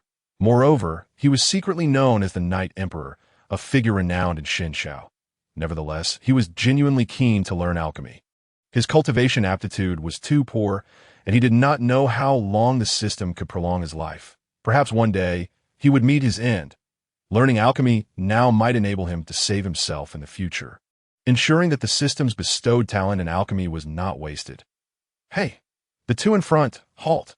A voice called out, causing both Ye Lin and Liao Dan stop in their tracks. Turning to look, they found a third-tier alchemist accompanied by a dozen attendants that asked their problem. Liao Dan's temper flared. Being reprimanded on his own territory was highly displeasing. The third-tier alchemist, evidently accustomed to being domineering, waved his hand, saying, "Dare to disturb the sacred grounds of alchemy. Break their legs." Ye Lin was astonished. A mere third-tier alchemist could be so overbearing. Just how scarce were alchemists in this world? Nonsense. Liao Dan stepped forward, unleashing his essence force, instantly sending the dozen attendants and the third-tier alchemist flying. The commotion quickly drew a crowd of onlookers, some of whom recognized Ye Lin as their gazes shifted to Liao Dan. They dared not breathe a word. Hastily bowing, disciple pays respects to the ancestor.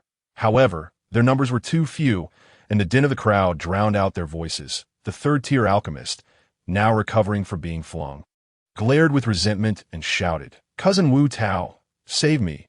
His voice, enhanced by his cultivation, pierced through the noise, reaching the ears of Wu Tao in the distance. Earlier that morning, after being soundly beaten by Ye Lin, he had come to the Alchemy Path Peak to fetch some medicinal pills for his cousin. Was this fool once again provoking him? What are you wailing about? Why are you taking so long to fetch some pills? Wu Tao approached with impatience. Upon reaching his cousin's side and seeing Ye Lin and Liao Dan, he gasped, then slapped his cousin twice before kneeling down, exclaiming, "Ancestor! Master Ye Lin! Spare my life!" Ye Lin shrugged. "This has nothing to do with me. Plead with the ancestor." Wu Tao cried out, looking toward Liao Dan. Being a senior, Liao Dan could not hold a grudge against the junior. He waved his hand dismissively. "This person is to be expelled from the Alchemy Peak." Wu Tao's cousin turned ashen. He was one of the few with exceptional aptitude in alchemy, yet now he was being expelled from the peak. Before he could utter another word, Wu Tao swiftly knocked him unconscious and carried him away. The crowd was stunned. This young man in white was actually the alchemy ancestor. Wasn't the ancestor supposed to be disheveled and unkempt? More importantly, they were taken aback to hear Wu Tao, the top lackey of the Sword Peak's disciple Su Wufeng, refer to the young man before them as Master Uncle. In the sect, masters and uncles were typically close to 1,000 years old. Yet this young man appeared to be merely in his 20s. Those privy to the truth began to reveal that this Ye Lin was the newly admitted disciple who had been fervently contended for by both the alchemy ancestor and the array ancestor. An instant of silence enveloped the crowd. Was there truly such a genius in the world? To enter the sect and become their master uncle at once. Gazing at the youthful and striking face, they longed to call him master uncle, yet the words caught in their throats, for he appeared far too young. What are you waiting for? Hurry and pay your respects to your master uncle. Are you planning to stop requesting pills from me? Liao Dan thundered. Under the pressure, the disciples collectively bowed, their hearts swelling with joy. Most of those cultivating here were over 30, some even exceeding 100 years of age. With a bit of savings, They could easily elevate themselves to a position of authority over their peers by becoming his uncles. They could see that moment. 3 elderly men with white hair emerged from hall, their luxurious robes emblazoned with the number 8, revealing them as 8th-tier alchemists. "We pay our respects to our master," the 3 said respectfully. Liao Dan raised his hand. "Rise. This is Ye Lin. He will be your junior from now on." Ye Lin looked at the 3 elderly brothers, forcing a smile. "Greetings, brothers. I am Ye Lin. I look forward to your guidance in the future." Indeed, the astonishment of the senior brothers of Ye Lin was no less than his own. How could this junior disciple be so youthful? Moreover, judging by his appearance, he hardly seemed like someone who would engage in alchemy.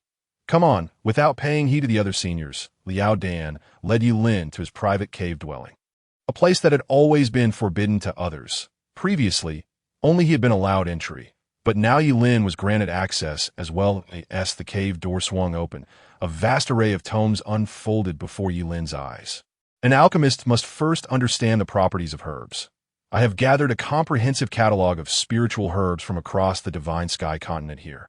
You shall memorize them, and then we will commence our alchemical practices," Liao Dan remarked with ease. Yet Ye Lin stood there, dumbfounded. "Master, there must be at least 1,000 volumes here. How can I possibly memorize them?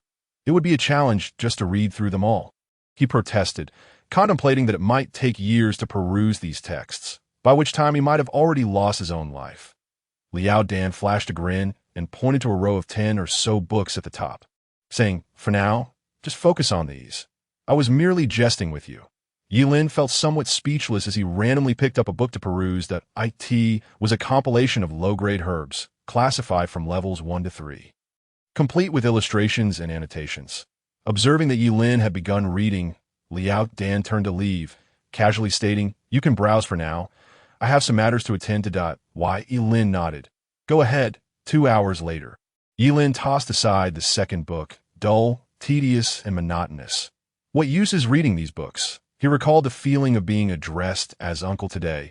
Strangely, it brought him a sense of delight. Now he, too, was among the ranks of uncles. And surely it was not too audacious to strut around the Wuji Tianzong.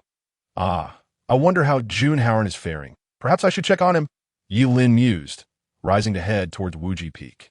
Humans are inherently lazy, always finding countless excuses when seeking to shirk responsibilities. The system mocked that Ye Lin did not deny this. He merely sighed. The volume of books was overwhelming, and the endeavor of memorizing them was indeed arduous. "Host, I can assist you with your memorization. It just so happens that I need to catalog these spiritual herbs as well. You merely need to flip through them," the system suggested. This, Ye Lin rejoiced, relishing the prospect of such effortless gains. However, his primary objective remained to retrieve Junhauern. Li Luo was amicable, yet Granny Tongue was rather stern. Should he abandon Junhauern, navigating this unfamiliar territory could lead to enmity with Su Wufeng, which would not bode well for him. As Ye Lin strolled leisurely along the path, disciples passing by greeted him respectfully with greetings, "Uncle," especially the female disciples, whose eyes sparkled with intrigue, seemingly harboring ulterior motives. Xiaohei, too, sensed the atmosphere, proudly perched on Ye Lin's shoulder as if responding to the call of uncle. The system recognized this. Ye Lin's pursuit of Junhauern was merely a pretext. He relished the adulation. "TSK, shameless," Ye Lin dismissed the system's jibe, continuing to bask in the admiration. Occasionally, when a disciple failed to notice him, he would kindly cough to draw their attention. Such joyful days are fleeting. Upon reaching Wuji Peak, he spotted Junhauern in the glow of the setting sun. His figure appeared somewhat forlorn, several ghastly sword wounds still seeping blood. Upon seeing Ye Lin approach, Junhauern's body trembled, and he collapsed before Ye Lin in self-reproach. "My lord, I apologize. I have brought you shame. Su Wufeng is too powerful. My great radiant sword could not withstand even 3 exchanges in his hands." Ye Lin helped him up, patting his shoulder as he inquired about the events that transpired, particularly why Li Luo and Granny Tongue did not come to Junhauern's aid. The explanation left him momentarily stunned.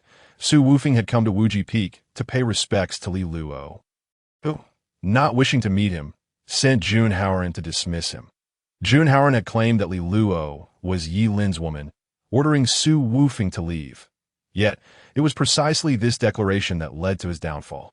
Su Wufeng directly confronted Junhauren, defeating him in 3 exchanges, while Granny Tongue deemed Junhauren's words an insult to Li Luo and thus refused to intervene. Ye Lin fell into a long silence before suddenly asking, "Did you leave any harsh words before you departed?" "What harsh words?" Junhauren was bewildered and aggrieved. "Shouldn't my lord be concerned about my injuries? Why is he fixated on such matters?" Recognizing Junhauren's confusion, Ye Lin waved his hand and strode directly towards Li Luo's cave dwelling atop Wuji Peak. "Next time, when you leave, remember to make some bold statements in my name, so he waits for you." Junhauren appeared to understand somewhat, but was puzzled by this peculiar custom. Outside Li Luo's cave, a young man stood rigidly at the entrance, his tall and straight figure resembling a sharp sword. His fair and handsome countenance marked by resolute features. The sword he held radiated a chilling aura, palpable even from hundreds of meters away. Within the cave, Li Luo wore a troubled expression, her chin resting on her hands in frustration. Granny Tong sat nearby, solemnly stating, "The Night Demon is not a righteous individual. The Alliance will not approve of your association. Su Wufeng is a descendant of the founder of the Wuji Tianzong. You are well matched. Moreover, Su Wufeng possesses extraordinary talent in the sword arts and holds deep affections for you. I believe you should reconsider." Li Luo slammed her hands on the table, exclaiming, "Humph!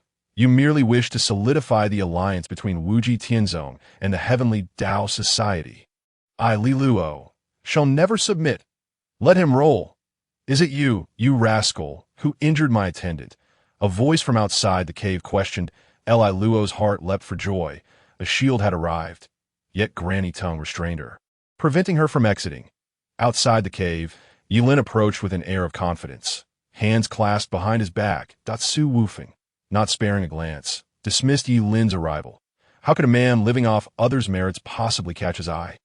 At that moment, several stewards from Wuji Peak passed by, and Ye Lin waved his hand, commanding, "You lot, come here." Having spent the day stirring up a commotion, many recognized this uncle. Thus, when reprimanded, they approached respectfully, not daring to show displeasure. At this point, it seemed that only those disciples in secluded meditation and Su Wufeng, among the talented, remained unaware of Ye Lin's illustrious name. Upon the steward's arrival, Ye Lin pointed at Su Wufeng, declaring, "Arrest him." How dare they disregard their superiors, throwing this sect into chaos? The stewards exchanged glances. Su Wufeng was the top disciple of the Sword Peak, possessing strength at the pinnacle of the Dingyuan realm, while they were merely Yuanying realm cultivators. Although they had the authority to apprehend him, none wished to offend Su Wufeng. Ye Lin kicked one of the stewards nearest to him, barking, "Useless trash." He then led Junhauren past Su Wufeng towards Li Luo's cave entrance. As for fighting Su Wufeng, Ye Lin was not foolish enough to provoke a confrontation. It was one thing to use intimidation, but engaging in a direct battle would surely lead to his demise. As he brushed past Su Wufeng, who had injured Junhauren, Ye Lin leaned against the entrance and called out, "Luo, Luo, open the door. It's your brother Ye Lin." The stewards gasped in astonishment, glancing at Su Wufeng in trepidation. Word of Su Wufeng's connection with Li Luo had already circulated in the sect, and now Ye Lin's blatant provocation was unmistakable. What followed was even more astonishing. The cave door actually opened. Su Wufeng watched as Ye Lin entered, his sword resonating ominously, the chilling aura instantly freezing the dozen stewards. Junhauren was aghast, suddenly recalling Ye Lin's earlier instruction, hastily exclaiming, "If you have the guts, don't move. Wait until my lord comes out to deal with you."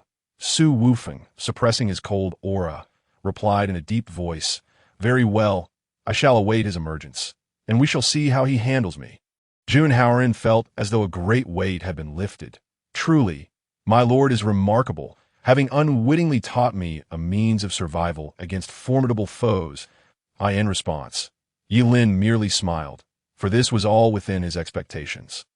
The moment a minor antagonist, on the brink of being eliminated by the protagonist, uttered threats, the protagonist would inevitably spare his life, only to witness the demise of his benefactor before ultimately meeting his own end in despair. At this moment, he found himself within Li Luo's cave, a long sword pressed against his neck.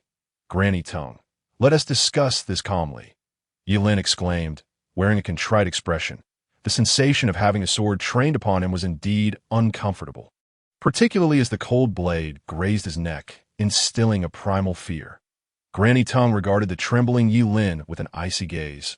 "Warning, Su Wufeng and Li Luo are already betrothed. I would prefer you refrain from making any remarks or actions that could tarnish Li Luo's reputation." Seated in her chair, Li Luo, evidently unable to move, interjected, "Granny Tongue, I never consented to this engagement. Why should I be compelled to honor it?" Madame Tongue's sword sliced through the skin on Ye Lin's neck, causing blood to drip down. Why the decree of her parents and the words of the matchmaker. There was no possibility of turning back. "Ye Lin, I grant you one final opportunity. Depart at once." Feeling the pain on her neck, Ye Lin suddenly revealed a cold smile. "Old hag, if you have the capability, then kill me." With a sudden rush, Ye Lin hurled herself towards the blade, prompting Madame Tongue to hastily retract her sword to avoid Ye Lin's reckless act. "Ha ha! Why do you hesitate to slay me?" Ye Lin's taunts turned Madame Tongue's face from pale to flushed. She truly dared not to kill Ye Lin, cursing furiously. "You mad woman!" Li Luo widened her eyes, as if witnessing something utterly unbelievable. Madame Tongue was taken aback, for a shadow loomed behind her. With a muffled grunt, Madame Tongue rolled her eyes back and fell rigidly to the ground. Behind her stood Xiao He, proudly clutching a black brick. "How about that? Am I not your equal?" Ye Lin gave a thumbs up, praising Xiao He's impressive work. However, Li Luo furrowed her brows and remarked, "You took quite a risk. What if Madame Tongue couldn't control her sword?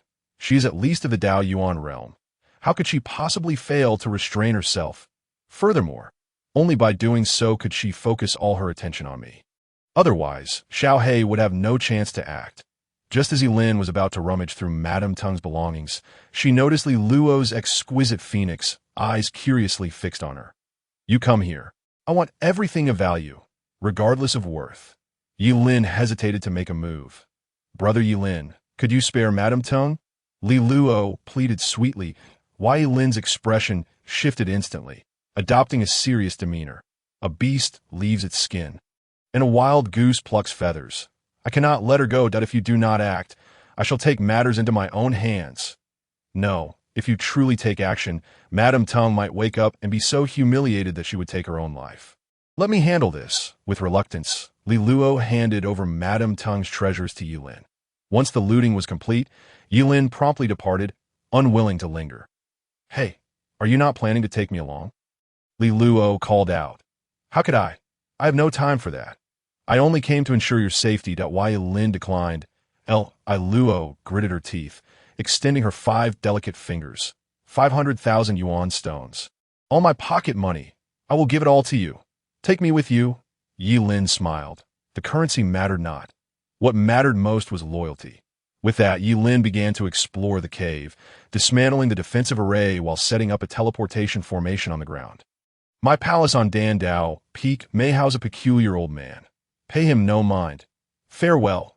The array flashed, and Li Luo was teleported away. Why Ye Lin, along with Xiao He, swaggered out, casting a glance at Su Wufeng, who awaited with a grim expression. Why Ye Lin glared fiercely at him. "Wait for me. Do not leave." "Humph. Do you think you can turn the tables?" Su Wufeng suppressed his rage, watching as Ye Lin took Junhaoren and left Wuji Peak. That night, amidst the flickering lights of Wuji Peak, an elderly woman's furious roar echoed. "Ye Lin, you shall not have a good death." The entire sect fell into a brief silence, only to erupt suddenly.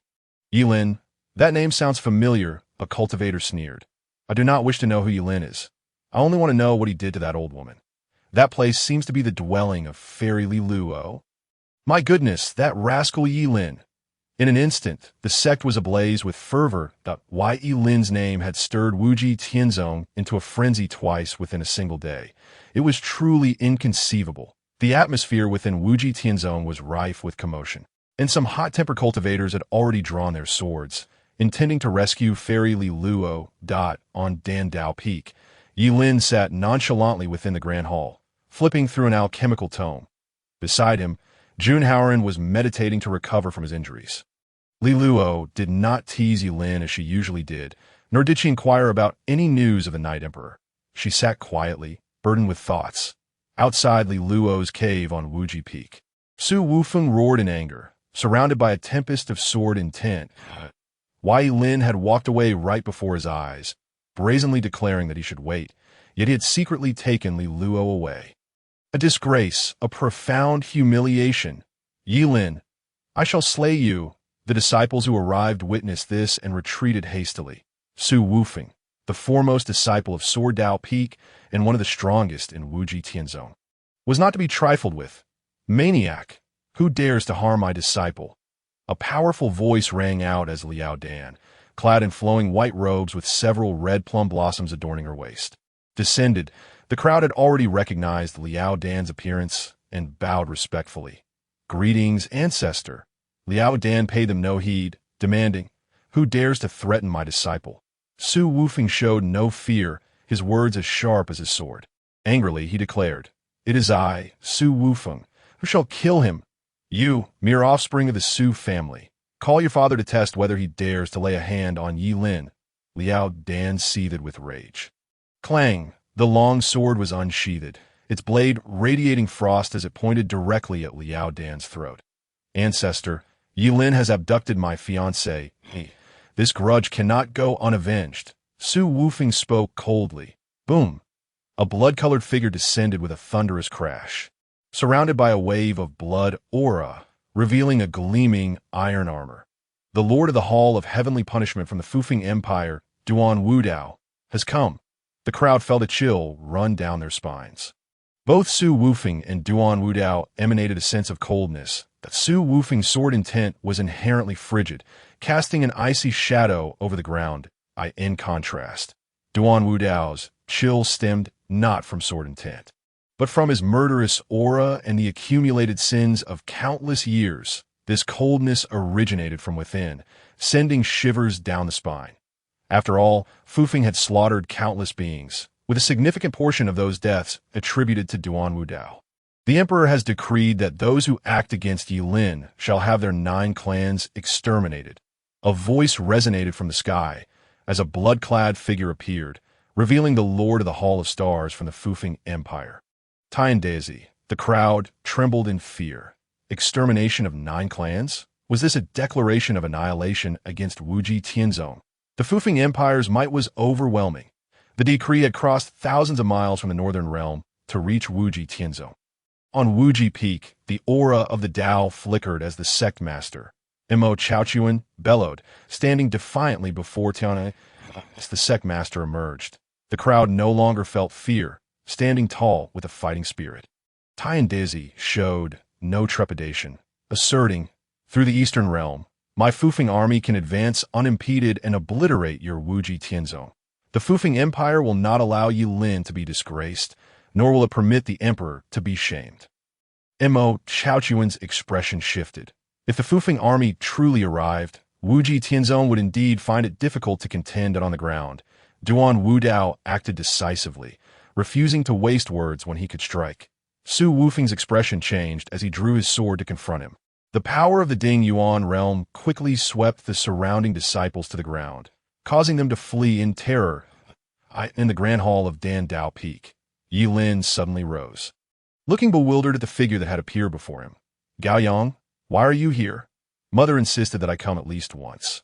Gao Yang's expression was devoid of emotion as she surveyed the surroundings. Ye Lin hurriedly pulled up a chair, inviting Gao Yang to sit. However, Gao Yang did not even glance at it, instead looking at Li Luo and smiling. Do you like her? If so, I can arrange your marriage right now. No way. Gao Yang, are you jealous? Li Luo exclaimed in astonishment, stepping before Gao Yang, scrutinizing her with disbelief that Ye Lin was equally surprised, feeling a flicker of anticipation. Could this woman actually feel jealousy? Gao Yang remained indifferent. I speak the truth. I will not bear descendants with Ye Lin, but that does not mean I will allow the Yi family to die out. Someone must share a bed with him to ensure the continuation of the Yi line. Ye Lin's hopes deflated. He had overthought this once more. Li Luo cast a disdainful glance at Ye Lin, shaking her head repeatedly. You will have to handle this yourself. A woman like me, is only worthy of the Night Emperor. TCH, even the Night Emperor wouldn't look at you. Ye Lin retorted in frustration. Very well. I will take care of this. Do not engage in such thankless tasks in the future. I do not wish for anyone to think that I, Gao Yang, cannot afford to support you. In front of Gao Yang, a rift in the void appeared, and she stepped lightly into it. She herself could not comprehend why, upon seeing Li Luo and Ye Lin together for the first time. She felt a twinge of irritation. However, one will never possess true emotions. One's life should not be confined to the presence of men. Upon witnessing this, Li Luo swiftly embraced Gao Yang and followed her as they departed through the rift in the void. Ye Lin gazed toward the distant sky, where Daisy was confronting the sect leader. Xiaohei, let us also take action and witness the spectacle, establishing our authority. Let us see who dares to challenge me. This esteemed uncle. In the future, Ye Lin spoke with unwavering confidence. Beside him, Junhauerin opened his eyes leisurely, seemingly about to say something, but Ye Lin silenced him. You recuperate. I shall seek the Night Emperor. With that, Ye Lin dashed out, instantly transforming into the Night Emperor amidst the shadows on the summit of Wujifeng. Duan Wudao's years of combat experience rendered his every strike ruthless and cunning, leaving Su Wufeng in a state of disarray. Retreating step by step, Liao Dan watched with glee, mocking when Duan Wudao was cultivating on Jianfeng. You weren't even a thought. How dare you point your sword at your ancestor, you ignorant fool who knows not the value of respect for one's elders. Mo Chaochuan looked on in silence, questioning whether this uncle had chosen the wrong side. Regardless, his priority was to subdue Daisy. With that, he summoned radiant Dao light, forming a massive hand that descended from the heavens. Daisy remained unmoved, for he had already sensed the might of the empress. Buzz! A crimson glow flickered behind him, and a woman clad in a black robe with golden edges descended, her Dao Yuan realm pressure spreading forth, causing the entire Wujishan sect to tremble. The disciples were instantly suppressed by this overwhelming force, their faces turning pale. The elders fared even worse, each coughing up blood. O Chaochuan exclaimed in shock. This insignificant Ye Lin has actually summoned the Wind Empress to Wujishan sect to demand justice. Is there a problem? If I do not come, will you bully him? Gao Yang's demeanor was cold, exuding an aura of authority without rage. The crowd gasped. The Empress's favoritism towards Ye Lin was astounding. Traversing vast distances to support him, under the might of Empress Gao Yang, Wujishan sect fell into silence, a single individual rendering this so-called independent sect trembling with fear. Uncle, are you not going to take action? Mo Chaochuan's furious roar echoed throughout Wujishan sect. Liao Zhan suddenly awoke, his eyes flashing with several radiant patterns, and the great formation of Wujishan sect rumbled, golden array symbols enveloping the 5 great mountains. Sealing the surrounding space, O Chaochuan regained his composure as the sect leader, coldly laughing. 3 individuals come to my Wujishan sect to cause trouble. You are far too arrogant. The disciples of Wujishan sect rallied. For if news spread that this female fiend subdued an entire sect, they would forever be shamed when claiming allegiance to Wujishan sect. That moment, Granny Tongue finally emerged from her cave dwelling, dressed impeccably as if meticulously arranged. Looking at Gao Yang in the sky, she spoke gravely. Gao Yang, considering you are a junior, I shall overlook tonight's events. You may return to the northern region. Gao Yang, who was perpetually proud, frowned slightly at her words. You say to let bygones be bygones? What crime have I, Gao Yang, committed? Who dares to question it? You intruded upon the sect, and even laid hands on me. Since when have you become so despicable, Gao Yang? Granny Tongue audaciously attributed the blame of the ambush to Gao Yang. Gao Yang coldly regarded her. Though she had not committed the act, Granny Tongue's earlier outrage had mentioned Ye Lin, making it irrelevant who was truly responsible. Granny, it was not Gao Yang, but the Night Emperor. In the distance, Li Luo hurriedly defended. Over the past centuries, Gao Yang's temperament had drastically changed, and she had no doubt that Gao Yang might, in a fit of rage, kill Granny Tongue. Li Luo positioned herself in front of Granny Tongue, shielding her, prompting Gao Yang to finally shift her gaze away from Granny Tongue and coldly declare, all blame shall be laid upon me. If any of you wish to fight, come forth together. With a gaze filled with murderous intent, she surveyed the surroundings, yet no one dared to respond. Not even the sect leader, Mo Chaochuan, who remained silent. Only he knew that he was merely a false Dao Yuan and could not possibly defeat Gao Yang. Madman! A hoarse voice echoed from beneath the ground, and as Magician Sect's 5 peaks trembled, a colossal hand emerged from behind the mountains, descending upon Gao Yang. As the enormous hand approached, it obscured the vast celestial sea, enveloping the entire sect in darkness. Gao Yang, however, remained unfazed, with the Tao principles radiating from her black gold dragon robe, an impenetrable force shielding her from harm. Yet a black figure arrived first, raising a fist to meet the descending hand. Boom! The collision of Tao principles unleashed boundless power, causing Magician Sect's great formation to resonate, absorbing the terrifying might. All blame shall not rest upon you, but upon my brother Ye Lin. I vow by my brother Ye Lin's name that you shall treat him well. If the heavens collapse, he shall bear the burden. The figure in black was indeed Ye Lin, who, while shattering the massive hand, did not forget to express his loyalty. Gao Yang's eyes flickered, and suddenly she launched a punch. Terror-infused Dao principles entwining with a vast torrent of Yuan power aimed at Ye Lin, taken aback, found himself unable to evade, struck by the punch, and plummeting rapidly. There was no choice. He had never anticipated that Gao Yang would turn her hands against him. The disciples of Magician Sect were bewildered, with a night demon and Gao Yang not allies. It seemed they were about to engage in combat. Mo Chaochuan and Granny Tongue were overjoyed, thinking they would face 2 Dao Yuan beings, only to realize that it appeared to be an internal conflict. Ye Lin crashed to the ground. He coughed violently, feeling as if his internal organs were about to rupture. Gao Yang also landed, approaching the incapacitated Ye Lin. You have teased me time and again. It is time for retribution. Let me see who you truly are beneath that mask. Gao Yang's hand reached towards the painful mask on Ye Lin's face. Ye Lin's heart raced with fear. If she removed the mask, his identity would be revealed, and it would mean his annihilation by the system. Removing the mask would lead to Ye Lin's demise. I cannot take it off, he muttered, his eyes, deep as the night sky, locking onto Gao Yang's. It was then he noticed a mist in Gao Yang's eyes, seemingly frozen in time for millennia, rendering them dull and lifeless. Gao Yang's hand brushed the mask but did not choose to remove it, taunting, "The Night Emperor?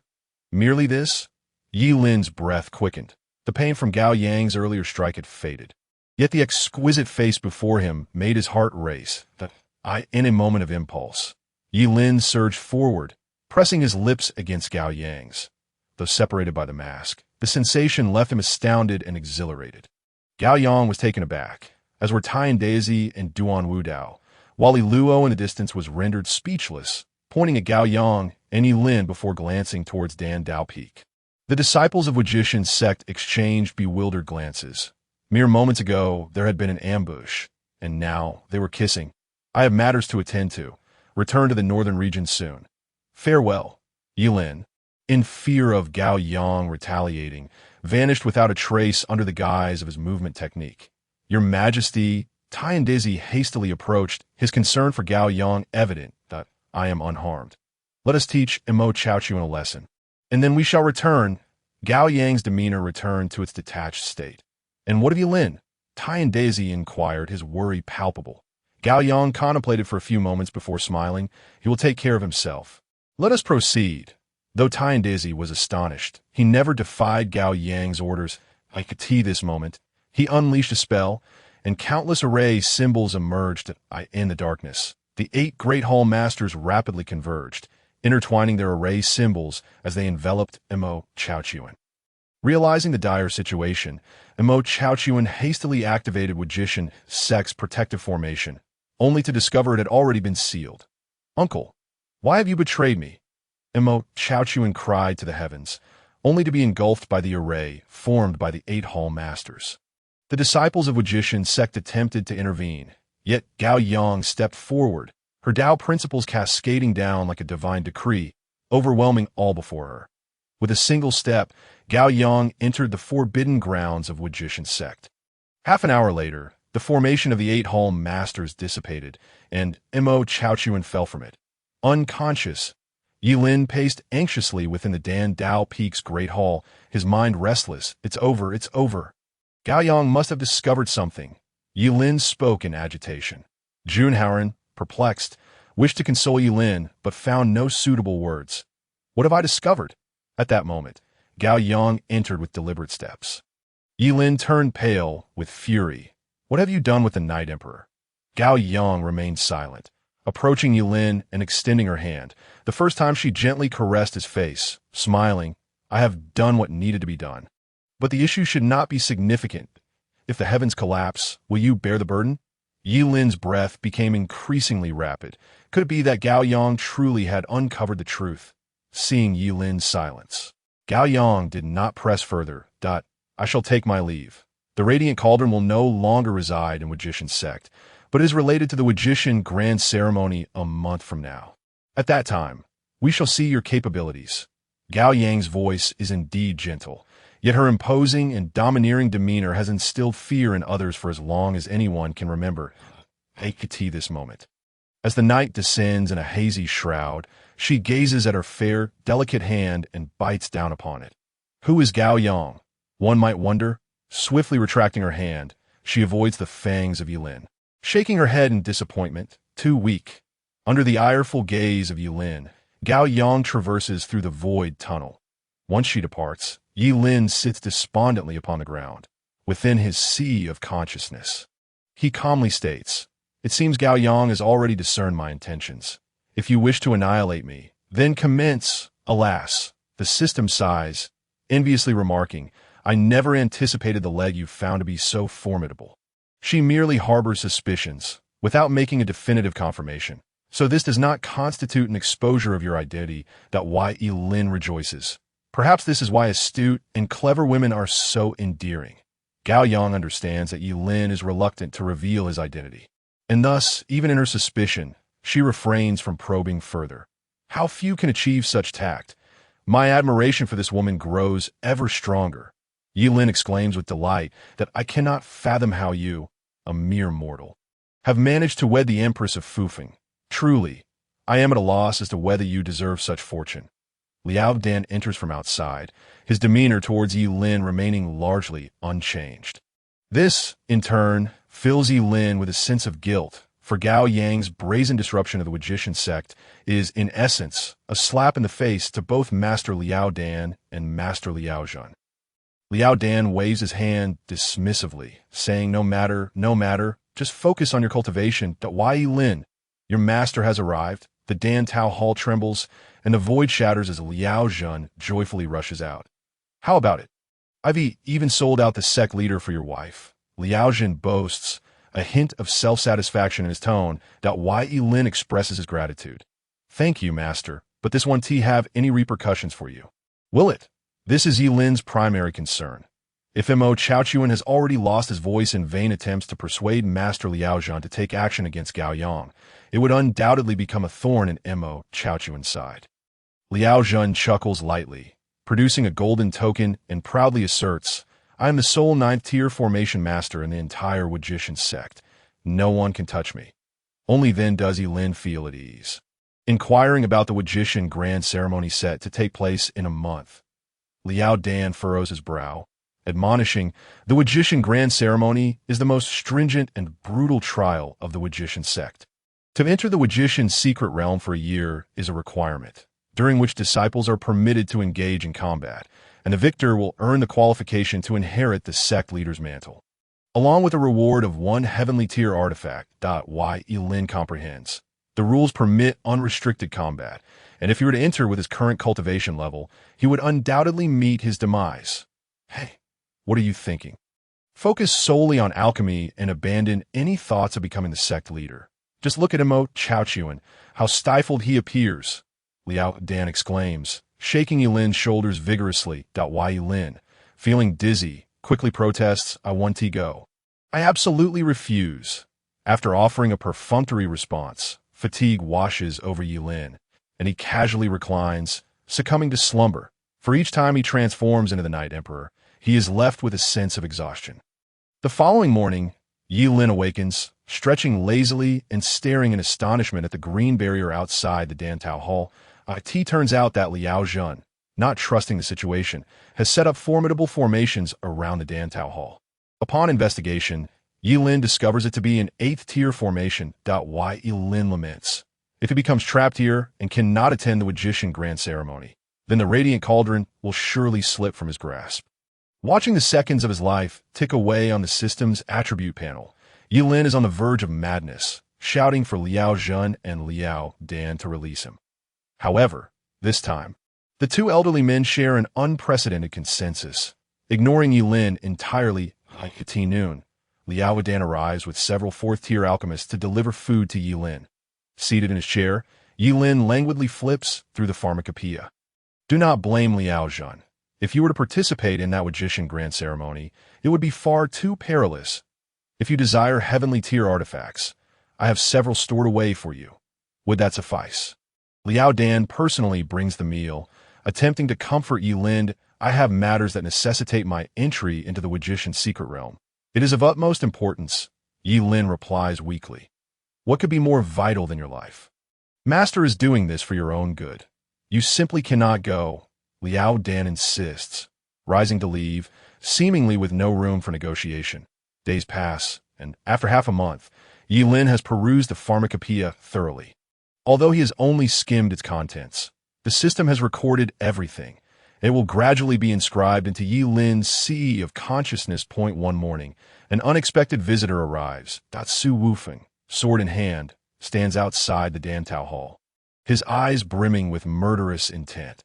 After being soundly defeated by Duan Wudao and nursing his injuries for half a month, he coldly declares, Ye Lin, I hope you truly appear at the Magician Grand Ceremony.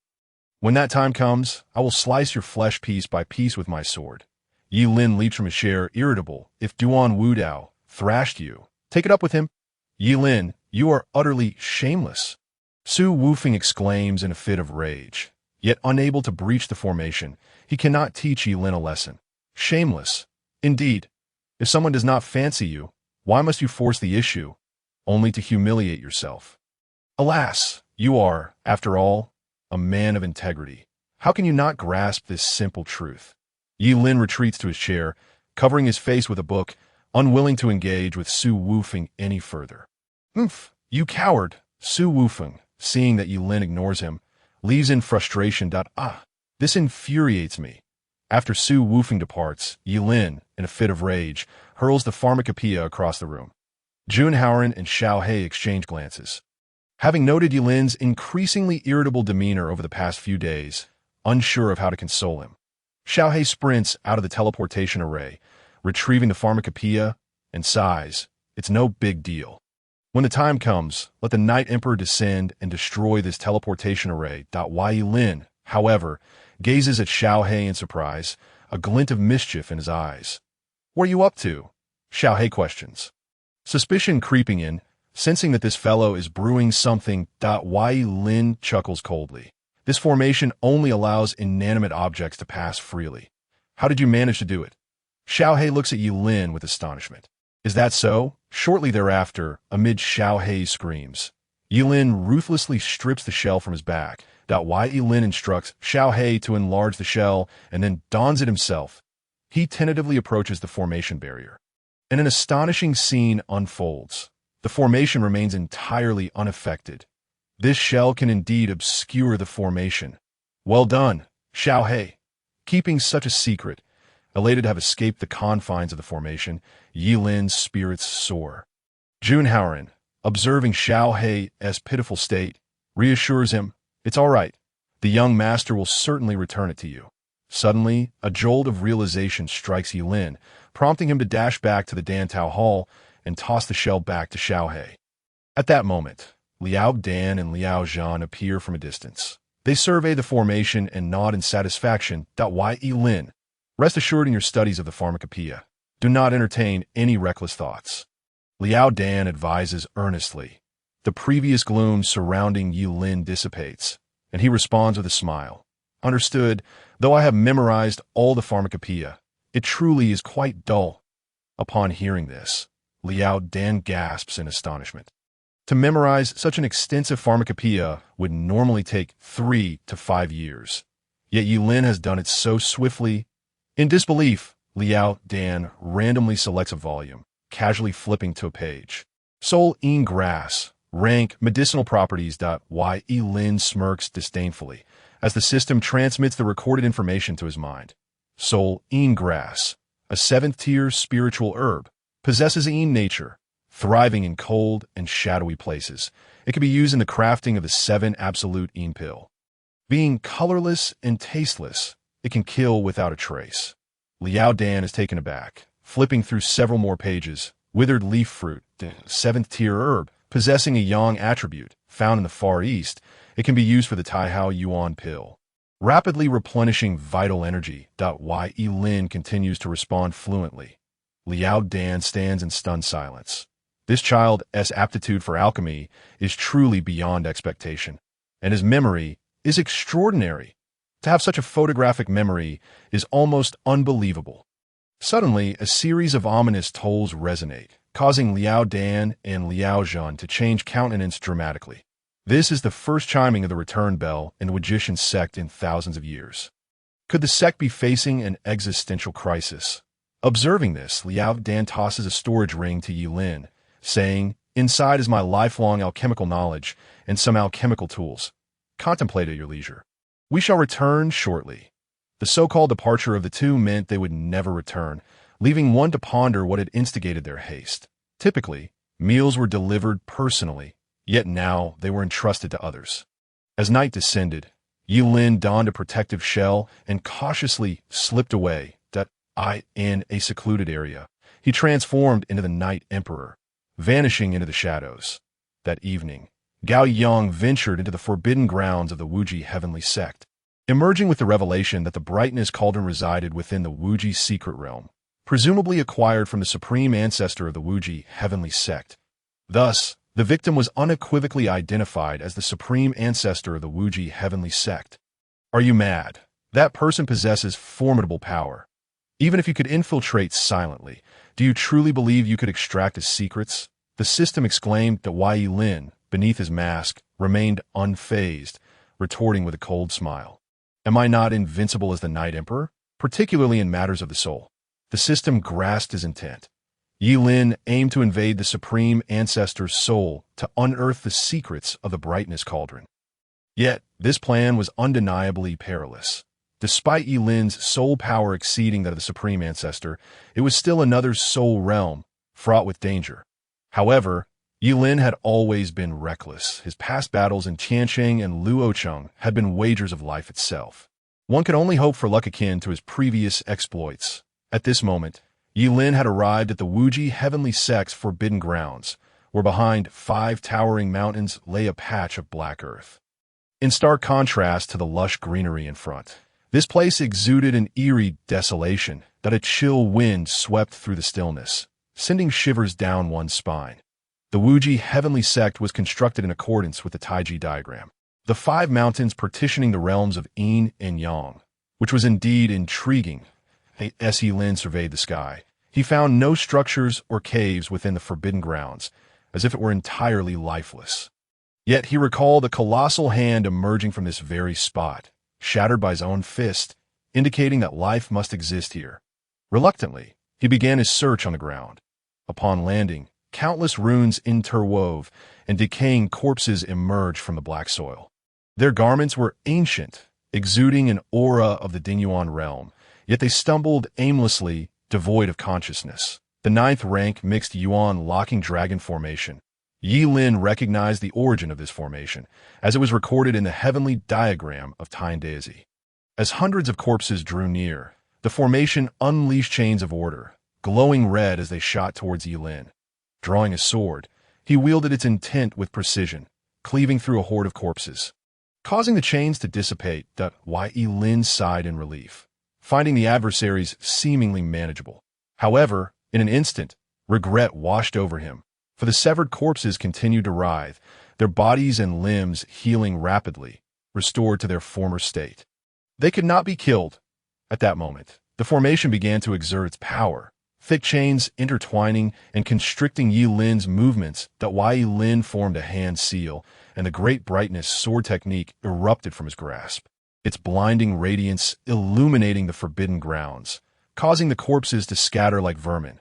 The brilliance was inescapable.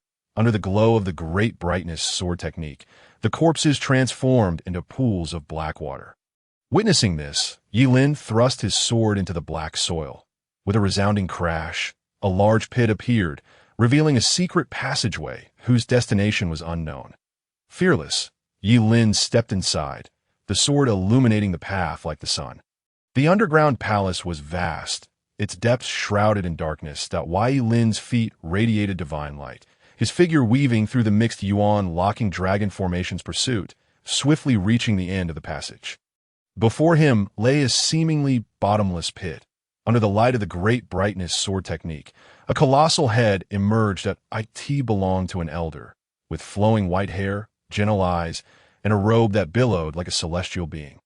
Yet, his head was alarmingly large, akin to a small hill, while his body descended deep into the abyss, likely hundreds of feet down.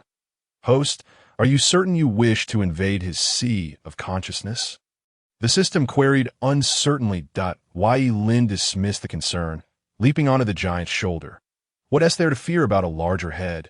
Besides, we caused such a commotion without waking him. He must be utterly weakened.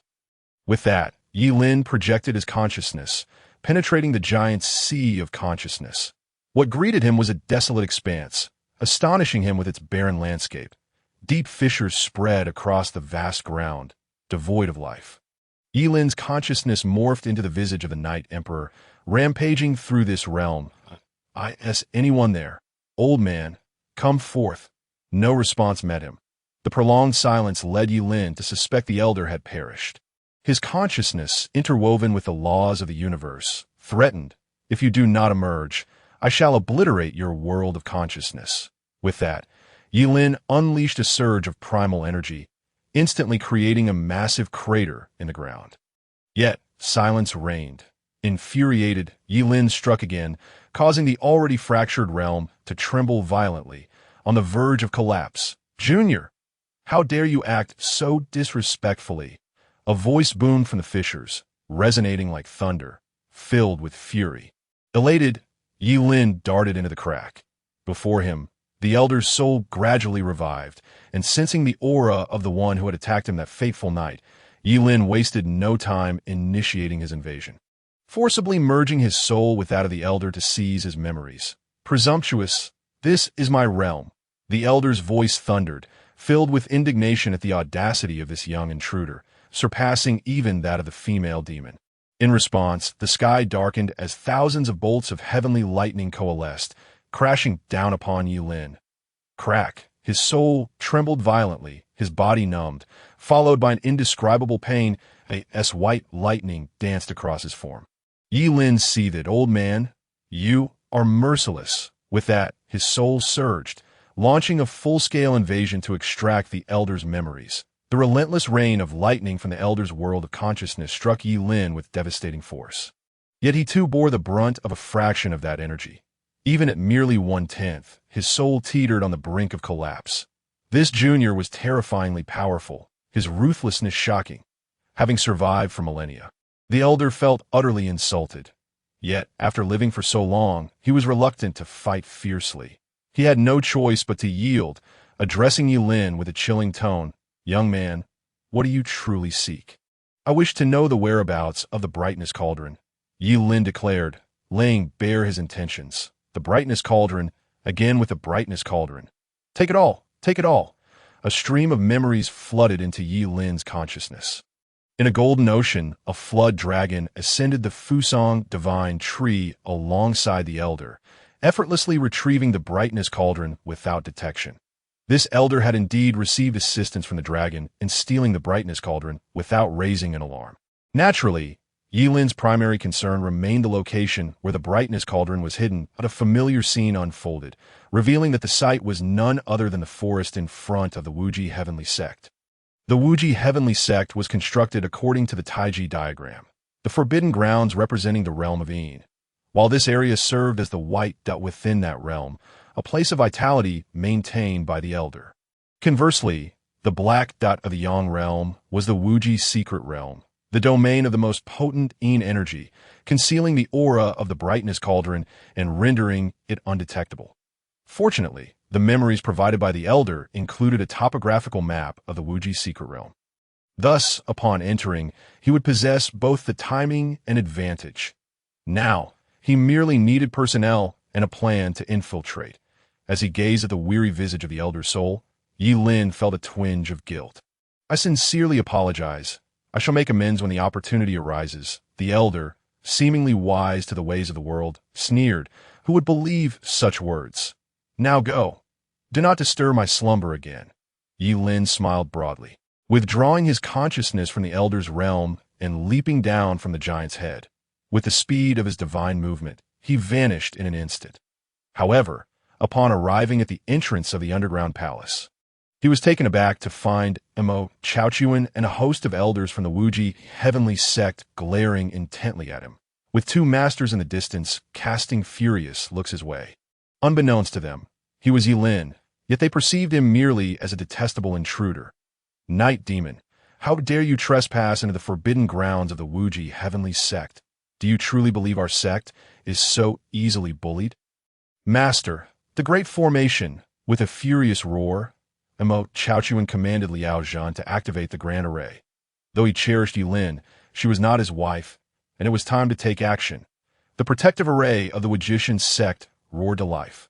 Countless array patterns intertwining as dozens of golden flying swords materialized in the sky, imbued with profound principles.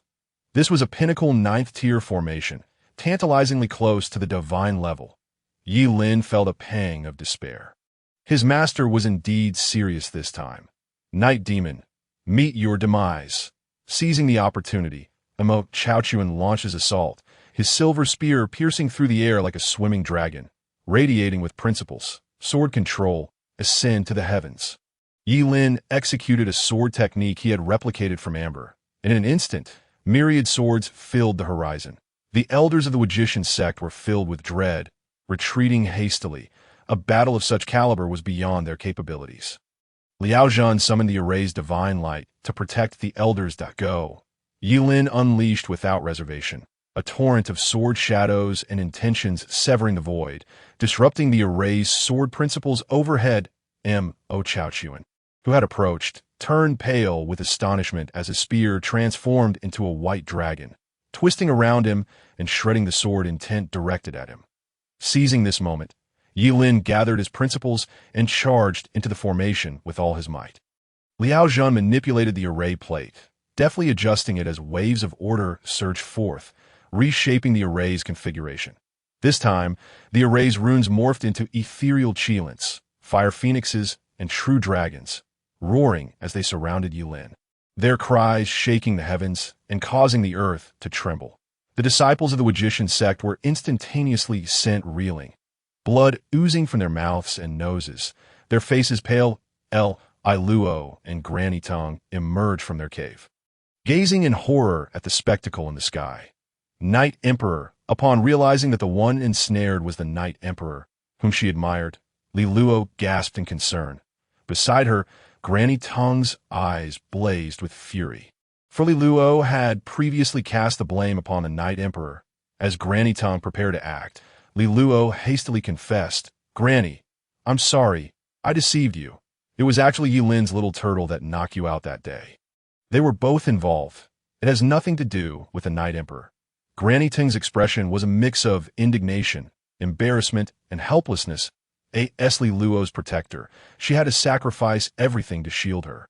And now she could not act against the Night Emperor. Why Ye Lin found himself in an unprecedentedly dire situation.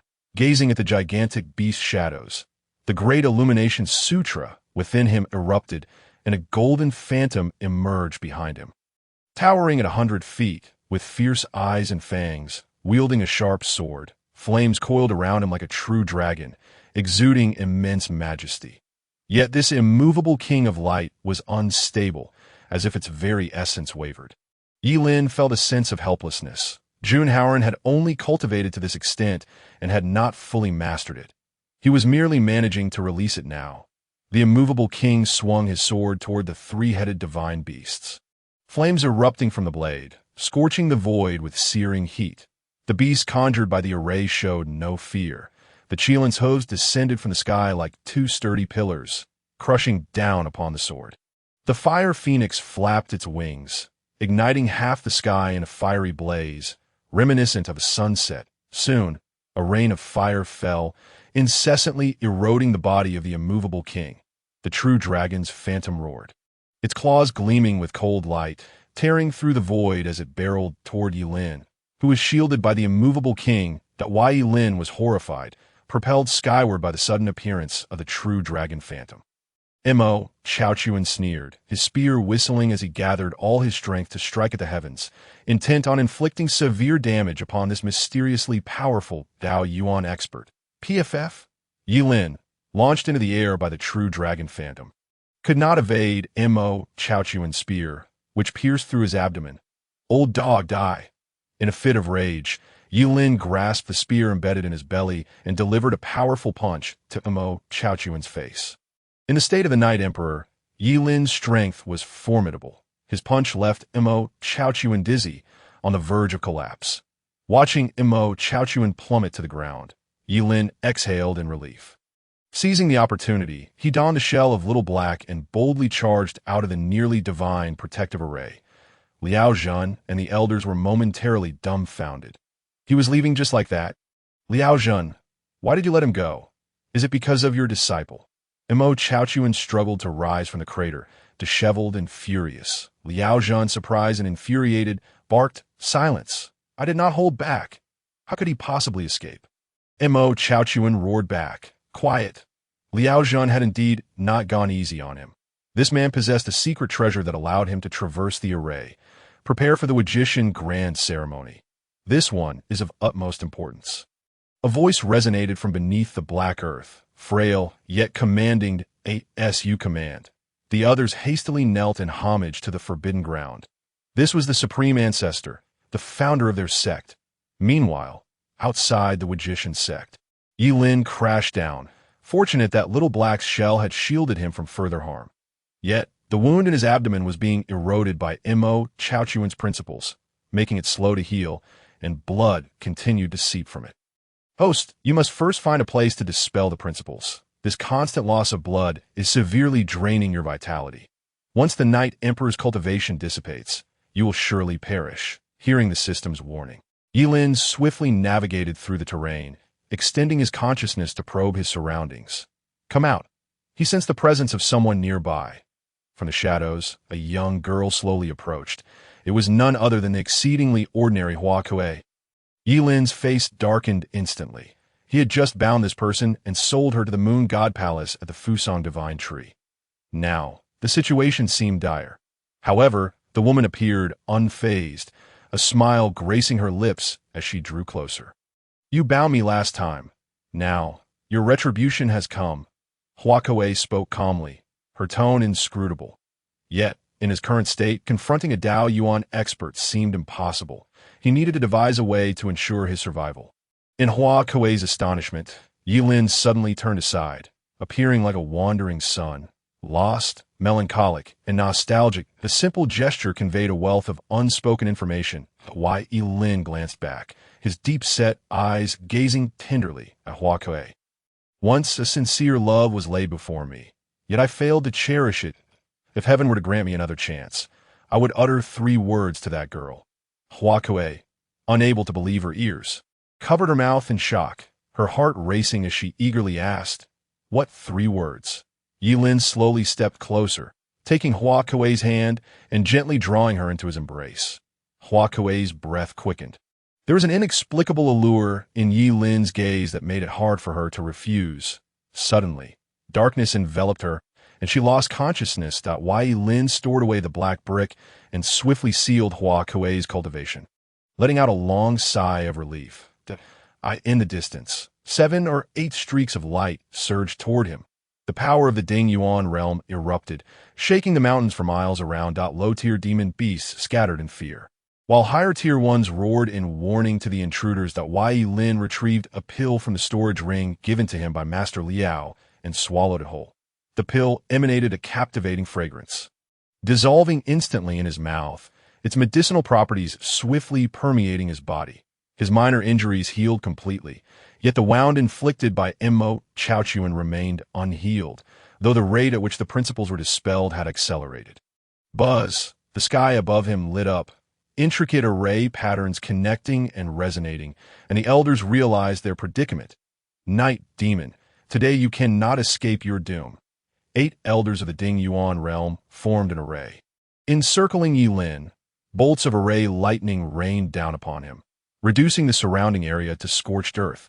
The 8 soon ceased their assault, following the aroma of the pills to locate Ye Lin's position. Behold, in the center of the array lay an overturned black cauldron. One elder of the Magician sect sneered. Who would have thought that the infamous night demon is nothing but a cowardly turtle? Ha ha! This humiliating sight brought laughter from the elders, who were eager to suppress this Dao Yuan expert beneath their array. Lifting little black shell, Ye Lin retorted with a cold smirk.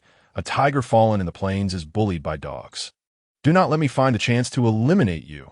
The 8 elders stared in astonishment at the night demon beneath them, realizing there was another accomplice. No, that appeared to be the saintess of the Moon God Palace. An elder gasped in astonishment. The other elders turned their gazes in shock. And indeed, it was the saintess of the Moon God Palace, Huakai. Ye Lin rose, carrying the tortoise shell and Huakai, and dashed out of the grand formation. Utterly unstoppable. With a mere gesture, he tore through the void, disappearing without a trace. The elders of the Magician sect remained frozen in place, once again thwarted by that detestable tortoise shell, allowing the night demon to escape. Moreover, this time he had directly ripped apart the fabric of reality to flee, making it exceedingly difficult to locate him again. In the mountains 100 miles away, Ye Lin staggered out of the spatial tunnel. His invincible state dissipated, and the power of his Dao origin realm vanished. Fortunately, his clothes and mask remained intact, concealing his identity. He placed Huakai on a nearby boulder and prepared to flee. Boom! After taking merely a few steps, Ye Lin collapsed, succumbing to unconsciousness at 8T the Magician sect. On the Pill Dao Peak, Liao Zhen and Liao Dan were furious, accusing each other of failing to keep an eye on Ye Lin. Xiao He and Junhaoren, having heard the commotion outside, were also aware of the situation from the dialogue of the 2 elders. The Night Emperor was actually injured. To Xiao He and Junhaoren, he was akin to a deity, one who had always inflicted harm upon others. When had anyone ever managed to severely wound him? Especially for Xiao He, as a contracted beast, it was well aware of Ye Lin's true identity. Now that dawn had broken, if the Night Emperor was truly gravely injured, then Ye Lin's situation would surely be dire as well. Seizing the opportunity while the 2 elders squabbled, Xiao He exchanged a knowing glance with Junhaoren and stealthily escaped from the Pill Dao Peak.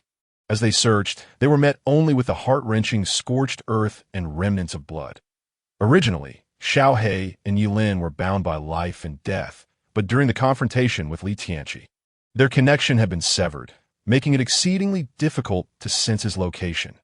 Junhaoren, regaining his composure, noted that his master had been inquiring about the Magician Grand Ceremony, and it was certain that he would make an appearance then. For now, they could only wait.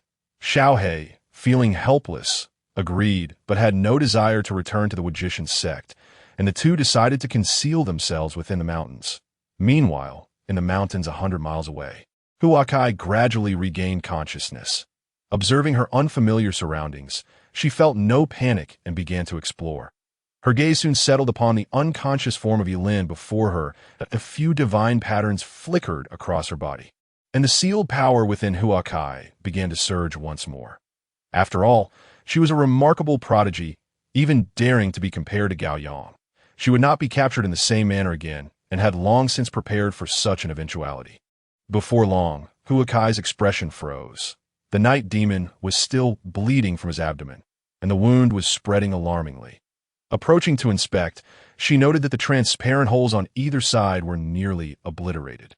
While a rich medicinal energy began to envelop and mend the injury like a thin membrane, she attempted to turn him over. Her hands met icy flesh, as if the body had long ceased to live. Furthermore, sensing no trace of the night demon's power, Huakai was struck with dread. Could it be that the legendary Night Emperor had met his end? As Huakai reached out to remove his mask, a pair of pitch-black eyes suddenly opened wide, revealing a desolate universe within, a cycle of life and death unfolding before her. "Release me," Ye Lin attempted to struggle, only to find himself unable to control his limbs, save for his system-maintained brain. Gazing at Huakai's hand, suspended before him, tears welled in his eyes, cascading down his mask and falling onto the arm that cradled him. With deep emotion, he uttered, "Once there existed a sincere—" "Stop," Huakai interrupted, a look of contempt on her face as she regarded him. "Was it enjoyable to strike my head earlier?" Ye Lin, grimacing in distress, could no longer control his body, with only his head left to plead. He beseeched, "Saintess, I was wrong. I accept any compensation or punishment. Just please do not remove my mask."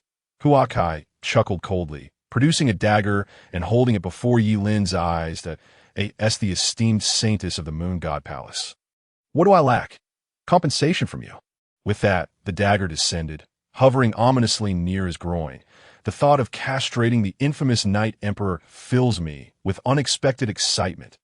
"Ah, this is madness. Saintess, I beg you, do not do anything rash." "I am willing to comply with any request," Ye Lin wailed, fearing that if he were to become a eunuch, life would lose all meaning. Huakai sheathed the dagger, remarking, "You said you would do anything. So now, we've a few more tales for me, if I find them pleasing. Perhaps I will be inclined to spare you." Ye Lin's heart soared with joy, though he did not dare to display it outwardly. In an instant, he plunged into the task of conjuring a tale, invoking the divine verses of Pushkin. "Love, perhaps, has not entirely perished within my heart. May it not disturb you further, and may I not bring you sorrow," as Huakai observed Ye Lin's focused demeanor. A satisfied smile graced her lips. "Excellent. Your sweet talk has pleased me, but I still intend to castrate you, lest you wreak havoc upon other young maidens." "Please no. Don't," Ye Lin shouted in fury. Huakai, however, paid no heed. Such a rare opportunity was not to be squandered. With a swift motion, the gleaming dagger descended towards him, yet it struck the ground instead. Within the confines of the system space, Ye Lin's face turned pale, beads of sweat dotting his forehead.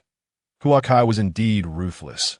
He wished her a lifetime of remaining unmarried, and even if she did marry, her husband would surely be a fool when threatened with crafting romantic verses.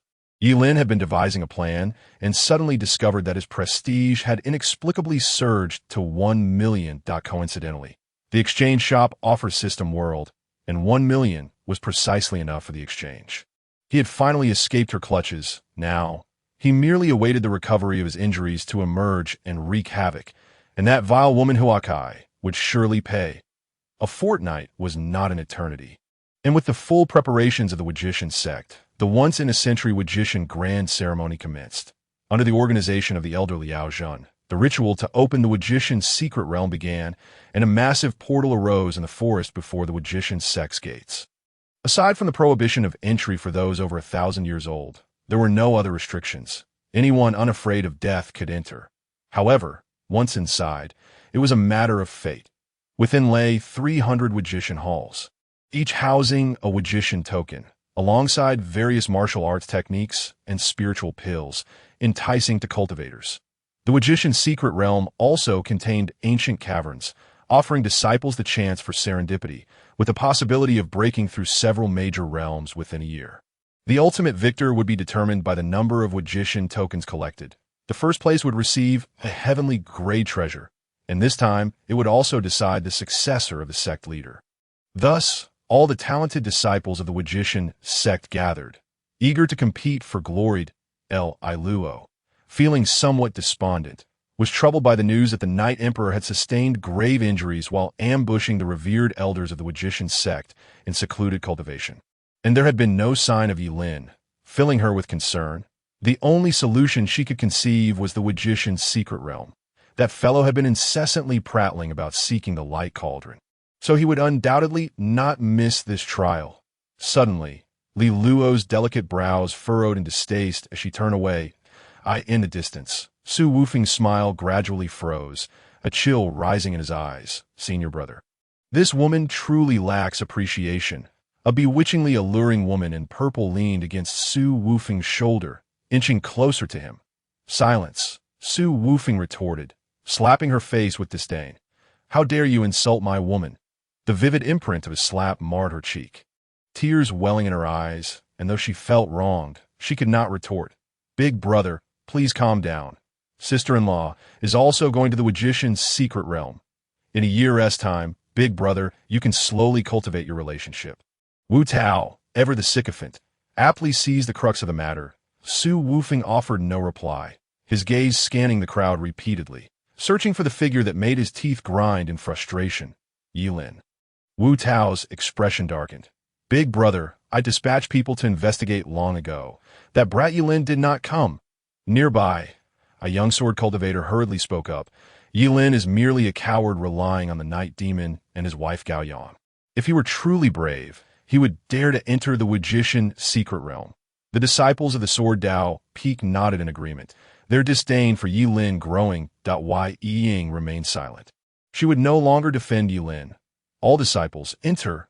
Sect leader Mo Kaosan announced the commencement of the magician's secret realm trial, and the crowd surged toward the portal. Su Wufeng, unfazed, knew that he had previously participated in the year-long trial, where it was not speed that mattered but strength that determined who would ultimately prevail. That moment, his gaze froze, horrified as he beheld a familiar figure disappearing into the distance. Ye Lin.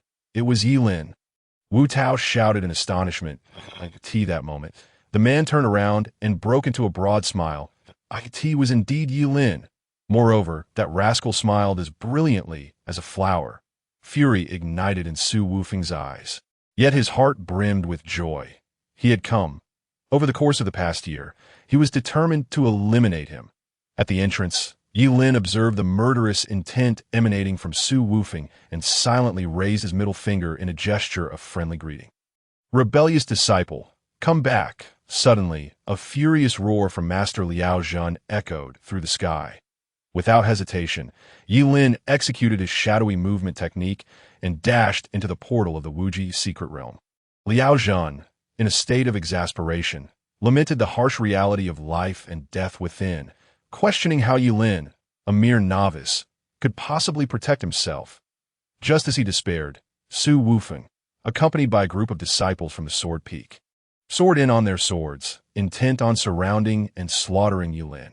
Inside the Wuji secret realm, upon passing through the portal, Ye Lin was randomly transported to a mountain range. It seemed that the Wuji secret realm was also a small world, lush and verdant, where sunlight struggled to penetrate the canopy above, making it an excellent hiding place. Suddenly, with a loud thud, a woman in white landed before Ye Lin. Her demeanor was so ordinary that Ye Lin was momentarily petrified. If this woman intended to castrate him, he would have been rendered a eunuch had he not exchanged for a world in the system to escape. Hua Kuei, upon seeing Ye Lin, was also taken aback but then burst into laughter. Ye Lin, how has that Night Emperor been lately? Upon hearing this, Ye Lin felt a pang of certainty. After all, it was the Night Emperor's doing, and it had nothing to do with him, he replied nonchalantly. I don't know. I haven't seen him recently. He hasn't come. That's good. That's good. Hua Kuei visibly sighed in relief, revealing her fear of the Night Emperor's retribution. Ye Lin observed her and feigned curiosity. Are you looking for him for something? Not really, Ye Lin. Do you dare to come here as a novice? Hua Kuei deftly diverted the conversation, unwilling to continue discussing the Night Emperor. Ye Lin clasped his hands in farewell. I am merely here to seek some small opportunities and to train a bit. Let us part ways here. Stop. Hua Kuei suddenly barked. Ye Lin turned and fled, utilizing his shadowy movement technique, which allowed him to run with astonishing speed. Hua Kuei smirked disdainfully, effortlessly tearing through the void with a flick of her fingers. After running for over 10 miles, Ye Lin finally halted, feeling as if he might collapse from exhaustion, leaning against an ancient tree. He gasped for breath, glancing back to find that the woman had not pursued him, thus reassuring his heart. Why stop running? Hua Kuei's voice emerged from behind the tree, revealing that she had somehow appeared in front of Ye Lin. He immediately slumped to the ground, defeated. Sigh, you are far too weak. I really wonder who gave you the courage to come here. As she spoke, Hua Kuei produced a dagger and began to toy with it in front of Ye Lin. Ye Lin's eyes widened in alarm. This scene felt eerily familiar. Was he to be transported into the system world once more? However, escaping into the system world required a staggering amount of prestige points, which he had already exhausted. Now he could only rely on spirit stones for a one-to-one exchange, needing to consume 1,000 spirit stones for a single transfer. Without restraint, he threatened, "I am the man of Gaoyang. Do you dare touch me?" With these words, Ye Lin spoke with conviction. After all, no one on the Xinyao continent could match his strength. These words. Hua Kuei paused. "Do you know that last time? Gaoyang did not sell me back to the Moon God Palace. We were like sisters." Ye Lin fell silent. After all, he was not well versed in Gaoyang's life, and given that Gaoyang lacked spirit stones, a bond of mutual appreciation between her and this formidable woman was not implausible. Observing Hua Kuei's fierce demeanor, Ye Lin decided to play the emotional card. "Look, you mentioned being like sisters. You surely wouldn't want to betray your sister, would you? You make a valid point, but I never said I wanted to kill you. Why are you running?" Hua Kuei regarded Ye Lin with a scrutinizing gaze, her intentions unclear. "All right, I shall not tease you any further. Be careful. I shall take my leave." Hua Kuei departed in a huff. After having toyed with him for quite some time, which was indeed rather infuriating, Ye Lin naturally could not swallow this humiliation and silently vowed to remember this grudge. At this moment, all disciples of the Wuji Tianzong had already entered the Wuji secret realm. The collision of genius disciples accumulated over nearly a millennium was about to unfold, determining the candidates for the sect. Amidst the forest, Su Wufeng and his sycophant Wu Tao found themselves transported together. Wu Tao launched a firework into the sky, its piercing whistle echoing, before transforming into the shape of a sword. Everyone's expression changed, their concern palpable as they gazed at the sword-shaped firework in the sky. This was the gathering signal of the sword peak, and their early assembly indicated they were prepared for a direct confrontation. A young girl, her face solemn, turned to the young man beside her. The young man, with a sharp brow, replied gravely, "The sword peak is notoriously overbearing, but this gathering is likely not for the Wuji token. It has probably to assist Su Wufeng in hunting down the Yi family. We should not interfere. Let us find the Wuji token first, and then we can issue our gathering signal in 10 days. Who goes there?" The young man shouted angrily, his energy already coalescing in his hands. From the shadows, Ye Lin awkwardly scratched his head, having not anticipated encountering others after walking just a few miles. Ye Lin, the girl surprisingly recognized him. The young man, observing that Ye Lin emitted no energy fluctuations and noting the recognition from his junior, lowered his guard but still spoke unkindly. "What do you want?" Ye Lin chuckled. From the sound of it, "You seem to be targeting Su Wufeng as well." The young man was candid, openly admitting, "And so what? Then, as they say, the enemy of my enemy is my friend. I wish to ally with you of the Yuanxiu Peak." Ye Lin expressed his intent. The young man suddenly erupted with laughter, regarding Ye Lin with disdain. "To form an alliance, both parties must possess capital. Pray tell, what qualifications do you have?" Ye Lin grinned, having anticipated this very scenario when he decided to seek them out. He produced the token of the array peak. "I, Ye Lin, am a 7th grade array master." At this declaration, the young man was momentarily taken aback. A 7th grade array master was indeed a troublesome existence, even for Dingyuan experts. If it came to qualifications, he certainly had them, but it had to be genuine. Otherwise, Ye Lin would still be worthless. Before the young man could voice his doubts, Ye Lin casually began sketching array patterns. Boom! Fiery flames erupted, igniting the ancient trees surrounding Ye Lin and the 2 Yuanxiu members, reducing them to ashes within moments. The girl, astonished, leaned close to the young man and whispered, "Brother, Ye Lin is a disciple of the 2 ancestors from the array and pill peaks." The young man's expression changed. Realizing that by seniority, he would have to address Ye Lin as Uncle Master, he could not humble himself to that extent, so he merely clasped his hands and said, "Yuanxiu Peak, Lu Jingyuan. Yuanxiu Peak. Li Ling Yu." The young man and the girl both introduced themselves, signifying their acceptance of Ye Lin's partnership. Ye Lin, understanding the unspoken agreement, refrained from mentioning his ties to the 2 ancestors and simply stated, "I am Ye Lin." Joining their ranks, Ye Lin felt a newfound sense of security. Moreover, he gleaned some valuable information from Li Lingyu. For instance, Lu Jingyuan was a prodigy from the southern region, a Dingyuan expert, known for his extensive travels and training, currently one of the 5 strongest in Yuanxiu Peak. Li Lingyu herself was merely an ordinary disciple of Yuanxiu Peak, thrilled to have fortuitously teamed up with Lu Jingyuan. Lu Jingyuan spoke little, instructing Ye Lin and Li Lingyu not to wander off, emphasizing that all actions would follow his lead. Ding, prestige value task. Defeat the talented disciples of the Wuji Tianzong in the guise of Ye Lin. Each defeat earns a reward of 100,000 prestige points. Failure to complete the task will trigger a punishment, deducting 100 days from your life. Ye Lin suddenly froze in place. Prestige points were essential for redeeming items in the marketplace. Until now, he had relied on the Knight Emperor's reputation to accumulate them, and he finally had a task.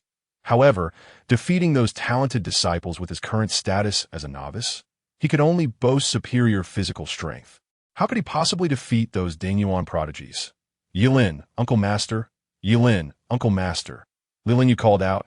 Noticing Ye Lin's dazed expression, coming, Ye Lin hurriedly followed that moment. The system provided an explanation. Defeating them did not necessarily require brute force. Inciting them to turn against each other or leading them to their demise would also count as completing the task. In other words, all Ye Lin needed to do was assist as night descends. An unsettling chill creeps over Ye Lin, a true manifestation of the dark system, compelling one to partake in unsavory deeds. Although life is cheap in the divine miscontinent, he is not one to indulge in indiscriminate slaughter. Taking lives for the sake of prestige is incongruous with the education he has received. With a resounding thud, Ye Lin's head spins, and he collapses to the ground in a state of disarray. Li Lingyu swiftly steps forward to shield him, while Lu Jingyuan draws a spear from his storage ring, positioning himself protectively before the two. Before them stand 3 young men, cultivators from Yuanxiu Peak, one of whom Ye Lin recognizes as his cousin Yi Cheng. On the ground, Ye Lin roars in fury. Who dares? Which young fool has the audacity to ambush your master uncle? Is there no code of honor? Upon seeing Yi Cheng, his rage intensifies. Yi Cheng, do you still wish to acknowledge your roots? Yi Cheng is taken aback, as the 2 young men before him block his path. One of them sneers and steps forward, declaring, if the head of the Yi family is as useless as you, then it is better that you do not return. Lu Jingyuan, puzzled, turns around, seemingly surprised to learn that Ye Lin is still the head of the Eastern Realm's Yi family. Ye Lin, already incensed, bellows, deal with him. Lu Jingyuan moves into action. Having allied with Ye Lin, it is only natural for him to defend his comrade. The 2 young men, seeing this, draw their blades and charge at Lu Jingyuan. Yi Cheng, panicking, exclaims, head of the family. Are those 2 from the Yi family? Ye Lin inquires. Yi Cheng nods, noticing Ye Lin's gaze turning increasingly frigid, and hurriedly adds, Master, the 2 have been away from the Yi family for over a century since coming to the Wujishan sect. Understand your position, but could you spare their lives? Li Lingyu looks at Ye Lin in confusion. This man appears weak beyond measure. Is he not merely a Yuan gathering realm cultivator? Why would he plead for the lives of those 2? Surely he must consider Lu Jingyuan as his subordinate? She indignantly remarks, you should be pleading with my senior brother Lu Jingyuan. Ye Lin cannot decide this matter. At that moment, the 2 Yi family disciples are swiftly defeated. They are merely in the nascent soul realm and stand no chance against the Dingyuan expert. Yi Cheng, he is nothing but a waste. Why do you beg him? Yi Cheng, can you not possess a bit of dignity? Though defeated, the 2 refuse to accept their fate. Thud! 2 streaks of brilliance flash by, and the 2 Yi family disciples fall lifelessly beneath Lu Jingyuan's spear. You scoundrel! Yi Cheng rises in fury, but Lu Jingyuan, spinning his spear, readies to strike at him. Yi Lin, with a forceful tug, pulls Yi Cheng aside and shakily stands up. Let it be. Lu Jingyuan's gaze sharpens and he scoffs. Are you giving me orders? And if I am? Ye Lin does not retreat. However, after uttering these words, he can no longer support himself and collapses. You waste. Lu Jingyuan curses. Retracting his spear, he turns to Li Lingyu and states, let us depart. Carrying him is but a burden. Yi Cheng, filled with resentment, sits on the ground, fully aware of the vast power gap between himself and Lu Jingyuan, refraining from further recklessness. When Ye Lin awakens once more, it is already noon the following day, and Yi Cheng is carrying him through the mountainous terrain. The area seems perilously dangerous as the distant echoes of enraged beasts reverberate. Lu Jingyuan and Li Lingyu are no longer present, which comes as no surprise to Ye Lin. He pats Yi Cheng on the shoulder. "I am fine now. Set me down. I apologize, master." Yi Cheng sincerely apologizes as he releases Ye Lin. Ye Lin waves his hand dismissively, curious. Do the disciples sent by the Yi family a century ago harbor animosity towards me? Yi Cheng's gaze flickers as he defends. Perhaps they have yet to witness your true prowess. They remain loyal to the Yi family. Moreover, in the past millennium, 56 Yi family disciples have remained at Wajishan sect. With the slots allocated to us for the upcoming Heavenly Tao Conference, we could potentially gather around 80 individuals that, if we unite, it would form a formidable force. Ye Lin pats his shoulder, realizing that Yi Cheng is genuinely considering his welfare. Acknowledging that he lacks a foundation at the Array Peak and Pill Peak, he has already thought of a way out for him. Suddenly, distant voices reach their ears, and the two listen cautiously. "Shuai-kun, we have not contested with you. Why seek to bring us to our demise? You are not at fault, but merely because your surname is Yi. The elder brother has commanded, spare none with the surname Yi. Except those from the Sword Peak. Eliminate them all." The conversation ignites Yi Cheng's fury. "Master, you must hide. I will deal with them." Ye Lin's expression grows complex. The cacophony of voices ahead indicates that there are multiple adversaries. Charging him would only serve as fodder, yet it could also draw Shuai-kun and his companions to them, allowing for a complete annihilation. If we cannot defeat them, we shall retreat here, and I will set up an array. Ye Lin instructs Yi Cheng, possessing unwavering faith in Ye Lin's array skills, nods in agreement. However, no sooner does Yi Cheng depart than a chilling wind sweeps in from behind Ye Lin. Turning around, Ye Lin is horrified to see Hua Kuei. "What are you doing here?" Hua Kuei dismissively glances at him and replies, "No need for alarm. It is merely a clone. Shuai-kun was originally just an ordinary disciple of the Sword Peak. Yet now he stands as the second strongest there." Ye Lin is taken aback, realizing he has encountered a formidable opponent. Did he experience some fortuitous encounter? 100 years ago, he descended the mountain to fetch water, stumbled upon a rusted sword, and since then, his talent has soared. Ye Lin is astounded, pondering if he has encountered a child of destiny. Finding a rusted sword while fetching water is akin to a fateful encounter with an elder after leaping from a cliff. Ye Lin swiftly begins to arrange a teleportation formation, planning to escape when Yi Cheng returns. Hua Kuei, however, makes a sudden move, seizing Ye Lin by the throat. "You cannot flee. If you attempt to escape, I will kill you." Ye Lin, frustrated, curses, "Are you out of your mind, woman? Are you insane? Do as I say, and I will reveal the exact location of the light cauldron. My true self resides there." Upon hearing the mention of a light cauldron, Ye Lin's interest is piqued. "Very well. What do you need me to do?" Hua Kuei glances at the distant sword lights, coldly laughing, find a way to strip Shuai-kun of his rusted sword and sword spirit, leading to his downfall. Ye Lin is appalled. "Aren't you the holy maiden of the prestigious Moon God Palace? How ruthless. This is my own affair, unrelated to the sect. Moreover, if you succeed, Gao Yang will be greatly pleased." Hua Kuei replies with a smile. Ye Lin switches to a 7th-tier array, beginning to set it up among the ancient trees. He inscribes the array patterns.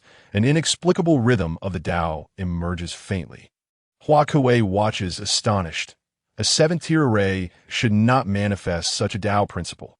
Ye Lin may harbor other secrets, or perhaps this is the legendary return to simplicity, where skill approaches the Tao, observing the Tao principles emerging effortlessly from Ye Lin's simple techniques. She becomes increasingly convinced of the possibility of such a return to simplicity. "Master, we must flee." 3 figures swiftly evade, with Yi Cheng leading the way. Behind them, a 10-meter-long sword light sweeps through, severing countless ancient trees and scattering branches and leaves. The sword light continues its relentless pursuit, aiming for the trio's backs. "Save them." Ye Lin glances at Hua Kuei. Though merely a clone, she possesses the strength of a Dingyuan expert. Hua Kuei extends her delicate hand. Gathering Yuan light in her palm, that a stream of white radiance traverses the space between the three, colliding with the sword light. The resulting energy surge dissipates into the heavens. The three arrive at Ye Lin's side, who activates the array, enveloping them in a thick fog where even a distance of half a meter obscures sight. Xue Kun, unguarded, strides into the mist, realizing something is amiss as he attempts to retreat, but finds himself trapped in an endless loop, no matter the direction he takes, ultimately returning to his original position that a spirit light ignites upon his rusted sword, and an elder with white hair emerges. Presumably the sword spirit. Observing the dense fog before him, he frowns and says, "Little Kun, this seems to be laid down by an array master. You must be cautious. Rest assured, master, there are no Dao Yuan experts in this Wajishan secret realm. We can act as we please." Xue Kun grins maliciously. "Alas, little Kun, you avenge the humiliation dealt by the Yi family disciples, but why involve others? After all, they're the first family of the Eastern realm. With your current strength, it is wise not to act in haste." The white-bearded sword spirit advises. The Dao Yuan expert, Yi Tsang, has already fallen, and the new head Ye Lin is nothing but a useless leech. The Yi family will not endure much longer. The path to success is undoubtedly paved with blood and bones, and the Yi family's misfortune is destined to serve as my stepping stone.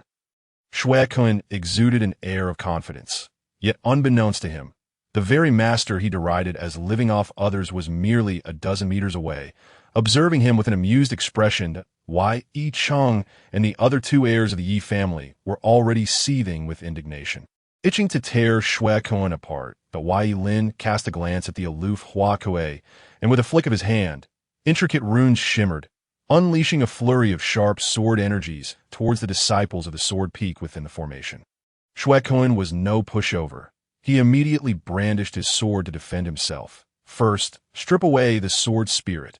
Hua Kuei commanded that Ye Lin, sweating profusely as he inscribed the runes, found a formation's establishment taxing, draining his mental energy significantly. "Despicable villain, you dare to scheme against me. Do you have the courage to fight?" Xue Kun, being the second strongest of the sword peak and a formidable practitioner at the Dingyuan realm, radiated a sword intent that not only fended off the formation sword strikes but began to erode its barriers. Seeing Ye Lin falter, Hua Kuei took action, channeling her Yuan power towards Xue Kun's back. The interference of the formation left Xue Kun unable to evade, and unexpectedly, his outer garment was ripped to shreds. Fortunately, he wore inner armor that absorbed most of the impact. "Xiao Kun, entrust your body to me. We must break through swiftly." The sword spirit elder instinctively sensed danger and warned Xue Kun. "Master, I beg you." Xue Kun, aware of his reliance on the sword spirit for his current prowess, did not overestimate himself. Empowered by the sword spirit's possession, Xue Kun's strength surged, nearly reaching the Dao Yuan level. A few sword flashes swept across, and the seventh-tier formation crumbled with a resounding crash. Xue Kun's expression altered dramatically, his eyes filled with a terrifying white glow. Hua Kuei stepped forward, her gaze intensifying, and Xue Kun, now possessed by the sword spirit, fled like a frightened rat. "Pursue him!" Ye Lin shouted, attempting to divert her attention. Hua Kuei chuckled lightly, tilting Ye Lin's chin. Why the haste in killing and striking at the heart? The two Yi family disciples, who had been prodigies at the Wajishan sect for centuries, now found themselves unfamiliar with Ye Lin. Fortunately, they recognized Yi Cheng, the former heir of the Yi family. Yi Cheng hurriedly introduced them to Ye Lin, stating, "This is the current head of the Yi family, Ye Lin." The two were taken aback, having heard rumors that the current head was a waste who could not cultivate, yet witnessing his ability to subdue the sword peak disciples with formations, they could hardly believe he was anything but formidable. One of them was even a Dingyuan strongman, yet he had been utterly outmatched by Ye Lin in that moment. Their disdain and contempt dissipated, and they sincerely bowed before Ye Lin. Yi Xing. "Yi Cheng, pay respect to the family head. We shall repay your great kindness with our lives." Observing the battered trio, Ye Lin casually retrieved a few pills from the storage ring gifted by Master Liao Dan and tossed them to them. Smiling, "There's no need for formality. As your family head, it's only natural I protect you." The three stood frozen, trembling slightly as they gazed at the pills in their hands. The fragrant aroma and the three golden lines adorning the pills spoke volumes of their rarity. Eighth tier, Yi Cheng looked incredulously at the others. Yi Xing and Yi Cheng nodded, their eyes reflecting inner turmoil. After a while, Yi Xing reverently returned the pill to Ye Lin, stating, "Head, these pills are far too precious. One will suffice to restore our injuries. We implore you to take back the remaining two." Yi Cheng added, "Head, it's a waste to give us 8th tier pills. Consuming a whole one might burst us." Ye Lin, perplexed, retrieved 3 more pills, pondering seriously, "Are these things truly that precious? I have plenty more." As he spoke, Ye Lin popped all 3 pills in his mouth, replenishing his yuan power. Watching him consume them as if they were mere candies made the trio's faces twitch in disbelief. Even Hua Kuei's avatar stared wide-eyed. How could someone at the yuan-gathering realm swallow 3 8th-tier pills without fear of bursting? Under the anxious gazes of the 4, Ye Lin felt nothing amiss and scolded the trio. "Take them and keep them for when you're hungry." The 3 exchanged glances, filled with doubt. Was such a head truly suitable? Could the Yi family afford to sustain such extravagance? This was not mere boasting from Ye Lin. During his recuperation in the system world, he had relied on pills to stave off hunger, and they indeed filled him. Perhaps unable to tolerate Ye Lin's demeanor any longer, Hua Kuei grabbed his collar, declaring, "Now follow me. I intend to eliminate these prodigies of the Wujishan sect." "I asked that appropriate?" Ye Lin replied, feeling conflicted. "Oh, but didn't T think twice when annihilating 300,000 troops outside Tian City? If you don't help me kill them, I shall kill you instead." As Hua Kuei threatened, a chilling aura coursed through Ye Lin, as if he were ensnared in hell. Ye Lin hurriedly agreed, realizing Hua Kuei was as ruthless as Gao Yang and utterly resolute in her intentions. He could distinctly sense the looming terror of imminent death. The 3 from the Yi family felt similarly. The murderous intent emanating from the Moon God Palace's Saintess had left them shivering as if plunged into an ice cavern. Hua Kuei wasted no words, providing a coordinate and instructing Ye Lin to set up a teleportation array. Teleportation arrays were Ye Lin's forte.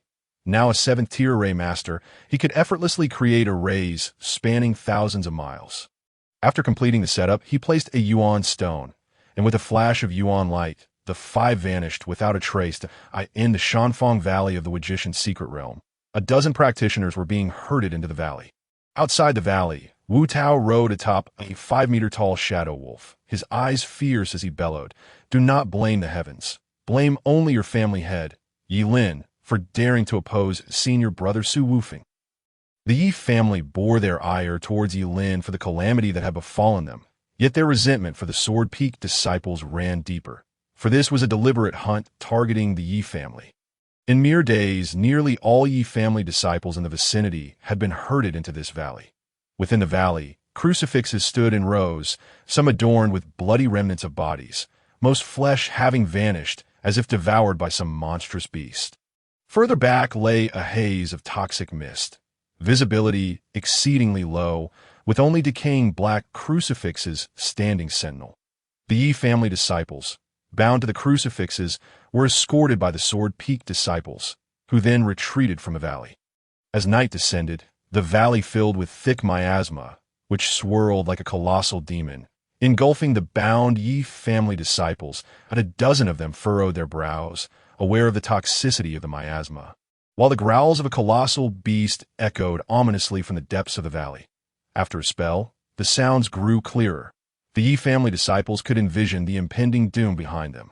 A gigantic beast trampled through ancient trees, its massive form easily snapping trunks that 2 or 3 men could encircle.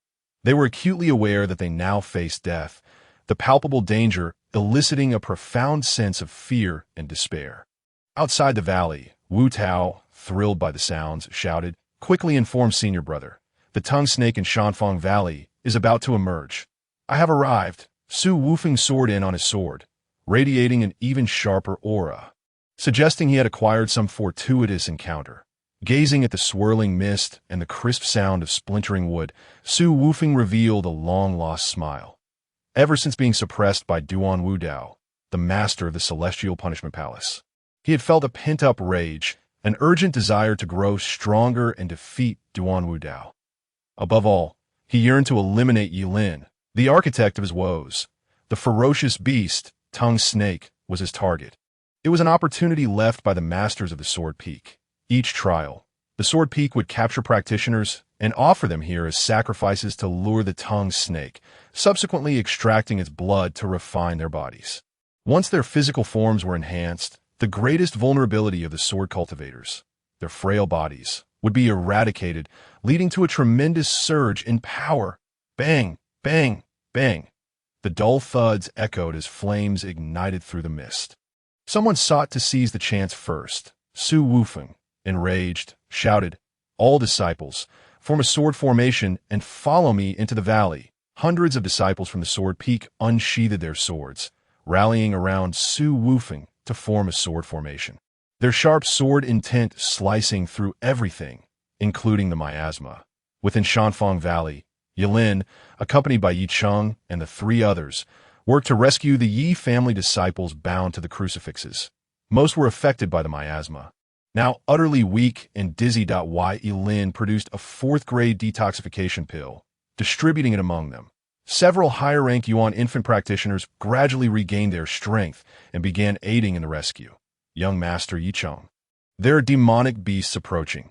It appears to be at the level of a demon king. A disciple of the Knight family at the Yuan infant stage spoke, and Knight Cheng's expression changed drastically. The demon king's level was comparable to that of the human race's Ding Yuan stage, and this was merely the lowest tier of the 7-stage demon king. Should it be an 8-stage demon king? It could even contend with those at the Dao Yuan stage. He immediately turned his gaze towards Knight Lin, intending to offer a warning, but upon looking, he was filled with terror behind Knight Lin. A golden serpent's head, resembling a small mountain, lunged forward. Knight Lin's body trembled, the foul stench making him want to retch. Roar! Without any warning, Knight Lin was suddenly swallowed whole by the serpent that had appeared behind him.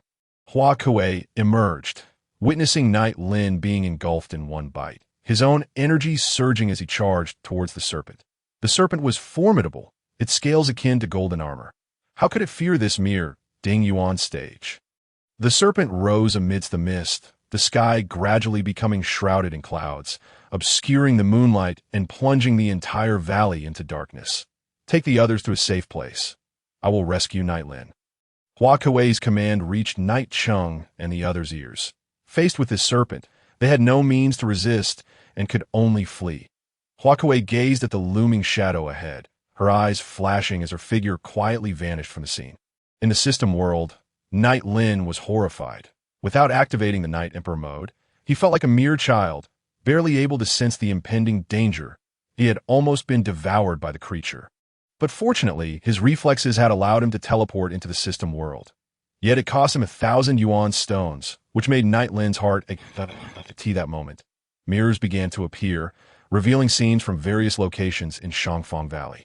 Knight Cheng had already led the others to escape, while disciples of the Sword Dao Peak, led by Su Wufeng, were pressing forward against the serpent.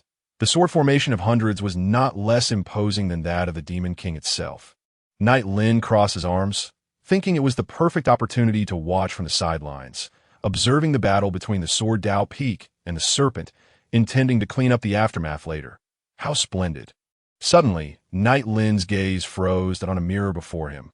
Hua Kuei seemed to be performing some sort of ritual, a blood formation emerging on the ground. As incantations were chanted, blood-colored mist rose, coalescing into the form of Gao Yang. This fellow was actually summoning Gao Yang. The blood essence coalesced into Gao Yang and entered Hua Kuei's body, who then sat cross-legged as if completing some ceremony. Clang, clang, clang. The sound of swords rang incessantly. On another mirror, Su Wufeng led the disciples of the Sword Dao Peak in their assault on the serpent, countless strands of sword intent coalescing into white chains that wrapped around the serpent's body. Su Wufeng leaped excitedly, his blade absorbing the sword intent of the Sword Peak disciples. As long as he could draw blood from the serpent, the task would be half accomplished when he raised his long sword. The sky lit up, the dazzling white sword light illuminating the serpent's massive form. which stretched for miles, its golden scales reflecting the sword intent brilliantly. A significant portion of its body remained hidden beneath the ancient trees in the valley, making it difficult to discern. "This is an 8th-stage demon king," Su Wufeng exclaimed. The others were filled with dread. None had anticipated the serpent had cultivated to such a level, with its powerful bloodline. It could even contend with the Dao Yuan stage of the human race. The disciples of the Sword Dao Peak felt their resolve wavering. Their masters had only said that the serpent was a 7th-stage demon king, and with their combined strength, they could surely defeat it, but an 8th-stage demon king was likely beyond their capabilities. Suddenly, torrential rain began to pour from the sky, enveloped in purple mist. The serpent possessed the ability to summon mist and rain. It was about to strike. With no retreat left, Su Wufeng swung his great sword down, the combined sword intent of hundreds focusing solely on him. The terrifying sharpness seemed to momentarily freeze time itself. The sword intent slicing through the curtain of rain, landing squarely on the serpent. Golden scales shattered, and the serpent's head was severed. Su Wufeng rejoiced, and the other disciples of the Sword Peak felt their spirits lift. It seemed the serpent was not so formidable after all. Just as their morale soared, Su Wufeng struck again, the sword light continuously raining down, the serpent being cleaved into several segments, thrashing in the muddy ground. While this assault severely wounded the serpent, the disciples of the Sword Dao Peak were utterly exhausted. With the crisis averted, they lazily spread out, collapsing onto the ground, panting heavily. Slash! A streak of blood-red light flashed. And from the part of the serpent hidden within the dense forest, a woman clad in blood-red garb approached. The downpour could not dampen her attire, nor could the thick purple mist conceal her breathtaking beauty. Su Wufeng recoiled in fear, while the faces of the other disciples turned pale, terror rendering them immobile. Like souls trapped in hell, the dread that enveloped them in darkness, and the stench of blood rendered them icy cold. They finally understood why the serpent had been so easily defeated. It was because of this person, this being who suppressed it, instilling fear that rendered it motionless. Gao Yang, the fiend of the northern realm. Gao Yang, uncertain who shouted. All disciples of the Sword Dao Peak were engulfed in horror.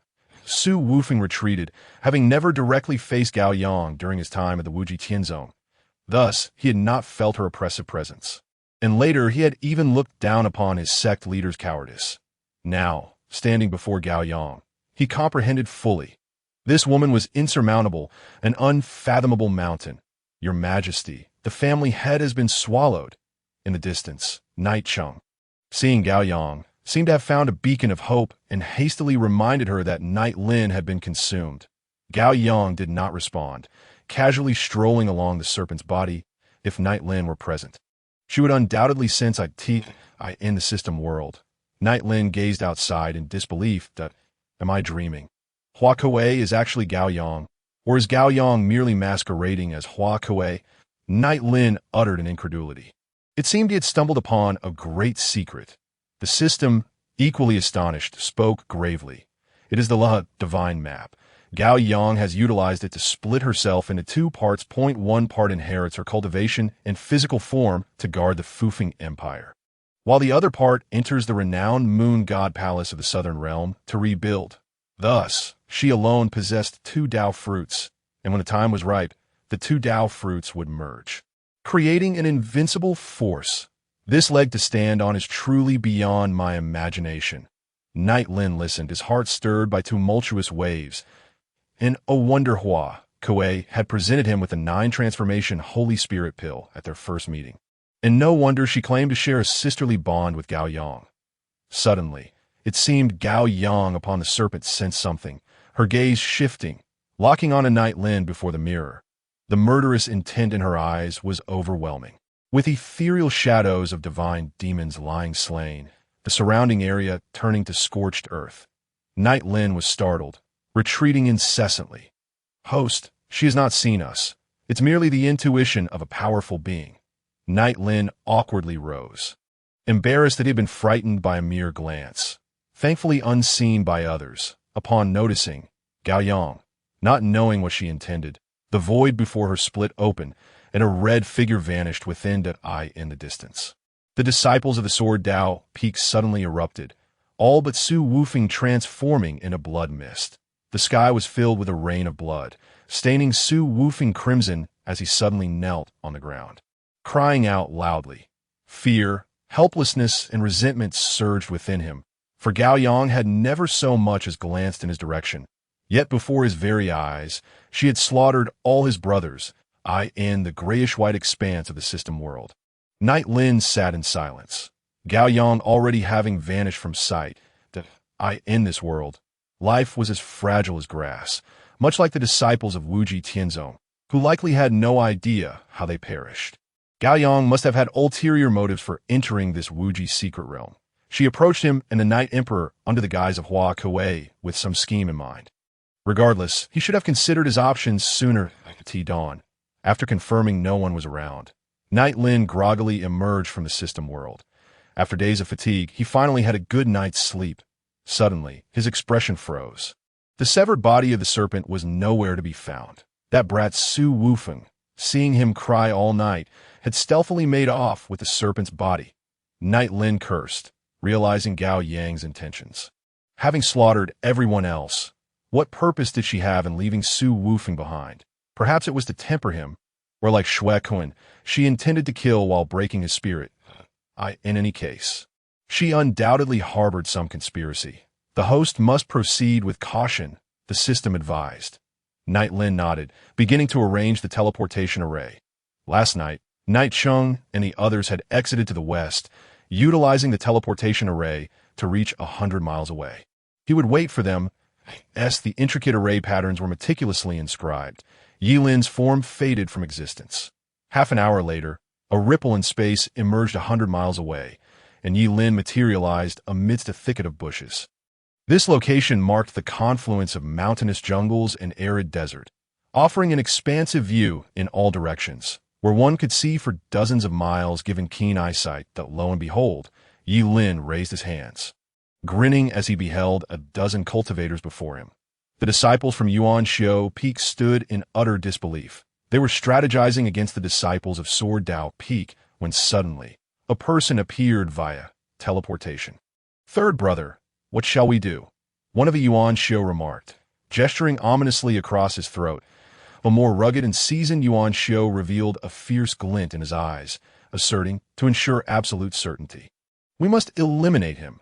Ye Lin felt a cold sweat drench his garments as he shouted, "I didn't hear anything. Please don't kill me. I was merely passing by." The Yuan Xiao who had initially threatened him paid no heed. "Dragging Ye Lin away? Don't kill me. I am an array master," Ye Lin pleaded desperately. The seasoned Yuan Xiao scoffed, "Who isn't an array master these days? You can only blame your own weakness. Having you along is merely a burden. I am a 7th-tier array master, capable of setting up teleportation arrays without trouble." Ye Lin protested urgently. With his sword poised at his neck, he knew that his head might roll at any moment. Just then, a flash of Yuan light struck, toppling the Yuan Xiao. "Have you lost your mind? There are hardly any 7th-tier array masters in the entire Wuji Tianzong, and you dare to act rashly." The seasoned Yuan Xiao quickly gathered his companions, his eyes gleaming with intrigue as he regarded Ye Lin. "I am Huang Fuqi from the eastern region. How may I address you?" Upon hearing that Ye Lin was a 7th-tier array master, he adopted a courteous demeanor, lowering himself in respect. After a brief contemplation, Ye Lin did not conceal his identity, clasping his hands in greeting. "From the eastern region, Ye Lin." This utterance, the atmosphere fell silent. Huang Fuqi swallowed hard and inquired, "You are the head of the Yi family from the eastern region?" Ye Lin raised an eyebrow, his mind racing with apprehensions that perhaps there lay a vendetta against the Yi family. For a fleeting moment, he regretted his honesty. Huang Fuqi then called forth his companions, arranging them into 2 lines, respectfully declaring, "I, a mere mortal, have failed to recognize your esteemed status, and I beseech your forgiveness." Ye Lin, albeit puzzled, felt a weight lift from his heart, realizing that this man harbored no animosity towards the Yi family. Rising nonchalantly, he replied, "No need for such formalities. Nothing has transpired. May I take my leave?" "Please, Yi family master, stay. The Wuji secret realm is perilous. We wish to follow and protect you," Huang Fuqi implored, kneeling before Ye Lin, prompting the others to mimic his gesture. But why? Ye Lin squinted, smiling as he asked, "Where is your family stronghold?" Huangfu Qi sheepishly scratched his head and grinned. At the junction of the eastern and northern regions. Ye Lin understood. It was clear that they sought his protection for their family. Nevertheless, he acknowledged the soundness of their reasoning, as he too required guardianship at present. Besides, shielding his family was within his capabilities. Ye Lin stepped forward, helping Huangfu Qi to his feet, and cheerfully remarked, "Third brother, we are kin. There is no need for such propriety." Huangfu Qi, a burly man towering over 2 meters, almost lifted Ye Lin off the ground as he rose. Clearing his throat awkwardly, Ye Lin inquired about their earlier plans. The youth who had suggested dragging Ye Lin off for slaughter stepped forward, introducing himself as Qi Xiaocheng, that he is our strategist, and the plan originated from him. Huangfu Qi explained that Qi Xiaocheng stood tall with a sense of pride as he began to elaborate. 30 miles away lies the Qingchang mountain range, home to the only Wuji Hall within 1,000 miles. Any passing cultivator would surely be drawn to it, particularly during each trial in the Wuji secret realm. Disciple from Sword Dao Peak congregate deep within the mountains, providing an excellent opportunity for ambush. Upon hearing this, Huangfu Qi and the others gazed at Qi Xiaocheng with admiration, their eyes glistening with respect. Ye Lin regarded them in silence, furrowing his brow as he remarked, "Is this truly your plan? It seems hardly worth my life should I perish for such a scheme. I apologize, Qi Xiaocheng stammered, clearly intimidated. Being the strategist of the group, he was well aware of Ye Lin's illustrious exploits, especially his audacious infiltration behind enemy lines in the city of Luo, where he directly plundered the ancestral home of Luo Hongtu, a feat that earned him immense admiration. Such seemingly madcap actions had utterly dismantled the Luo family's standing, deterring other factions from daring to provoke the Yi family, thereby solidifying their position in the eastern region.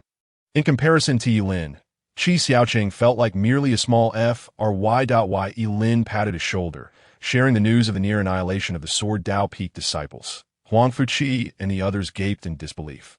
They were nearly wiped out. As they stood there, astonished, Ye Lin began inscribing a teleportation array on the ground. "Let us proceed.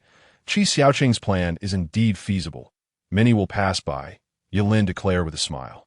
However, upon witnessing his smile, Huangfu Qi, Qi Xiaocheng, and the others suddenly felt a chill race down their spines. They silently mourned for their comrades at Yuanxiu Peak, knowing that Ye Lin was likely to take action against them. With a total of 16 individuals on Huangfu Qi's side, the teleportation array activated in an instant. 30 miles away, a prominent Wuji Hall perched atop a mountain was conspicuously visible. The upper half of the mountain was barren, as if deliberately revealing the Wuji Hall. As spatial fluctuations occurred, Ye Lin and his companions descended midway up the mountain. Upon emerging, a pungent scent of blood assaulted their senses. That a copious flow of fresh blood cascaded from the summit's Wuji Hall, pouring down the mountainside like a waterfall. Roar, a thunderous roar resonated, shaking the ground as a colossal shadow descended from the sky. Huangfu Qi bellowed, drawing a massive, ghostly blade to cleave the shadow in two. The shadow scattered, releasing a potent stench. It was a hulking bull, towering over 5 meters, its wounds devoid of blood, as if its life force had been entirely siphoned away. The group turned to Ye Lin. Realizing that this bull must possess the strength of a peak Yuanying, this indicated that whatever lay above was formidable. Ye Lin, too, felt a twinge of hesitation, reluctant to venture forth. Suddenly, his gaze fixed upon a tattered piece of red cloth. This fragment emanated the aura of Li Luo. Ye Lin picked up the cloth and declared solemnly, "My friend is up there. I must investigate. Those who do not wish to follow may depart." Huangfu Qi and the others had already resolved to accompany Ye Lin, so they naturally did not contemplate leaving. Without further ado, Ye Lin swiftly ascended towards the mountaintop. At the summit, the Wuji Hall stood before them. The plaza was littered with corpses, both human and beast, each one drained of blood. The source of the cascading blood waterfall was the interior of the Wuji Hall. The crimson doors stood firmly shut, with a sound of swirling water emanating from within. This moment, Huang Fuqi and the others arrived at the entrance of the Wuji Hall, and Ye Lin swiftly began to arrange the formation. Huang Fuqi led the others cautiously closer to the hall. The noise of the swirling water ceased, indicating that their presence had been detected. Huang Fuqi signaled, and the group split into two lines. Positioning themselves beside the great doors, Huang Fuqi concentrated his substantial yuan power. A tempestuous aura coalesced into a white orb within his grasp. Boom! Before he could unleash his attack, the crimson doors exploded outward. Debris erupted, toppling the dozen or so yuaning cultivators on either side. Huang Fuqi, however, stood firm, his robust frame and peak yuaning cultivation rendering him like a bastion, shielding Ye Lin from any harm. After the door shattered, his eyes widened in horror. Inside the Wuji Hall lay a blood pool measuring 10 meters across, and coiled within was a grotesque creature with the head of a man and the body of a serpent. They recognized the head all too well. It was none other than Su Wufeng, the senior brother from Sword Dao Peak. Ye Lin's expression turned to one of shock, his body hair standing on end. How had Su Wufeng come to be in such a state? His lower body has completely vanished, seemingly fused with the form of the serpent deity, Tungsha. His exposed upper body, adorned with robust muscles, is covered in a layer of golden scales, and his hands have transformed into deadly claws. As he surveys his surroundings, Li Luo finally makes her appearance, seated at one side of the grand hall. Her sleeves tattered, her delicate arms bound behind her. Initially surprised that someone might rescue her, her hopes are dashed upon realizing it is Ye Lin accompanied by a group of yuaning cultivators. Su Wufeng, in his current state, possesses formidable strength, comparable to the pinnacle of the Ding Yuan realm. The arrival of Ye Lin and this group of Yuan-ing practitioners merely adds more souls to the fray. Ye Lin, how dare you show yourself? Su Wufeng's serpentine form slithers out from the blood pool, having absorbed and refined the essence within the blood, his scales shifting between gold and crimson. Young master. Be careful, Huang Fuqi shouts. The Yuan-ing cultivators who had just been defeated return in a disheveled state to stand beside Huang Fuqi, shielding Ye Lin from harm. Ye Lin now regained his composure, gestures with his hands as the array begins to resonate. This time he sets up the 7th-tier killing formation, the soul-severing encirclement. Ye Lin, quickly flee. Call my husband, the Night Emperor, over. Li Luo urges, not wishing to implicate Ye Lin. Ye Lin, irritated, retorts if he could come. I wouldn't be here. Be quiet. Li Luo's words are intended to provoke Su Wufeng, creating an opportunity for escape. Ye Lin is already aware of her intentions, yet knows that fleeing would result in heavy casualties among his comrades. Smack! Su Wufeng's serpent tail sweeps across, sending Li Luo crashing into the wall. Wretched woman, once I fully refine this Tingsha form, I shall deal with you properly. Buzz! The armored scales before him radiate a golden divine light, shooting forth like arrows straight towards Huang Fuqi and the others. His current power is that of an elite within the Ding Yuan realm. How could a few yuaning cultivators hope to withstand him? Huang Fuqi senses this terrifying force but does not retreat, his body glowing with earthy yellow yuan light, standing as firm as a mountain. Boom! The violent clash reverberates, sending the aggressive Su Wufeng flying backward. Huang Fuqi's face turns pale as he collapses, drained. The mere yuaning managed to block my full force strike. It is truly unbelievable. Yet in the end, you shall die. Su Wufeng seethes in fury. The formation is set. Let us go. Ye Lin shouts. Su Wufeng, bewildered, turns around to find that the ropes binding Li Luo have been undone, and she is escaping alongside a frail young man. Bastard! Don't you dare run. Su Wufeng roars in rage, about to strike when suddenly, an ominous warning arises. Boom! The soul-severing encirclement, set by Ye Lin, unleashes a violent beam of light that crashes down upon Su Wufeng. Under the overwhelming might of the formation, Su Wufeng is blasted away, crashing into a mountain 3 miles away. A dark, smoky entrance emerges, silent as the grave. Young master is truly cunning, playing Su Wufeng like a fool. Qi Xiaocheng begins to flatter. The others echo his sentiments. Indeed, every step was within the young master's expectations. How marvelous! Li Luo, puzzled, approaches Ye Lin and asks, "Brother, are you truly that powerful?" "Of course. Is there a reward?" he replies, beginning to set up a teleportation array. Li Luo glances anxiously at the ominous cave entrance. Her mood dampened. Killing a Dingyuan powerhouse is no simple feat, and should Su Wufeng recover, trouble will ensue. Once the teleportation array is prepared, Ye Lin beckons everyone to get ready to teleport. Roar! A beastly roar erupts from the cave, and suddenly, a surge of blood energy erupts from the mountain peak, obliterating the entire mountain. Su Wufeng stands amidst the chaos, a violent aura emanating from him that instills fear. Upon seeing Ye Lin and the others intending to escape via the teleportation array, Su Wufeng bellows in rage, transforming into his massive serpent form. The mountain under him is crushed to dust, and his gaping maw lunges towards the mountain where Ye Lin stands. The onlookers are filled with dread as the teleportation activates. Boom! The Tangsha devours the entire mountain. 1,000 miles away, Ye Lin, filled with trepidation, gazes at the remaining 5 Yuaning cultivators beside him. Huang Fuqi's eyes widen in horror, filled with grief that a significant portion of their group did not make the teleportation. "I am sorry." The Tangsha's mouth had restrictions, which affected the teleportation array, Ye Lin laments, recalling the promise to rise together with them.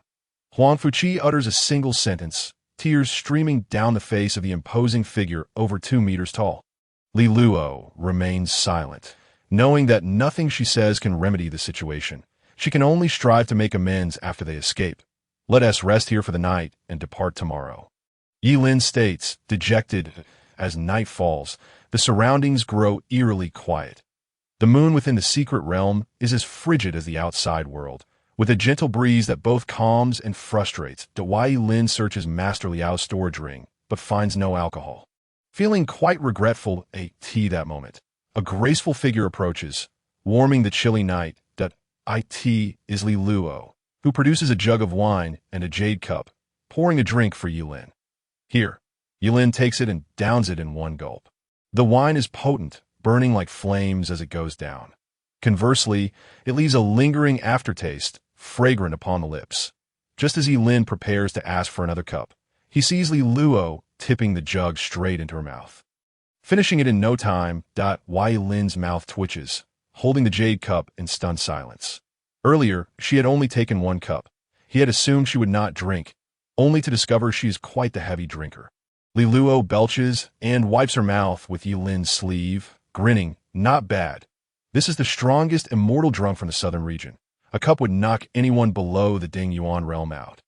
"Yet you can still stand out." Ye Lin scoffs. "Is that all? I could easily down 100 more. Still want a drink?" "That one tea do." "They're all passed out. Someone has to keep watch, and that someone is you," Li Luo declares, taking out another jug of wine and downing it again. Hearing her mention that they are all out cold, Ye Lin leaps back to the camp, only to find 6 or 7 wine jugs scattered on the ground, with Huang Fuqi and the others sprawled out in disarray. Each of them has a small cup beside them, showing that indeed they had all been knocked out by a single cup, and all 7 jugs have been consumed by Li Luo alone.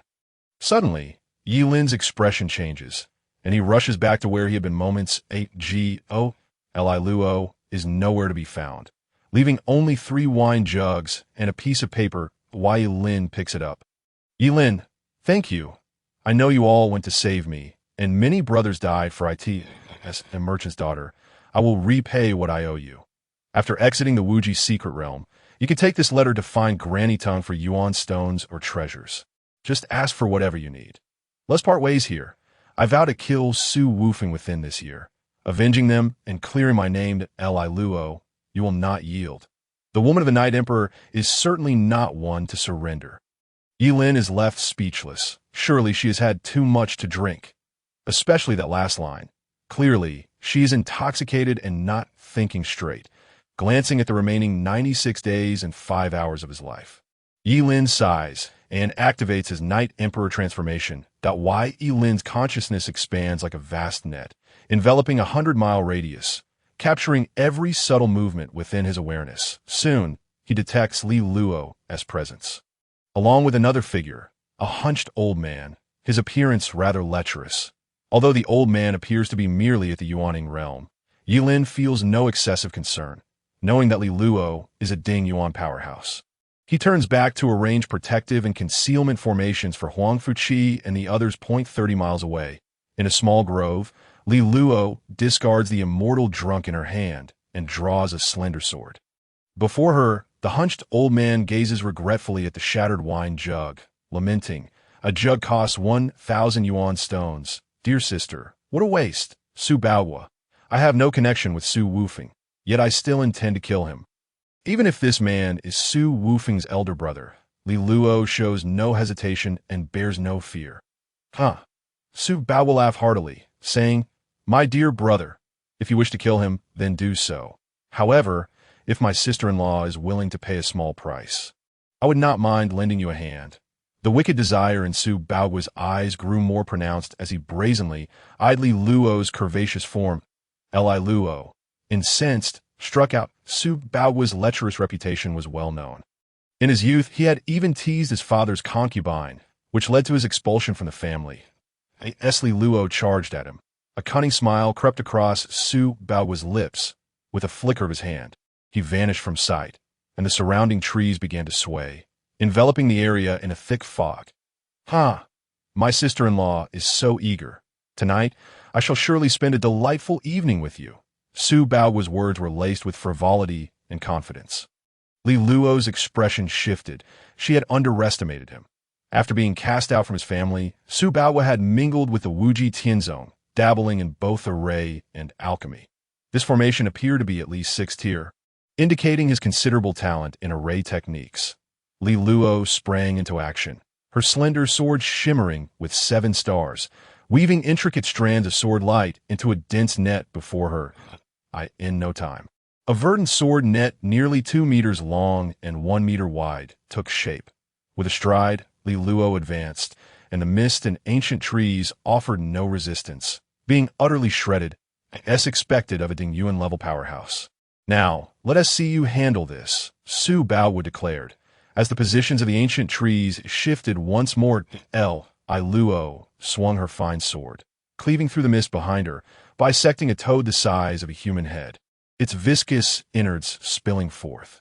Not relenting, she pivoted her sword, slicing a centipede in 2, its purple blood splattering onto her skirt in a most repugnant manner. "If this is all you have, then come out and accept your demise." Li Luo felt a wave of nausea, seeking to provoke him into a confrontation. Su Bao's mocking laughter echoed through the fog. "Fear not, my sister-in-law. This is merely a warm-up. Soon, hundreds of adorable little creatures will come to greet you." Li Luo's expression faltered as she beheld the countless toads and centipedes crawling towards her from all directions, sending a chill down her spine. Her fine sword danced rapidly, enveloping her in a protective sword net. As the toads and centipedes approached, they disintegrated upon contact with the sword net. Is this an illusion? Li Luo gasped in disbelief, realizing that all the toads and centipedes were mere phantoms. The earlier giant toad and centipede had released poisonous gas upon being severed, and she had fallen victim to it? Keek, sister-in-law, be careful not to drink too much when alone outside. Especially such potent liquor. Rapid blood flow can easily lead to poisoning. Li Luo's face turned ashen as she spewed a mouthful of blood. The vital energy within her was swiftly draining away. Li Luo swayed unsteadily, her vision blurring, and ultimately collapsed to the ground. This wicked sect's 6 desires of heaven truly is extraordinary. Well then, sister-in-law, I shall not hold back. In her haze, Li Luo felt an increasing heat enveloping her, accompanied by an inexplicable yearning. Not far ahead, the hunched figure of Su Baowu drew closer. "I can hardly contain myself." Su Baowu was elated, trembling with excitement as he took a deep breath. Li Luo found him repulsive, yet her body felt like a puddle of mud, devoid of strength. Su Bao's excitement intensified as he reached out towards the limp Li Luo. Upon closer inspection, she noticed his arms were covered in festering sores, emanating a foul stench. Li Luo's heart was a tumult of emotions. She wished she could end her life with a single stroke of her sword. Just as his hand was about to descend upon her, Li Luo closed her eyes, filled with unwillingness and shame. Su Bao's eyes gleamed with madness, drool spilling from his lips, and his hand trembled with increasing fervor. Clang! Just as he was about to touch Li Luo, a sword pierced through the illusion, severing Su Bao's arm. The mist dissipated behind Li Luo. The ancient trees reduced to dust as a shadow stepped forward. The antidote, a voice thundered, sweeping away the fog of the formation. Li Luo's heart leapt with joy. This voice belonged to the Night Emperor, whom she had longed for. Suddenly, her body trembled as she was swept up into his embrace.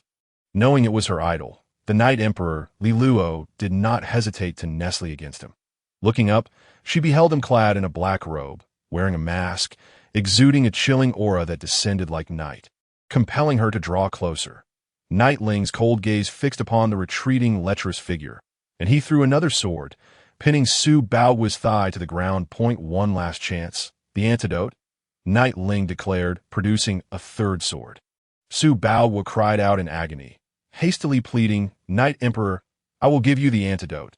Spare me. I did not ask you to negotiate. Another sword was hurled, and Su Bao's other thigh was similarly pinned. Desperate, Su Bao retrieved a pill from his storage bag and tossed it to Night Ling. This is the antidote. Please don't kill me. Night Ling reached out to catch it, but as the pill neared him, it suddenly exploded, enveloping both Night Ling and Li Luo. In a thick mist, Su Bao yanked the sword from his leg and soared into the sky, attempting to flee. Yet, the Night Emperor, as a Dian-level powerhouse, could crush him like an ant. He hurled a long sword that pierced Su Bao's chest.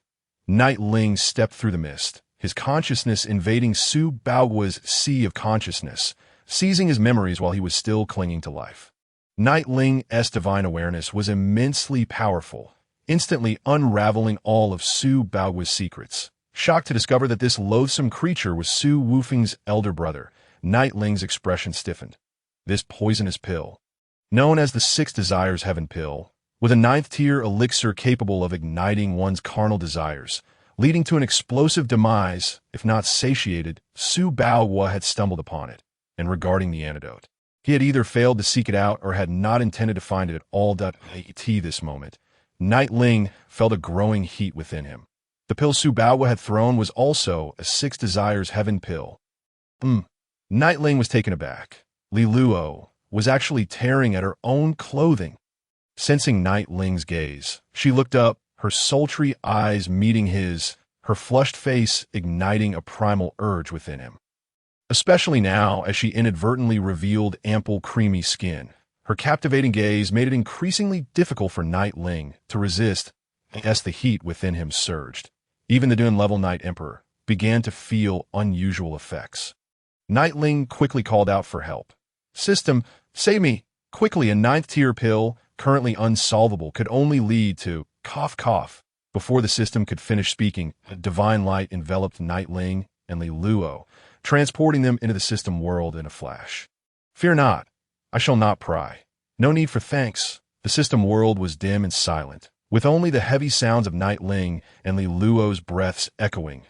Li Luo was left with scant clothing, her proud curves rising and falling, igniting a fervor in him. Having been affected by the pill before Night Ling, the effect had reached their zenith, and she pulled him onto her with a fierce grip. Give it to me, or kill me. The fragrant allure overwhelmed Night Ling, and the potency of the pill peaked, leading them to share a passionate kiss. For 4 minutes, they kissed until they were both breathless. Reluctantly parting, Night Ling prepared to breach the final barrier. Li Luo reached out to stop him, her chest rising and falling violently. I cannot lose myself to an unknown man. May I at least see your face? Night Ling froze. This was a line he could not cross. Revealing his visage would mean annihilation by the system. Yet, what was to follow was also Li Luo's bottom line. Host, once the poison is resolved, I will erase his memory of your face, the system assured. Night Ling's heart soared with hope. He propped himself up on one hand and slowly removed the mask from his face with the other.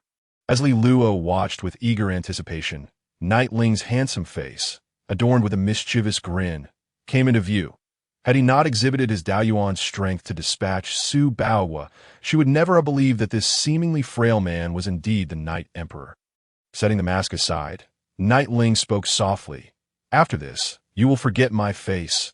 How infuriating to be left with a second-hand item from Gao Yang. Li Luo's face was a mask of frustration. Nightling frowned. If she found him so distasteful, perhaps it was best if they resolved their own matters. Night descended. Ye Lin rose to depart. With a determined bite of her teeth, Li Luo yanked Ye Lin down to the ground, pressing his shoulders as she bit at him, stammering, "Vile, filthy man." Ye Lin reached out, summoning the city bestowed by the system, and the two found themselves in the Lord's manor, after a night of passionate indulgence.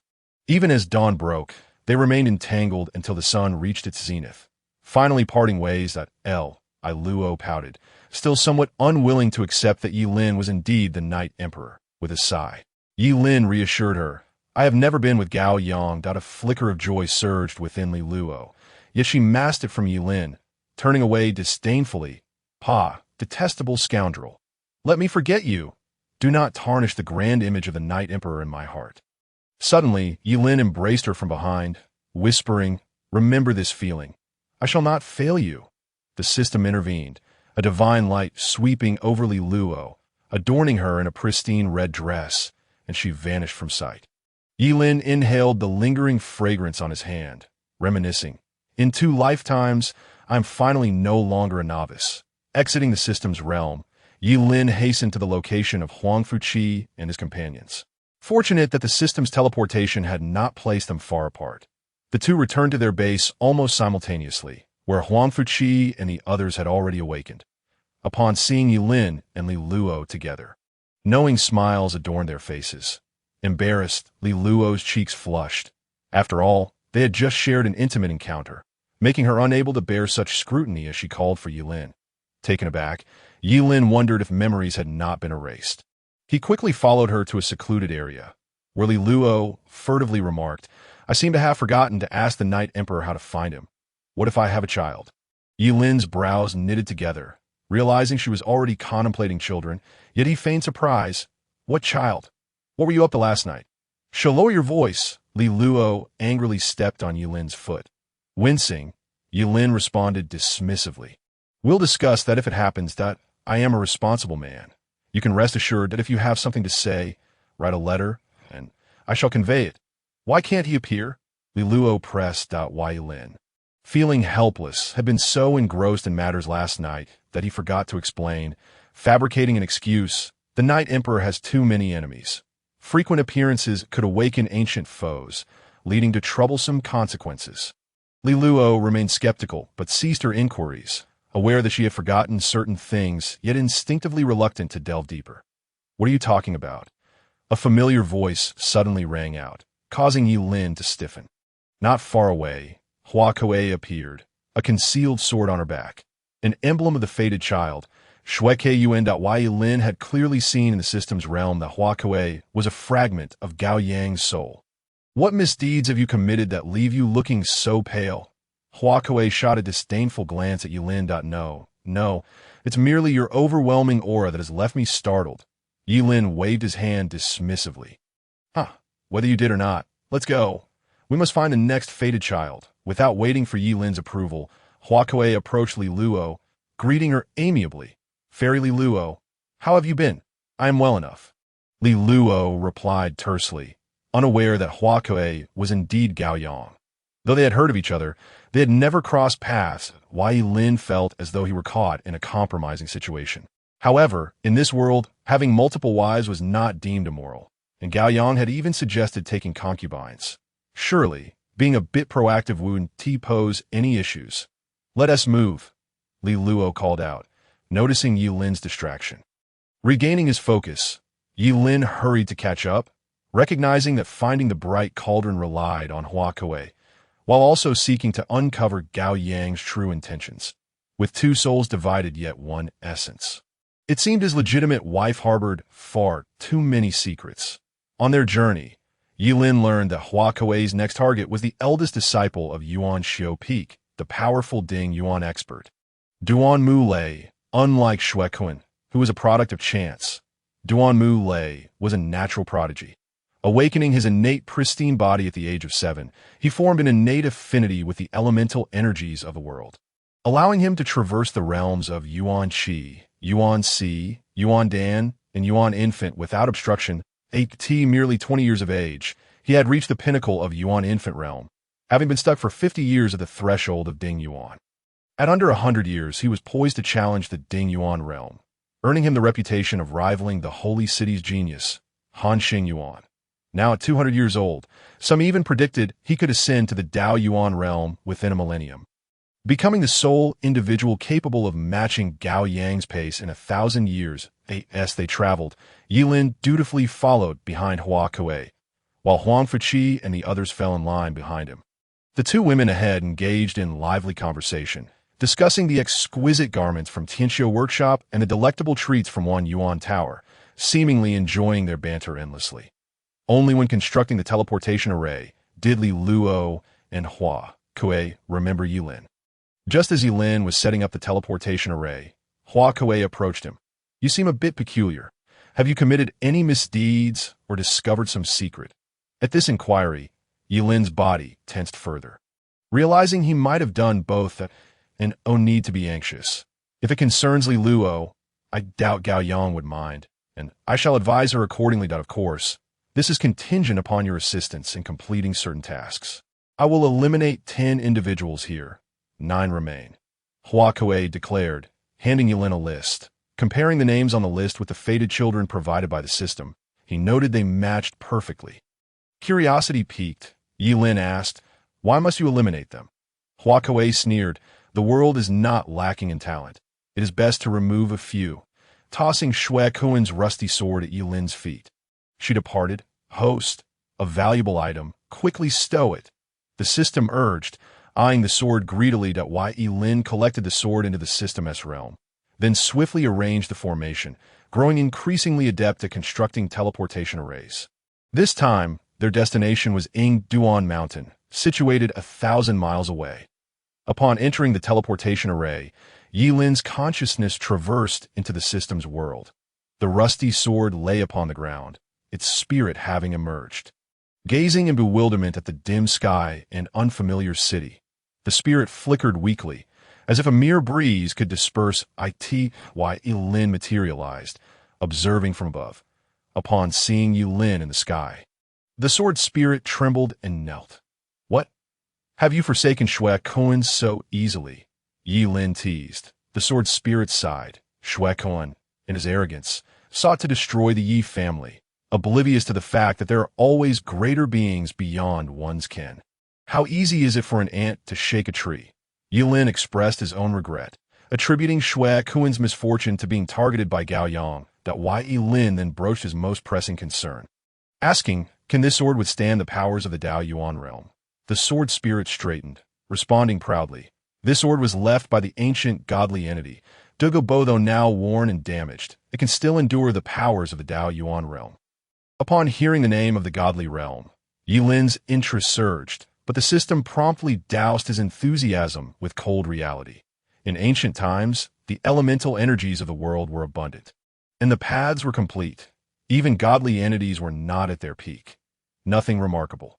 Although slightly disappointed, Ye Lin remained eager, believing the sword could unleash the Amber's galaxy fall. After thoroughly instructing the sword spirit and revealing that this realm was connected to the Night Emperor, the spirit quivered in excitement, its lifelong hope to meet a worthy master finally within reach. Just as it prepared for tears of joy, Ye Lin slipped away. In the external world, Duan Mountain loomed ahead. A vast rocky mountain range rose abruptly, piercing the clouds like a screen separating two realms. The surface was barren, and an almost imperceptible sharpness lingered in the air. While Ye Lin pondered the situation, Hua Kuei acted decisively, unleashing a radiant surge of Yuan energy imbued with lethal intent upon Duan Mountain. The others gasped, surprised by the Moon Goddess Palace's saintess's reckless behavior. Yet, observing her demeanor, Ye Lin remained calm. This was not recklessness, but rather profound confidence. She firmly believed she possessed the strength to crush any opposition. Whoever came would perish. However, within the mountains, there was no response, remaining eerily silent. As the crowd scanned the surroundings, Ye Lin's gaze fell upon the clouds above. The clouds shifted, taking on the forms of dragons and tigers, and upon closer inspection, one could discern a purple mist rising from beyond the Eagle Break Mountain. "Have you noticed?" Hua Kuei inquired at some point. Her attention had inexplicably turned to Ye Lin in a state of panic. Ye Lin exclaimed, "I see it." Auspicious clouds enveloping the sky, and the purple mist rising indicates that a person of great fortune is present. The expressions of Huang Fuqi and the others turned blank. It seemed Ye Lin's words had struck a chord. Li Luo cast a glance of admiration towards Ye Lin that I will go and slay him. Hua Kuei declared, stepping forward into the Eagle Break Mountain. Li Luo and the others were about to follow, but Ye Lin stopped them, explaining, "She has brought us here to secure her own escape route. We must be ready to assist her at any moment."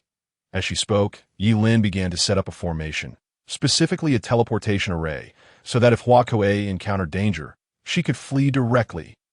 In the sky, Hua Kuei looked at Ye Lin, who was busy arranging the formation, and couldn't help but furrow her brow. She had never left herself an escape route. Living or dying, it was either success or failure. This coward dared to use her as a shield. Huang Fuqi and the others were not naive youngsters either. Upon seeing Hua Kuei's disdainful expression, they understood that Ye Lin was speaking nonsense. Yet, they refrained from calling her out, for who could fathom the dangers of Eagle Break Mountain? It was better to feign ignorance alongside Ye Lin. "Wait," Li Luo called out, stepping forward with great speed. It was too late for Ye Lin to stop him. Seeing Li Luo also venture out, Huang Fuqi and the others felt their faces flush with embarrassment, stammering, "Young master, since the women have gone, we cannot remain behind, can we?" Qi Shaocheng and the others felt similarly eager to join out. Ye Lin looked at them and scolded. Entering there the nascent soul stage is tantamount to seeking death. "Be quiet, Buzz!" At that moment, the Eagle Break Mountain erupted with a thunderous roar, and a massive vortex of primordial energy appeared, continuously drawing in the heavenly and earthly essence from the vicinity. Hua Kuei and Li Luo, who had just arrived at the mountains, were momentarily stunned. The enemy surrounding them exceeded all expectations, as they detected the presence of 9 formidable beings at the peak primordial realm. A blue divine radiance shot into the sky, exploding and obscuring the heavens for miles around. Hua Kuei's expression shifted. This realm had been severed, rendering communication with the laws of heaven and earth impossible. Even her own cultivation was restricted to the peak primordial realm. "Ha ha! Gao Yang, I am curious. How is it that you are invincible in this world? Yet at the peak primordial realm, how much stronger are you compared to me?" A hearty laughter rang out as a man appeared before Gao Yang and Li Luo. Standing at 8 feet tall, with a slender and upright figure, he gently waved a misty rain fan in his hand. His bright eyes exuded confidence, and his demeanor was calm and composed, dressed in a flowing white robe. He appeared as gentle as jade. "Duan Mulei," Li Luo exclaimed, recognizing the name of this extraordinary talent. Behind Duan Mulei, array patterns flickered, and one by one, imposing figures appeared before them. There were a total of 9. All the most outstanding disciples of the Wuji Tianzong in the present age. Observing the scene unfolding on Eagle Break Mountain, Huang Fuqi and the others gazed at Ye Lin with deep admiration, even feeling an impulse to bow in reverence. This truly was a display of foresight. Ye Lin paid them no heed, focusing intently on setting up the formation. The situation in the mountains was predictable. The worst-case scenario had indeed materialized. The 9 top talents of Wuji Tianzong had gathered, joining forces against Hua Kuei, or rather, Gao Yang. Realizing his identity had been exposed, Gao Yang's mind cleared. He coldly laughed. "Chu Kuei-tian, what a clever tactic. You instructed me to hunt you down, increasing the death energy in this land of vitality to prolong your life. Yet you had this up your sleeve." Upon hearing this, the other Wuji Tianzong prodigies, apart from Duan Mulei, displayed expressions of shock, clearly unaware of the scheme.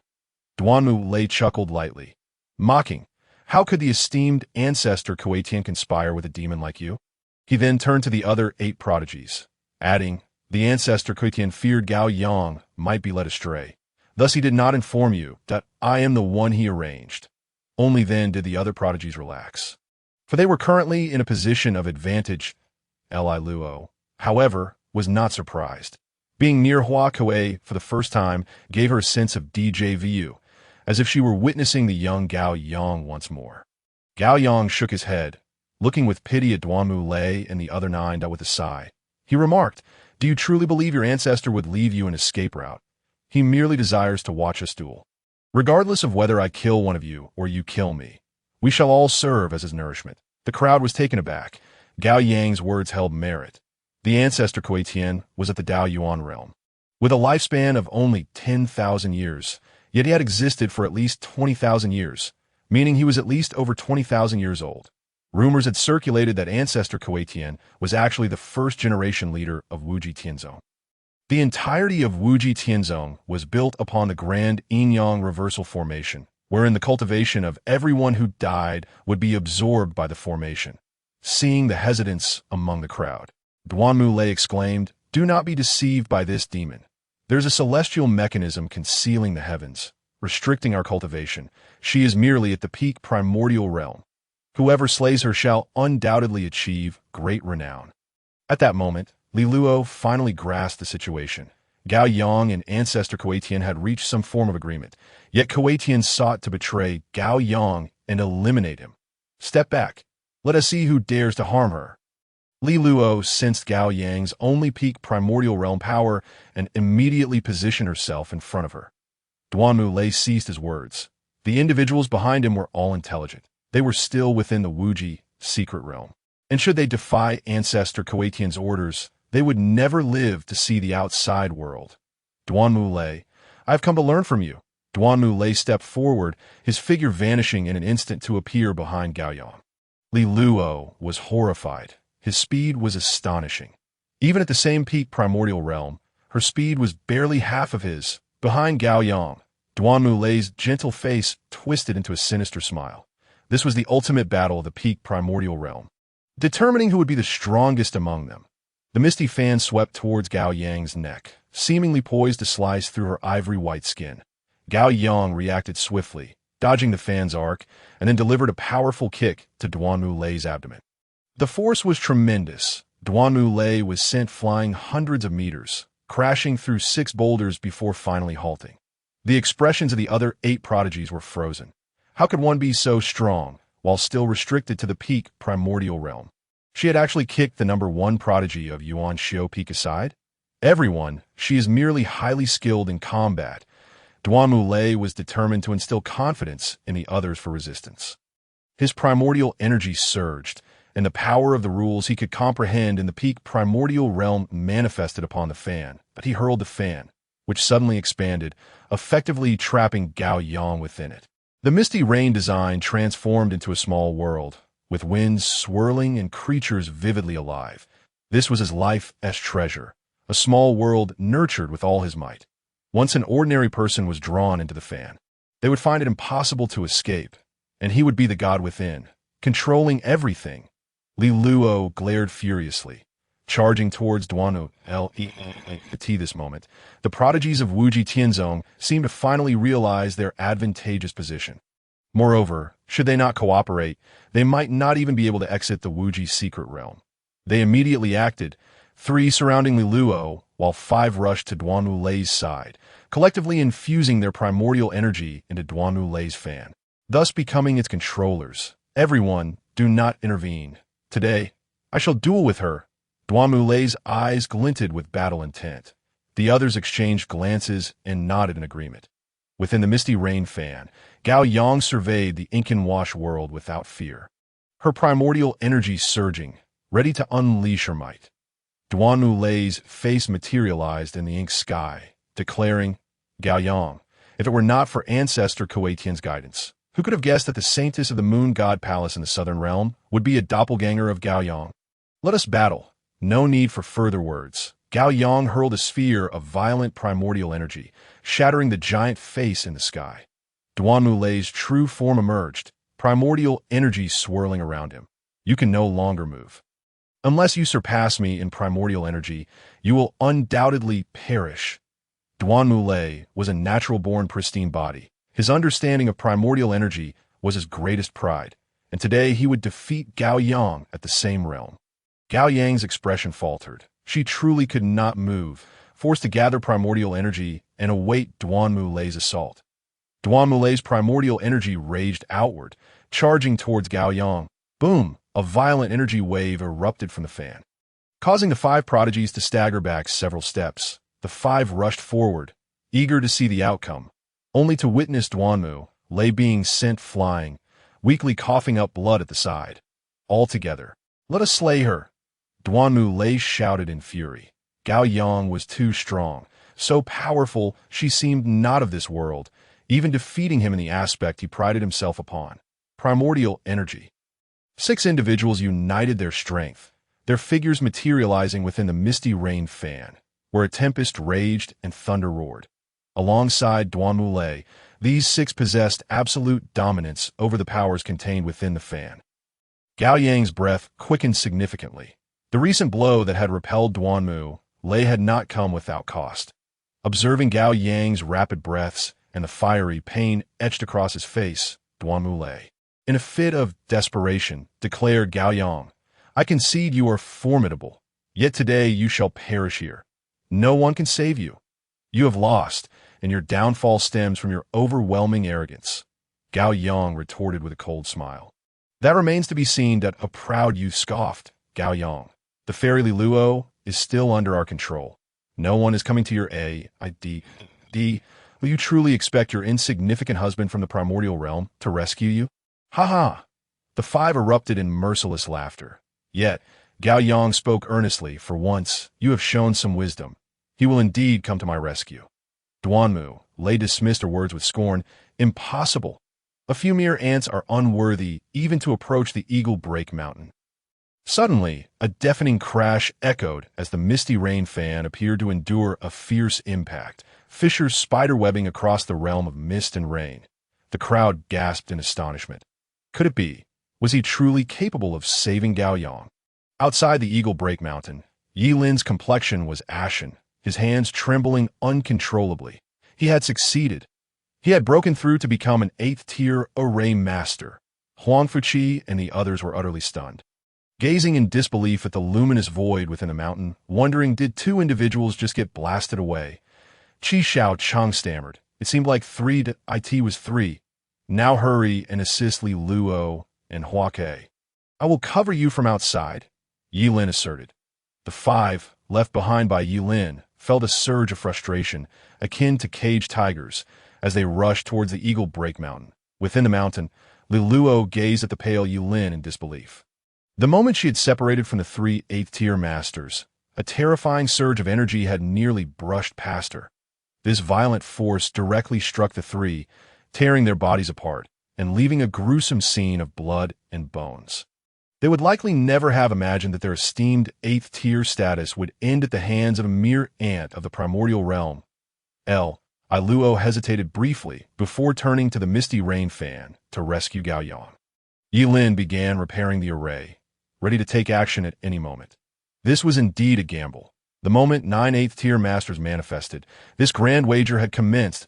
A 7th-tier array posed no threat to 8th-tier powerhouses, prompting Ye Lin to immediately set about arranging an 8th-tier array. The chasm between these tiers was insurmountable. Forcing such an arrangement would shatter his internal meridians and organs under the strain of the runic power, ultimately leading to his explosive demise. The only path to success lay in Ye Lin's breakthrough. Fortunately, in this life-or-death gamble, Ye Lin emerged victorious. Within his consciousness, the system's harsh reprimands echoed. Madman! You lunatic! I demand you cease. Your body is insufficient to bear the 8th-tier array. Ye Lin paid no heed, continuing with his repairs that moment. 3 prodigies from the Wuji Tianzong exited the misty rain diagram to defend against external assaults. With runes flashing in his hands, Ye Lin resolutely unleashed another wave of terrifying energy from the grand array. A 2-meter-wide energy column obliterated everything in its path. Luo, Huang Fuqi, and the others had been prepared and swiftly retreated. However, the 3 newly emerged prodigies had fixated their attention on Li Luo and her companions, and by the time they noticed the energy column, it was too late. Caught off guard, the 3 were instantly shredded. the area enveloped in a mist of blood. Poo. Ye Lin could no longer withstand the strain, coughing up a mouthful of blood and collapsing weakly to the ground. The array before him disintegrated, its terrifying power dissipating. That moment, the misty rain fan shattered, and Duanmu lay along with two other prodigies staggered out, retreating unsteadily. They had been defeated. Even among their ranks, three prodigies could not overcome Gao Yang. After a few breaths, Gao Yang stepped forward, her original form restored, breathtakingly beautiful, captivating all. Boom! Her delicate fist struck the mountainside, sending a terrifying shockwave rippling outward. From beneath the ground, a chessboard surged forth, adorned with intricate runes and enveloped in mist. This was the celestial grade treasure. The celestial mechanism chessboard, capable of obscuring heavenly secrets and suppressing realms. Upon witnessing Gao Yang grasp the chessboard, Duanmu lay and his companion's expressions shifted dramatically. With the celestial mechanism chessboard gone, Gao Yang's Dao origin realm would be restored. Roar! Across the mountains, a golden-tongued snake charged forth, imbued with power surpassing 8th-tier strength, drawing perilously close to the Dao origin realm. Accompanied by a foul wind, the snake swallowed Duanmu Lei and his companions whole before fleeing into the mist.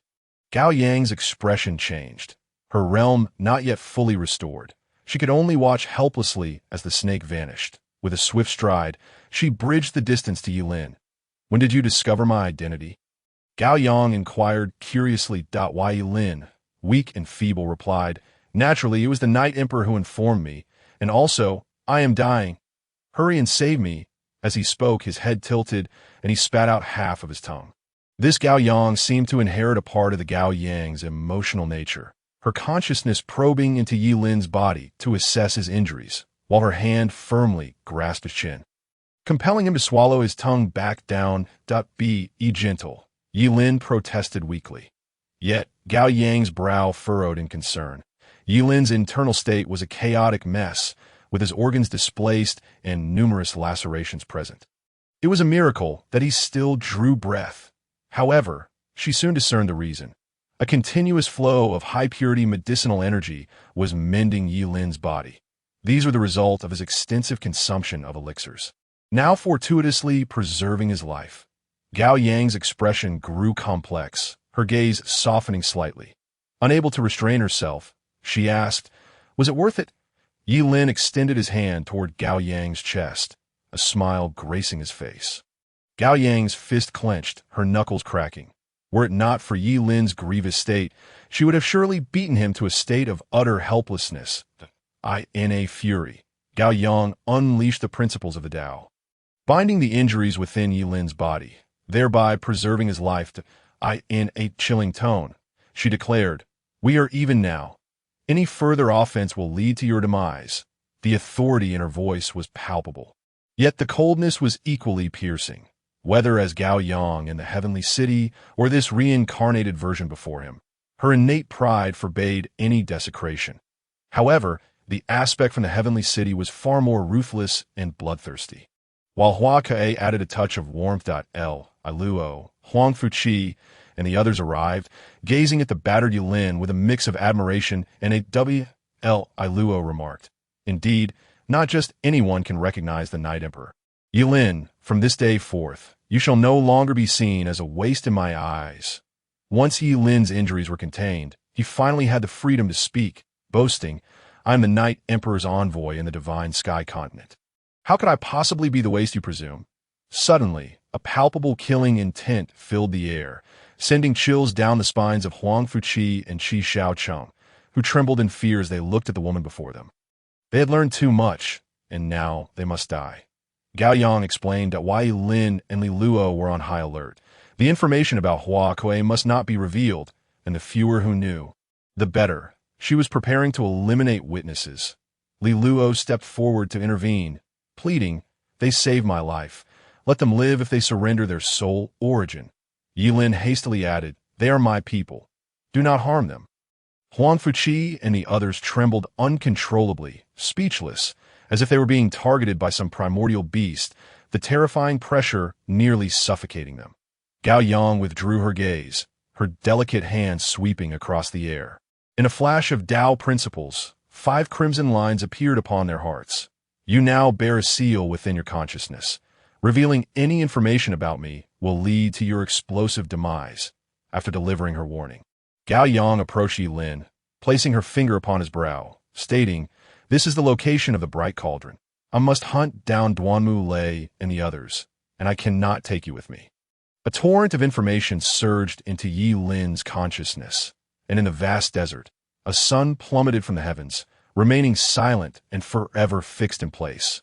Upon closer inspection, one would discover that the center of this sun was not a 3-legged golden crow, but rather a 3-legged bronze cauldron, adorned with depictions of the world's mountains, seas, and creatures. As Ye Lin processed this information, Gao Yang had already departed. When do we set out? Will the Night Emperor come?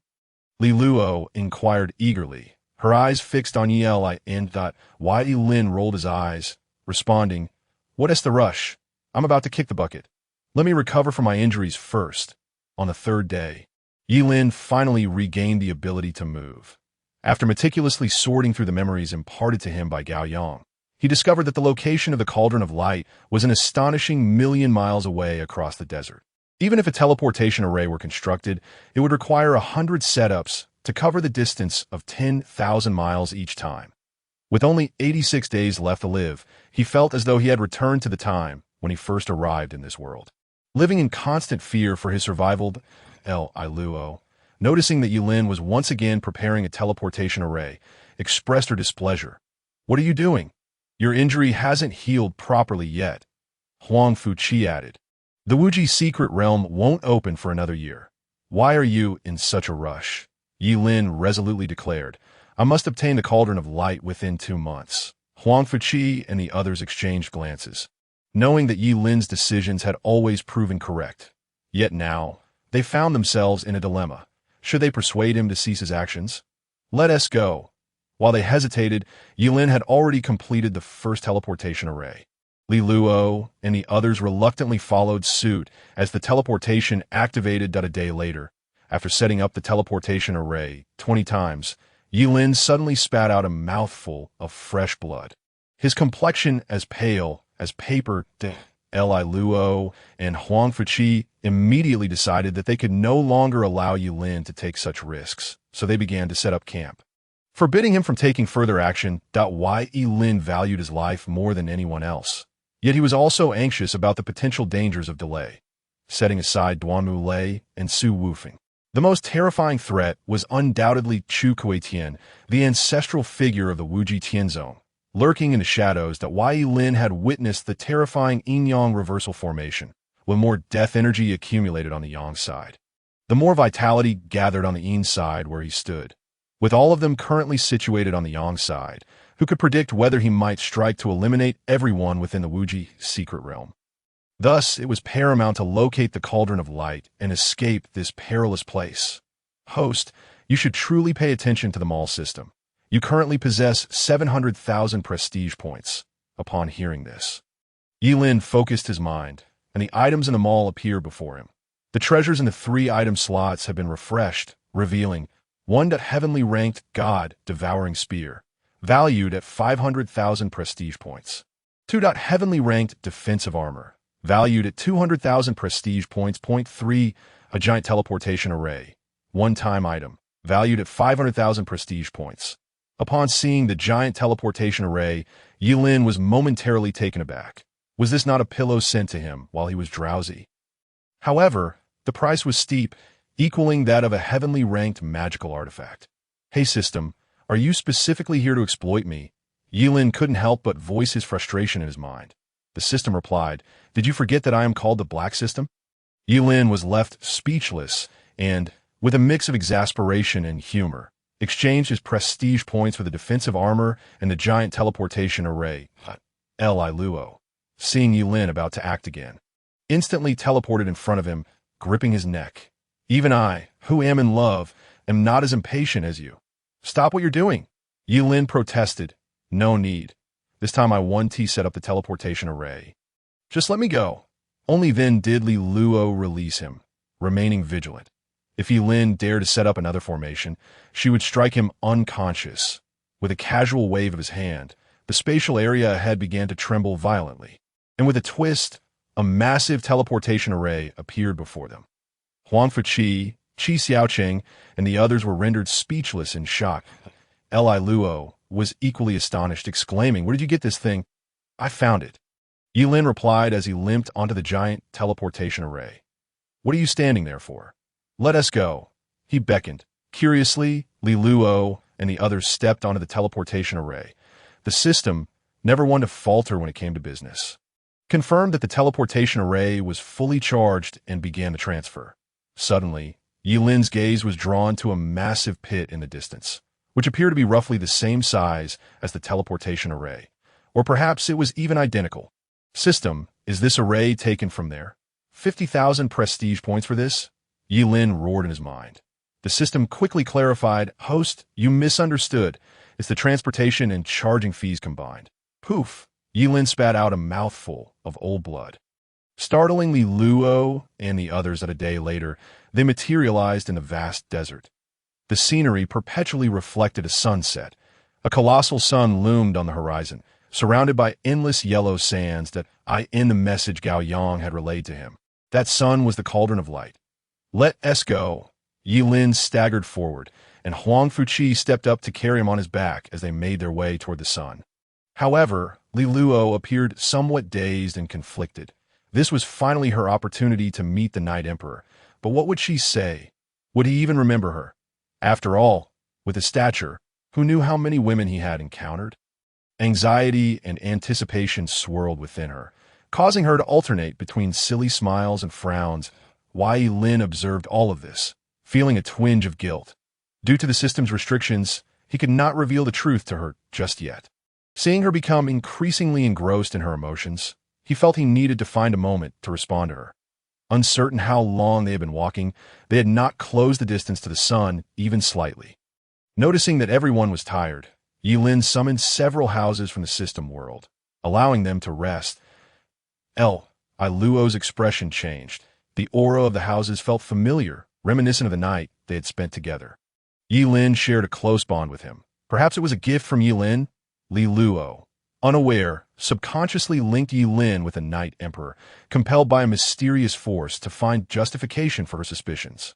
Huang Fuqi and the others were awestruck, realizing that following Ye Lin truly brought many benefits.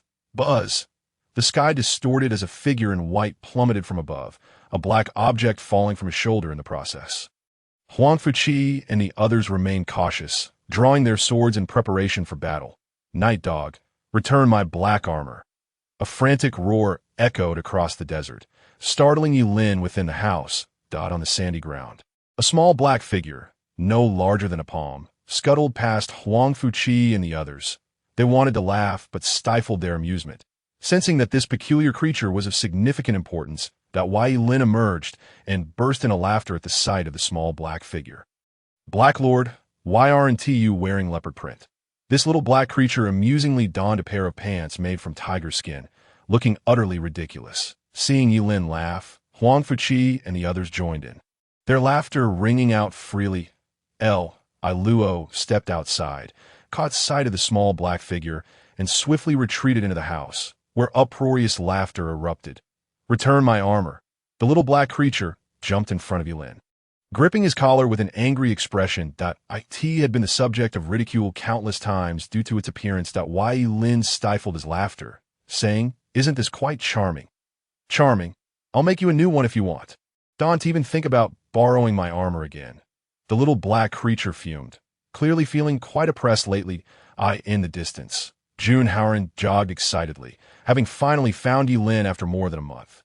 Ye Lin quickly returned the tortoise shell to the little black creature. It was far too useful, having assisted him on numerous occasions, and he needed to express his gratitude. The little black creature finally discarded its tiger skin pants. Reclaiming its dignified tortoise guise, It leaped onto Ye Lin's shoulder and asked, "Did you write to my mother-in-law before coming?" The matter entrusted to him by Zhang Chunhua weighed heavily on the little black creature, which immediately began to interrogate Ye Lin. Only then did Ye Lin remember, inwardly lamenting his predicament.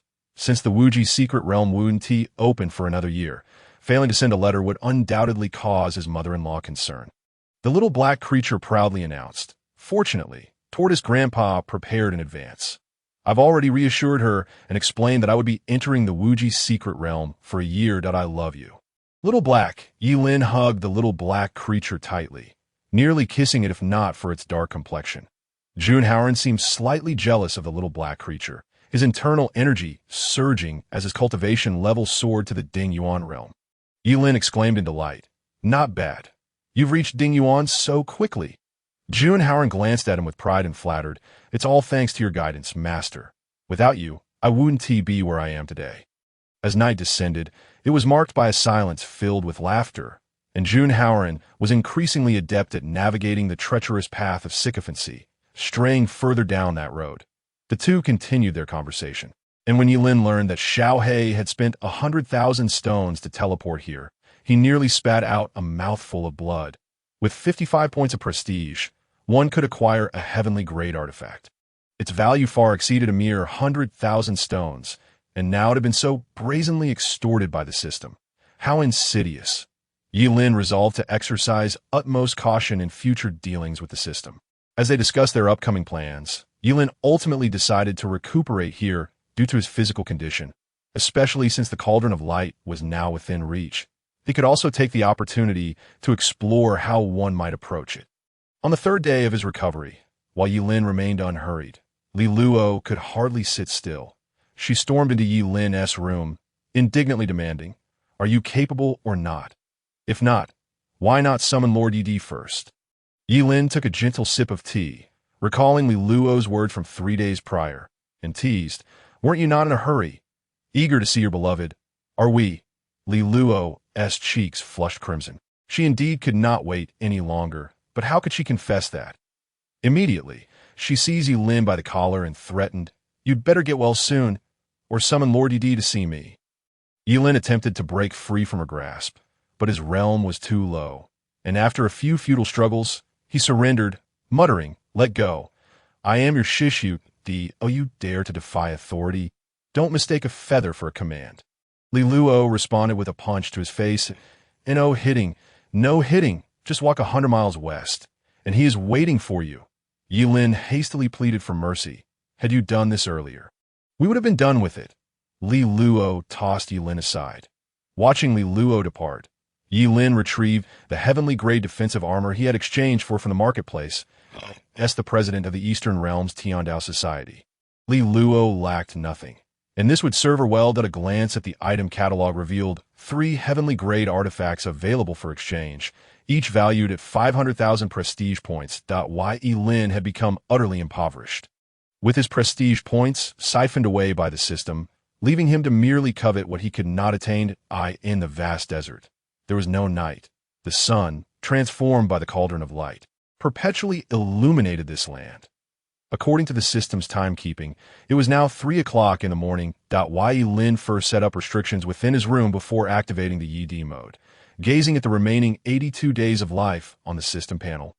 He sighed. Time to soothe her for now. Tearing through the void, Ye Lin swiftly arrived 100 miles away, realizing it would take Li Luo much longer to reach him. Deep in thought, he recalled an unusual brightness in the void fissure he had just traversed. Usually, when crossing the void, it was shrouded in darkness, barely allowing one to see. Yet the tunnel had been remarkably bright, almost blinding. Ye Lin was elated, surmising that the reason the Cauldron of Light was inaccessible was that it was not located within the desert at all. Its current position must be within the void tunnel, connected to this boundless secret realm for some unknown reason. With this hypothesis in mind, Ye Lin set out to explore, tearing through the void to enter the tunnel. With formidable Dao Yuan realm power, he ripped open a vast gap, extending for countless miles. Yet he could not locate the source of the light, indicating a potential misdirection. Ye Lin struck again, gathering Dao principles around him and launching successive attacks to carve out fissures stretching for miles. An hour later, the void within 1,000 miles had been shattered, resembling a miniature world of void. However, the expected Cauldron of Light did not materialize, nor did any light source emerge. Had he been mistaken? Ye Lin gazed around in confusion, deep in contemplation. This was the closest he had ever been to the Cauldron of Light, and he could not simply abandon his quest. Unbeknownst to him, 3 hours had passed, and the Yi state automatically deactivated, startling Ye Lin. Here in the void, without the support of Dao Yuan power, it would gradually heal, and a cultivator of the guiding Yuan realm could not survive here. Likely to be crushed. Just as Ye Lin prepared to spend a fortune to teleport to the system world, he was stunned. Upon deactivating the Yi mode, he beheld something entirely different. Towering palaces of resplendent gold filled the void. Majestic and solemn, and, more importantly, a radiant sun hung above, with a grand cauldron faintly visible within. "I found it," Ye Lin exclaimed in excitement. Meanwhile, outside, Li Luo stomped her foot in frustration, unsure whether she had been deceived by Ye Lin or stood up by Yi. She had arrived here, full of anticipation, only to find nothing.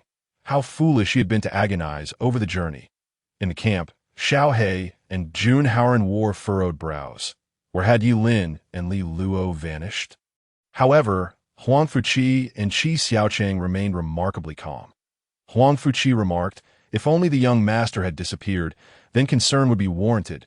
But since they both have, what is there to worry about? Xiao He's curiosity was piqued. Initially skeptical of the rumors about Ye Lin and Li Luo's secret entanglements, he could hardly believe that Ye Lin would dare to pursue a woman behind Gao Yang's back. After all, he had explicitly rejected such notions in Tianqing. How could he have gotten involved within a mere month? Truly, this night dog was hypocritical. Yet considering his frequent assaults on others, it was no surprise he was so duplicitous. At that moment, Li Luo returned. Everyone turned to look behind her, yet Ye Lin was nowhere to be seen. Where is that scoundrel Ye Lin? He has made me waste a trip. Just wait until I get my hands on him. Li Luo seethed, casting an angry glance around. The crowd gasped in shock. Jun Haoran's eyes glinted with murderous intent as he questioned Li Luo. Was the young master not with you? Li Luo was bewildered. She had been seeking him. Look, is that not the night dog up there, atop that sun? Xiao He incredulously pointed at the radiant orb resting on the horizon, a sun that was eternally out of reach. Indeed, they all turned their gazes to find Ye Lin standing before that sun. Before the palaces, Ye Lin rubbed his backside, nearly tumbling over. Yet the thought of completing his second main quest banished all discomfort from his mind. Observing the palace complex surrounding him, Ye Lin was puzzled. Surely there were no guards lurking about. After all, these palaces were immaculate and solemn, reminiscent of a divine realm. Why Ye Lin focused, noticing a staircase directly ahead. Over 100 meters wide, the length indeterminate, it soared toward the clouds, bisecting the palace cluster, leading directly to the Cauldron of Light. As Ye Lin ascended the staircase, nothing unusual occurred. He began to sprint. 1 step. 2 steps. 300 steps. The staircase was even longer than he had anticipated. Upon reaching the 500th step, Ye Lin's face turned pale as he beheld the elderly figure before him. Speechless. Wu Qiankun. The old man was none other than Wu Qiankun of the Holy City, the Dao Yuan expert whom Ye Lin had sold twice. Was this fate's cruel irony? Wu Qiankun's expression was no better.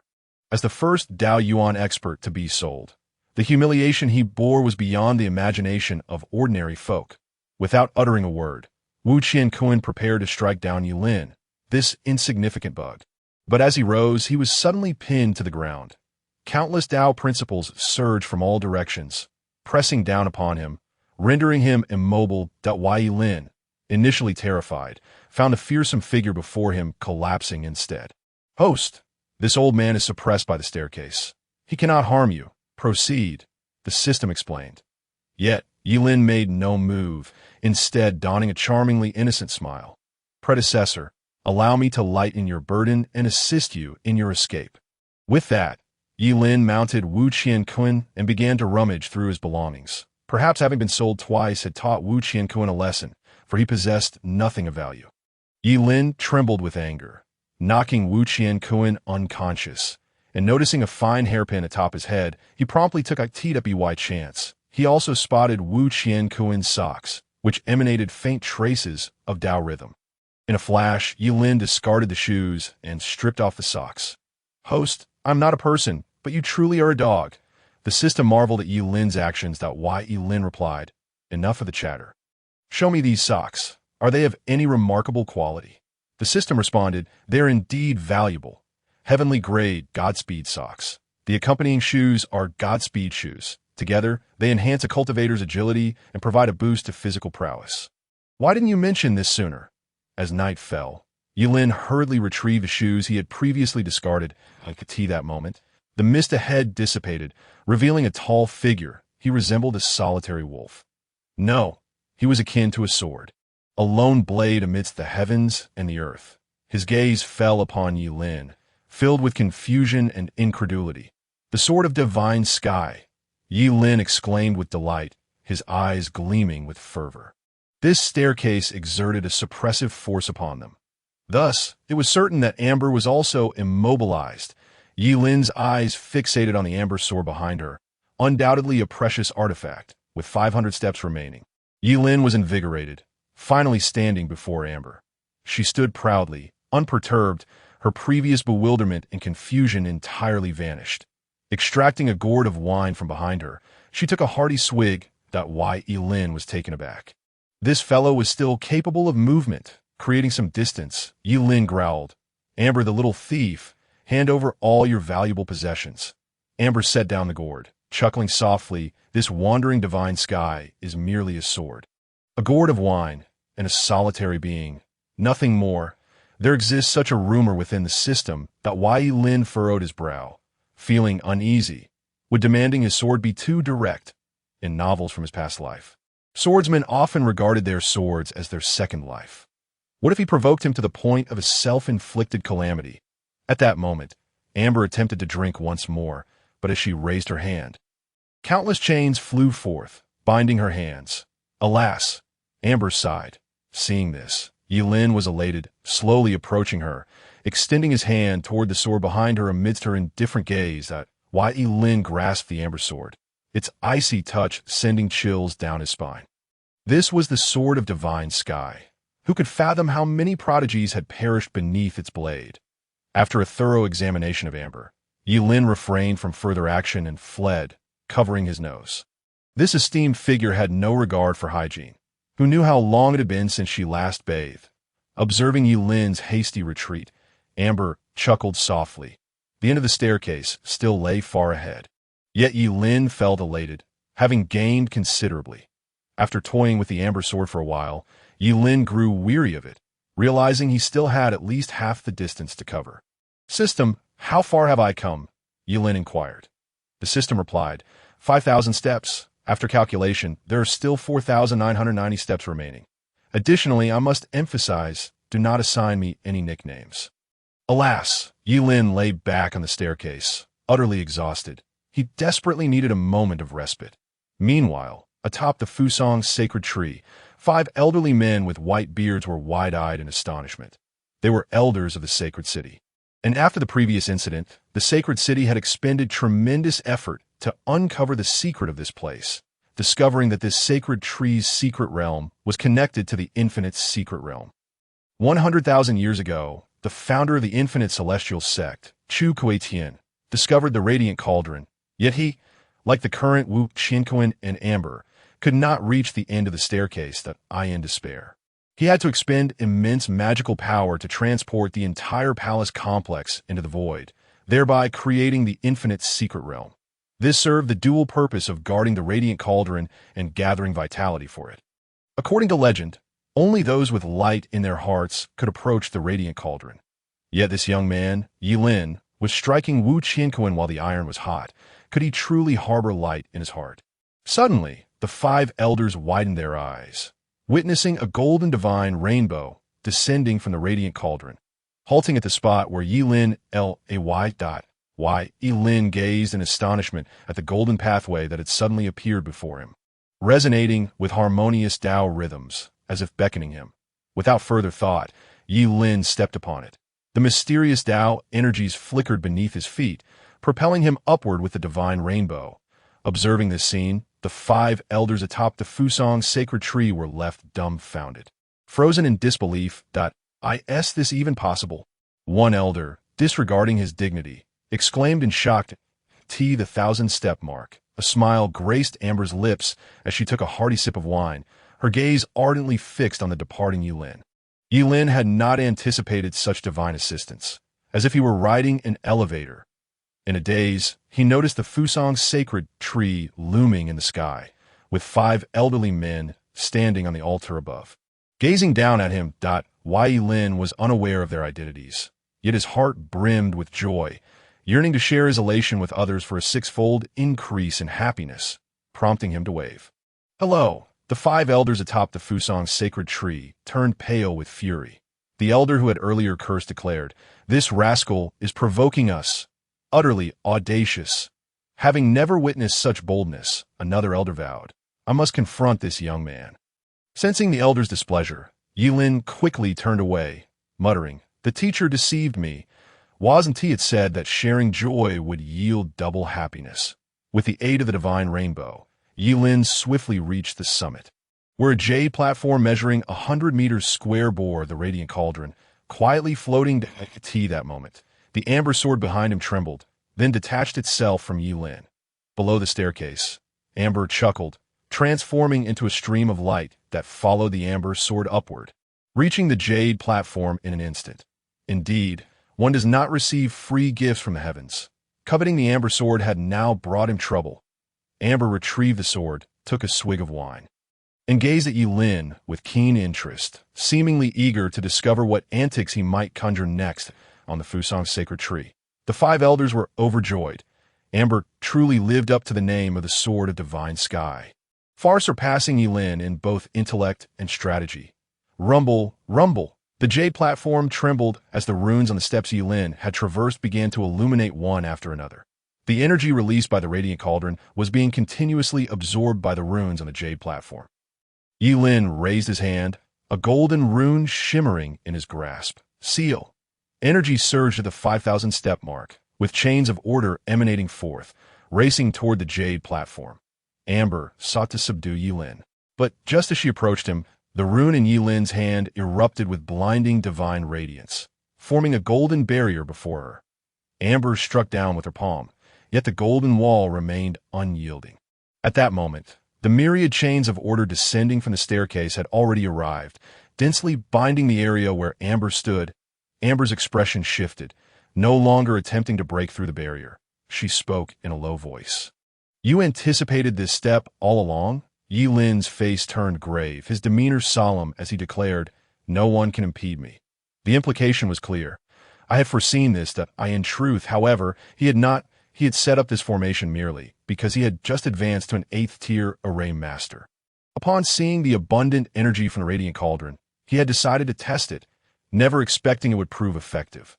Although this array was only 8th tier, it continuously absorbed surrounding energy, reinforcing itself, and it was not impossible to delay even a Dao origin expert for a time. Observing Amber temporarily trapped, Ye Lin hurried to seize the radiant cauldron. Suddenly, he felt a surge of foreboding, a warning echoing in his heart. Turning around, he beheld the 5 elders within the Fusang's sacred tree's secret realm uniting their powers to unleash a divine radiance. The sheer terror of its energy surpassed even the Dao origin realm. The radiant cauldron is a symbol of justice. It must belong to the sacred city. One elder roared, his eyes crackling with fury. The intensity of this energy was such that even Dao origin experts would not dare to confront it head-on, especially since Ye Lin had now reverted to a mortal state.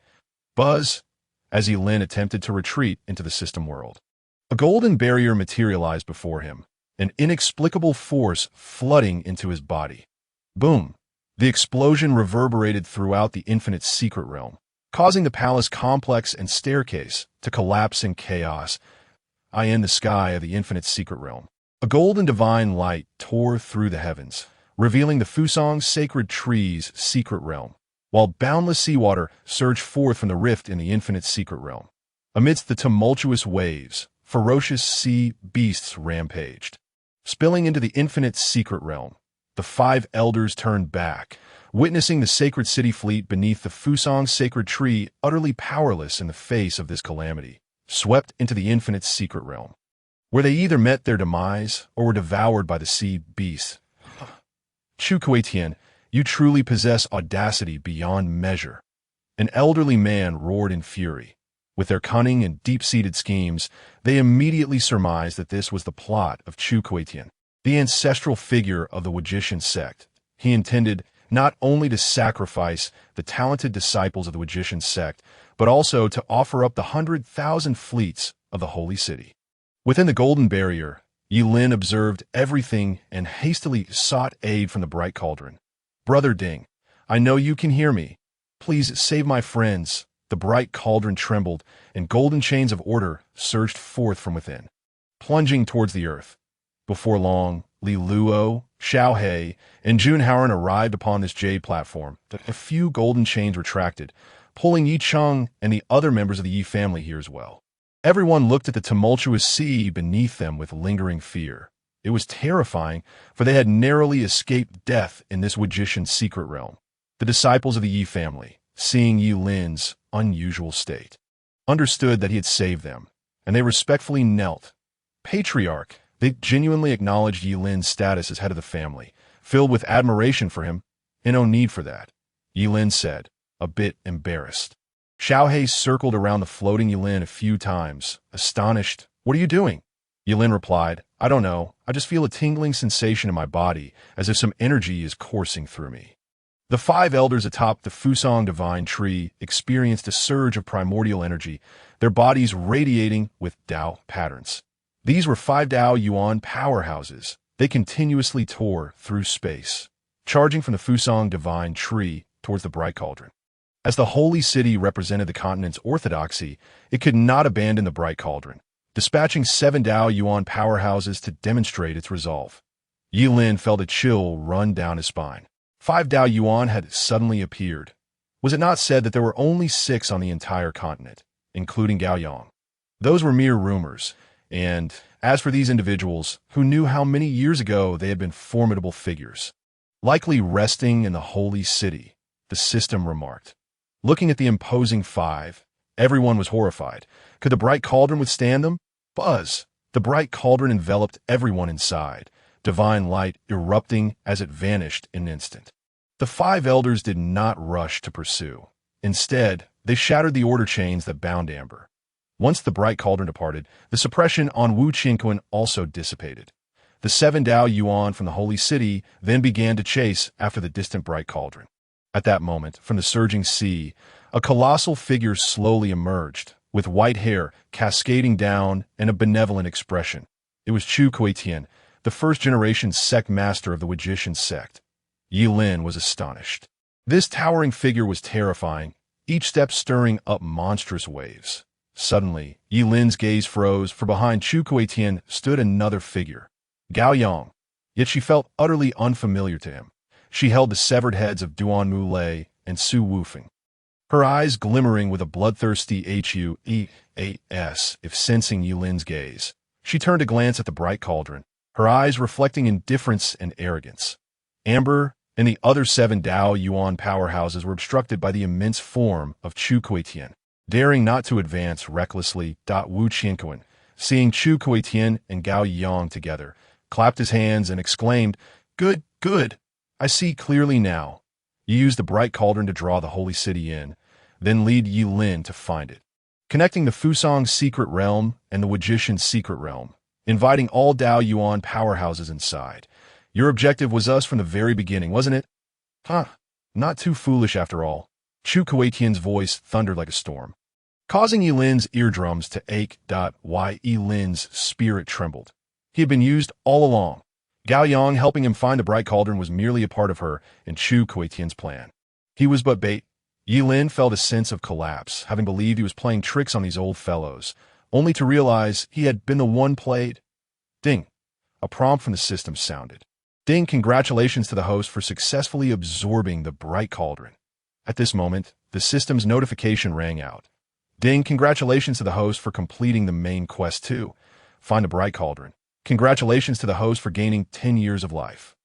Congratulations to the host for obtaining a doppelganger, allowing flawless switching with the host. Congratulations to the host for receiving 3 daylight sealing talismans. Congratulations to the host for completing the cleansing of marrow and reversing fate. A new function, the power of the 9 cauldrons, has been unlocked. The task was completed with generous rewards. Yet Ye Lin felt little joy. The feeling of being manipulated left him quite displeased, taking out a daylight sealing talisman.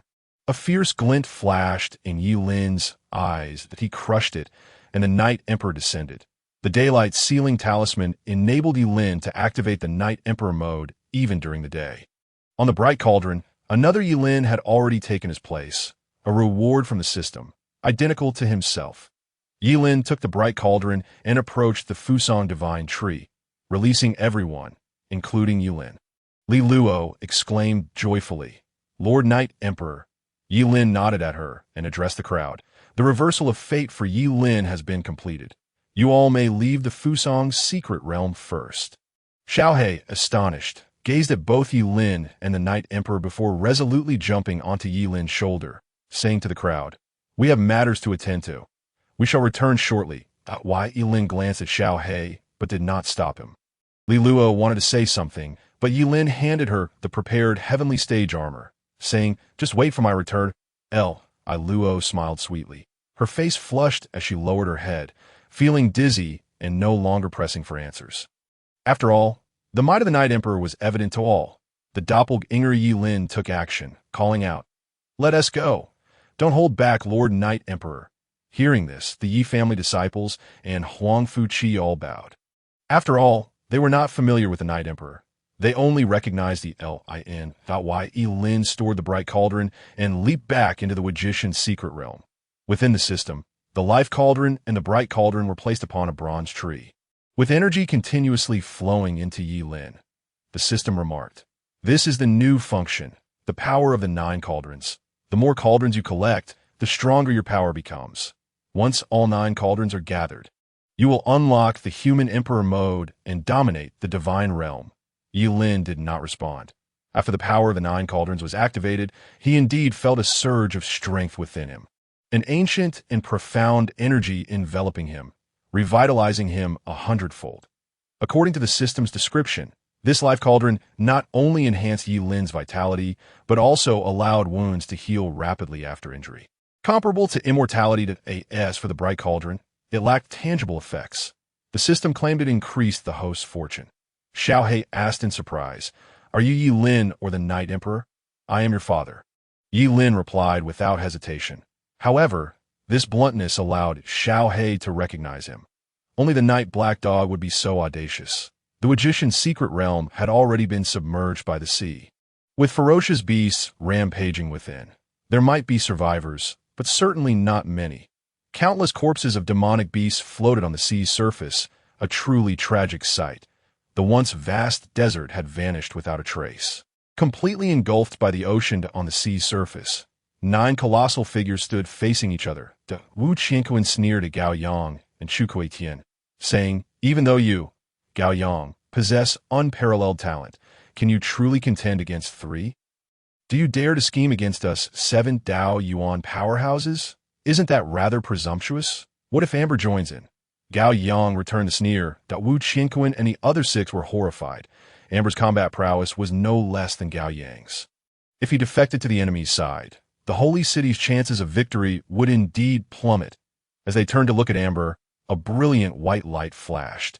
Amber severed the head of a holy city powerhouse, signaling his allegiance. Amber took a swig of liquor and lazily approached Gao Yang's side. "Why? The holy city treated you well. Don't you want to save your wife?" An elder from the holy city asked in astonishment.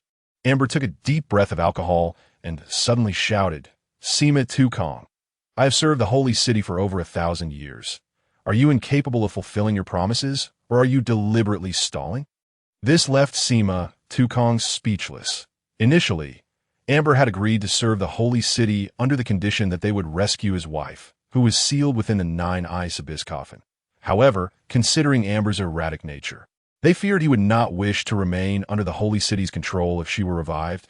Thus they had continuously delayed, inadvertently sowing the seeds for today's crisis. Gao Yang looked at the blood-splattered Dao Yuan body and said with satisfaction, "Rest assured, once today's matter is settled, I will assist you in reviving your wife." With Chu Lao's yin-yang life and death reversal formation, after sacrificing these Dao Yuan, it will absolutely be accomplished. Form a formation. The betrayal of Amber has become an undeniable reality.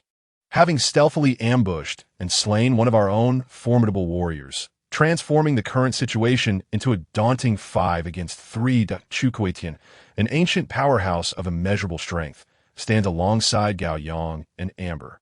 The two most formidable individuals of this are, to be candid, I find myself lacking confidence. Observing the Holy City's warriors forming a formation, Chukuetian raises a hand towards the heavens, drawing forth countless laws. He is the one who governs this small realm of the boundless secret, where he reigns as a deity. In an instant, the elemental energy within the boundless secret is siphoned away, golden beams of light connecting heaven and earth, rendering the realm into a gilded cage. The 5 warriors of the holy city stand apart, their symbols of gold, wood, water, fire, and earth radiating blinding divine brilliance, creating a self-contained world that isolates them from the boundless secret.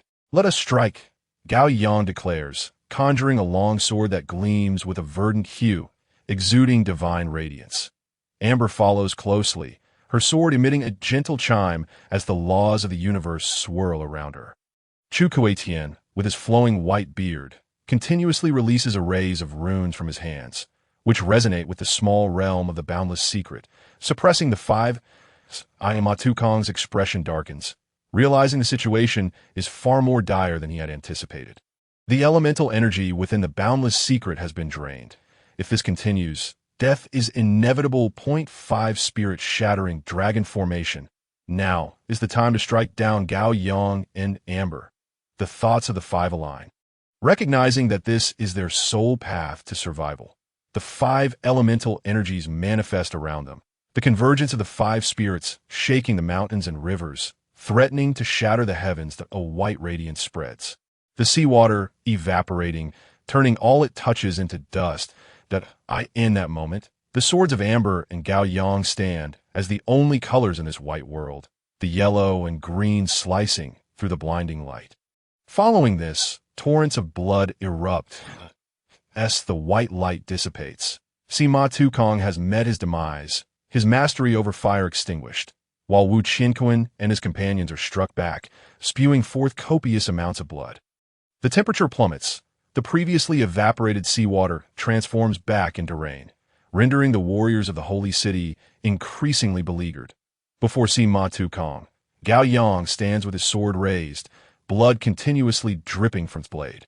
Amber, filled with shock, realizes just how terrifying Gao Yang truly is. Her swordsmanship is remarkably formidable. The tide of battle shifts in an instant. Gao Yang's combat prowess is indeed fearsome.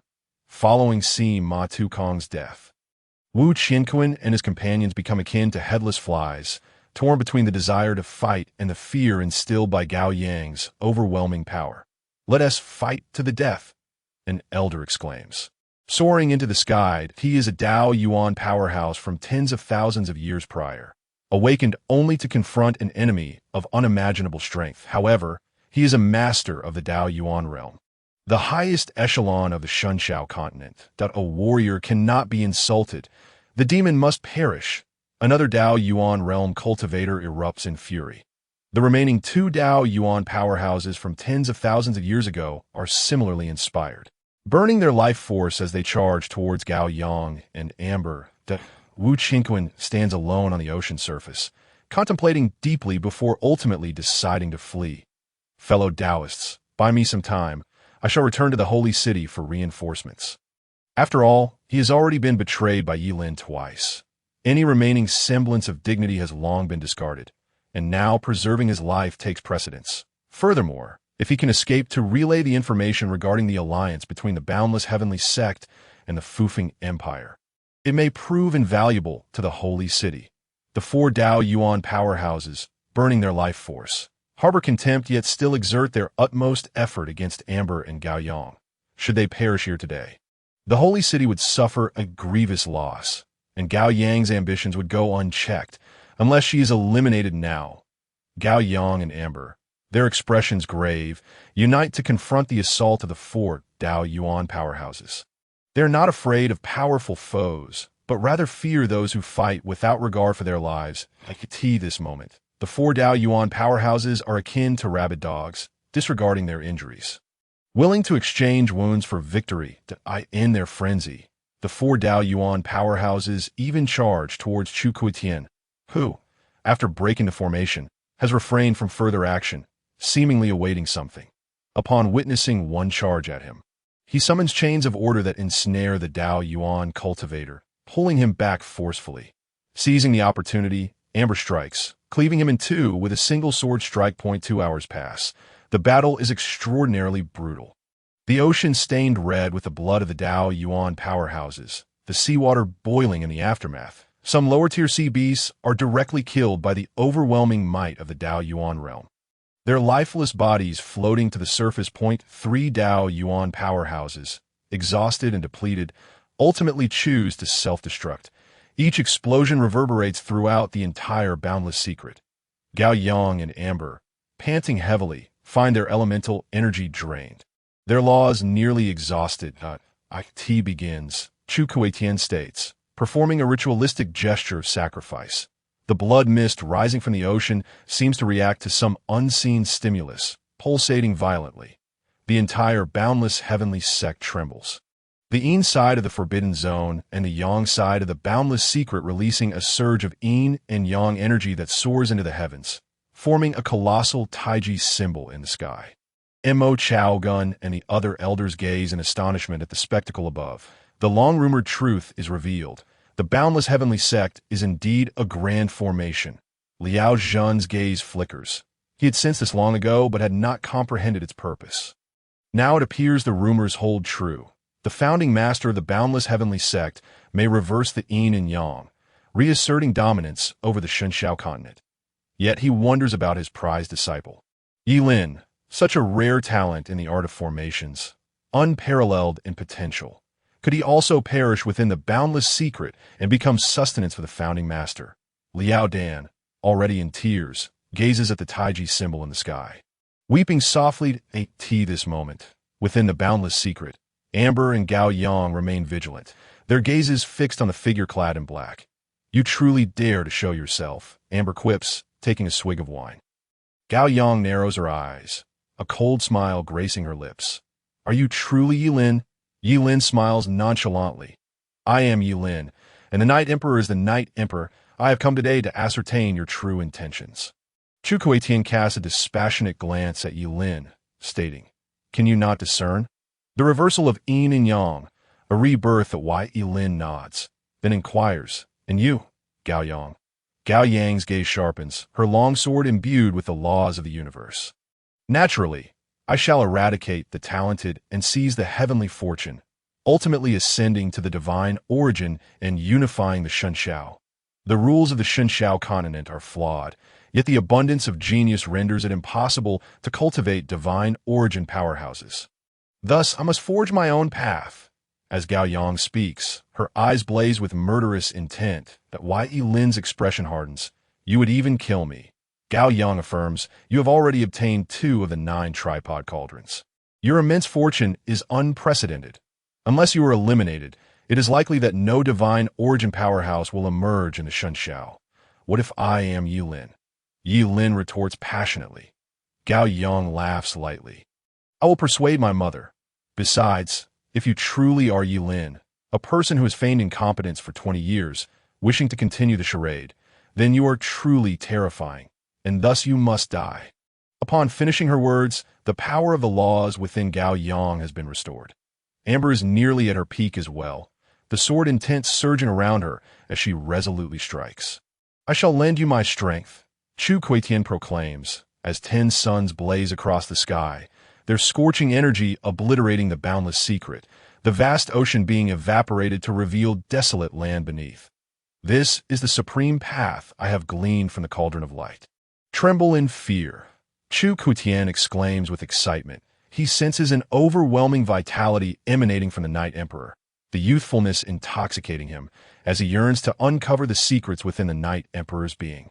Ye Lin stands undaunted, the heavenly thief unleashed, as Chu Kuitian's 10 suns are mirrored by Ye Lin, resulting in 20 suns illuminating the sky. turning the entire boundless secret into scorched earth. Chu Kuetian, Gao Yang, and Amber find themselves momentarily stunned, gazing in disbelief at the Night Emperor. "He can replicate our techniques," Amber exclaims, just as he had previously mirrored the techniques of sword control and the Milky Way falling from the nine heavens in Luo City. She is now particularly alert. Ye Lin smirks, unleashing the sword control technique, returning Amber's attack in kind. Countless sword intents intertwine as Gao Yang transforms into a streak of light, rapidly closing in. Shielded by the Luo River divine diagram, she reaches Ye Lin's front.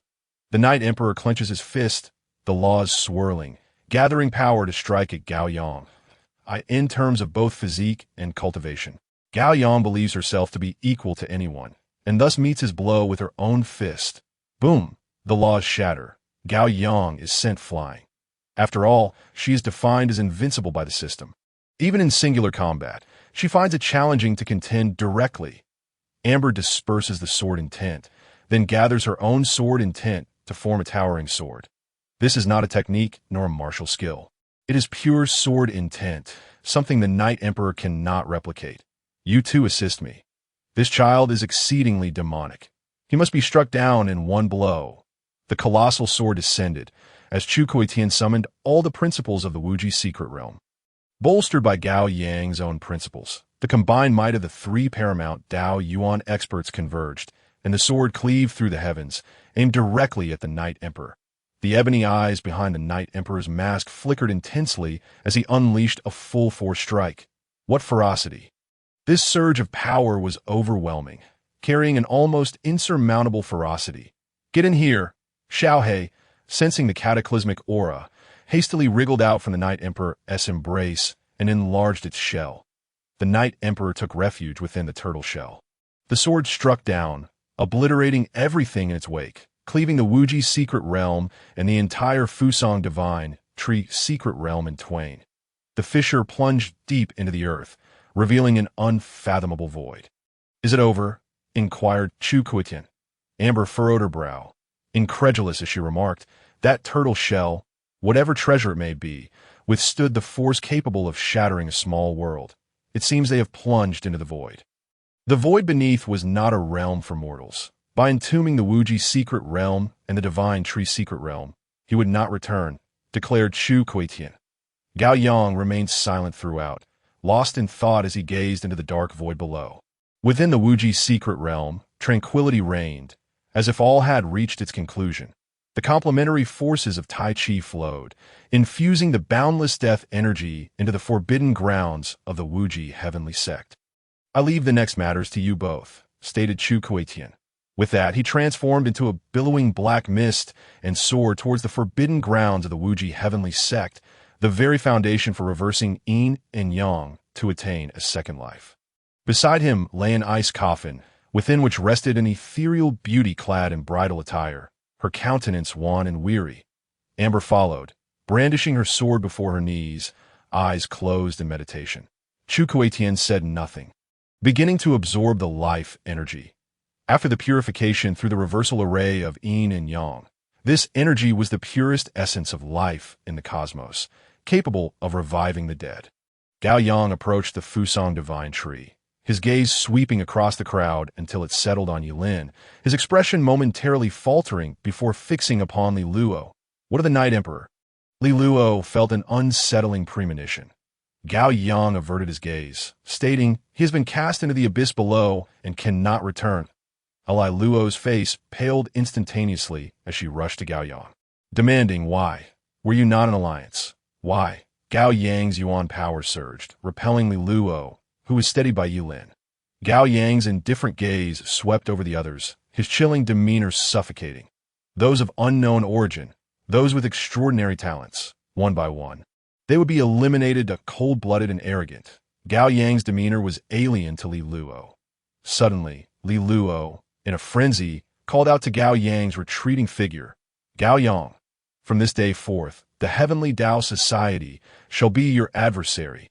Your representation of the heavenly Dao Society holds no weight." Gao Yang's response was dismissive, laden with indifference.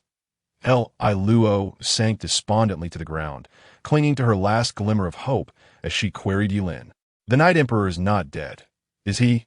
Ye Lin shook his head. I can no longer sense him. Luo despaired, and Huang Fuqi and the others finally comprehended that the one who had been kind to Li Luo was not Ye Lin, but the Night Emperor. The substitute had not spoken falsely. He truly could not sense Ye Lin out of course. He may not be dead. Perhaps he was merely trapped in a mysterious space, unable to escape. The underground void was boundless and dark, devoid of starlight. This cold and desolate expanse resembled the cosmos. Ye Lin poked his head out from Xiao Hei's shell. Damn, their strike was ruthless. Ye Lin stretched his arms.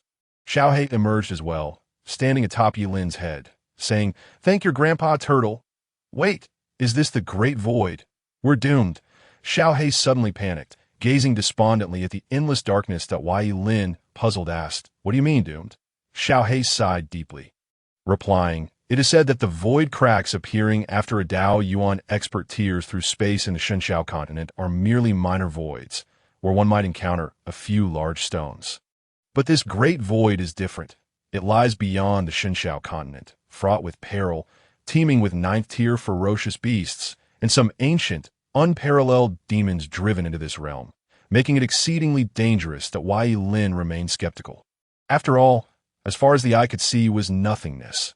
No ninth-tier beasts, no ancient demons, not even a single rock. Noting Ye Lin's nonchalant attitude, Xiao Hei's expression grew increasingly grim as he lamented.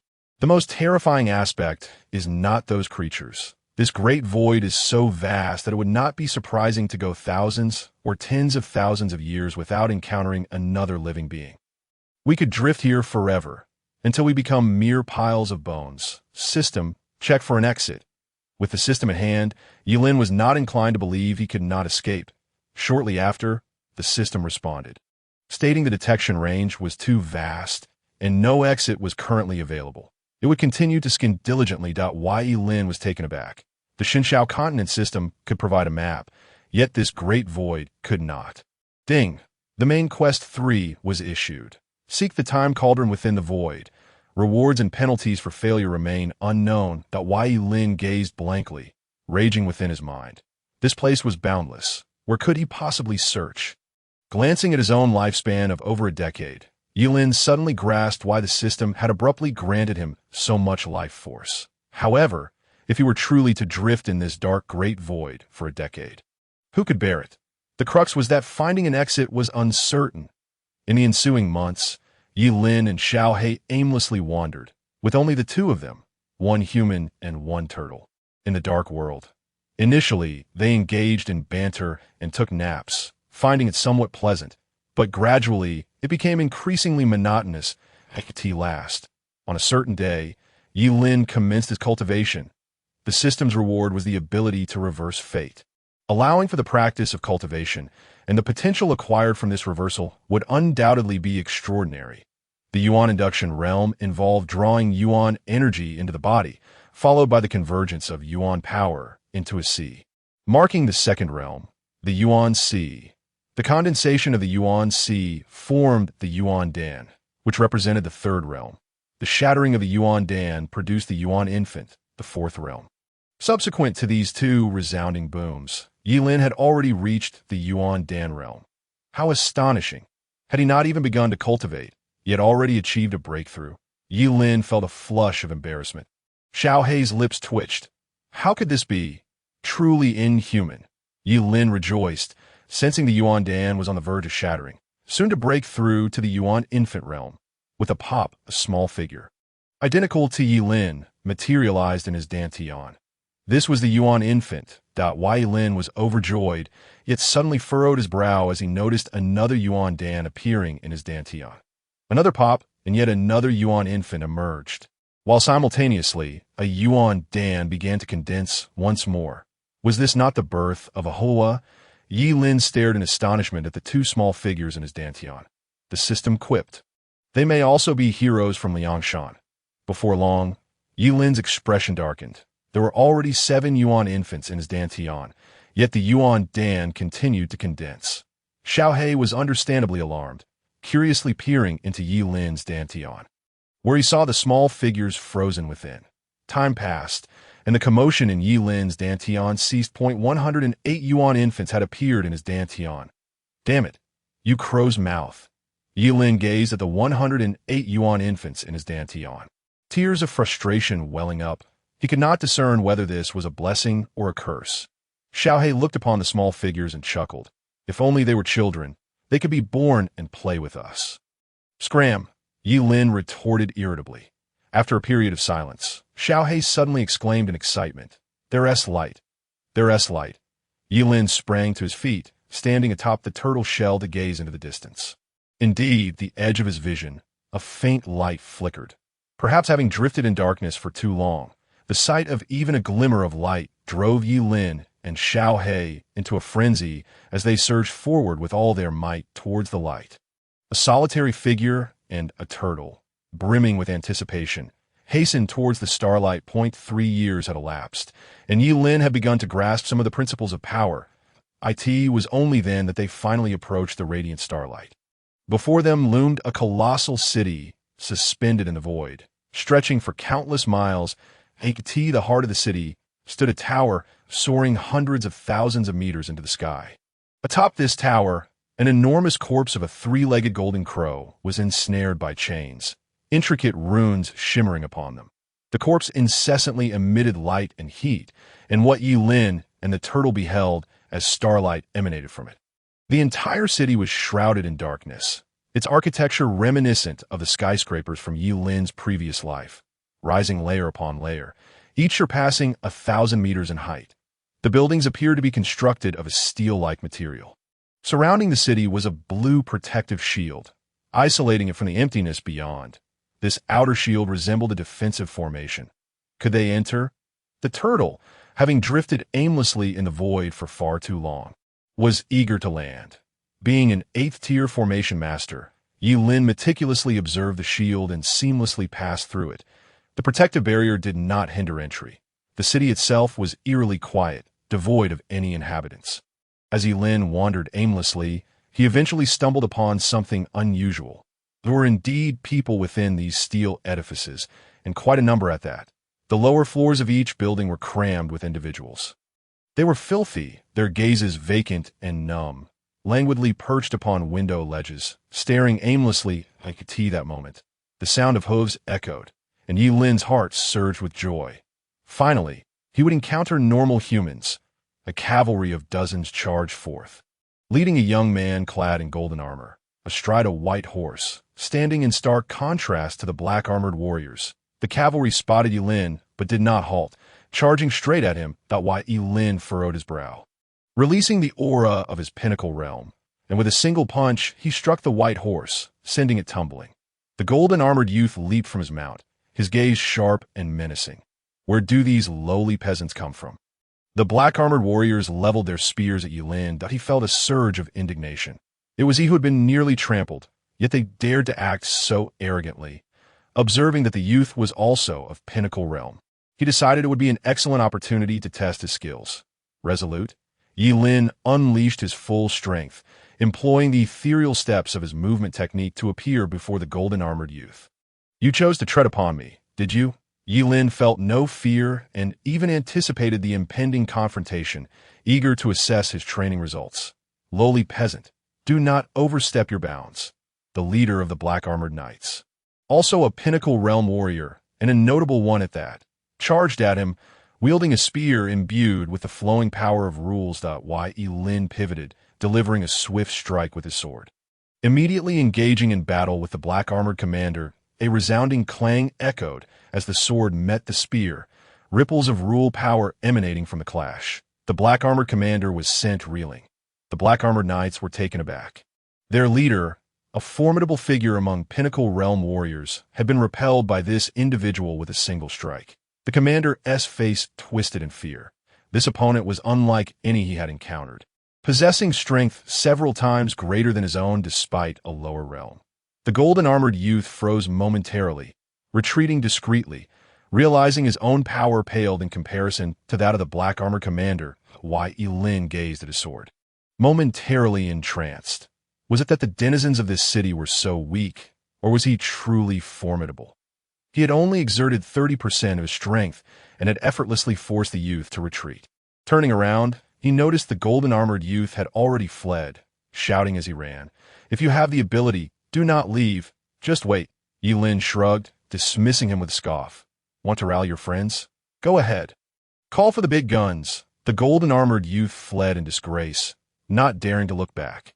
The knight commander, witnessing this, summoned his troops to form a perimeter, encircling Ye Lin chuckled lightly and sat cross-legged. Had it been before, he might have chosen to escape, but now that was out of the question. The system had indicated that the time cauldron was likely hidden within this city. The vacant. Indifferent faces of the people within the steel towers turned towards Ye Lin's location, their expressions devoid of emotion. That Ye Lin could not help but ponder what these individuals had endured to become so hollow. "Who dares to bully my brother?" A voice thundered from a distance. Ye Lin looked up to see a massive figure hurtling towards him. As it drew near, he realized it was a woman of considerable girth, weighing no less than 300 or 400 pounds. The turtle nestled in Ye Lin's embrace could not help but exclaim, "Now that is truly large." Ye Lin was at a loss for words. He had indeed asked for a big one. Raising his hand, he summoned a surge of power, determined to stand his ground. Boom! The hefty woman descended, her aura swelling, and under the immense pressure, the stones beneath Ye Lin's feet fractured, his feet sinking into the ground. The woman, nearly spherical in shape, glared at Ye Lin with her small, piercing eyes, fuming. "You shall pay for your actions." Ye Lin, unwilling to be outdone, coldly retorted, "Feel free to try." The robust woman unleashed her full force, her body quaking as a torrent of rule power surged forth, pressing Ye Lin down further. She was formidable, perhaps at the pinnacle of the realm. Ye Lin mentally gauged her strength. "What are you waiting for? Come at me together." In the distance, the golden-armored youth had returned, commanding the black-armored knights to charge. They could not defy this order and immediately sprang into action, their spears aimed at Ye Lin, who was still under the pressure of the hefty woman. Though the black-armored commander was also at the pinnacle realm and the other soldiers were at the Yuan Dan realm, Ye Lin found himself unable to extricate himself from the situation, posing a significant threat. Within Ye Lin's dantian, 108 Yuan infants resonated, the few rules he had mastered being continually amplified, augmenting his already formidable presence. "Get lost!" The terrifying force of his Yuan power erupted, sending the knights sprawling, a fierce wind sweeping through the steel structures, causing the onlookers to flee in terror. That moment, the bulky woman was also forced back, and Ye Lin turned to face the black-armored commander. Dodging the spear,